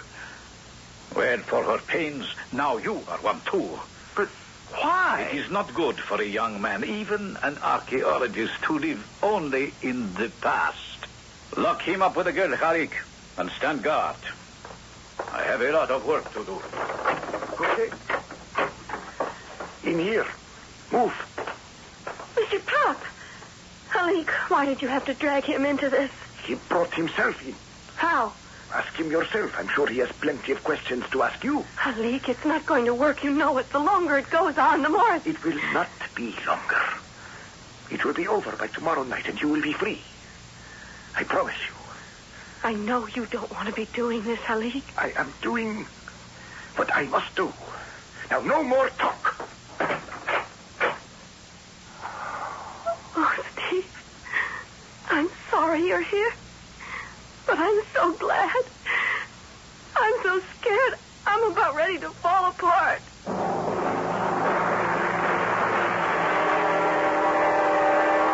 So, for 6 weeks, this louse has been living here and keeping you prisoners? That's right. Now, you're sure he's this Saladin guy? Didn't you recognize him? It was dark in the hall. I couldn't see him that clearly. He's been hiding out here ever since that terrible thing in Athens where the envoy was killed and all those people hurt. How can he get away with it?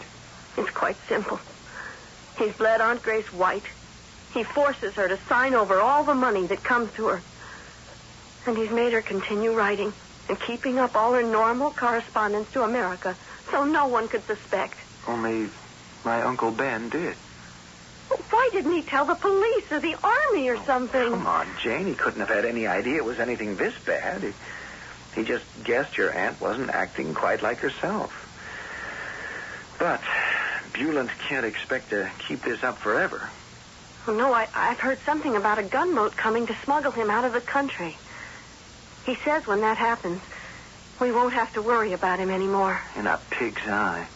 He can't take any chances with any of us now. What do you mean? He's blown his cover. You, Mrs. Carling, now me. We all know who he really is.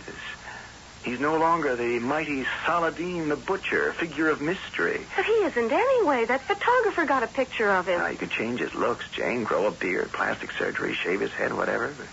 But once his true identity is known, he can't change that. He's got to keep it secret.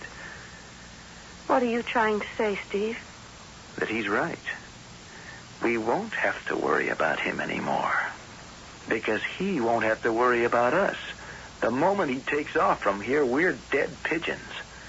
All 3 of us. Oh, I knew it. I just didn't want to face it. Oh, Lord. I'm sorry I got you into this. Oh, never mind that. Let's concentrate on how we're going to get out of it before it's too late.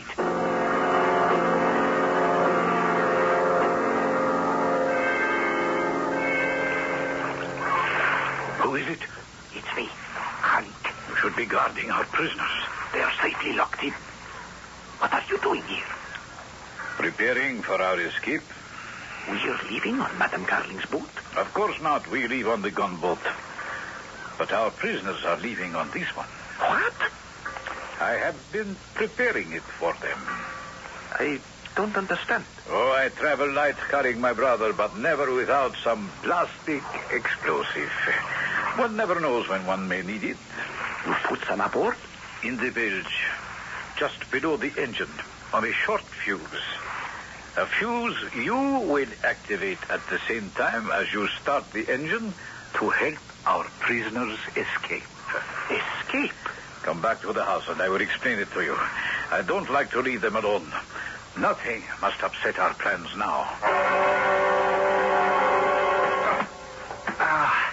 That's no good. The windows are bolted shut from the outside. We could break the glass. It's too small to crawl through the... Shh. What is it? Shh. They're back in the house. They're next door. Is there a glass here? What kind of glass? A drinking glass. Yes, they gave me one with dinner. Here. It has water in it. And wait. You're so thirsty? Just wanted to empty it now. Shh. What are you doing? See if I can hear what they're saying. Can you hear? Yes.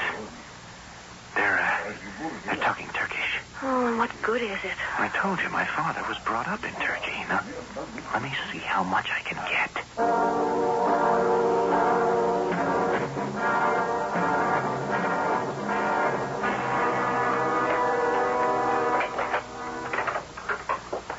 Mademoiselle Travis.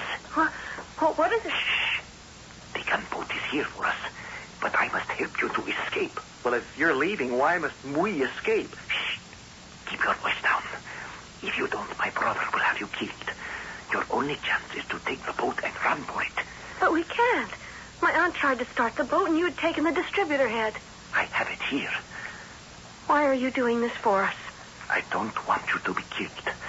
I want you to get away. Come. The madame is waiting for us. It is your only chance.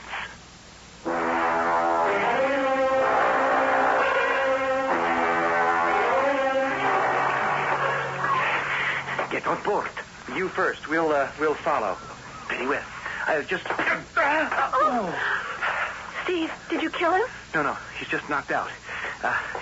Get your hand on board and stand by to cast off once I get the engine ready. You're sure, young man, that you're not going to blow us all up? Not without a fuse. What's the explosive? It's inert. It needs a real boost to set it off. Oh, okay, Jane. Cast off and come aboard. I'm starting her up. All aboard. And here we go. Bullet! They've escaped! Damn. Didn't hit him hard enough. Now we're going to have to make a run for it.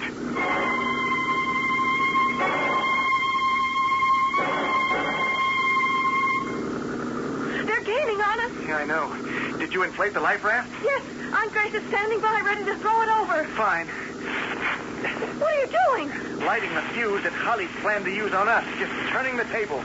Now listen. I'm going to slow down long enough for you and your aunt to get the raft over and both of you into it. Off the port side where they can't see you. What are you going to do? Speed up long enough to get them where I want them. Yep. Go on. I'm going to cut the engines. You cast off in the raft, Jane? Yes, we're all right. Okay. Then here goes nothing. I'll go the path. You can't get away. That's what you think. Who? Not me. I'm bailing out.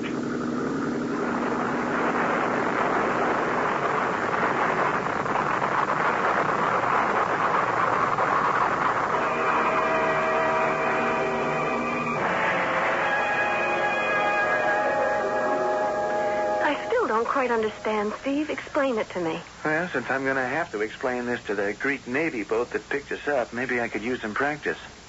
Once I got you two girls off on the raft, I lit that fuse and I was riding a time bomb. The trick was to get myself off at the right moment, just before I sent our boat ramming into Bulent's boat. So you blew that obscene terrorist to Kingdom Come. I hope not, Mrs. Carling. I'd like to think better of poetic justice. I hope I blew him straight to hell.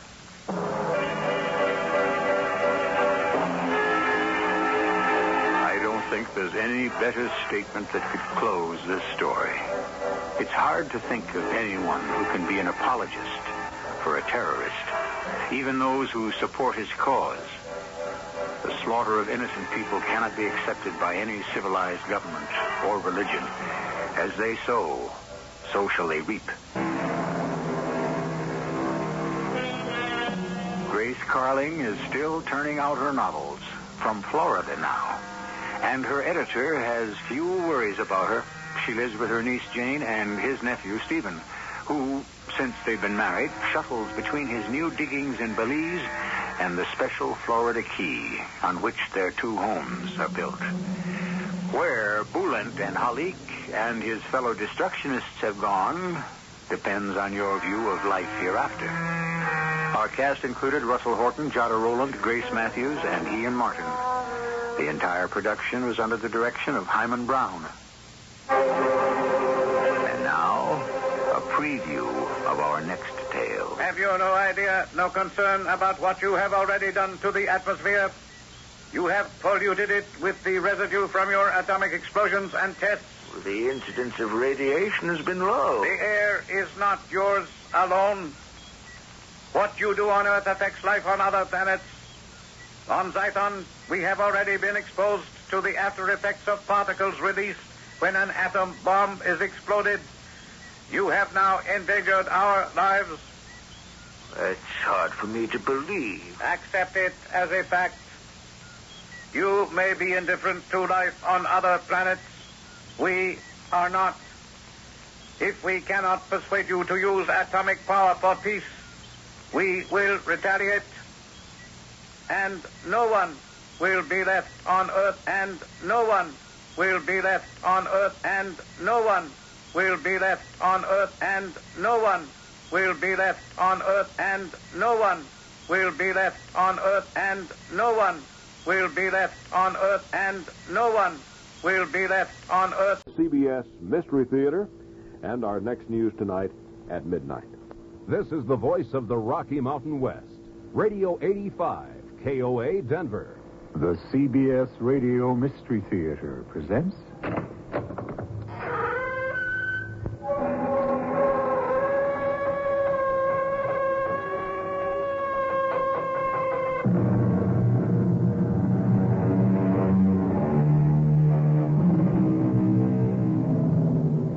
Come in. Welcome. I'm E.G. Marshall. We are the music makers, and we are the dreamers of dreams, world losers and world forsakers, on whom the pale moon beams. Yes, we are the movers and shakers of the world forever, it seems. Yes, they are the movers and the shakers of the world, the music makers and the dreamers, and sometimes the music is all horrible discords, and the dreams are nightmares. But it doesn't matter. We hope for sweeter melodies and rosier visions tomorrow. Tomorrow. See, little sister, it's no trick at all getting into the White House. Anyone can come in and walk around this part of the first floor, but you can't get past those ropes. Sure you can. Can't you read that sign? It says closed to the public. Don't you worry about it now. I'll hold up the rope, and you just scrunch in underneath. But the sign says... Come on. Under we go. Carlos, those men with the guns. They're coming toward us.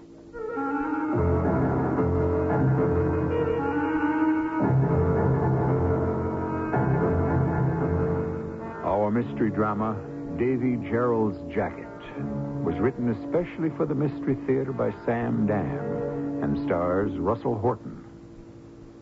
It is sponsored in part by True Value Hardware Stores. I'll be back shortly with Act One.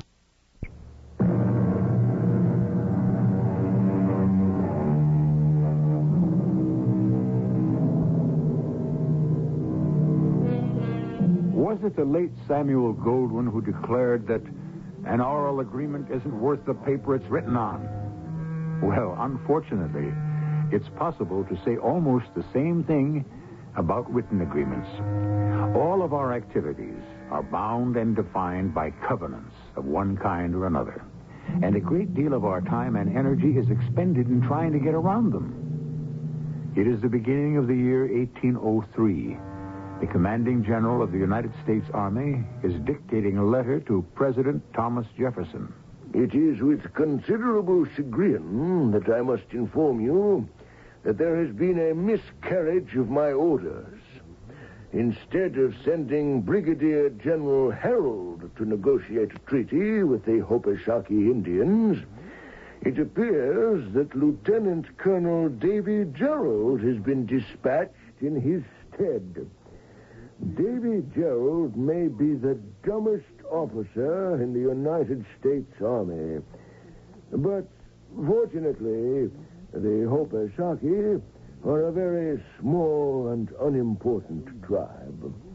Besides, Gerrold must travel through wild and dangerous country and may not reach the western border alive.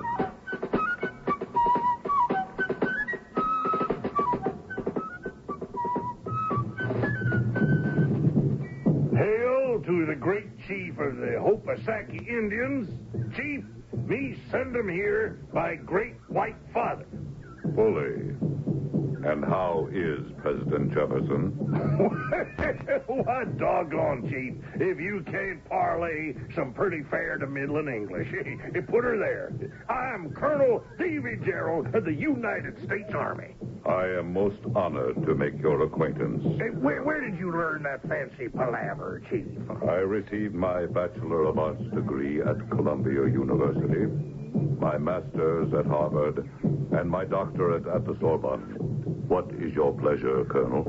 Well, Chief, the President wants to make a deal for some of the land you got here. Some of it? Well, all of it. I mean, east of the big river that flows along these parts. What is it called? The Mississippi. Yeah, whatever. Anyhow, it's great for farming.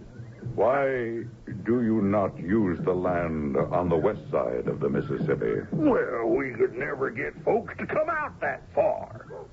What do you say, Chief? What do you say? Well, Colonel, I do not know. What do you suggest? In return for this acreage you got here east of the river, we'll give you everything west of the river. Everything? Why not? You, will put that in writing. Well, I will indeed. I got me some parchment here special for the purpose. No. But this is the finest sheepskin. It must be your skin. What? My skin? Your body must serve as a guarantee for the treaty. Well, I had no idea you folks would ask me to part with my skin. Symbolically. Yeah? What does that mean? The jacket you wear, Colonel, it is like another layer of skin, is it not? Huh? Oh, yeah, well, sure. Yeah, I guess that's right. Therefore, we shall write the treaty on the back of that buckskin jacket of yours. Well, whatever you say. We shall inscribe this agreement with the crimson juice of the Halindina berry, which will last forever. Listen, all you of the Hobosaki tribe. In return for our land east of the Mississippi. Are you writing that on the jacket, Colonel? Oh, just as fast as you can say it. In return for our land east of the Mississippi, the government of the United States will grant the Hobosaki complete and total ownership of all the territories west of the Mississippi, from the salt water of the sea to the hills in the north and the tall mountains in the west. Ooh, you drive a hard bargain, Chief. Sign this, what day is it? Oh, it is April 29th. It's my birthday. This 29th day of April, 1803. By authorization of Thomas Jefferson, 3rd President of the United States of America. Hand sign your name. Yes, indeed, Chief, yeah. Excellent, Colonel. Excellent. And now, the jacket, please. Yeah. Nobody can say old Davy Gerrold ain't patriotic. See what I just done for my country? I give her the shirt off my back.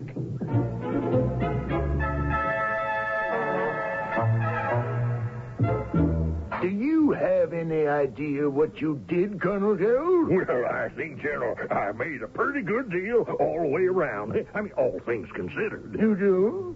In return for a few hundred miserable miles of swampland, you gave up what could be 1/3 of the United States? How was I to... 1 million square miles, to be exact, from the Gulf of Mexico, north to the Canadian border, and west as far as the Rocky Mountains. Oh, but, General, that's where I worked a swindle. Well, you weren't sent there to swindle.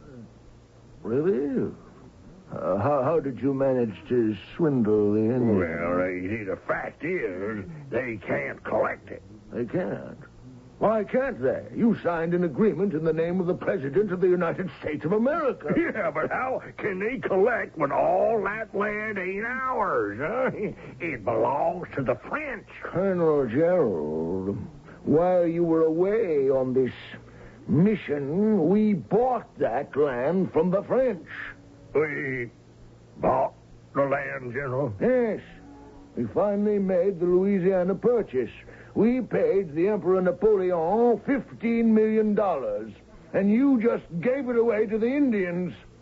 What have you got to say for yourself? Well, General, there ain't no point getting excited over an Indian treaty. Nobody ever keeps their promises to the Indians anyhow.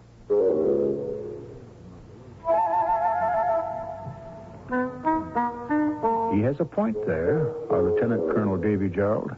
However, he and the commanding general and President Jefferson and the great Hippisaki chief have all long since gone to their reward.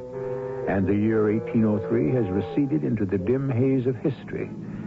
We are now back in our own time, the present. Well, now, what have we here? Hey, little sister, looking for a ride? Thank you. Yeah. What's your name? I like the one you just gave me, little sister. Mind if I keep it? It's all yours. And what's your name? Curly. Curly? Yeah? Well, you don't have much hair, and that's a fact. You should have seen how much I had when I was named. The hair left, but the name stuck. Pity 'twasn't the other way around. What is it you do, Mr. Curly? Yeah, I live off the land. What does that mean? Oh, it means rising up in the morning, taking whatever the good Lord sees fit to send. The good, the bad, the bitter, the sweet, and trusting in his infinite wisdom, goodness, and mercy. Why, that sounds wonderful. You must be so happy. Where are you headed? Oh, north. By northwest. Any reason in particular? I'm inspecting the country. Oh, first time I ever heard that one. Inspecting for what? Oh, see how the folks are using it. Well, what particular part of the country is that? Oh, all through here. Far north is Canada. Far south is the Gulf of Mexico. Far west is the Rocky Mountains. Well, that's a generous amount of country. Isn't it? Who you inspecting it for, the government? No. Or one of them monstrous big corporations? Heaven forbid. For who then? For me. For you? I own it. You own it? Yes, sir. 1 million square miles. 1 million square miles? You think I'm crazy? Well, what makes you think you own, I guess it's the whole middle of the USA. The U.S. government gave the land to the Hopisaki Indians. The Hopisaki Indians? I never heard of them. We were never much of a tribe to begin with. And they all died out, except for me. I'm the last of the Hopisakis. Well, I'm truly sorry to hear that. You say the U.S. government gave you all that country? It's a fact. Well, how long ago did this happen? Back there when Thomas Jefferson was president. Could you prove it? Says so on the jacket. The jacket? There was this Colonel Davy Gerrold acting for President Jefferson. He wrote out the treaty on the back of his buckskin jacket, and he gave it to my great-great-great-great-grandfather. Well, what did he write out on the jacket? In return for our land east of the mighty Mississippi, the government of the United States will grant the Hopisaki complete and total ownership of all the territories west of the Mississippi, from the salt water of the sea to the hills in the north and the tall mountains in the west. That's what the treaty says? Signed this 29th day of April, 1803, by authorization of President Thomas Jefferson. Davy Gerrold, Lieutenant Colonel, U.S. Army. And all that's written on the jacket? Every word. Where is this jacket now? I'm wearing it. You're wearing it? Well, who else could wear it? I'm the last of the Hopisaki. You mean all that's written down on the back of the jacket you got on now? Every single word. Little sister, you realize you are the richest lady in the United States of America? In the whole world. Oh, yes, I know that. So why are you hitching rides on the turnpike when you could own the most glorious automobile ever made? Well, you even own the turnpike. You could put up a toll booth every 5 miles. I suppose. Every house, every factory, all them shopping centers, every piece of wood, every brick. Why, it's yours. Yours. It's all yours. It's true. Well, what are you doing about it? What is there I should do? Well, establish proof of ownership. But I already do have proof of ownership. Do you know that every single soul living in Louisiana, Missouri, Arkansas, Iowa, Kansas, North Dakota, I know I'm leaving some out. Every one of them human beings is in effect trespassing on your property? Probably. There ain't no probably. Little sister, you need the services of a manager. Oh? Yeah. And I hereby offer you mine. Well, what would a manager do? Well, he'd take care of you. Oh, I like that. Now, you may ask, what are my qualifications for the job? I don't have to ask. I can see them. You can? Oh, yeah. You're very handsome, and you have such a sweet smile. Oh, and those deep brown eyes. They must have matched your hair. Ma'am, my qualifications are these. I know human nature. Everybody is desirous of giving you a $5 bill, in return for which you'll give him 10. So, I've been traveling this fine country of ours, I should say yours, trying to satisfy that desire. Sometimes I succeed, sometimes I don't. Do you know why I travel the country? I'm seeking love. Love? Love. With the man of my dreams. Well, as your manager, perhaps I could help you find him. Thank you. But there's no need. I found him already.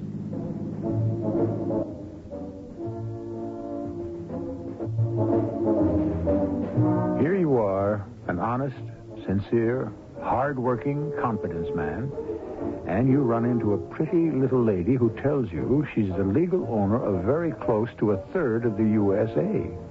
She seems to have a document to prove it.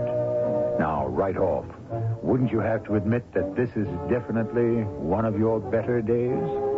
I'll be back shortly to continue with Act 2.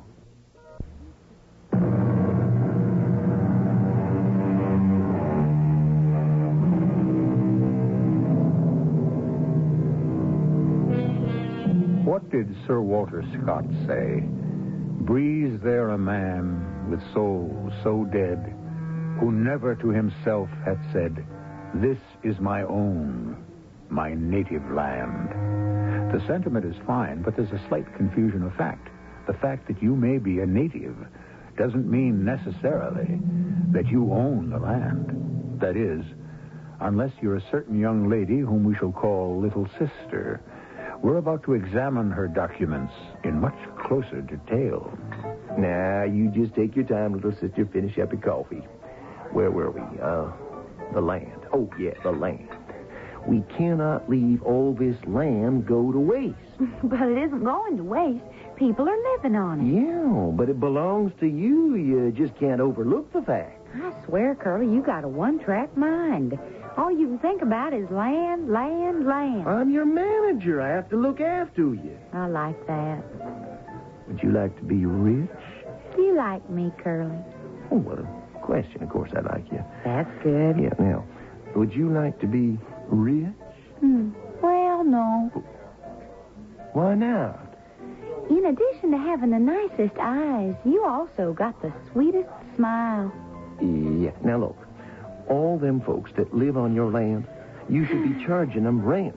Oh, I could never be a landlord. There ain't no disgrace in being a landlord. After all, a man must follow his destiny. But being a landlord isn't my destiny. Yes, it is. It says so. Where does it say so? On the back of your jacket.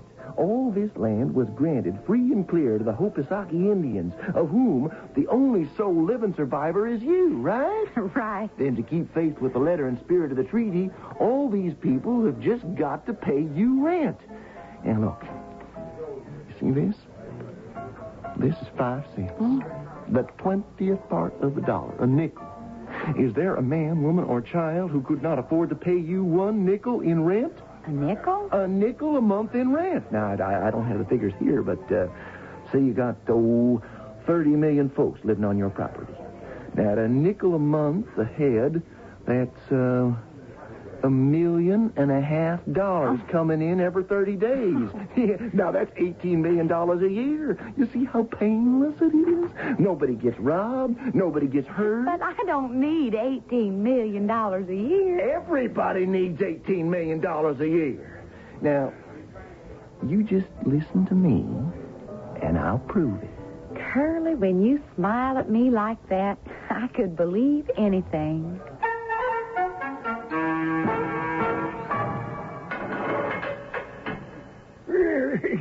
Hi there, Curly. How you doing, Jailhouse? Well, so, and it comes and it goes. Why don't you spring yourself, Jailhouse? You know more legal angles than the Supreme Court. Well, what do I want to get out of here for, Curly? I got my books, my friends, my clients come and visit me. I'm used to jail. Well, still and all, it's the clink. What do I want to be outside for with all that noise and the pollution and the crime in the street? Jailhouse, you read my letter? Yeah, Curly, yes, I did. I'm scared. Scared? Of what? I'm scared for you. Now, it's too big. It'll get away from you. Now, you know what's in it? Millions, billions. I tell you, it can destroy you. No, I won't let it happen. Well, I have seen it happen. Then, the thing is legit, huh? Well, you got no fewer than 419 established precedents. Nothing this big, naturally, but she's got the paper. I mean, the jacket. You're saying we own 27% of the good old USA? No. I'm saying she owns it. Oh, there's nothing she wouldn't do for me. I can have anything she's got. She loves me. You get it in writing. Now, you marry the dame. Marry? Well, I never thought I'd have... Now, you have got to protect your interests. And once you marry her, you own her. Well, how can I own her? It's against the law. You trying to tell me about the law? Now, what do you think I've been doing here for the last 58 years? Studying the law. Who do you think calls me up here on the QT when they get stuck? I'm only saying, Jailhouse, that ownership of a person is against... Lawyers call me, boy. Judges call me. I understand that, now, this thing of yours, it's going to go to court. Now, who do you think they'll want to get a sneak opinion from, huh? Old Jailhouse here. That's who. Now, please, excuse me, Jailhouse. Now, the basis for what I'm saying is this. Now, you listen. The territory originally belonged to the Hopasaki Indians. Mm-hmm. The law that was followed was the Hopasaki law. Right. Which means all their descendants are bound by the Hopasaki law and customs. Now, you see, I happen to study the Hopasaki legal code. What did you find out? I found out a lot. Now, but the thing that concerns you is that once a woman marries a man, she belongs to him. She does? And so does everything she owns. It does? So, when you hear them wedding bells chime, Curly, you know what they're saying? Mine! Mine! Mine!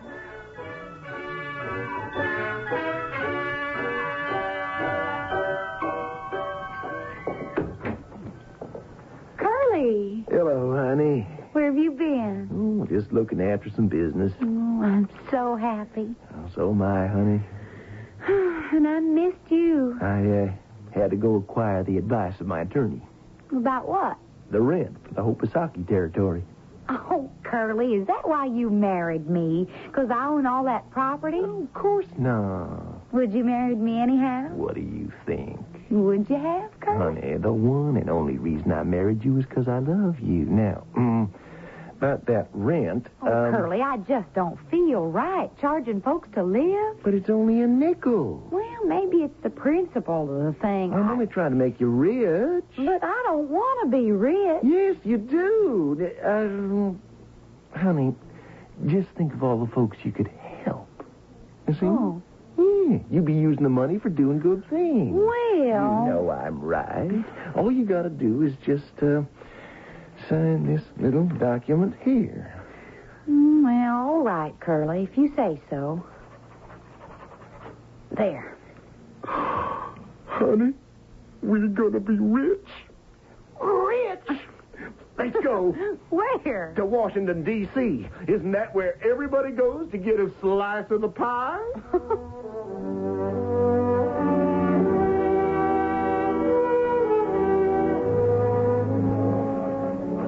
You see, honey, I told you.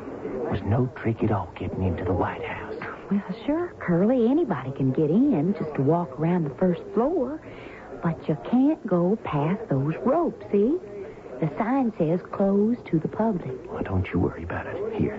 Now, I'll hold up the rope, and you just scrunch through underneath. But the sign says... I know what the sign says. But you can't. We can't. In this world, there's two kinds. Them that believe in signs and them that don't. Now, come on, underneath. Underneath. Curly. Unless you want me to go by myself.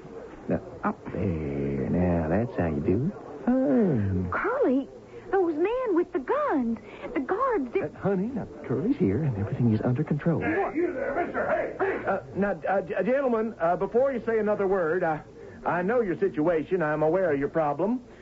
Just read this here piece of paper. Read it, and then take this document to the president.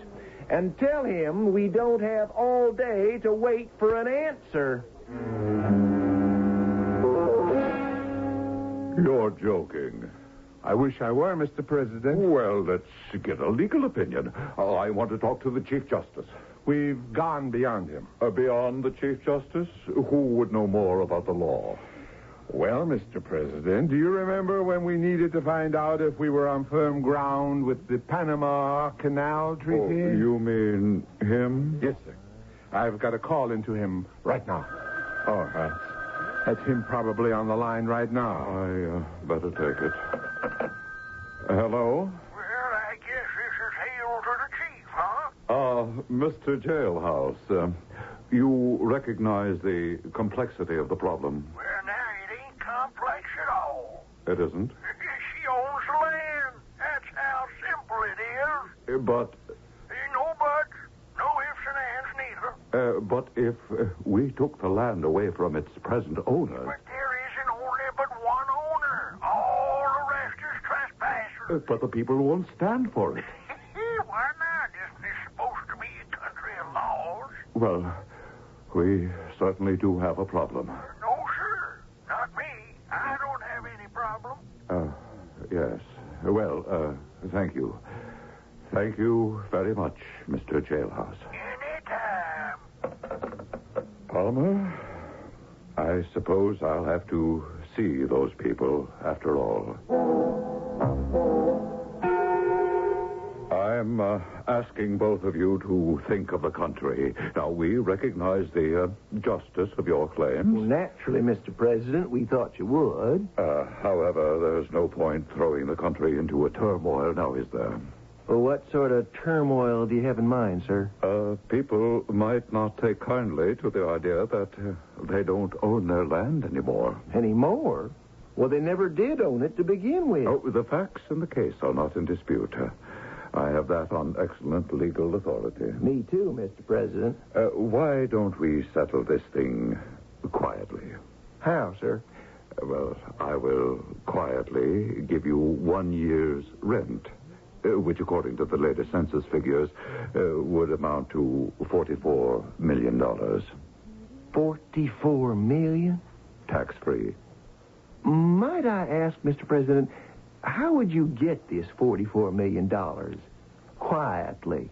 Oh, I'd just take it out of petty cash. $44 million. What do you say? Do we have a deal?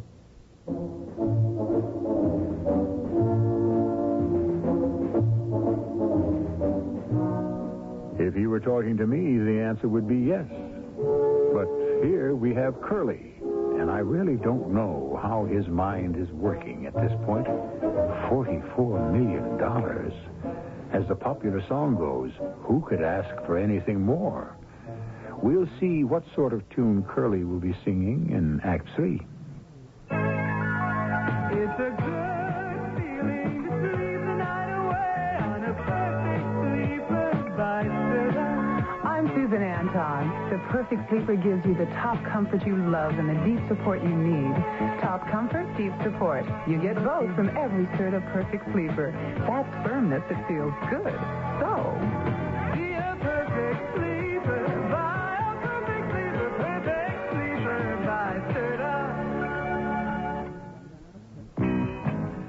There's always one that stands out in the crowd. Now, through March 8th, JCPenney is the one, with 20% off on all our pantyhose at $1.09 and up. Even the cotton shaper pantyhose. And 20% off on all our panties, too. Briefs or bikinis, sensible panties, or sensational panties. This is one sale you won't walk away from. This is JCPenney. This is Gary Danielson, quarterback with the Detroit Lions, and I have a message from the National Easter Seal Sports Council. We're a group of athletes who have teamed up to help the Easter Seal Society in its work with people who have disabilities. Like other members of the Sports Council, I'm an Easter Seal volunteer in my community. I've spent time with handicapped kids, and I've talked with their parents. So I know firsthand how important Easter Seal services are in helping disabled people get back into the mainstream of life. When you visit an Easter Seal Center, you'll see people of all ages, some born with handicaps, some injured in accidents, and others disabled by illness. Regardless of the cause, they are getting the kind of rehabilitation service they need to help them achieve independent lifestyles. That's why I'm with Easter Seals all the way. If you'd like to get involved in this important program, get in touch with your local Easter Seals Society. We'll welcome your support. Easter Seals, a great way to help handicapped people.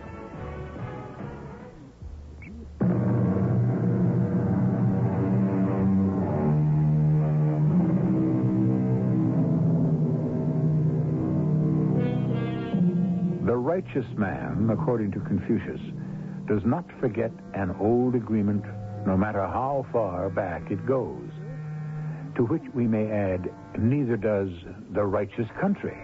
And so here, we have a very old agreement, a long past due bill that is being presented for payment. Well, do we have a deal? $44 million, Mr. President. It's a great deal of money. $44 million to give up all further claim to the Hobosaki Treaty Holdings. What do you say? I'd really like to think about it.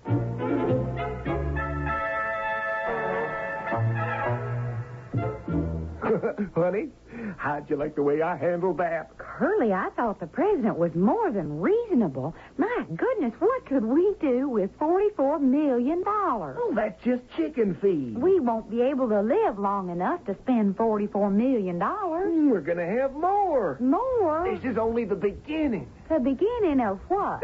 Well, it's time. Time? Mm-hmm. The president's holding his regular press conference. Now, we better tune in the radio. Why? Wait and see.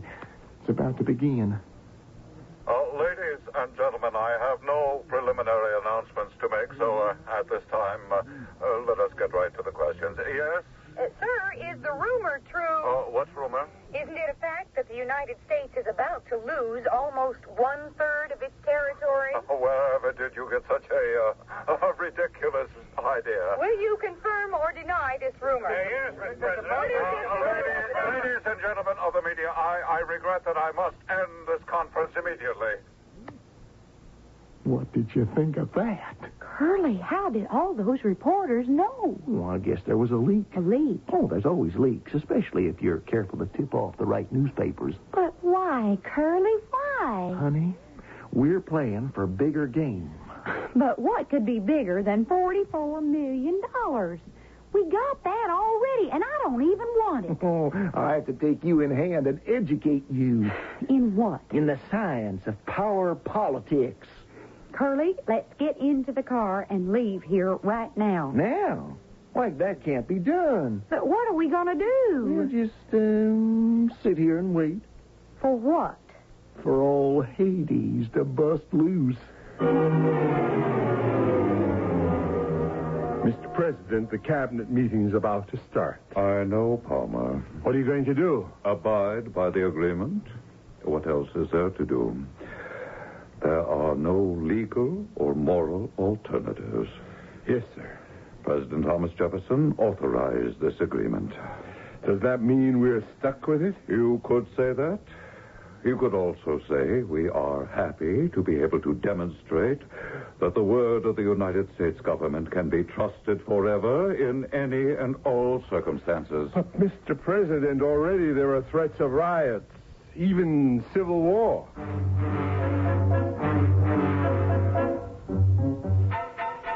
The lead story tonight is the story that everyone's talking about. If you own property of any kind, north of the Gulf of Mexico, south of the Canadian border, west of the Mississippi, and east of the Rockies, there is a cloud over your title. This land was given to the Hopisaki Indians and is reputedly the property of the last survivor of the tribe, a young lady known only as Little Sister. Curly, listen to what they're saying. I know what they're saying. I don't understand. You said we would charge everyone a nickel a head rent. I said okay because it didn't sound so bad. Now, you leave everything to me. Well, what's there to leave? The president agreed to your price. I know. Well, then why didn't you take it? Honey, that was just to establish what my legal counsel calls the legitimacy of the claim. I don't understand, Curly. What do you want? Would you answer that, honey? Hello? Oh, yes, sir. Curly, it's the President of the United States. Well, naturally, who else? He wants to know if we can be in his office by 10 o'clock. Tell him to make it 11. Curly, it's the President. Sir, we will be honored to be there. Yes, sir. Goodbye. I guess he'll be honored to receive us also. What has gotten into you? Here, a man is offering $44 million. I know. And I don't want it. Well, I don't want it either. Well, let's get out of here. Suppose we took the $44 million. What would happen to us? Well, we'd just be rich people. We'd leave empty, idle, useless lives. We'd become decadent. What does that mean? Well, I'm not sure, but it's nothing good. Oh, it's so much better to be poor. No, honey, we've been through that. It ain't better. Well, if you don't want to be rich and you don't want to be poor, what do you want to be? That's what the President of the United States is going to ask me. And that's when you'll have your answer. What do you want? Power. Oh, what do you mean by power? You're asking me that question? Well, believe me, it's not all it's cracked up to be. Well, that's what I'm about to find out. I'm going to become a president, too, but a president for life.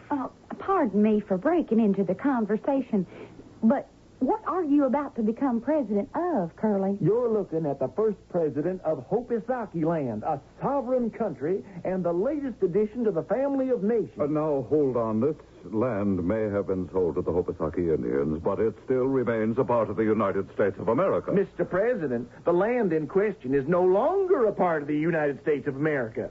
I have it on good authority from my legal advisor. Suppose we adjourn this meeting briefly while I discuss this with our legal advisor. Permit me to tell you your problem, Chief. Now, you're looking at this thing as if it was a real estate transaction. Well, isn't it? Wasn't it? No, sirree. It wasn't just a transfer of title, or as they say in Latin, transfundere in partibus. Now, you see what I mean? Well... It's like when, what's his name, who once worked for Abe Lincoln, bought Alaska from Russia. Alaska becomes part of the United States, and the Russians is out. Are you saying then, Mr. Jailhouse, that the United States is out?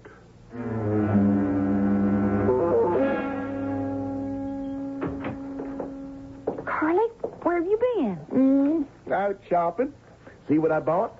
Do you know what's going on? Of course I do. Wait till you see this. newspapers, the people, they don't know what to do, what to expect. There's talk that the U.S. Army will have to enforce the treaty. Curly, we don't want bloodshed. What do you think of this? It looks like kind of a bathrobe. It's ermine. It's fur. Genuine ermine. Oh, you mean weasel. What? That's really what an ermine is, weasel. Honey, this is the fur that's worn by royalty. I'm going to have to get one for you, too. What for? The coronation. What do you think? The coronation? Yours and mine. We're going to be king and queen of Hopasaki land. But I don't want to be. My mind's made up. Curly, I don't want to be queen. Well, you gotta be. After all, I'd be king. And I don't want you to be king either. Gotta be the king. Why? Don't you remember what I told you the first day we met? A man has to follow his destiny. I don't want to have to say this, but I'm the last surviving Hopasaki, and it's my treaty, and it's my land, and therefore I'm calling it off. You can't do that. I don't want to, Curly, but I have to, for your sake. You can't do that because according to Hopasaki law, you belong to me. I'm your lord and master. Curly. That's the law. I'm going to be king, and you're going to be queen. And what's more, you're going to like it. No. Hey, where are you going? I'm going to save you, Curly. Somehow I'm going to save you. Now, you come back here.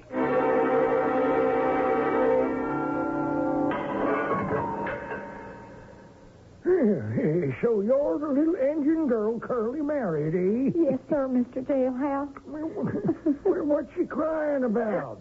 Now, isn't he treating you right, honey? You have to do something. You simply have to save Curly. From what? From himself.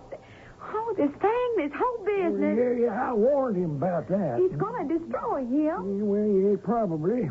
Already they say the Army will have to use force to uphold the treaty. Oh, there isn't any doubt about it. You see, what I'm scared of is that sooner or later somebody will figure the best way out of it would be to assassinate Curly. Yeah, well, I'm surprised it hasn't taken place already. Don't say that. Yeah, now, you can look forward to it. Oh, do something. What? Save him. How? Think of something. Like a way to break the treaty. Oh, well, now, little sister, that treaty is rock-ribbed, steel-clad, and iron-bound. You mean you can't think of a way to break it? Well, no, I didn't say that. Now, you just turn around and let me read that jacket now just one more time. I know you'll see something. Yeah, then turn... I sure do. Yes? Yeah, honey, you just go right on home, and by the time you get there, it'll be all over. Now, unless you'd rather stay here now. Well, you think about it. It's the only place a person's really free. Thank you, Mr. Jailhouse, but I'd better get home and take care of Curly. Yeah, he's sure gonna need a little consolation.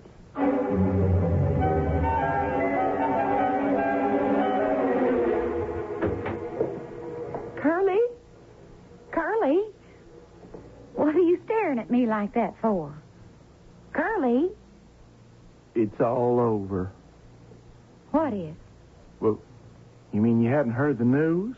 What news? Well, they keep repeating it on the radio. Listen. And in case you haven't heard the sensational news, it's all over. The treaty was null and void to begin with.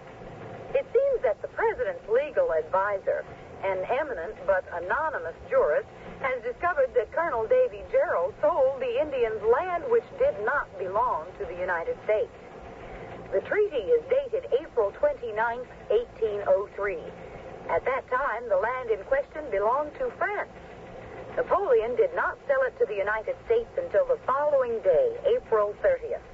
And so, because of Colonel Davey Gerrold's stupid mistake, or was it stupid? Oh, that's enough. Jailhouse. Somebody got to him. I suppose somebody did. And here I am, with nothing. You got me. What good are you? Oh, it's true. I guess you married me because you thought I could make you rich. Why do you think I married you? Oh, Hey, come back here. Where do you think you're going? After what you just said to me? Oh, I didn't mean it. It's like you get bit by a snake and you get all feverish. Well, I don't know what come over me. Honest.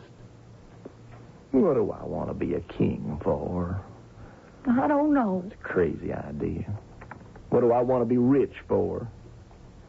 I don't know. Do you know what I really want to be? What I always was. Happy. Living off the land. Yeah. Especially the Hopasaki land. You know, whoever got the jailhouse really did me a favor. I'd sure like to know who it was. Well, why don't we just forget it?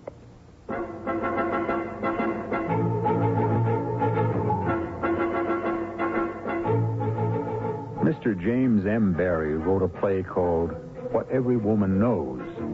And our little sister is absolutely aware of and in agreement with him because she understands that what every woman knows is something that every smart woman keeps secret.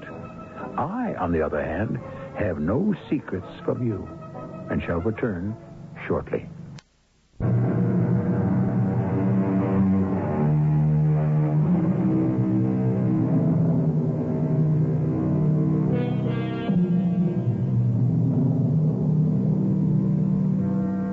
We reconsider the story you have just heard, and we ask, could it have happened? And the answer is, why not? But could it be historically true? Again, the answer, why not? We seem to have a sort of chivalry regard for the majesty and wisdom of history, when the fact is that history can be as mixed up and as confused as anything else. Why not? Isn't history the product of human beings? And you know they can mess things up. Our cast included Russell Horton, Betsy Beard, Earl Hammond, and Ray Owens. The entire production was under the direction of Hyman Brown.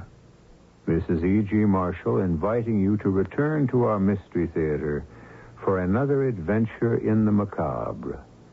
Until next time, pleasant dreams.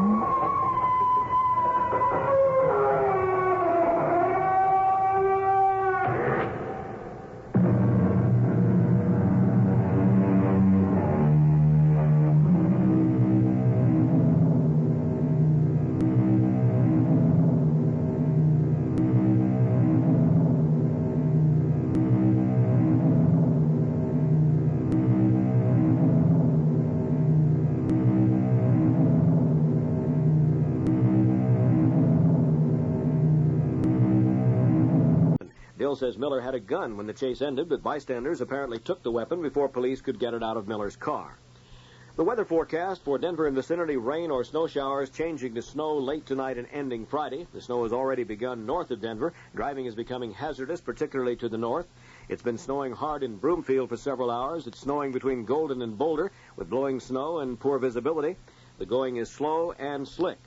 Otherwise, variable cloudiness tonight through Saturday. Colder Friday and Friday night, but warmer again on Saturday. The low tonight in the upper 20s, the high Friday in the mid-40s, the low Friday night in the low 20s, and the high Saturday near 50 degrees. At the KOA weather station in downtown Denver, it's still 33 degrees. This has been the Night Report for Thursday, March 6th. This is Dick McDaniel saying good night for the Night Report news team. Stay tuned for the CBS Mystery Theater, the Mutual Radio Theater, and our next news at 12 midnight. The CBS Radio Mystery Theater presents...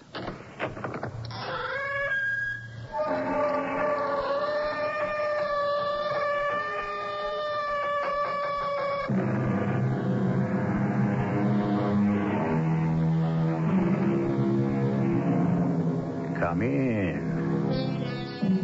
Welcome. I'm E.G. Marshall. Do you, like most people, resent and even fear the computer? Then this is a story for you. Because we must all learn to realize that no matter how much its cold objectivity turns us off, it is just as human as you or I, and as open to error. Whatever its output, it is only the result of what some fallible human being fed into it. A case in point is this story. Don't you worry about Sally, J.M. She may look like a reincarnation of Marilyn Monroe, but she's all tiger. Well, Josh, if you're sure... Oh, I'm sure. What do you mean, about another way? I'll tell you that as we go along. If we're going to do it, there's no time to lose.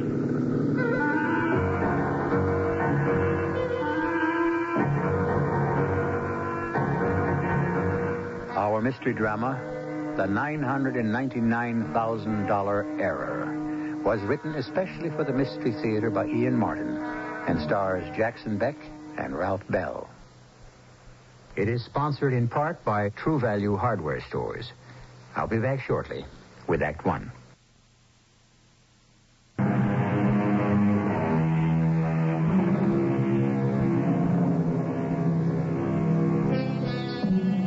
Today, it's a small world, isn't it?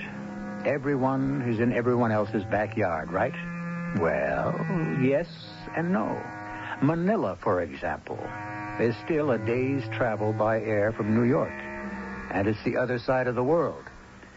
That makes us virtually neighbors compared to how far removed a little town like Alaminos is from Manila, even if it is less than 150 miles from Manila. All of this is only to explain how a thing like this could happen. Out of my way, foolish chickens. Go sit on eggs. Jarang Magpari. Who is calling? It's Narciso Esmilla. You sent for me?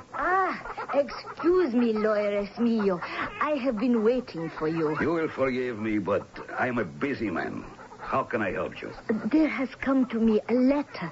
Do you see? By the post. How else? Oh, it's from the United States. How can you tell? The stamp. And there's a return address. You see?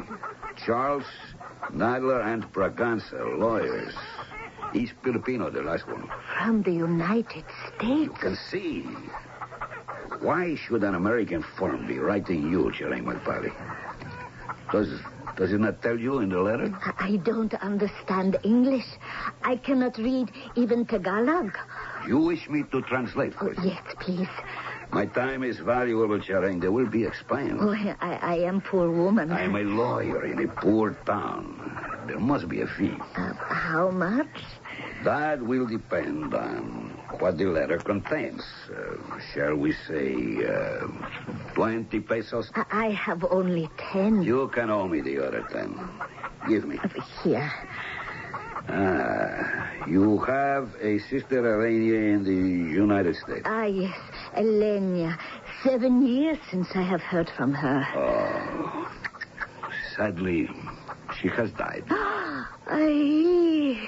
Poor Elenia. But she is older than me. How did she die?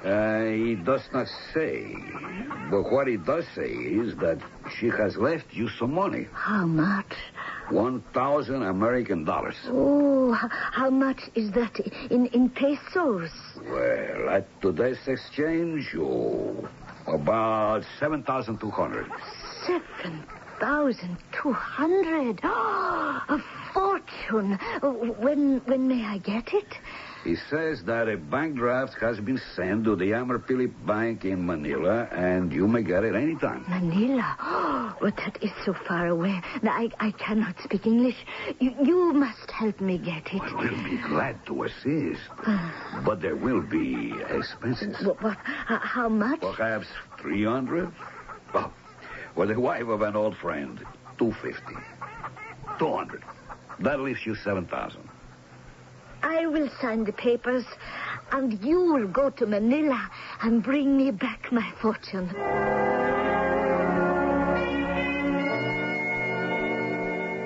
I brought you here to my private office, Senor Esmilla, because it is a little quieter than on the bank floor. Thank you, Senor Garcia. Please have a seat. I have all your documents here on my desk. I trust there is no trouble. I assured my client there wouldn't be. Oh, no trouble at all. But I hope you don't plan to draw out the entire amount. Why not? Well, I had hoped that the bank would be able to serve your client, and such a sum of money, you would excuse me, in a small town like Arimides.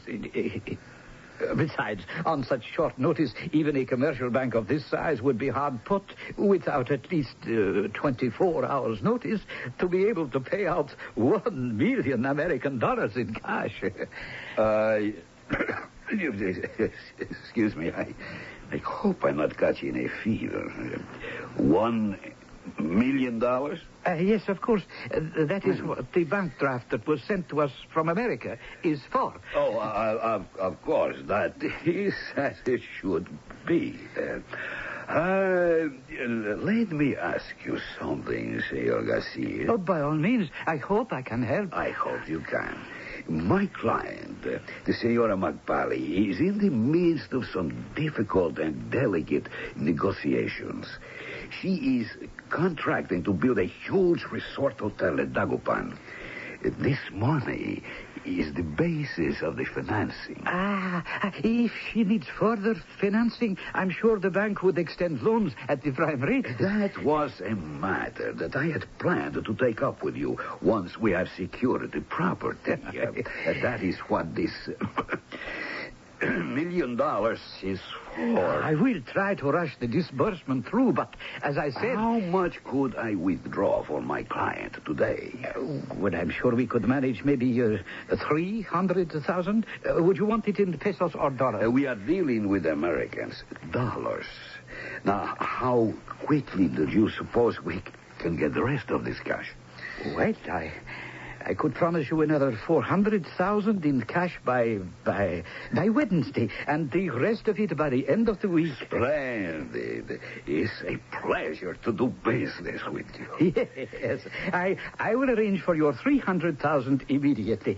Do you care what denominations the bills are? Oh, not really, although why not keep it to hundreds or below? Just one more thing, Mr. Garcia. Si, Señores Mia. Get me $1,000 in pesos, will you please?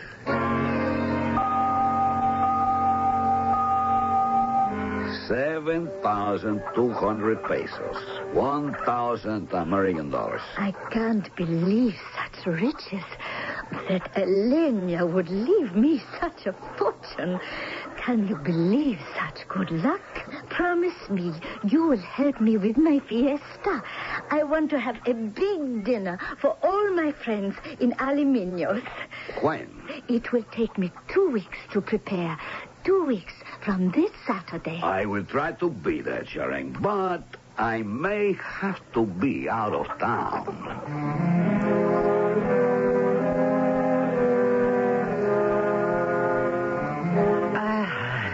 Señores Mia, I was afraid you were going to disappoint us. Disappoint you, Senor Garcia? We have the third and the last installment ready for you in cash, small bills, as before. You are most kind. I also have all the papers drawn up for the loan. Did you bring your principal with you this time? We should have the Senora Magpari's signature on those. She is anxious to sign them, but first I have to take this last payment for the Americans. Once she has given them that, her title is clear. I will drive her up Sunday night to Manila, and then we can meet for lunch Monday. Splendid. I had hoped that today, but... wait. Monday will be just as well. I am so glad it will suit your plans. Now, if I can have the money, I hope there's no trouble for you. Oh, why should there be trouble? It's your money. Or rather, I should say the Senora's. And it comes from the American bank. So, as the Americans would say, it is no skin off my nose.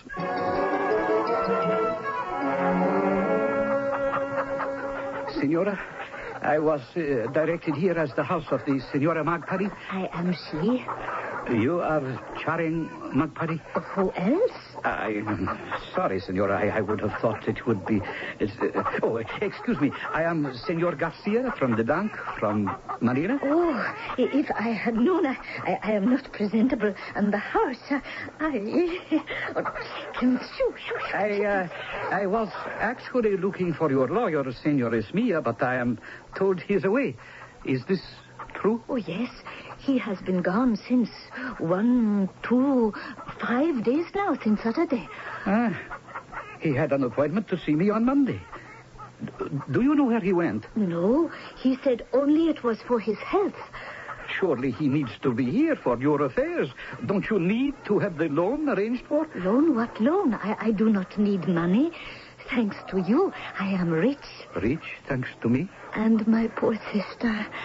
You helped me to get the $1,000. She left me so easily. What? $1,000? Yes. See, here. It is all here in the letter from America. Here. See? You can read English. I hope so. I wouldn't be much good at the bank if you... Oh, what is it, Senor Garcia? You don't look well.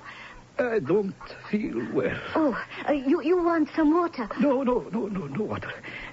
Tell me, the lawyer, Senor Esmilla, he gave you only $1,000? Yes. Is that not what it says here in the letter? Oh, yes, that's what it says in the letter. But I should... This Senor Esmilla, does he have a family? No, he is alone, poor man. Not poor, Senora, not anymore. Is there anyone who would know where he has gone? Sorry if I've kept you waiting, Senor Garcia. Oh, please don't worry. At least, not yet. This is Mr. J.M. Foster. Correct. You're calling from Manila, senor? Yes, from the Banco de Amarpilid. We have been in receipt of a bank draft 10 days ago from your bank, which we honored in the amount of $1 million to be credited to the account of a Senora Charing Magpilo. Oh, yes. When you placed your call, my secretary looked up the transaction and... Yes, sir. And? We sent you a draft in Senor Magpilo's name, all right, but... Well, there's a slight discrepancy in the amount. The draft was for $1,000. Oh, I was afraid of this. I am sorry, but I have some unfortunate news for you, Mr. Foster. Oh, no. No, don't tell me what I'm afraid you're going to. I have to, sir. When you transmitted the draft, someone on your side made a computer error. And added 3 digits, upping it to 1 million? That is correct. Well, it's only an accident. Surely it's not too late. The money has already been disbursed, and the man who cashed it has disappeared. It is my sad but inescapable duty to inform you that I am very much afraid that your bank has taken a loss of $999,000 American dollars.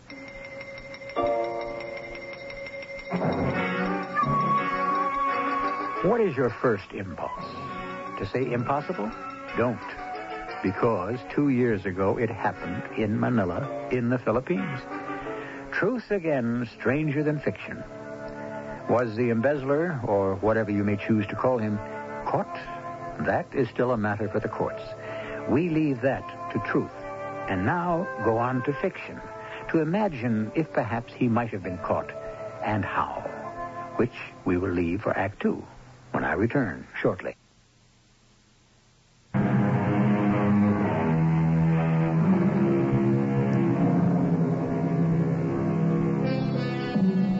We live in a push-button world, a world where the machines are incapable of error. But how do we program the human being to make sure that he is infallible? We can't. The error has now been made. 3 extra zeros added to 1,000 make 1 million. And an astute gentleman named Narciso Esmilla has siphoned off the difference to become an instant millionaire. Will he get away with it? Excuse me, you are Mr. J.M. Foster? That's my name. Allow me to introduce myself. I am Pedro Garcia. From the bank? Yes, a pleasure to meet you, sir. I hope you had a good flight. 19 hours in the air. Where can we talk? I have booked you into the Continental at Macquarie. I have a car waiting, and we can talk on the way. Then let's get on with it.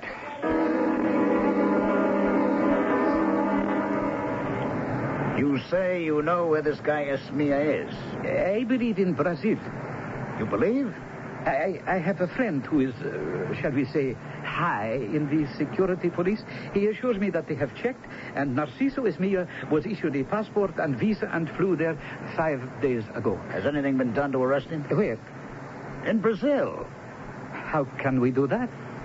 The man has taken off with almost $1 million in the bank's money. Not our bank, Mr. Foster. Your bank's money. What's the difference? Oh, I beg you to understand. We received a draft which we honored in good faith. It is not up to us to prosecute. Mr. Foster, I think you are in the wrong country. If you want your money, you will only find it in Brazil. And how the devil am I going to get it out of there? I suppose you will have to extradite him. Yes. Or make a deal. Did your police friend have any idea where this deadbeat is in Brazil? Where else? Rio de Janeiro. What name's he using? Oh, his own. He is quite brazen about that. You have any pictures of the guy? Yes. We even have an address, the Hotel Mañana. Okay, that settles it. I'm going to your hotel to catch some shut-eye, but first I'm booking a flight to Rio and the Mañana Hotel. It is a most unfortunate affair. Yes, you are too well right it is, Senor Garcia, and there's no way I can crawl out from under the fact that our bank made the mistake. But I can promise you one thing. One way or another, Senor Narciso Esmia is not going to get away with it.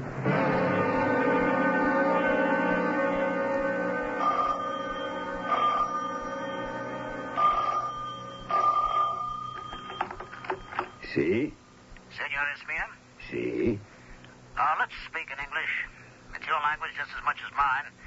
I just got into Rio from the Philippines. My name is J.M. Foster. I represent the Mohawk Bank and Trust Company. I believe you have a lot of money that belongs to us. I don't have anything of yours. Oh, that belongs to Senora Charing McPally. However, we're going to play this. Through one channel or another, we intend to recover it. I really don't know what you're talking about, Mr. Now, why don't you see me and let me explain? I would be delighted to see you if you insist. So you refuse to admit anything, eh? Of course. My name, you are quite correct about that. And that you are a fugitive from the Philippines? Not a fugitive. I came here for my health, and I find I respond marvelously to the climate in Rio. You came here with $1 million you stole. Now, I really must correct you about that. First of all, I deny I have the money you accuse me of taking. But secondly, if we examine your accusation, Mr. Foster, how could money that was freely given be stolen? You know it was only a mechanical error that made it available. I had no idea, of course, that there was error involved. But in any case, the money went to the Senora McPally. You know damn well it didn't. Prove it. I could. At enough expense that I don't particularly want to go to. There's a simpler way. I'll settle. Settle? I want to avoid publicity. I'm willing to pay for that. The bank made a mistake. We'll absorb it. 25 cents on the dollar. I don't quite understand. You can keep 250 less the 1,000 you so generously allowed Senora McPally to have. Give me the rest, and I'll fold my tent and silently steal away. No prosecution. Prosecution? For what? I don't have to answer that. I think you do. First, what proof do you have that I have the money? That is still not with Senora McPally in the Philippines. Second, whoever has it, who does it really belong to? Your bank extended the draft, no one else. Supposing the money is already spent, how do you recover it? If I can't, I could see you in jail. Really? Extradition? In what court do you sue? Who do you accuse, since you can't prove yet which of us has the money? Headlines, a bank that is a laughingstock in which no one wants to invest. Is it worth it all? I've made my last offer. Will you accept? Why should I? I hold all the cards. That's where you made your mistake, Esmila. Now that you raised my Yankee hackles, you're not going to get away with this swindle. I did not swindle anyone. Your computer did that. Isn't it nice to think that there is no real way to reverse the mistake?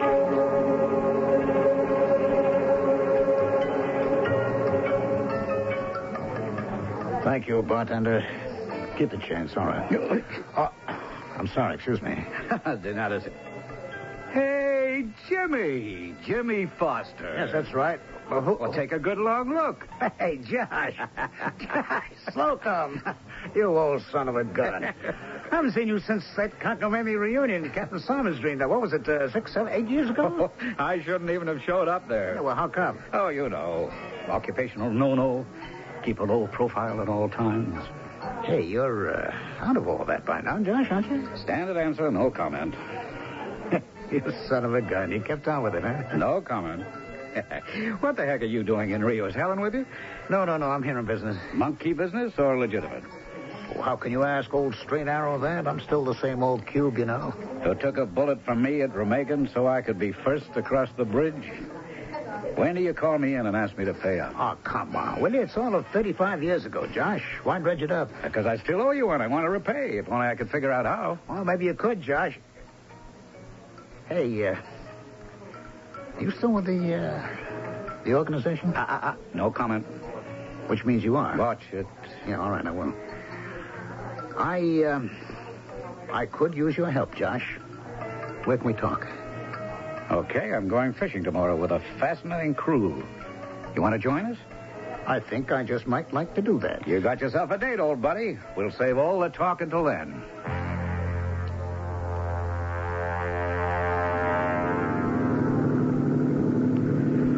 So, how do you like my crew? I'm not quite sure how to answer that. Huh?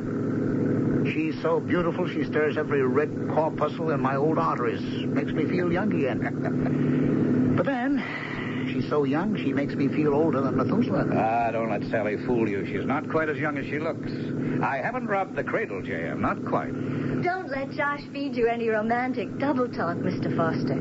I was the one who took one look at him and said, that's for me. That's a pleasant fiction Sally likes to weave. It's no fiction, just plain truth. Look, Josh, there's no wind. We'll have to get out of the harbor under power. I can take over. So why don't you two old cronies go below and catch up on whatever you have to catch up on?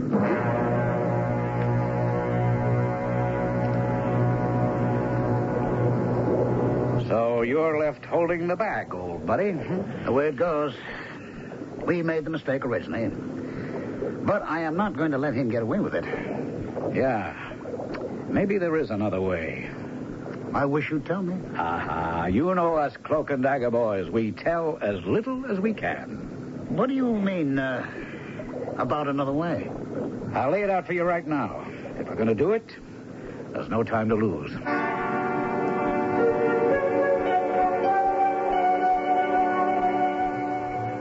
A daiquiri, please. Oh, I'm so sorry. Oh, please. It's all right. Oh, no, it isn't. I dumped your drink all over your lap. Oh, to be drowned by an angel is fortune and happiness. You turn a nice phrase. My pleasure. Really, most of it spilled on the bar, not on me. Well, it doesn't excuse my clumsiness. Oh, it would be hard to imagine you as clumsy. Such an ugly word for so beautiful a woman. Well, you're very kind. I'm beginning to be glad I knocked your drink over. Not only my drink, but me, Senora. Since my seat is a little damp, may I suggest perhaps I can reorder and have my drink and yours sent out by the pool? I think that would be a lovely idea.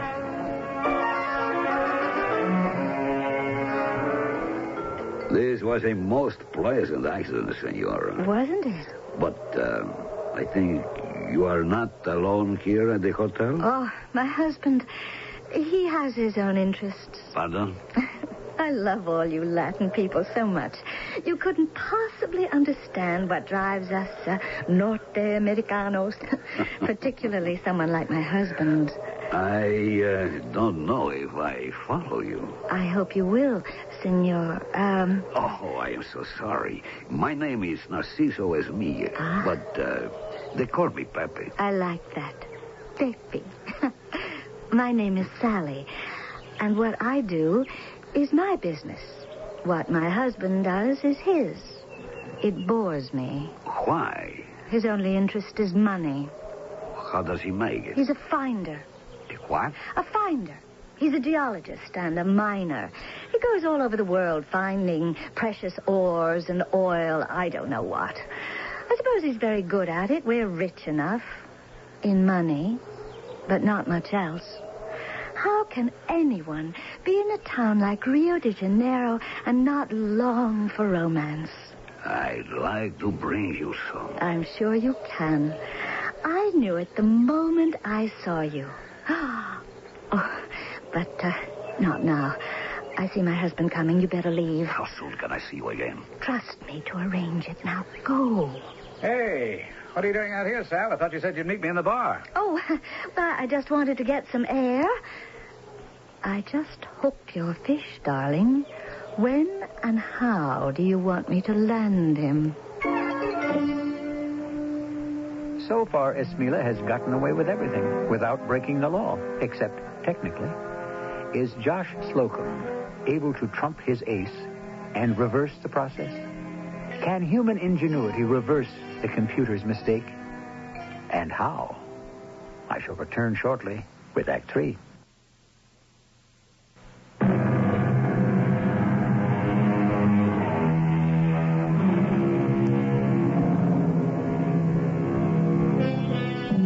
The poison of greed is the most insidious in the world.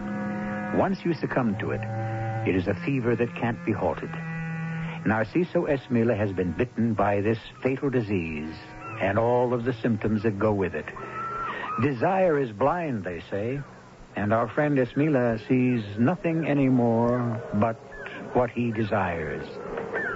Pepe? Yes, Sally. Come here, my darling. Only your calling me Pepe instead of Narciso would have given me the strength to move. Look. At what? Here we are on Sugarloaf Mountain, and far below us, Rio is sparkling like diamonds in the sun. Did you ever see anything more beautiful? Yes. What? You. Only you could have got me up those incredible roads by bicycle. I must be mad.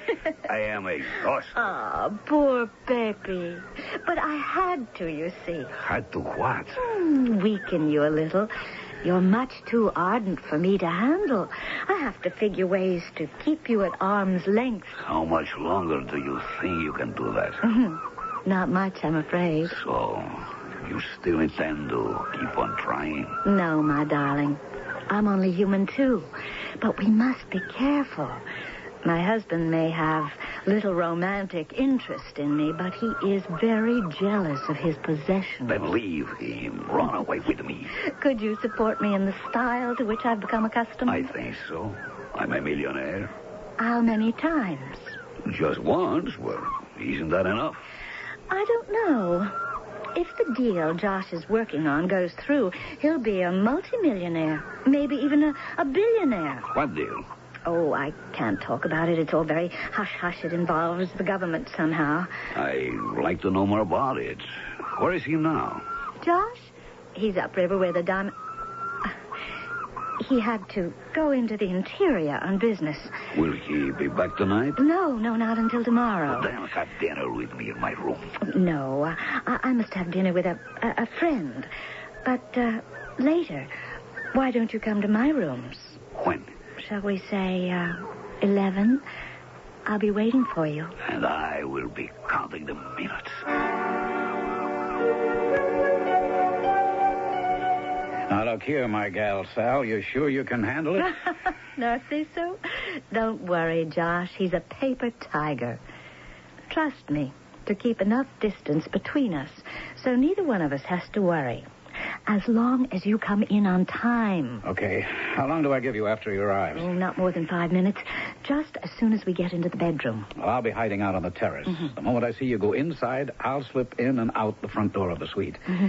Now, you be sure to make plenty of noise with the keys so we can hear you come in. Check. And you make sure he hears the phone call before you get rid of him. I'll leave the bedroom door open a crack. Now, where are you going now? To get JM all primed, I don't want just to catch our little spider. I want to make sure we stick a pin in him.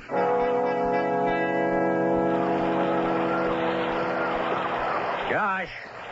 Ahoy, Josh. Come on aboard, Jim. Let's go below out of the rain. Oh, brother, I'm soaked.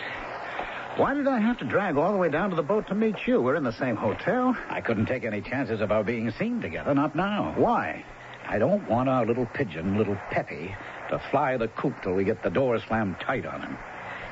Tonight, we're going to dangle that extra carrot in front of him. And by tomorrow, we ought to be ready to lower the boom. You got everything set up through a bank? Yes, I'm all set. They're going to sit still for our jiggery pokery? Well, this one will. They don't use our name, but it's an affiliate of ours. What's it called? Banco Fidedigno. It's just 2 blocks down from the hotel. Okay, we'll find it. All right, old buddy, we better scram. I've got a date with an angel. An angel? You better believe it, Sally. She's going to pull your irons out of the fire, J.M., just like you did for me 34 years ago. Josh, you don't owe me anything. All on the point of view. Anyway, by the time we're finished with this little caper, the board is going to be clean. Nobody's going to be owing anyone nothing. It's 11 o'clock, Josh. Okay. Here I go gently into the dark night. And here comes my lover breathing fire. Don't leave me with him too long. I don't want to have to belt him one. Leave that for me later. You wouldn't be so impatient, lover boy, if you only knew. Peppy. Sally. Come in. Come in quickly. Yes, yes. Oh, you are so beautiful. All I want to do is take you in my arms. Oh, there isn't quite room for the moment. Roses. Oh, how lovely. Not half lovely enough for you. And champagne to celebrate our, to celebrate. How sweet of you. Well, I'll just put these in water. And I will own the champagne. Oh, no. We'll put it in the refrigerator to chill. I have some all ready for us. But it should be my champagne. Oh, later, perhaps. You brought me the roses.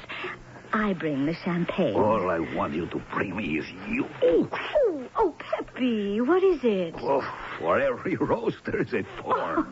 Oh, I'm sorry. I was just lifting them to put them in the vase when you put your arms around me. There.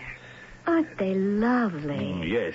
Oh, Peppy, you're bleeding. That matter is nothing next to the way my heart bleeds for you. Oh, how poetic.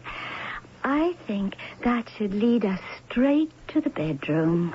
The bedroom? Yes. That's where we have to go to find what we want, isn't it? Yes, but I didn't exactly think that... There we are.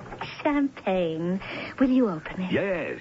Yes, of course. Now, I think I'll just turn down the lights and make it more romantic. There. How's that? Oh, that's more like it. It sets the mood. This should complete it, I hope. Yes. Let me drink some fast to give me courage. What's that? Oh, Lord. It's my husband. I got to get out of here. There's no way. What are we going to do? I don't know. Shh. What is he doing? Dialing someone international code. Where? America, probably. Listen. Hello, Brad. It's Josh. Yeah, it's still in Rio. Look, we're in business. It's great. Couldn't be greater. I just came down early from the camp. They're bringing them up in handfuls. All we got to do is get them out, and we're billionaires, Daddy. Billionaires. Did you get the money? What? Well, you got to be kidding. I got to have it. Brad, I told you what I need. 1 million cold cash to pay off all around. Will the divers, the government here, buy a helicopter to get to the boat, another boat to get us to the Florida Keys? But you promised. I know it doesn't grow on trees, but this is the biggest thing I ever ran across. For 1 lousy million, the money guy could come out clean, no taxes, 1,000%. Yeah.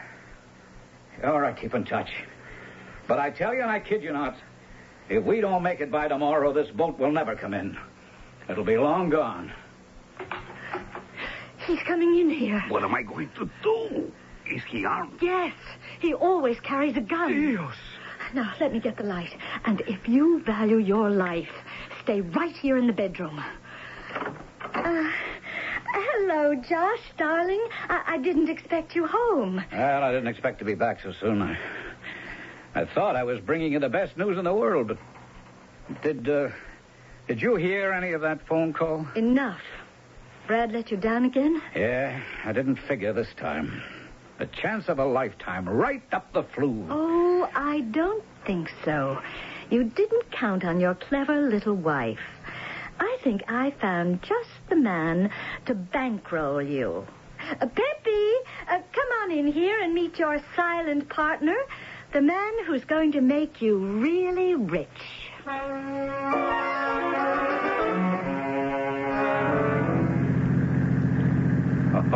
You don't know how lucky we both are, Senor Esmilla. I hope so. I'm very nervous about committing so much cash in a venture I know so little about. Oh, but you're not committing it. You're just depositing it in a bank this morning as evidence of good faith. In your own name, your account. Then I'll take you to see what you're investing in and establish my good faith. Are the profits really so fabulous? Oh, just let us get the diamonds out of Brazil and the sky is the limit. If the government ever dreamed of the bonanza I uncovered, they'd move in and stop us dead. Oh, look at the quality of these diamonds. Just let me spill them out inside the lid. There. And that was brought up by just one diver. Diver? See, we mine these from the river bottom. A diver goes down with an air hose and blows a pit in the river bottom. In the clay deposits, we find diamonds. We found one bend where the clay washing down built up and got trapped, and we have mined it practically dry. But what we took out will make you and me rich for the rest of our lives. Thanks to my little wife. Yes, she is an excellent businesswoman. Oh, don't I know it. I mean, another guy might have put the wrong interpretation of you and she being together last night. Only I know Sally too well to doubt her.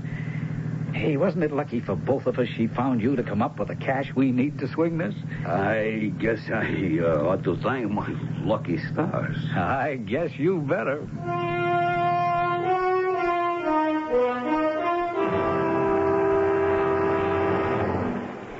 Okay, JM. Everything all set? Yes. Papers all in order? Right. Then I guess I'll go break the news to old Narciso. Want to be in at the death. I think I'll wait till you spring the bad news. Then I'll come in and bask in the good. Okay. Here goes. Mr. Esmilla. Mr. Slocum, are we all ready to go up and have a look at the diamond mine, if that's what you call it? Well, I'm afraid not. I've got bad news for you. We've been closed out on that deal. What? But what about my money? Oh, don't worry. That's being returned to you in full. This is your receipt, of which you have a copy. Thank you. But wait a minute. This is only for $1,000. I put in $1 million. Is that so? Well, perhaps it's just a computer error. It had better be. I have a receipt right here which states... But that's not possible. What isn't, Mr. Esmilla? This receipt reads only 1,000. But there were 3 extra digits on it when I deposited the money. Ooh, maybe you better talk to one of the bank officials. Hello, Senor Esmilla. You? Yes. We meet again. Is there some way I can help you? I deposited $1 million in this bank this morning. I realize now it was a mistake. I want it back. You know, our bank once deposited $1 million by mistake, and we wanted it back. I sympathize with you. It seems we have both been the victims of computer errors. But I had a receipt for my deposit.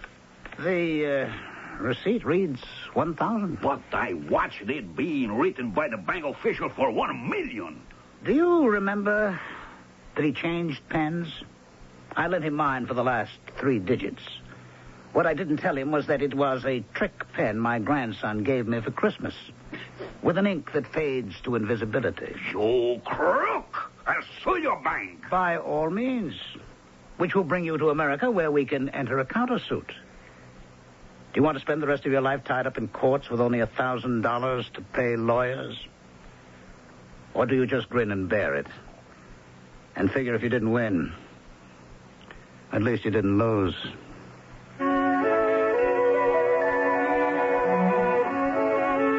I don't have too much sympathy for Narciso Espino, do you? I think he got off lucky. But I must say, I'm glad he didn't get away with it, as the people in the real case on which this was founded still seem to be doing. I'll have more to say about that when I return shortly. Do you know why a joint savings account with your spouse, life insurance in each other's names, even joint ownership of your home could someday cause your family to pay thousands of dollars in extra taxes? For authoritative information and answers to vital questions concerning your family's financial security, you should read an important book from Dow Jones & Company called How to Save Taxes Through Estate Planning. In easy-to-understand, everyday language, it explains how to make sure your hard-earned assets are protected from unnecessary and crippling taxes. Vital information that every family should know. You can order this valuable book now and have it charged to your Visa, MasterCharge, or American Express card by calling toll-free 800-228-5000.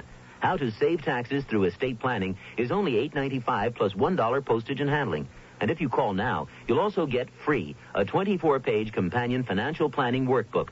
So call now, 800-228-5000. Toll free, 800-228-5000.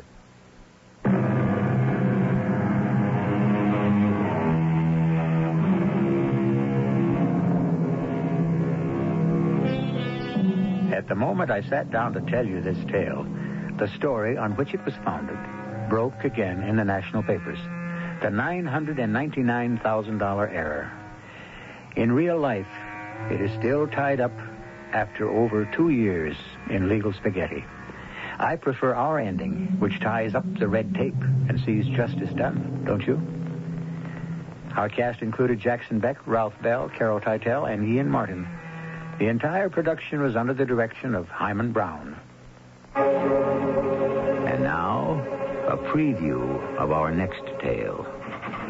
It sounds like someone at the door. At the front door. 1 minute. All right, I'm coming. Just find my slippers. Who is it? Oh, my God, who's out there? Who is it? Who's out there? Go away! Whoever you are, go away! Oh, the door! The lock is broken. It's coming in here! Oh, God, it's coming in! Ah! Oh, dear Lord, help me! Help me, somebody! Ah! This is E.G. Marshall inviting you to return to our Mystery Theater for another adventure in the macabre. Until next time, pleasant dreams.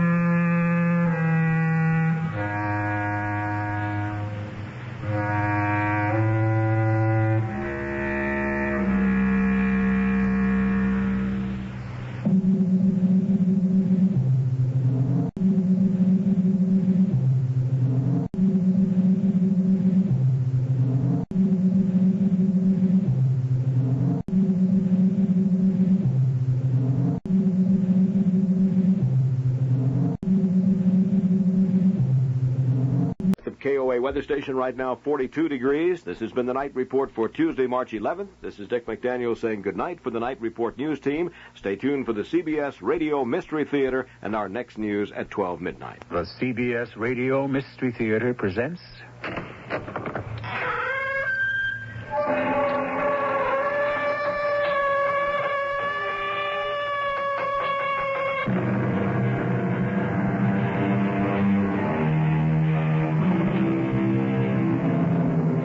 Come in. Welcome. I'm E.G. Marshall. There are those of us who are civilized, and there are those of us who are still savages. We who are civilized have mastered many of the major mysteries of science. We transplant hearts. We walk on the moon. The savages neither read nor write, and lead rather chancy lives in jungles and deserts. We who are civilized tend to look down on those who are savages, without stopping to think that the savages also feel the same way about us. What are all those people standing around for? They are waiting. Waiting for you. Why? What am I supposed to do? Perform a miracle. Ha! A miracle? How can I perform a miracle? You're a god, aren't you? Oh, no. Definitely not. It's all a mistake. I am afraid they will never believe you. You had best perform the miracle.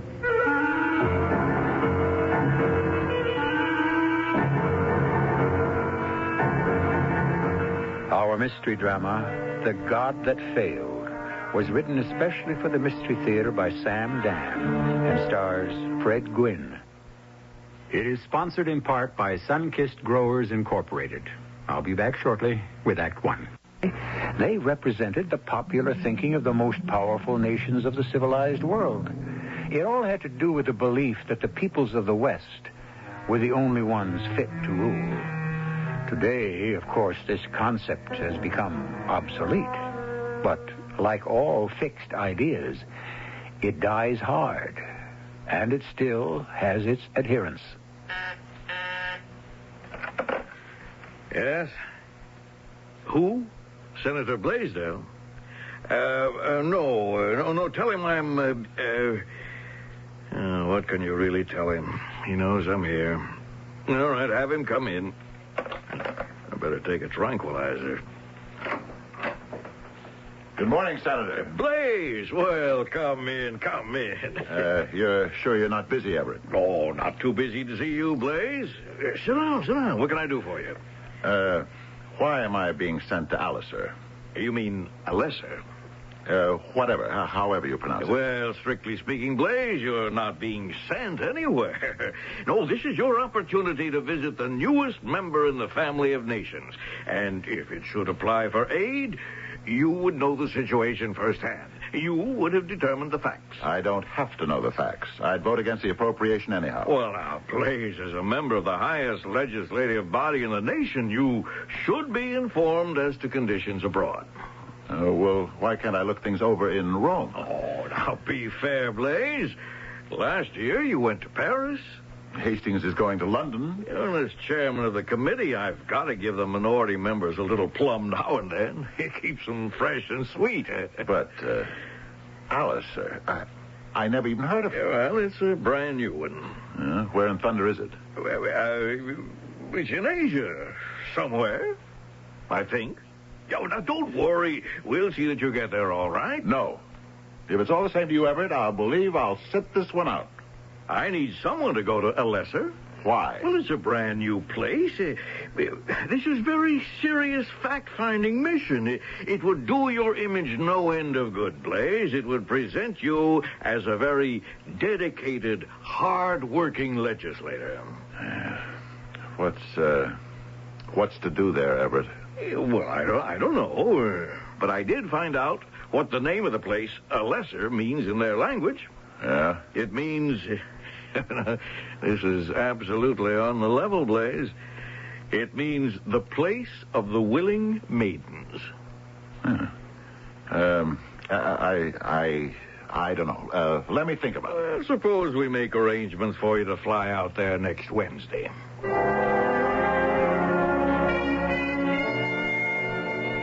Hello. This is Lynn Longstreet out here at Dulles International Airport in our nation's capital. And the name of the program, as you know by now, is On the Run. Here is where we catch the movers and shakers. Tonight, we've caught Senator Bob Blaisdell. Hello there, Lynn. Senator Blaisdell? Call me Blaze. I just used a little figure of speech there. I said we had caught Senator Blaisdell. I hope my listeners don't read too much into that. After all, everyone knows you're supposed to be the catch of Washington. How have you managed to remain single so long, Senator? I suppose I haven't met her yet. Well, may we ask what you're doing at the airport? As you know, I'm taking a trip to investigate conditions in Alicer. Well, that's supposed to be a very remote part of Asia, isn't it? Yes, it's practically all jungle. Oh. Yes. That's why I asked to go there. You asked to go there? Oh, I had to beg my committee chairman to let me take the trip. Well, now, why would you want to go there, Senator? Why? I want to study conditions in Alicer. Economic, social, political. Well, Senator, I believe you'll have to. I don't think you'll find much else to occupy your time and attention. It's been great talking to you. You've just heard Senator Bob Blaisdell caught on the run en route to the brand new nation of the Lesser in Asia.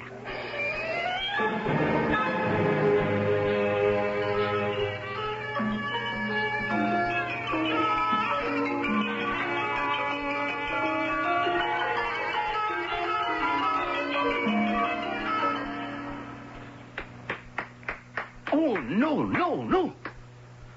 What? But, Mr. Prime Minister, don't you applaud the performance after a concert? Oh, no. Why not? Because the purpose of a concert is to create serenity, is it not? Yeah, right, I guess so. Hand clapping will disturb the state of serenity, will it not? I suppose it could. Therefore, it defeats the purpose of the concert. Okay. Now we shall visit a terrorist factory. Oh, you have factories in Alicer. We have places where people gather together to create, yes. Where is it? Why, it is just across the road. What do they make there? Terrazanes. What are those? Little bells which the dancing girls wear on their fingers and toes. Oh. The most beautiful little bells in the world. Come, you shall hear them for yourself. Did I not tell you of this beauty? You surely did. Prime Minister, how many people do you have working here? It depends. Depends on what? On who will be here on any given day. You mean you don't have a steady crew? Steady? Permanent. People who show up every day, work a stated number of hours. Stated by whom? Well, by agreement.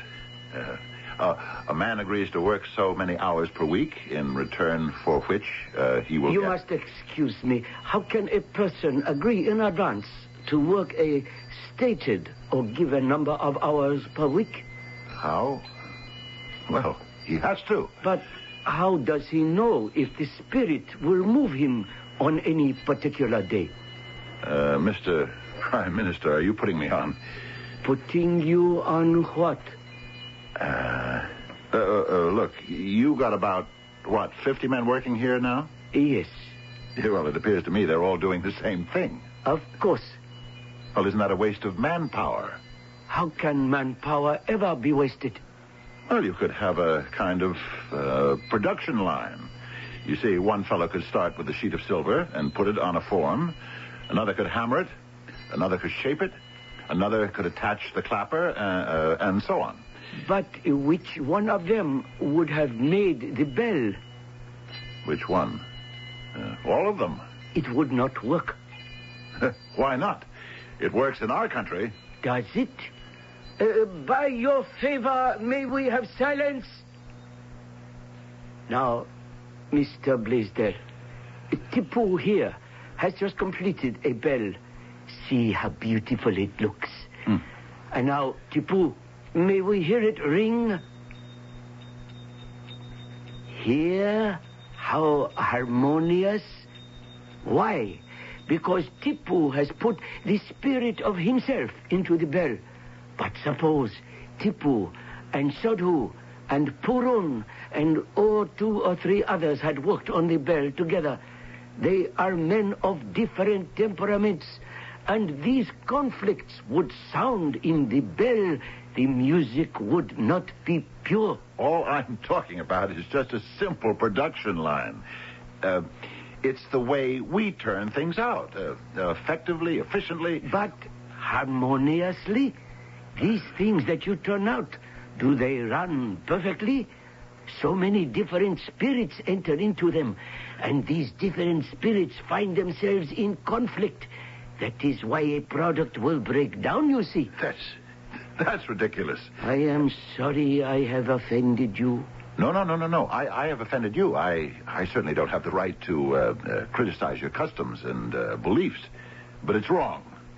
Look at all this silver. Yes, we mine the finest silver in the world here. And what do you do with it? You waste it on these silly bells. Do you realize there's a shortage of silver in the world? How unfortunate. You could export silver and make enough money to transform your entire economy. Into what? You could build roads, airports, factories, oil refineries, shopping centers. For what purpose? You could modernize your armed forces. What armed forces? You mean you have no armed forces? No. But that's impossible. I'm sorry it seems to distress you. How do you protect yourself against your enemies? We have no enemies. How is that possible? Because we have no roads, airports, factories, oil refineries, or shopping centers that they might want to take from us. Senator, it has been a long day. Yeah, it sure has. The sun has begun to depart for his home. May I escort you to your hotel? Oh, yeah, thanks. Say, listen, tell me, is there anything to do around here at night? Oh, yes. We have a most fascinating activity. Would you care to join us? Sure. Then come along. Where? To the temple. We are going there to spend the evening in meditation. Oh. Why don't I join you there after dinner? Mm-hmm. Oh, no. How can one possibly hope to arrive at a state of pure meditation on a full stomach?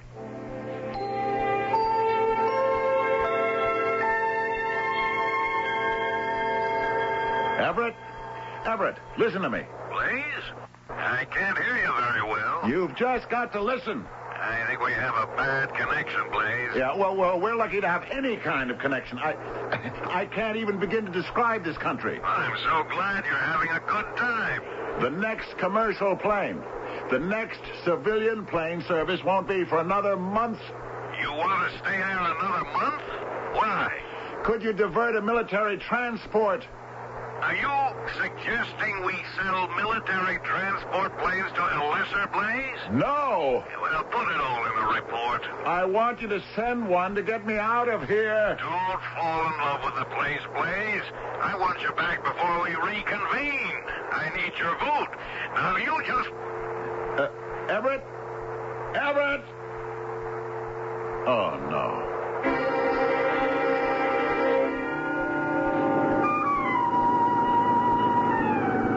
And here we are. I must say this official state automobile of yours has seen better days. But it seems to have found a harmony. Is that the plane? Yes.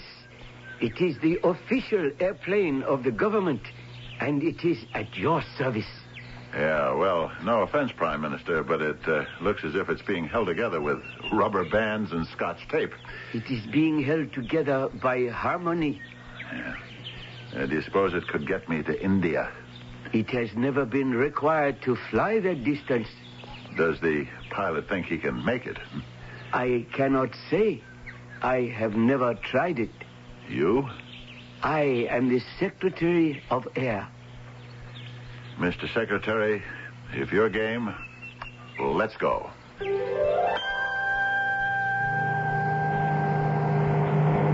You mean it's all like this? Yes, Mr. Senator. Thousands and thousands of square miles of jungle. Virgin forest. Do you know the wealth you've got here? All you have to do is exploit it. I'm sure there's gold in those streams, minerals in those mountains. And you know something? I'll wager there's oil, too. Perhaps. This country should be developed. Hey, with the proper know-how, you could transform yourselves into one of the richest nations in the world. Why should we wish to do that? Because, look, I'll just have to put it to you straight. How long do you folks want to remain ignorant, backwards, and superstitious? How long do you want to fight against progress? I'm sorry I had to put it that way. You mean it truly, yes? Yes. I am sorry to hear that, because it means we are beginning to lose harmony. What are you talking about? Listen. What is it? The engine, something's wrong with the engine? The engine seems to have lost its harmony. Yes, the harmony is gone. Well, do something. We can't crash. Not here. Not in the middle of this jungle.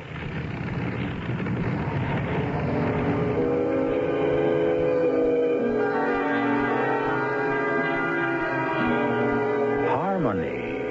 Is that why mechanical things work? And lack of harmony? Is that why they malfunction? It's easy to answer quickly and say no, because that's a reasonable answer. But is it also a satisfactory answer?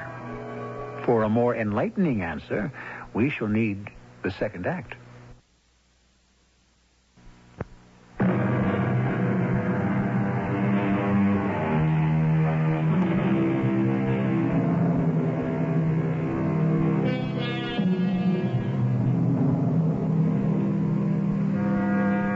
East meets West, and we're supposed to have the inevitable conflict between them. But why? Obviously, it would seem because their philosophies appear to be so different. But are they really? Could the basic differences merely be matters of rhetoric?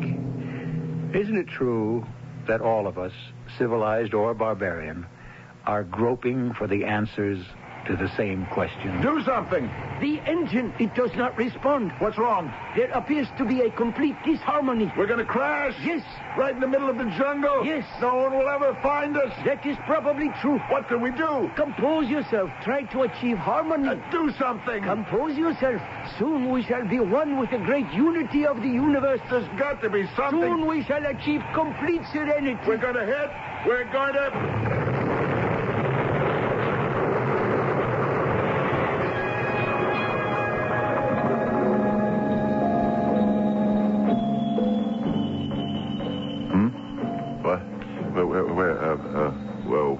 Where am I?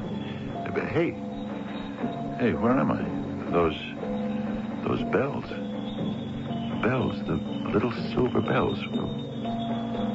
You, who are you? I am Orilla. You speak English? English? Yes, English. Is that what you call it? That's what it is.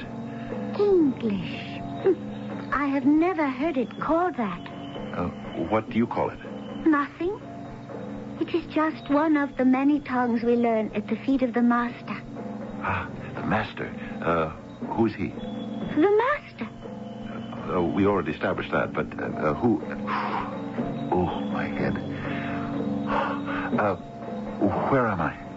This is my home. I can't make things out too well just yet. What kind of a place is it? You would call it a cave. Yeah? And what would you call it? How did I get here? They brought you to me. They? The hunting party. They saw the great bird fall from the sky. Oh, now I remember the airplane. And they said there must be a god inside. A god? They were right. There were two, but one was dead. Marlowe? Marlowe is dead? The other god is dead. No, but we're not gods. Then how is it you fly through the sky inside a large bird? Look, how do I get out of here? I have to get back to my country.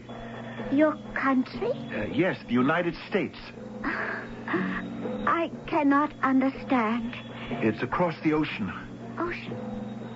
I do not know that word. Look, your country here is called Alicer. Alicer? Yes. And your prime minister, Mr. Marlowe, the one who you say was killed, was flying me out of here. Marlowe? He was flying me to India. India? You've never heard of India? No. Whatever. Meanwhile, I've got to get out of here. Why? Is my home not pleasing? I'm sure it's very nice, yes. Am I not pleasing? Well, yes, I would say so. That is, I mean, you are. Actually, you're a very good-looking lady. But I have to go home. You can never return to the sky. To my own country. Where can that be? Let us say it's beyond the jungle. But there is nothing beyond the jungle. I'm afraid you're mistaken. Everyone knows the jungle is surrounded by the great cobra, and he swallows up all who go beyond the edge of it, even gods. Surely you can't believe that. But it is the truth. You must be calm, my lord. Soon you shall be well again, and then we will be married. What? Married? Yes. That is why they brought you to me. I am the most worthy. After all, I am the daughter of the master. You have sent for me, my lord. You must be the master. So I am called. You appear to be an intelligent man. So, let's you and I get down to the nitty-gritty here, Let's do away with this master and my lord business. I do not understand. Oh, come on now. None of the voters are around, We can talk off the record. But, my lord... Don't try to come on like some hick, Not with me, anyhow. I cannot follow what my lord is saying. Who are you trying to kid? You know what it's all about. You speak English, can't you? This is the sacred language of the gods. Look, I don't want to get in any deeper. And the master, who is also the high priest of the tribe, learns it as part of the rites of initiation and teaches it to his own children. Yeah, well, the point I'm trying to bring out is... My daughter Orilla learned it because she will one day become high priestess. I'm trying to say that you learned it from somebody, and that same somebody must have set you straight about the nature of the world. No, these were the sacred books. They were found many years ago near the body of a dead god. My great-grandfather, who was master at that time, he learned to unravel the mystery of the language of the gods. Yeah, sure. Believe what I say, my lord. There were pictures that made one understand the words. Okay. What you're telling me is true. Why not, Look, meanwhile, I have my own problems. I have to get home. Yes. My daughter tells me you say that. Surely even a god must accept the fact that there is no way to go home.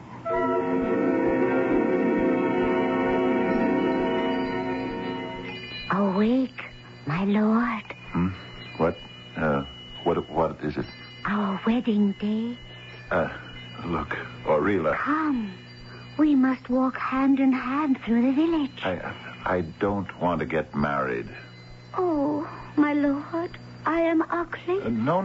I didn't say that. I do not please you. The fact is, you are very pleasing. Then, my lord has no reason not to marry me. I happen to have... No. Let it go. We must let all in the village see us. And then we shall be wed. Look, Orilla, I don't think we're communicating. Come. Everyone in the village awaits us.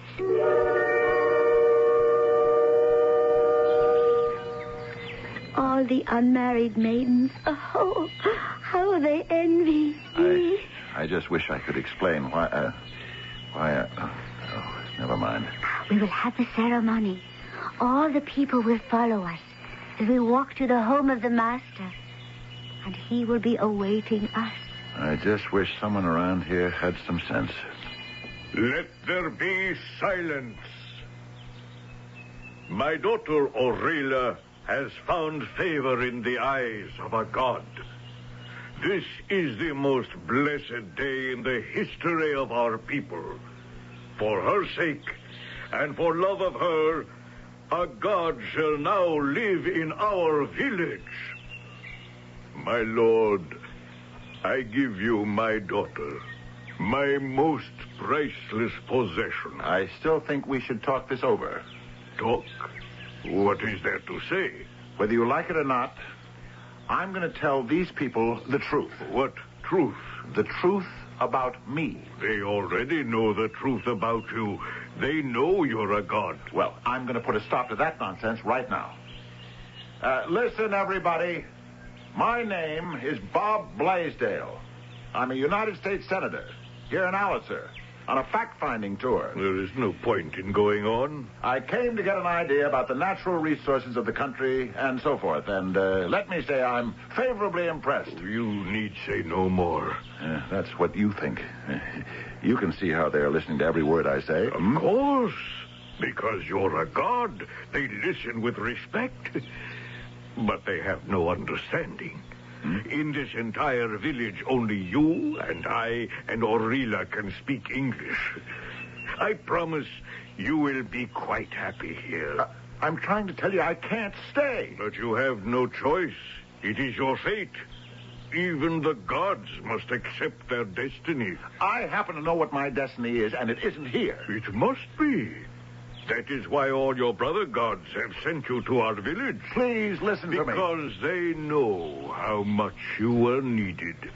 You will heal our sick and keep the river from flooding our crops and protect us against the ravages of war with our hostile neighbors. Let's get something straight. If you think I'm going to spend the rest of my life with a bunch of ignorant, barbarian savages... My lord... Even a god will behave like just another man on his wedding day. He will speak utter nonsense and dance and shout. And do you know why? It's because he cannot contain his happiness.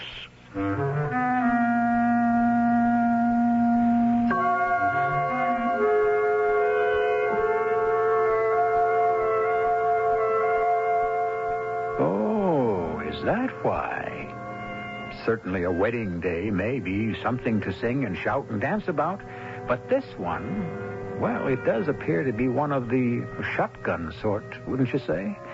However, there are those who claim that weddings of that particular type turn out the happiest in time. But for that data, we must explore the third act.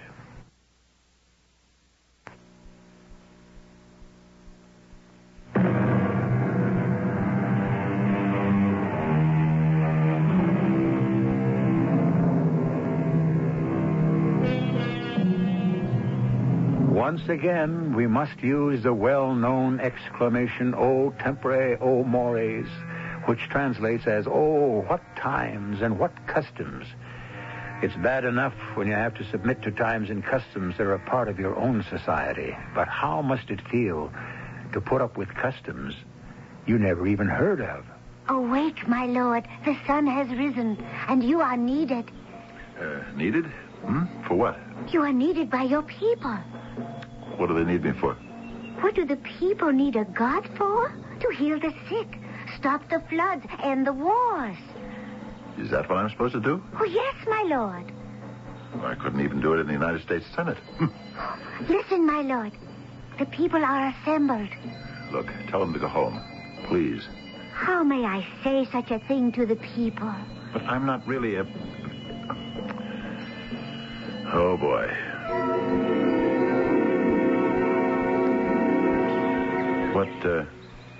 What does this one want? She wants you to take away the evil eye. What evil eye? The one that is causing so much bad luck. Mm-hmm. How am I supposed to do that? Well, surely, my lord, you must know a way. Look, I didn't ask for this job. My lord, your servant is waiting. Yeah, well, tell her I'll try to come up with something. Oh, she would not understand such an answer. What am I supposed to do? Could you give her a sign? What kind of sign? The kind of sign that will turn away the evil eye. I don't have anything in mind right now. She will stand here and wait. What do you mean, for how long? For the rest of her life, if necessary. Oh. Well, I'll give her a sign. Oh, thank you, my lord. Tell her to cross the middle finger of her left hand over the forefinger. Like so. See? Yes, I see. There. She's doing it. And now the same thing with the right hand. Fine. Now, with those fingers still crossed, let her wave her hands in the air. That's right. Good. Now, let everybody ring the bells. Oh, my lord. What a fantastic charm. My lord. Yes? What can I do for you, master? We need your advice. About what? The rains shall come soon, and the river will rise, and many may drown. Well? We humbly ask you, my lord, to prevent it. To prevent the river from rising? Prevent the people from drowning. How? If we knew, my lord, we should not trouble you for a miracle. Yeah, well, maybe something could be done. Yes, my lord. Let me think. I was on the Rivers and Harbors Committee. What were the engineers saying? You throw up a dam. That's right, but where? Let me see. We need a dam. A dam? Yeah. We have to dig. Dig? Where, my lord? Well, let's hope I can guess at the right place. I will need a couple hundred men. To do what? To work on the dam. Work? In what way? To dig. To fill up sacks with earth. To build a wall. But it is beneath the dignity of our people to do such things. In that case, the rivers are going to flood. Not if you command it to stop. It can only be stopped only by building a dam. It can also be stopped if you so command it. How? By speaking a charm. By uttering the magic words.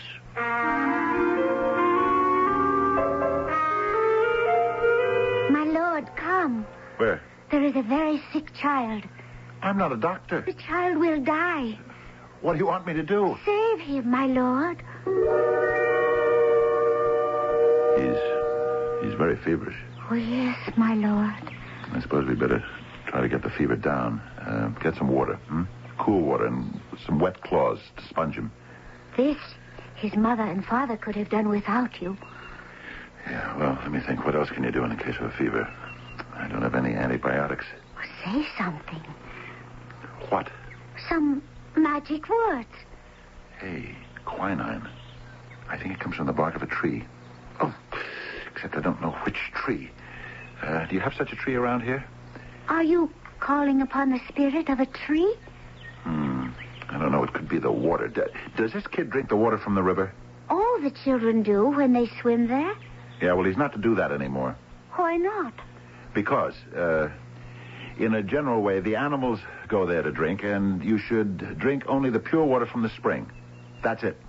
No more drinking from the river. But our people have always used the water from the river. No more. But this will make the river god angry. Yeah, well, let's take that chance. It would be better if you could say some magic words. My lord, I have come to beg of you. Destroy our enemies. How? By your magic. You know what you should do? Get together with those people. Meet with them? Why not? It has never been done. Look, say to them, you folks have your piece of the jungle, we've got ours. You stay home, we'll stay home.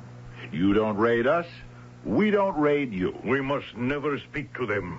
Why not? Because it will anger the god of war. Then, what do you want me to do for you? Cast a spell on them. My lord, What is it? the woman who complained of the evil eye. What about her? She has had more bad luck. What can I do about it? And last night, the enemy raided and took away some chickens. Why tell me about it? I told you how to stop this kind of thing. And the child who was sick died. I told them what to do about that, too. Oh, my lord, I am afraid. What is it? The gods are angry. Look, it's just the rainy season. The river is rising. See? Soon it will overflow the banks. I told them we'd better build a dam. Your charm, it was powerless. My lord. Now what? We must speak. About what? You are a false god. I never said I was a god. You have been unable to help us. And against my will. I never claimed I was... You must leave the village. Father! Now? In this rain? The storm is a sign. Of what? From the gods. They realize they have sent us a helpless lord, and so they are recalling you back to the skies. Where do you want me to go? You must leave the village at once. Look, you talk about initiative, referendum, and recall. Father, I shall go with him. No. But I am his wife. He returns to his wife in the sky. Leave us, false god. Leave us.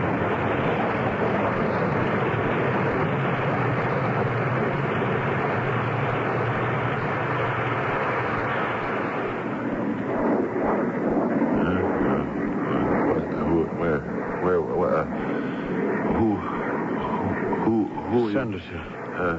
Who are you? I'm Captain Wilkes, U.S. Air Force. What? We were notified that you had gone on a plane ride with the Prime Minister and had disappeared, so we got permission to set up an air search. Oh. One of our helicopters spotted the wreckage, and a search team finally found you in the jungle. When? A few days ago. They brought you into the hospital. You're lucky to be alive. You should have been killed by some snake or wild animal. I guess you must have some magic charm. Not everybody would agree with that, Doctor. At any rate, you're on your way home and quite a hero. There's nothing really wrong with you that a few days solid rest won't cure. I wonder. About what? Did I dream it? About the Master? And Orilla? Who were they? Did it happen? You were pretty much out of your head when they picked you up. Yes. Yes, it must have all been a dream.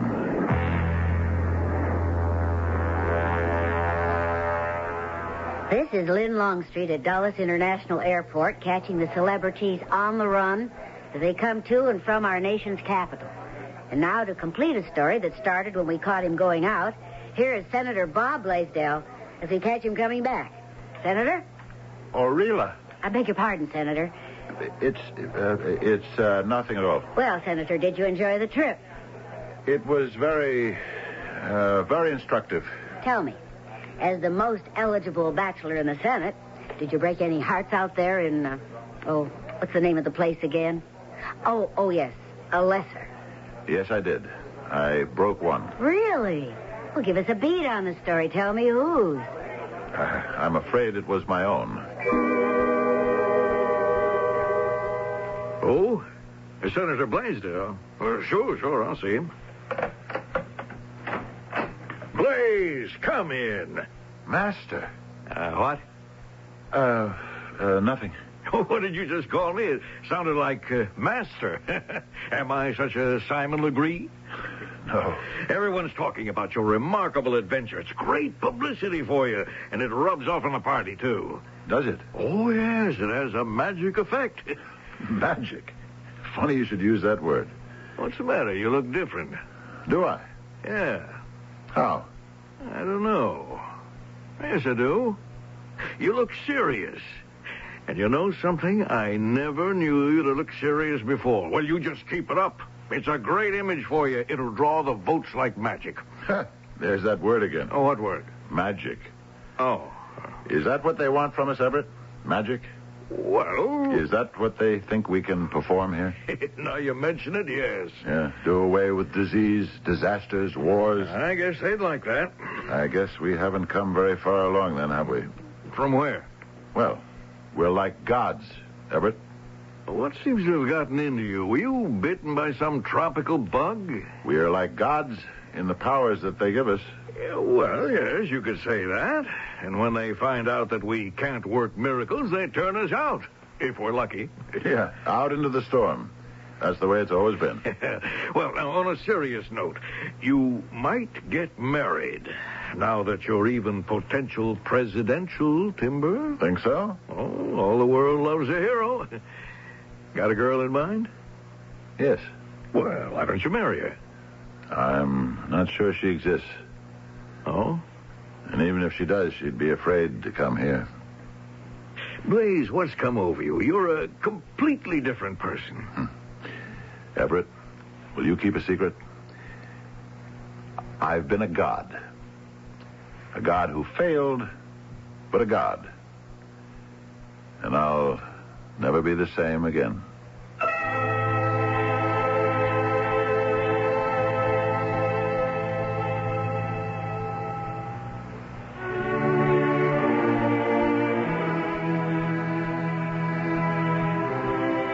Of course not. Once a god, once one has tasted the nectar and ambrosia of Olympus, never again can mortal food satisfy. But I shall return shortly with a sentiment or two that I hope will bring you some satisfaction. I'm Susan Anton. It's a good feeling to sleep the night away on a perfect sleeper by Pillow Soft is the ultimate in sleep. Unique extra thick cushioning for heavenly comfort on top. Ultra firm support inside. Perfect sleeper Pillow Soft. Firmness that feels good. Be a perfect sleeper. Buy a perfect sleeper. Perfect sleeper by Pillow.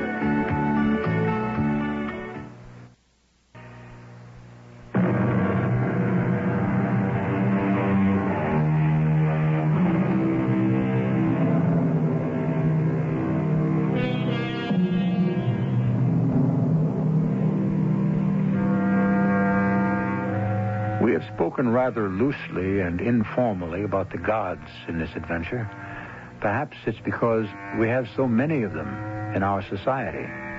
These days, we no longer merely admire celebrities. In many cases, we actually worship them. As the ancients sacrificed the choicest tidbits at their altars and built them the most magnificent temples, so do we ply our own contemporary gods with the very finest material gifts at our disposal. But it was ever thus. Our cast included Fred Gwynne, Evie Juster, William Griffiths, and Gilbert Mack. The entire production was under the direction of Hyman Brown. This is E.G. Marshall inviting you to return to our Mystery Theater for another adventure in the macabre. Until next time, pleasant dreams.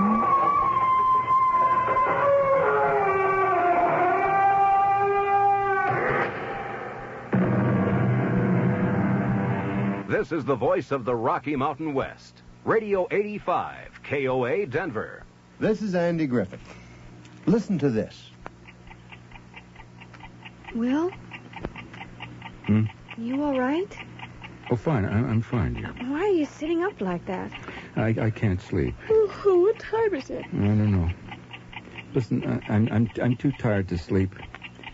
I've got an idea. Oh, not now. Please, Will. I can't sleep either, but we'll find a place tomorrow. A house, an apartment. We'll find something. But not tonight. Give it a rest. Men don't rest through a crisis. It must be 3 o'clock in the morning. The fevered brow seeks cool solace of knowledge in the darkest hour of night. William Wordsworth. Oh, please, Will. Please. I'll stay through sickness and health, just as I promised. But not philosophy before daylight. I am pondering the utter insanity of modern existence. Please? I'm a highly paid executive, potentially wealthy. Do you realize that? I have the wherewithal to have been a bosom buddy of King Farouk. Yet I lie sleepless on an air mattress in the back of a van, a truck, a lorry. I could go to sleep. Honestly, I could. I like sleeping in the back of a van. I like air mattresses.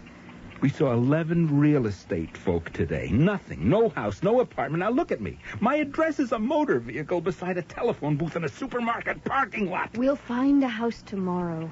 Go to sleep. Never. I am going to build my own house. I'm going to buy that lot we saw on top of the mountain. You'll kill yourself. That property is straight up and down. We couldn't even get up there to see it. Nah. The broker was a jellyfish. He was afraid to take us up there, that's all. You can't climb that hill. Your legs are more unstable than your mind. You don't know anything about that mountain. It could erupt. A typical foothill female fantasy. Looking up represents a father image. It threatens your female assertiveness. Will you plug that leak in your head? I hear a peculiar sound. Hey, so do I. What is that? I think we have a leak in the air mattress. No. It's more like a squeak. Well, whatever it is, I feel movement. Now, you're probably moved by my logic. Oh, well, see if your logic can get us out of moving into the supermarket. You forgot to pull up the handbrake! And that's only the beginning of our story.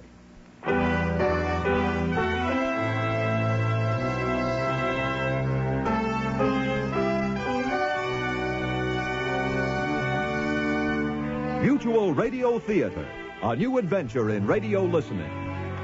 A new adventure in radio listening. A new adventure in radio listening. A new adventure in radio listening. A new adventure in radio listening. A new adventure in radio listening. A new adventure in radio listening. A new adventure.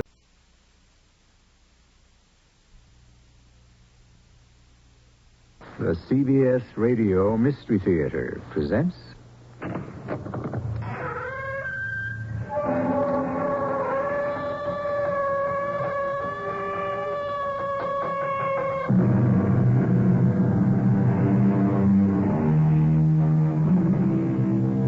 Come in.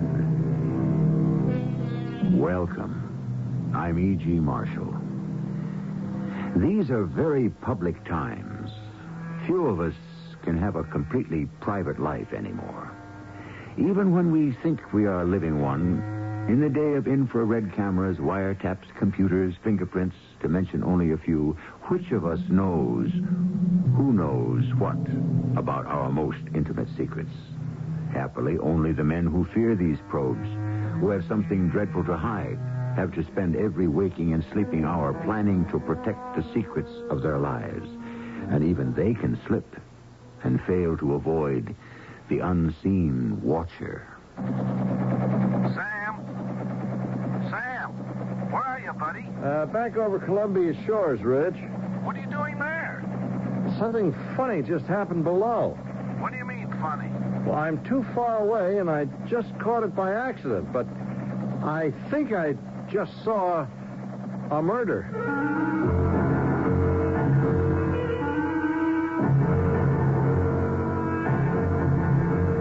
Our mystery drama, The Unseen Watcher, was written especially for the Mystery Theater by Ian Martin and stars Earl Hammond and Mandel Kramer. It is sponsored in part by True Value Hardware Stores. I'll be back shortly with Act One.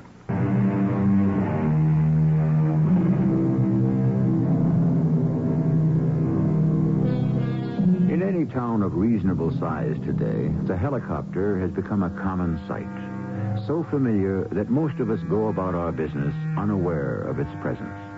In most large cities, where the rush of traffic clogs the roads as suburbanites stream to work and away from it, there is a traffic helicopter.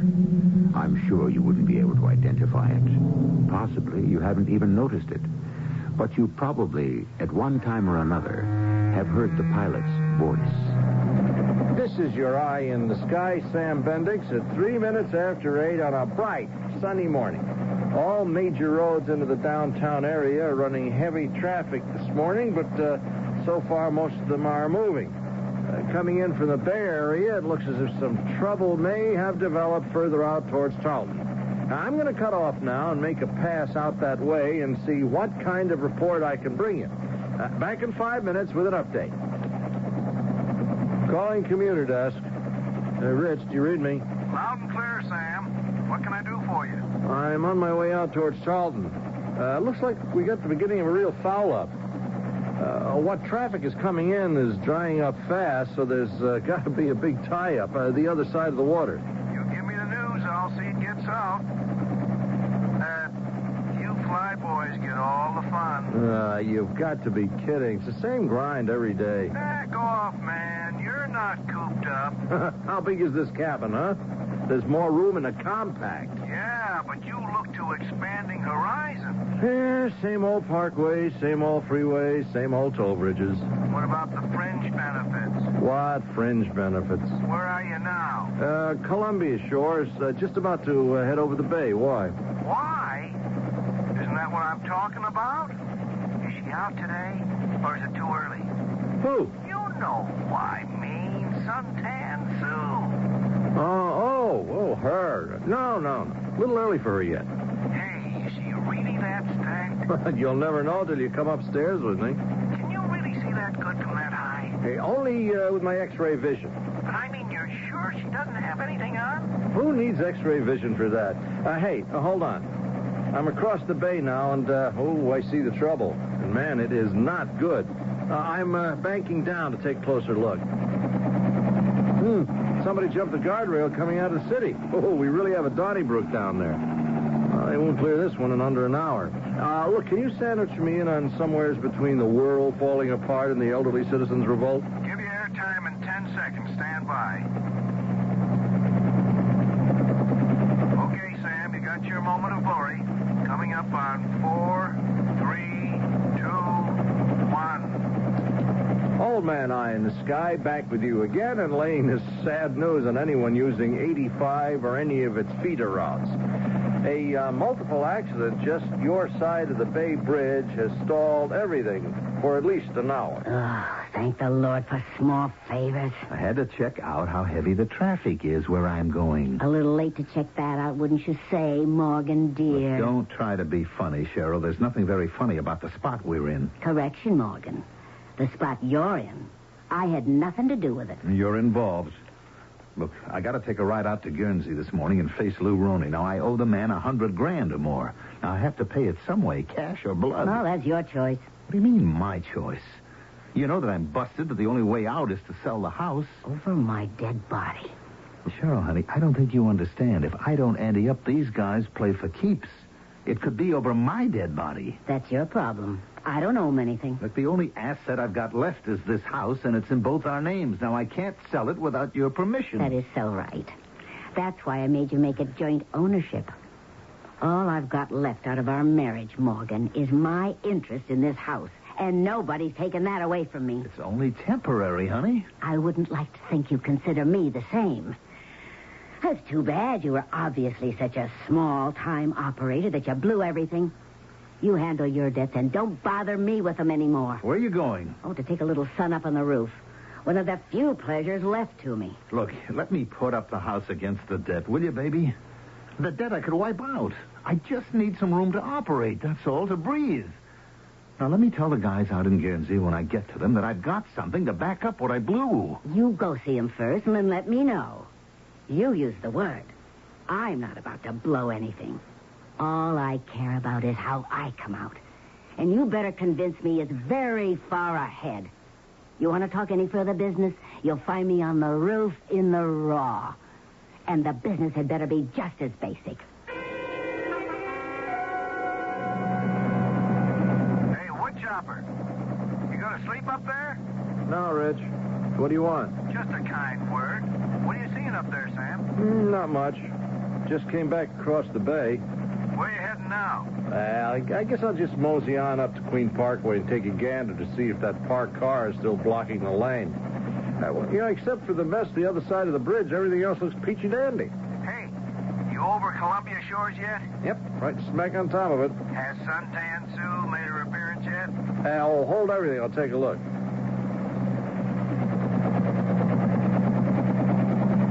Oh, yes, sir. Just came up on the roof. Large as life and twice as natural. You mean she's really in the buff? Unless it's a plastic bikini. Oh, you ought to be ashamed of yourself. No, she doesn't mind. She just waved at me. How do you like that?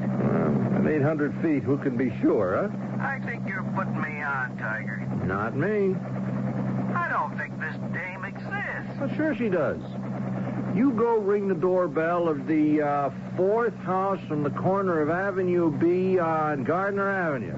I bet she opens the door. Oh, come on. How would you know her address? Ed, I've been flying the city for 5 years in the traffic beat. You name me a street I don't know. So that's your address, huh? Next thing you'll be telling me is you know her phone number. Oh, there's a limit to my encyclopedic knowledge. Anyways, forget it. She's married. Crumb, you've gone low enough you can see her ring? Her husband. He just came up on the roof. How do you know it's her husband? Elementary, my dear Watson. She didn't even reach for a towel. Oh, that's enough of this idle chatter. Now, come on, let's both concentrate on what we're paid to do.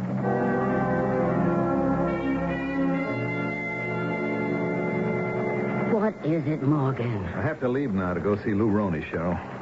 Go leave. You know I don't like to be disturbed when I'm sunbathing. I know, honey, but about the house. No. Nothing about the house. Nil. Zero. Now get off the roof and leave me alone. Cheryl, I've got to tell him something. How am I going to pay him what I owe him? Well, maybe if you have a nice little boy chat, he'll do you a favor as an old customer and wipe out the debt. 100,000? Are you kidding? Oh, he's taken you for more than that in the past. I ought to know. I'm the one who's always had the pleasure of paying your gambling debt. Look, I spent plenty on you when I was riding high. Oh, sure, Morgan. All that lovely jewelry and furs. I enjoyed them.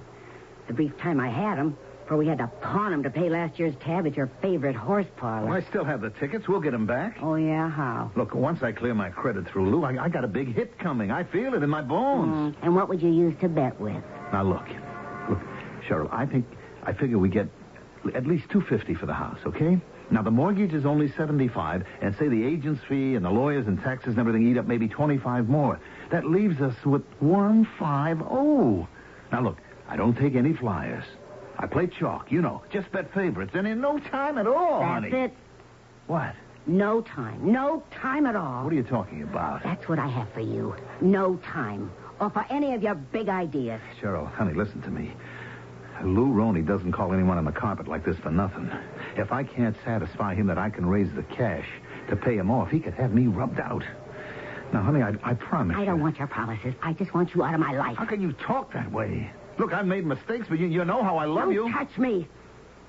I'll tell you a way out of your problems, Morgan. What? Why don't you go buy a bushel basket and take it around town to all the fancy women you've clothed and supported? Let them save your bacon this time. Take up a collection. Look, honey, I never cheated on you. One good thing in my life, the only one I ever loved. You're my whole life. I count on you. If you let me down now, I don't know what... Oh, save the act for whoever you're involved with now. If you want a shoulder to cry on, make it hers. The only shoulder you're getting from me is stone cold.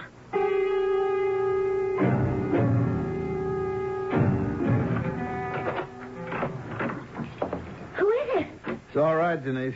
It's only me, Morgan. Oh, you gave me a start. I woke up and heard the door. I thought someone broke in. What's the matter, Sugar Pie?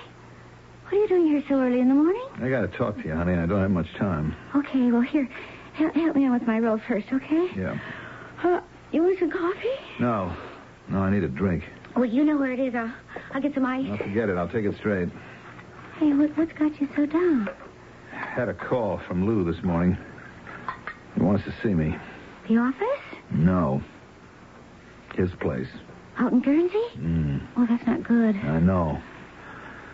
I'm scared, Denise. Well, you don't have to be if you have the money.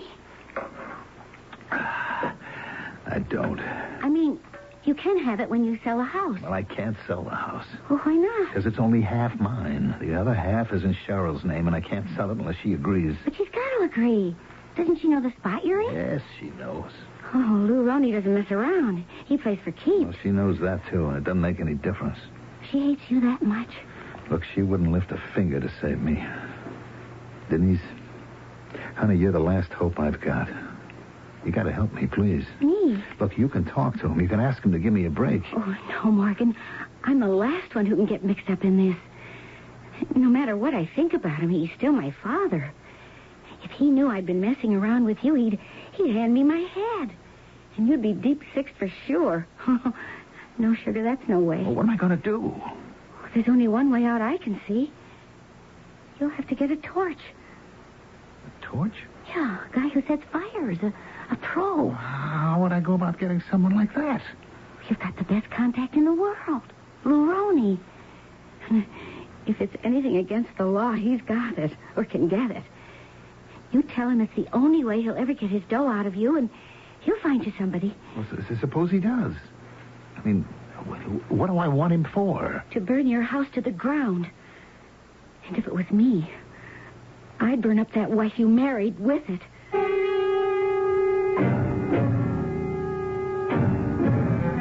What do we really know about anyone? How much do we sense or understand of what drives and motivates them?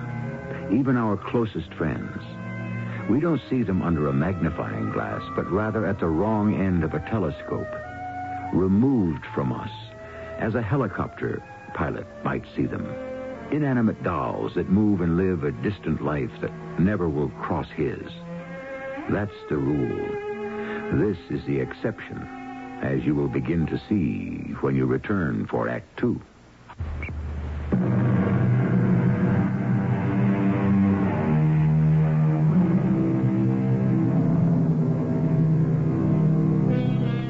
By the time Morgan Denning crossed the Bay Bridge heading in the general direction of Tarleton, they had already cleared one of the lanes jammed by the multiple accident on the inbound road.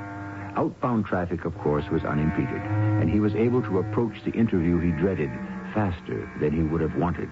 He was as totally unconscious of the traffic helicopter overhead as Sam Bendix was of him, except for their accidental and totally objective contact through Sam's voice on the radio.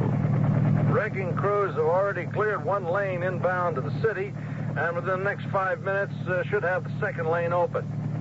Traffic, which had been bottled up, has already been able to spill out some, and there's relatively steady movement towards the city. Delays should run from 15 minutes to half an hour. Well, this is your eye in the sky, Sam Bendix, hoping you have a good day and... Real easy to be bubbly about disaster, isn't it?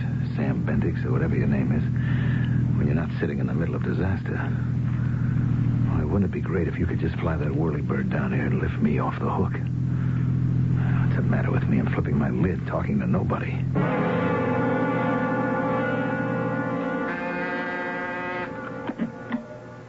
Yeah? Who?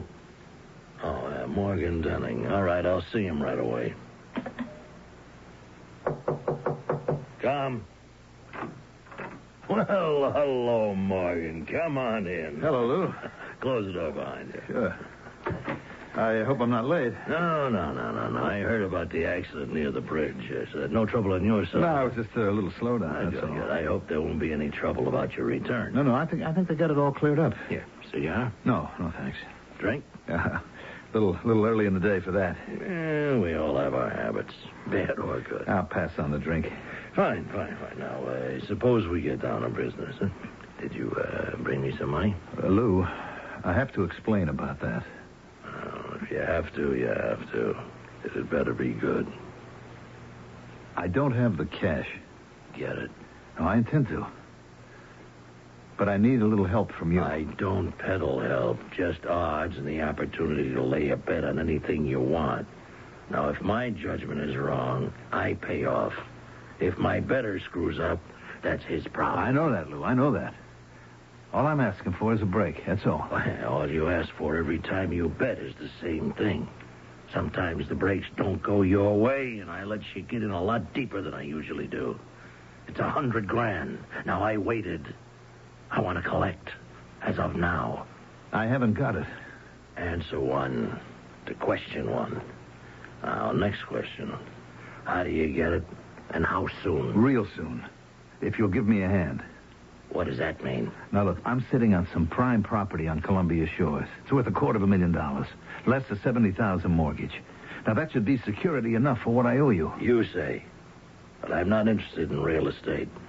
Sell it and pay me off. I can't. Why not? Because it's a joint property. It's in my wife's name and my name, and she don't want to sell. Well, then it looks like you're the real bind. Well, it would be, except that... I mean, there is a way out of it if I can get your help. What? Well, we carry top dollar insurance. If that house should happen to just go on fire, you know, and burn down, if it should be a total loss, we'd realize at least $200,000, plus whatever we could sell the land for. Now, you split it 2 ways, and I have enough to pay you off. That's if the house burned up. Now, are you thinking of setting fire to it yourself? No, I wouldn't know how to. I mean, you know, to be sure that... I thought maybe you could tell me how. Yeah, if I could, it'd cost you. How much? Figure 10%, $25,000. Well, I wouldn't have it and be able to pay you until, after we sold the land. I don't think I'd want to ride with that. Lou, what do you want from me? There's no blood in a stone. That isn't my problem. Well, it isn't mine anymore either. My hands are tied. Not quite. Your wife would have the dough. No way. I mean, she won't put anything up for you? No. That's why she won't sell the house. Oh, she doesn't care about your health, huh? She'd just as soon see me dead. It's too bad. She could just get her wish. Lou, please. You're not serious. Nothing personal, Morgan. Just business. Of course, you could be sitting pretty if you turn the tables on her. You got a week. Whatever you figure. If you need the torch, contact Dave Varga. You know where. You placed enough bets. I won't be seeing you again. What are you saying? Either way, you and me don't have any business in the future. Ever. I don't like deadbeats. You better come through. What choice have you got, Morgan? You realize what he was telling me? Just as flat out as if he'd said the words? Oh, I don't need any pictures. He was as good as telling me to murder my wife. That's my father. He never loses a string on anything.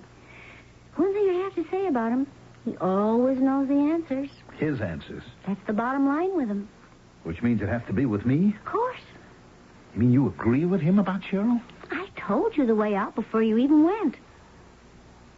You mean I have to kill her? Well, it would be better for her if she's going to burn up with the house. How can you talk about it like this? Well, how can we not talk about it if you value your neck? Look, I never killed anyone. She doesn't mind seeing you get rubbed out. Why should you hesitate to protect yourself? Denise, I wouldn't know how. I haven't got a gun. I haven't got any weapons. Oh, don't be a fool.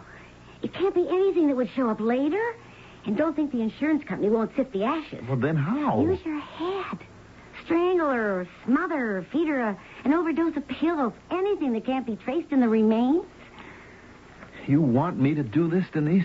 Well, it solves a lot of problems for us. Well, we've been all right as we are, haven't we? No. I want to tie you down. Why? Oh, don't ask me questions I can't answer. Your sickness with me, Morgan. Maybe with most women. I need you. I don't want to be without you. If I should go through with this, you'd have me on a platter, tied hand and foot. You know something, baby? That'd suit me just fine. Make sure you'd never stray again. Well, you don't ask much. Only your life, lover. It isn't worth a plug nickel any other way.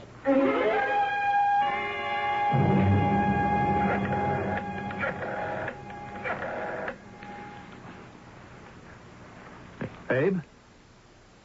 Oh, no, this Morgan Denning. Give me Abe, will you?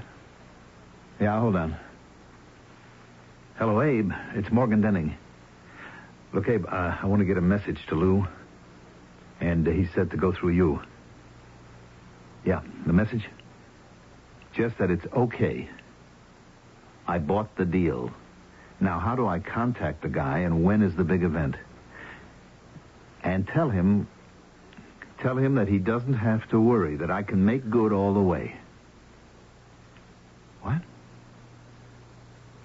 Tonight? Well, I don't know if I... Yeah, okay. Yeah, I understand. I'll get out of town on business. My wife? I'll make sure the insurance company can't blame her any more than me.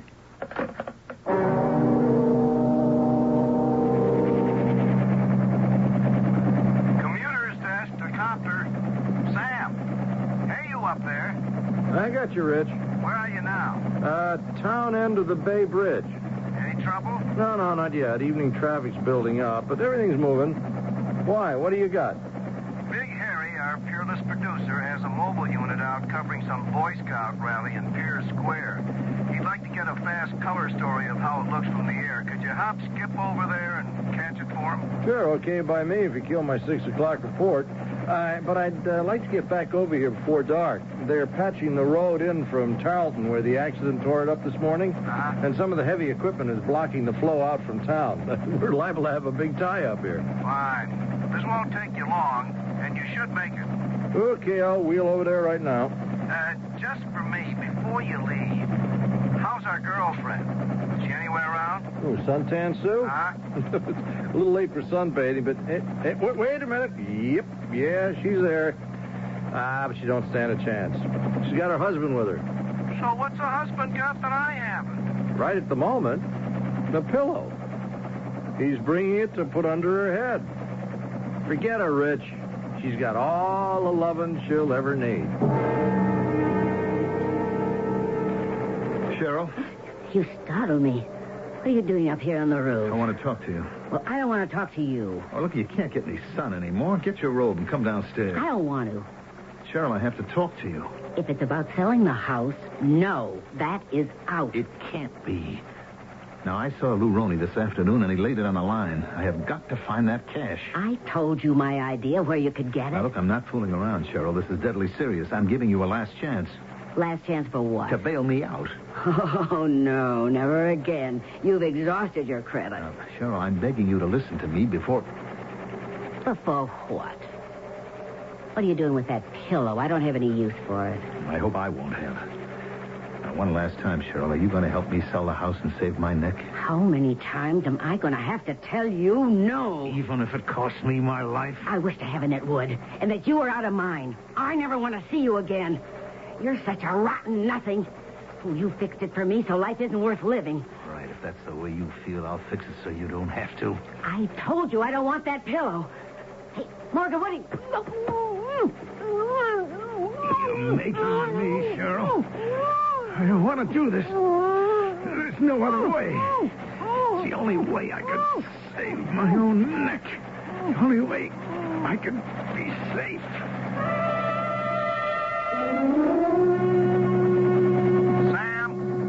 Sam, where are you, buddy? Come in. I'm here, Rich. Where? Back over Columbia Shores. Well, what the heck you doing there? Harry's waiting for that color story over at Pier Square. Well, I had to swing back here, Rich. Something funny going on. What do you mean, funny? You remember you asked me about Suntan Sue? Yeah. Her husband was bringing her a pillow? Oh, forget that, babe. It's all just a gag. Yeah, well, not what I thought I just saw. I can't be sure. I'm too far away, and I just caught it by accident. But right at this moment, if you asked me to swear to it, I'd have to say I think I just saw a murder. I said in the beginning, these are public times. It's hard to avoid some unseen watcher over our lives. But how much has Sam Bendix actually seen from the vantage point of his helicopter? Even he is not sure. Has murder been committed? And can he prevent Morgan Denning from getting away with it? Or is his accidental witnessing of an event, as far away as it is, too late? I shall return shortly with Act 3.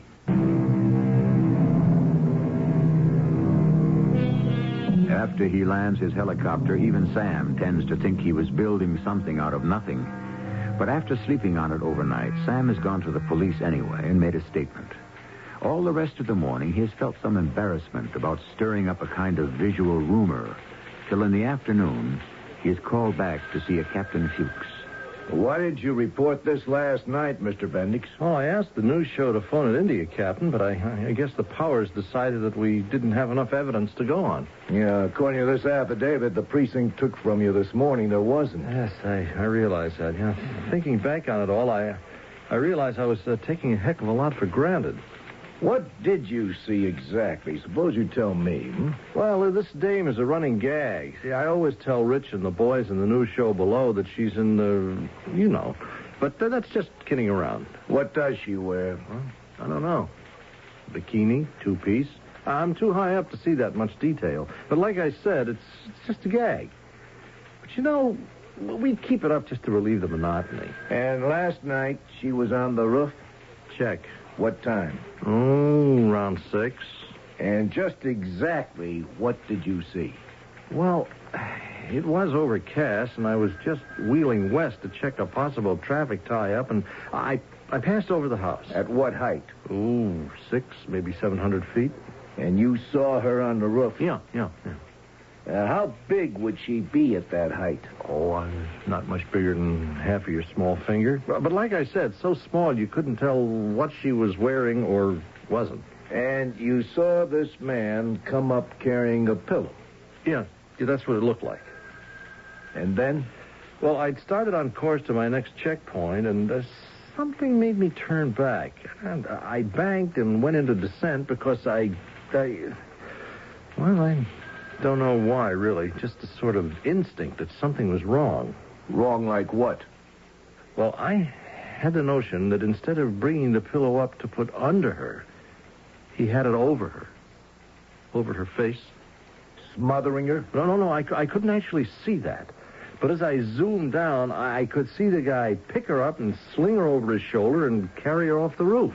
Were you close enough by then to recognize him? Oh, no, heck, no. All I could see was the top of his head. Mm-hmm. And the woman, was she fighting him or what? Well, I just couldn't tell that. She didn't seem to be. So you didn't really see very much, Mr. Bendix, did you? No, I guess not. What made you think it might have been a murder?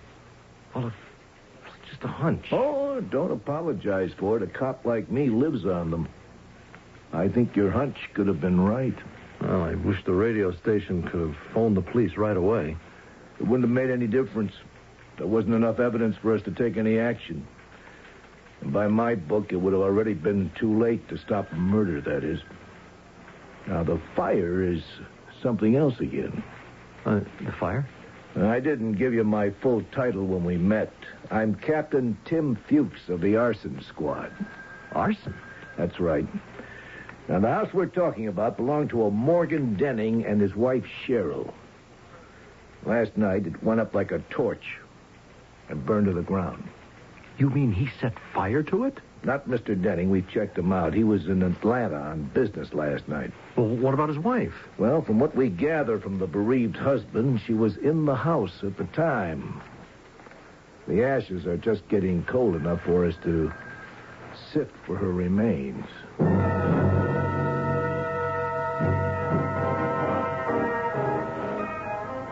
Why did I have to meet you here, Denise? Oh, relax, Morgan. You're a hot item. Till your skirts are clean, anyone takes a risk being tied up with you. Me especially. You can't pin anything on me. I have an alibi. Just for the fire. Well, that wiped out the other. We'll keep our fingers crossed. Have you contacted Lou? He got to me. I'm okay now. With all the insurance going to me, I can pay off him and the torch and come out well ahead. Plain sailing for you and me, Denise, from now on. Well, first we lay low and let this blow over. You're not home free yet. What's to stop it? There was nothing left of the house. Nobody can trace a thing. That's what has to be made sure of. Oh, it's going to kill me, Morgan, but you and I are split for the next 6 months. You walking out on me? Well, for 6 months, we better act like neither of us exists. Why? Well, for the police, that they shouldn't find a motive. For my father and the organization. Oh, heaven help us if they knew you and I had anything going. I'm going on a cruise. Now, you wait a minute. You can't run out on me. I'm not running out on you. I'll be back when the heat's off.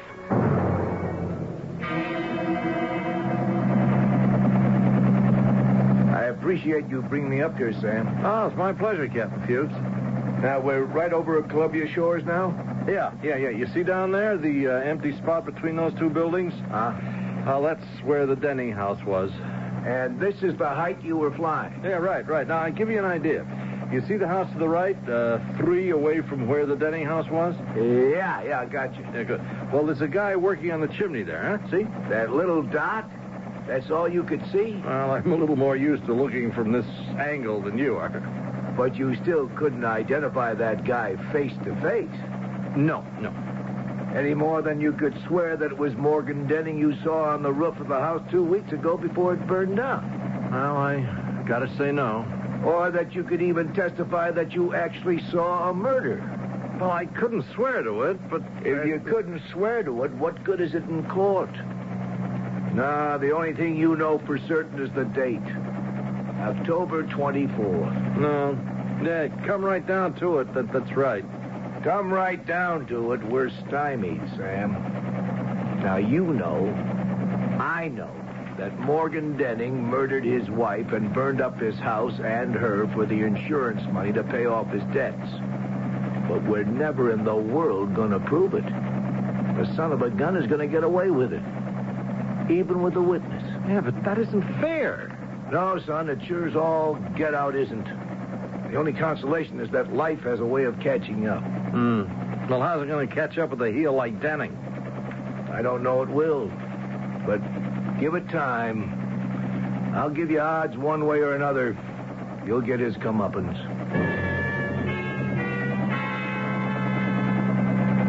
This is your eye in the sky with the first report of a grim morning in late November. A driving rain is slowing up all the traffic with poor visibility, and flooded roads are causing massive backups on all access routes into the city. And it ain't a fit night out for man, nor beast, nor helicopters, nor traffic. This has been a long winter, and if anyone thought we were through with the snow, forget it. As far as I can see over any major traffic...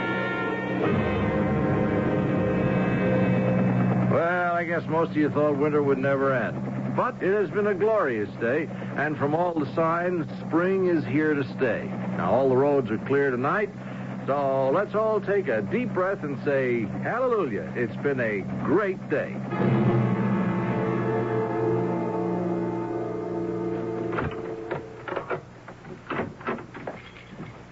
Hello, Denise, baby. Welcome home.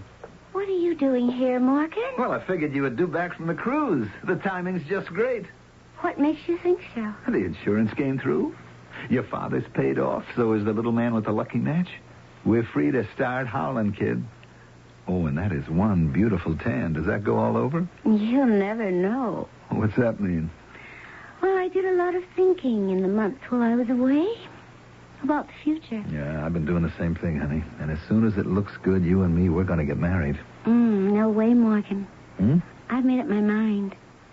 I'm not interested in you anymore. That way. Oh, come on, honey. Denise, give me a chance to make up to you for all I haven't been able to do yet. Oh, I'll give you the chance for that. Now you're talking. How much did you clear on the whole deal? How much did you net after you paid off Lou and the torch? No, I don't know. Maybe 75 grand? I'll settle for that. What are you talking about? I mean, it's a start, but just give me a chance to run it up, and then you and I... Not you, Morgan. Me. The thrill is gone. I don't get you. I'll spell it out for you. We're through. Huh? Finished. You can't walk out on me. It's a new experience for you, Morgan. You always ditched the girls, didn't you? This time it's different. Mm-hmm. If that's the way you want it. Just the way I want it. Well, it's a free country. Not for you, Morgan. This one's going to cost you. Like, say, the $75,000 you just mentioned. I don't get you. That's all right. You don't get me. And I take the cash. You think I'm going to hand the $75,000 over to you? I think you better, Morgan. Otherwise, I blow the whistle on you. Blow the whistle? Don't get too big for your boots, baby. What could you say to the cops without involving yourself? I wasn't thinking of the cops, stupid. All I have to do is to tell Lou about you and me when you're long gone. Now, do you want to hand over the dough? Rotten, two-timing little... Look, I haven't gone through all I have in the last 6 months to let you take it away from me. I'm calling you a bluff. Okay. Let's lay it right on the line. Who are you calling? Lou, just like I told you. You threatened me. You hurt my hand. Now, don't you ever touch me again. I'll do better than that. I'll shut you up once and for all. Get your hands off me. Are you crazy? Your wife was one thing, but you can't think you can get away with murdering me. Shut up, do you hear me? Don't you say it. Don't you say that word. Let me go. You're crazy. 6 months, I've sweated it out. Nobody's going to take that away from me. Nobody. Please. Denise? Denise? She's still breathing. What do I do now? What do I do now?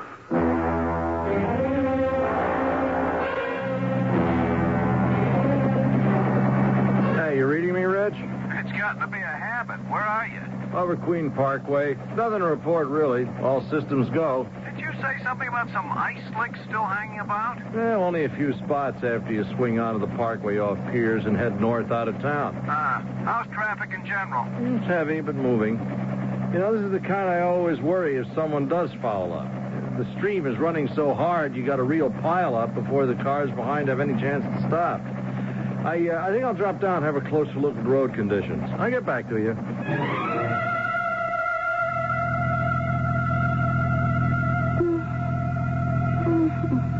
Where am I? You'd be better off if you never woke up, Denise. My hands. It's hot. My feet. Stay asleep, Denise. Sleep. It won't hurt as much. What are you doing? This is where you get off. No! I didn't ask for it, Denise. You did. Holy cow! What is it? Some guy shoved someone out of a car.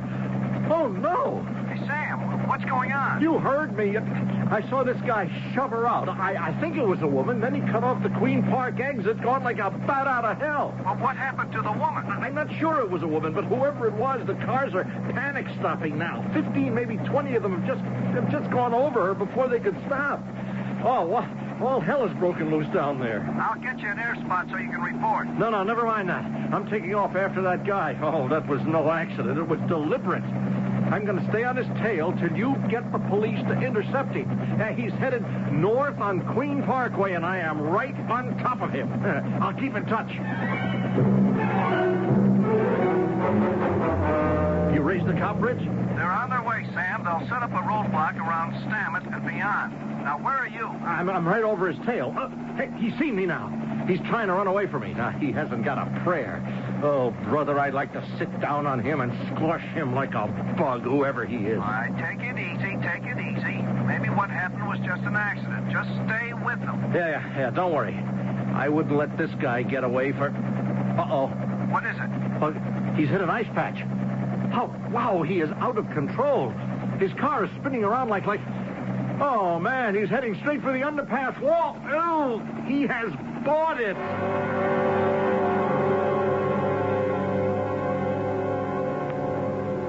So just because sometimes life pays off even, I figured I'd buy you a beer, Mr. Bendix. Well, I appreciate it, Captain Fuchs, but it was nothing special. Now, I thought perhaps maybe you'd think it was. You know who the guy was you trailed in your copter before he crashed? No. It happened to be a guy named Morgan Denning. The guy who beat that murder rap last summer? Yep. Didn't do him much good, did it? Less than 6 months later, he totaled himself. It's like I tried to say to you. Give it time. These guys always cop it in the end.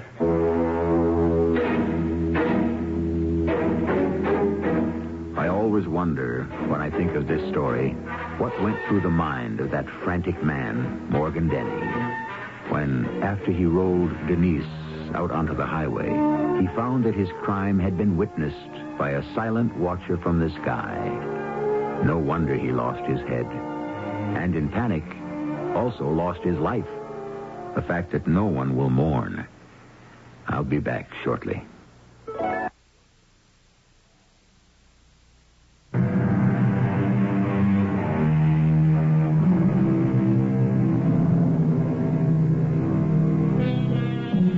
I was surprised to find, when I looked it up, that I couldn't locate the derivation for the phrase, time heals all wounds. Is it Shakespeare, the Bible, or someone much more obscure? What I had expected not to find is the marvelous switch that someone more contemporary has made with the phrase, time wounds all heals. I mention all this, obviously, because that's what our story was about. Does anyone know whose quotations each of these is? Our cast included Mandel Kramer, Earl Hammond, Sam Gray, and E.V. Juster. The entire production was under the direction of Hyman Brown. This is E.G. Marshall inviting you to return to our Mystery Theater for another adventure in the macabre. Until next time, pleasant dreams.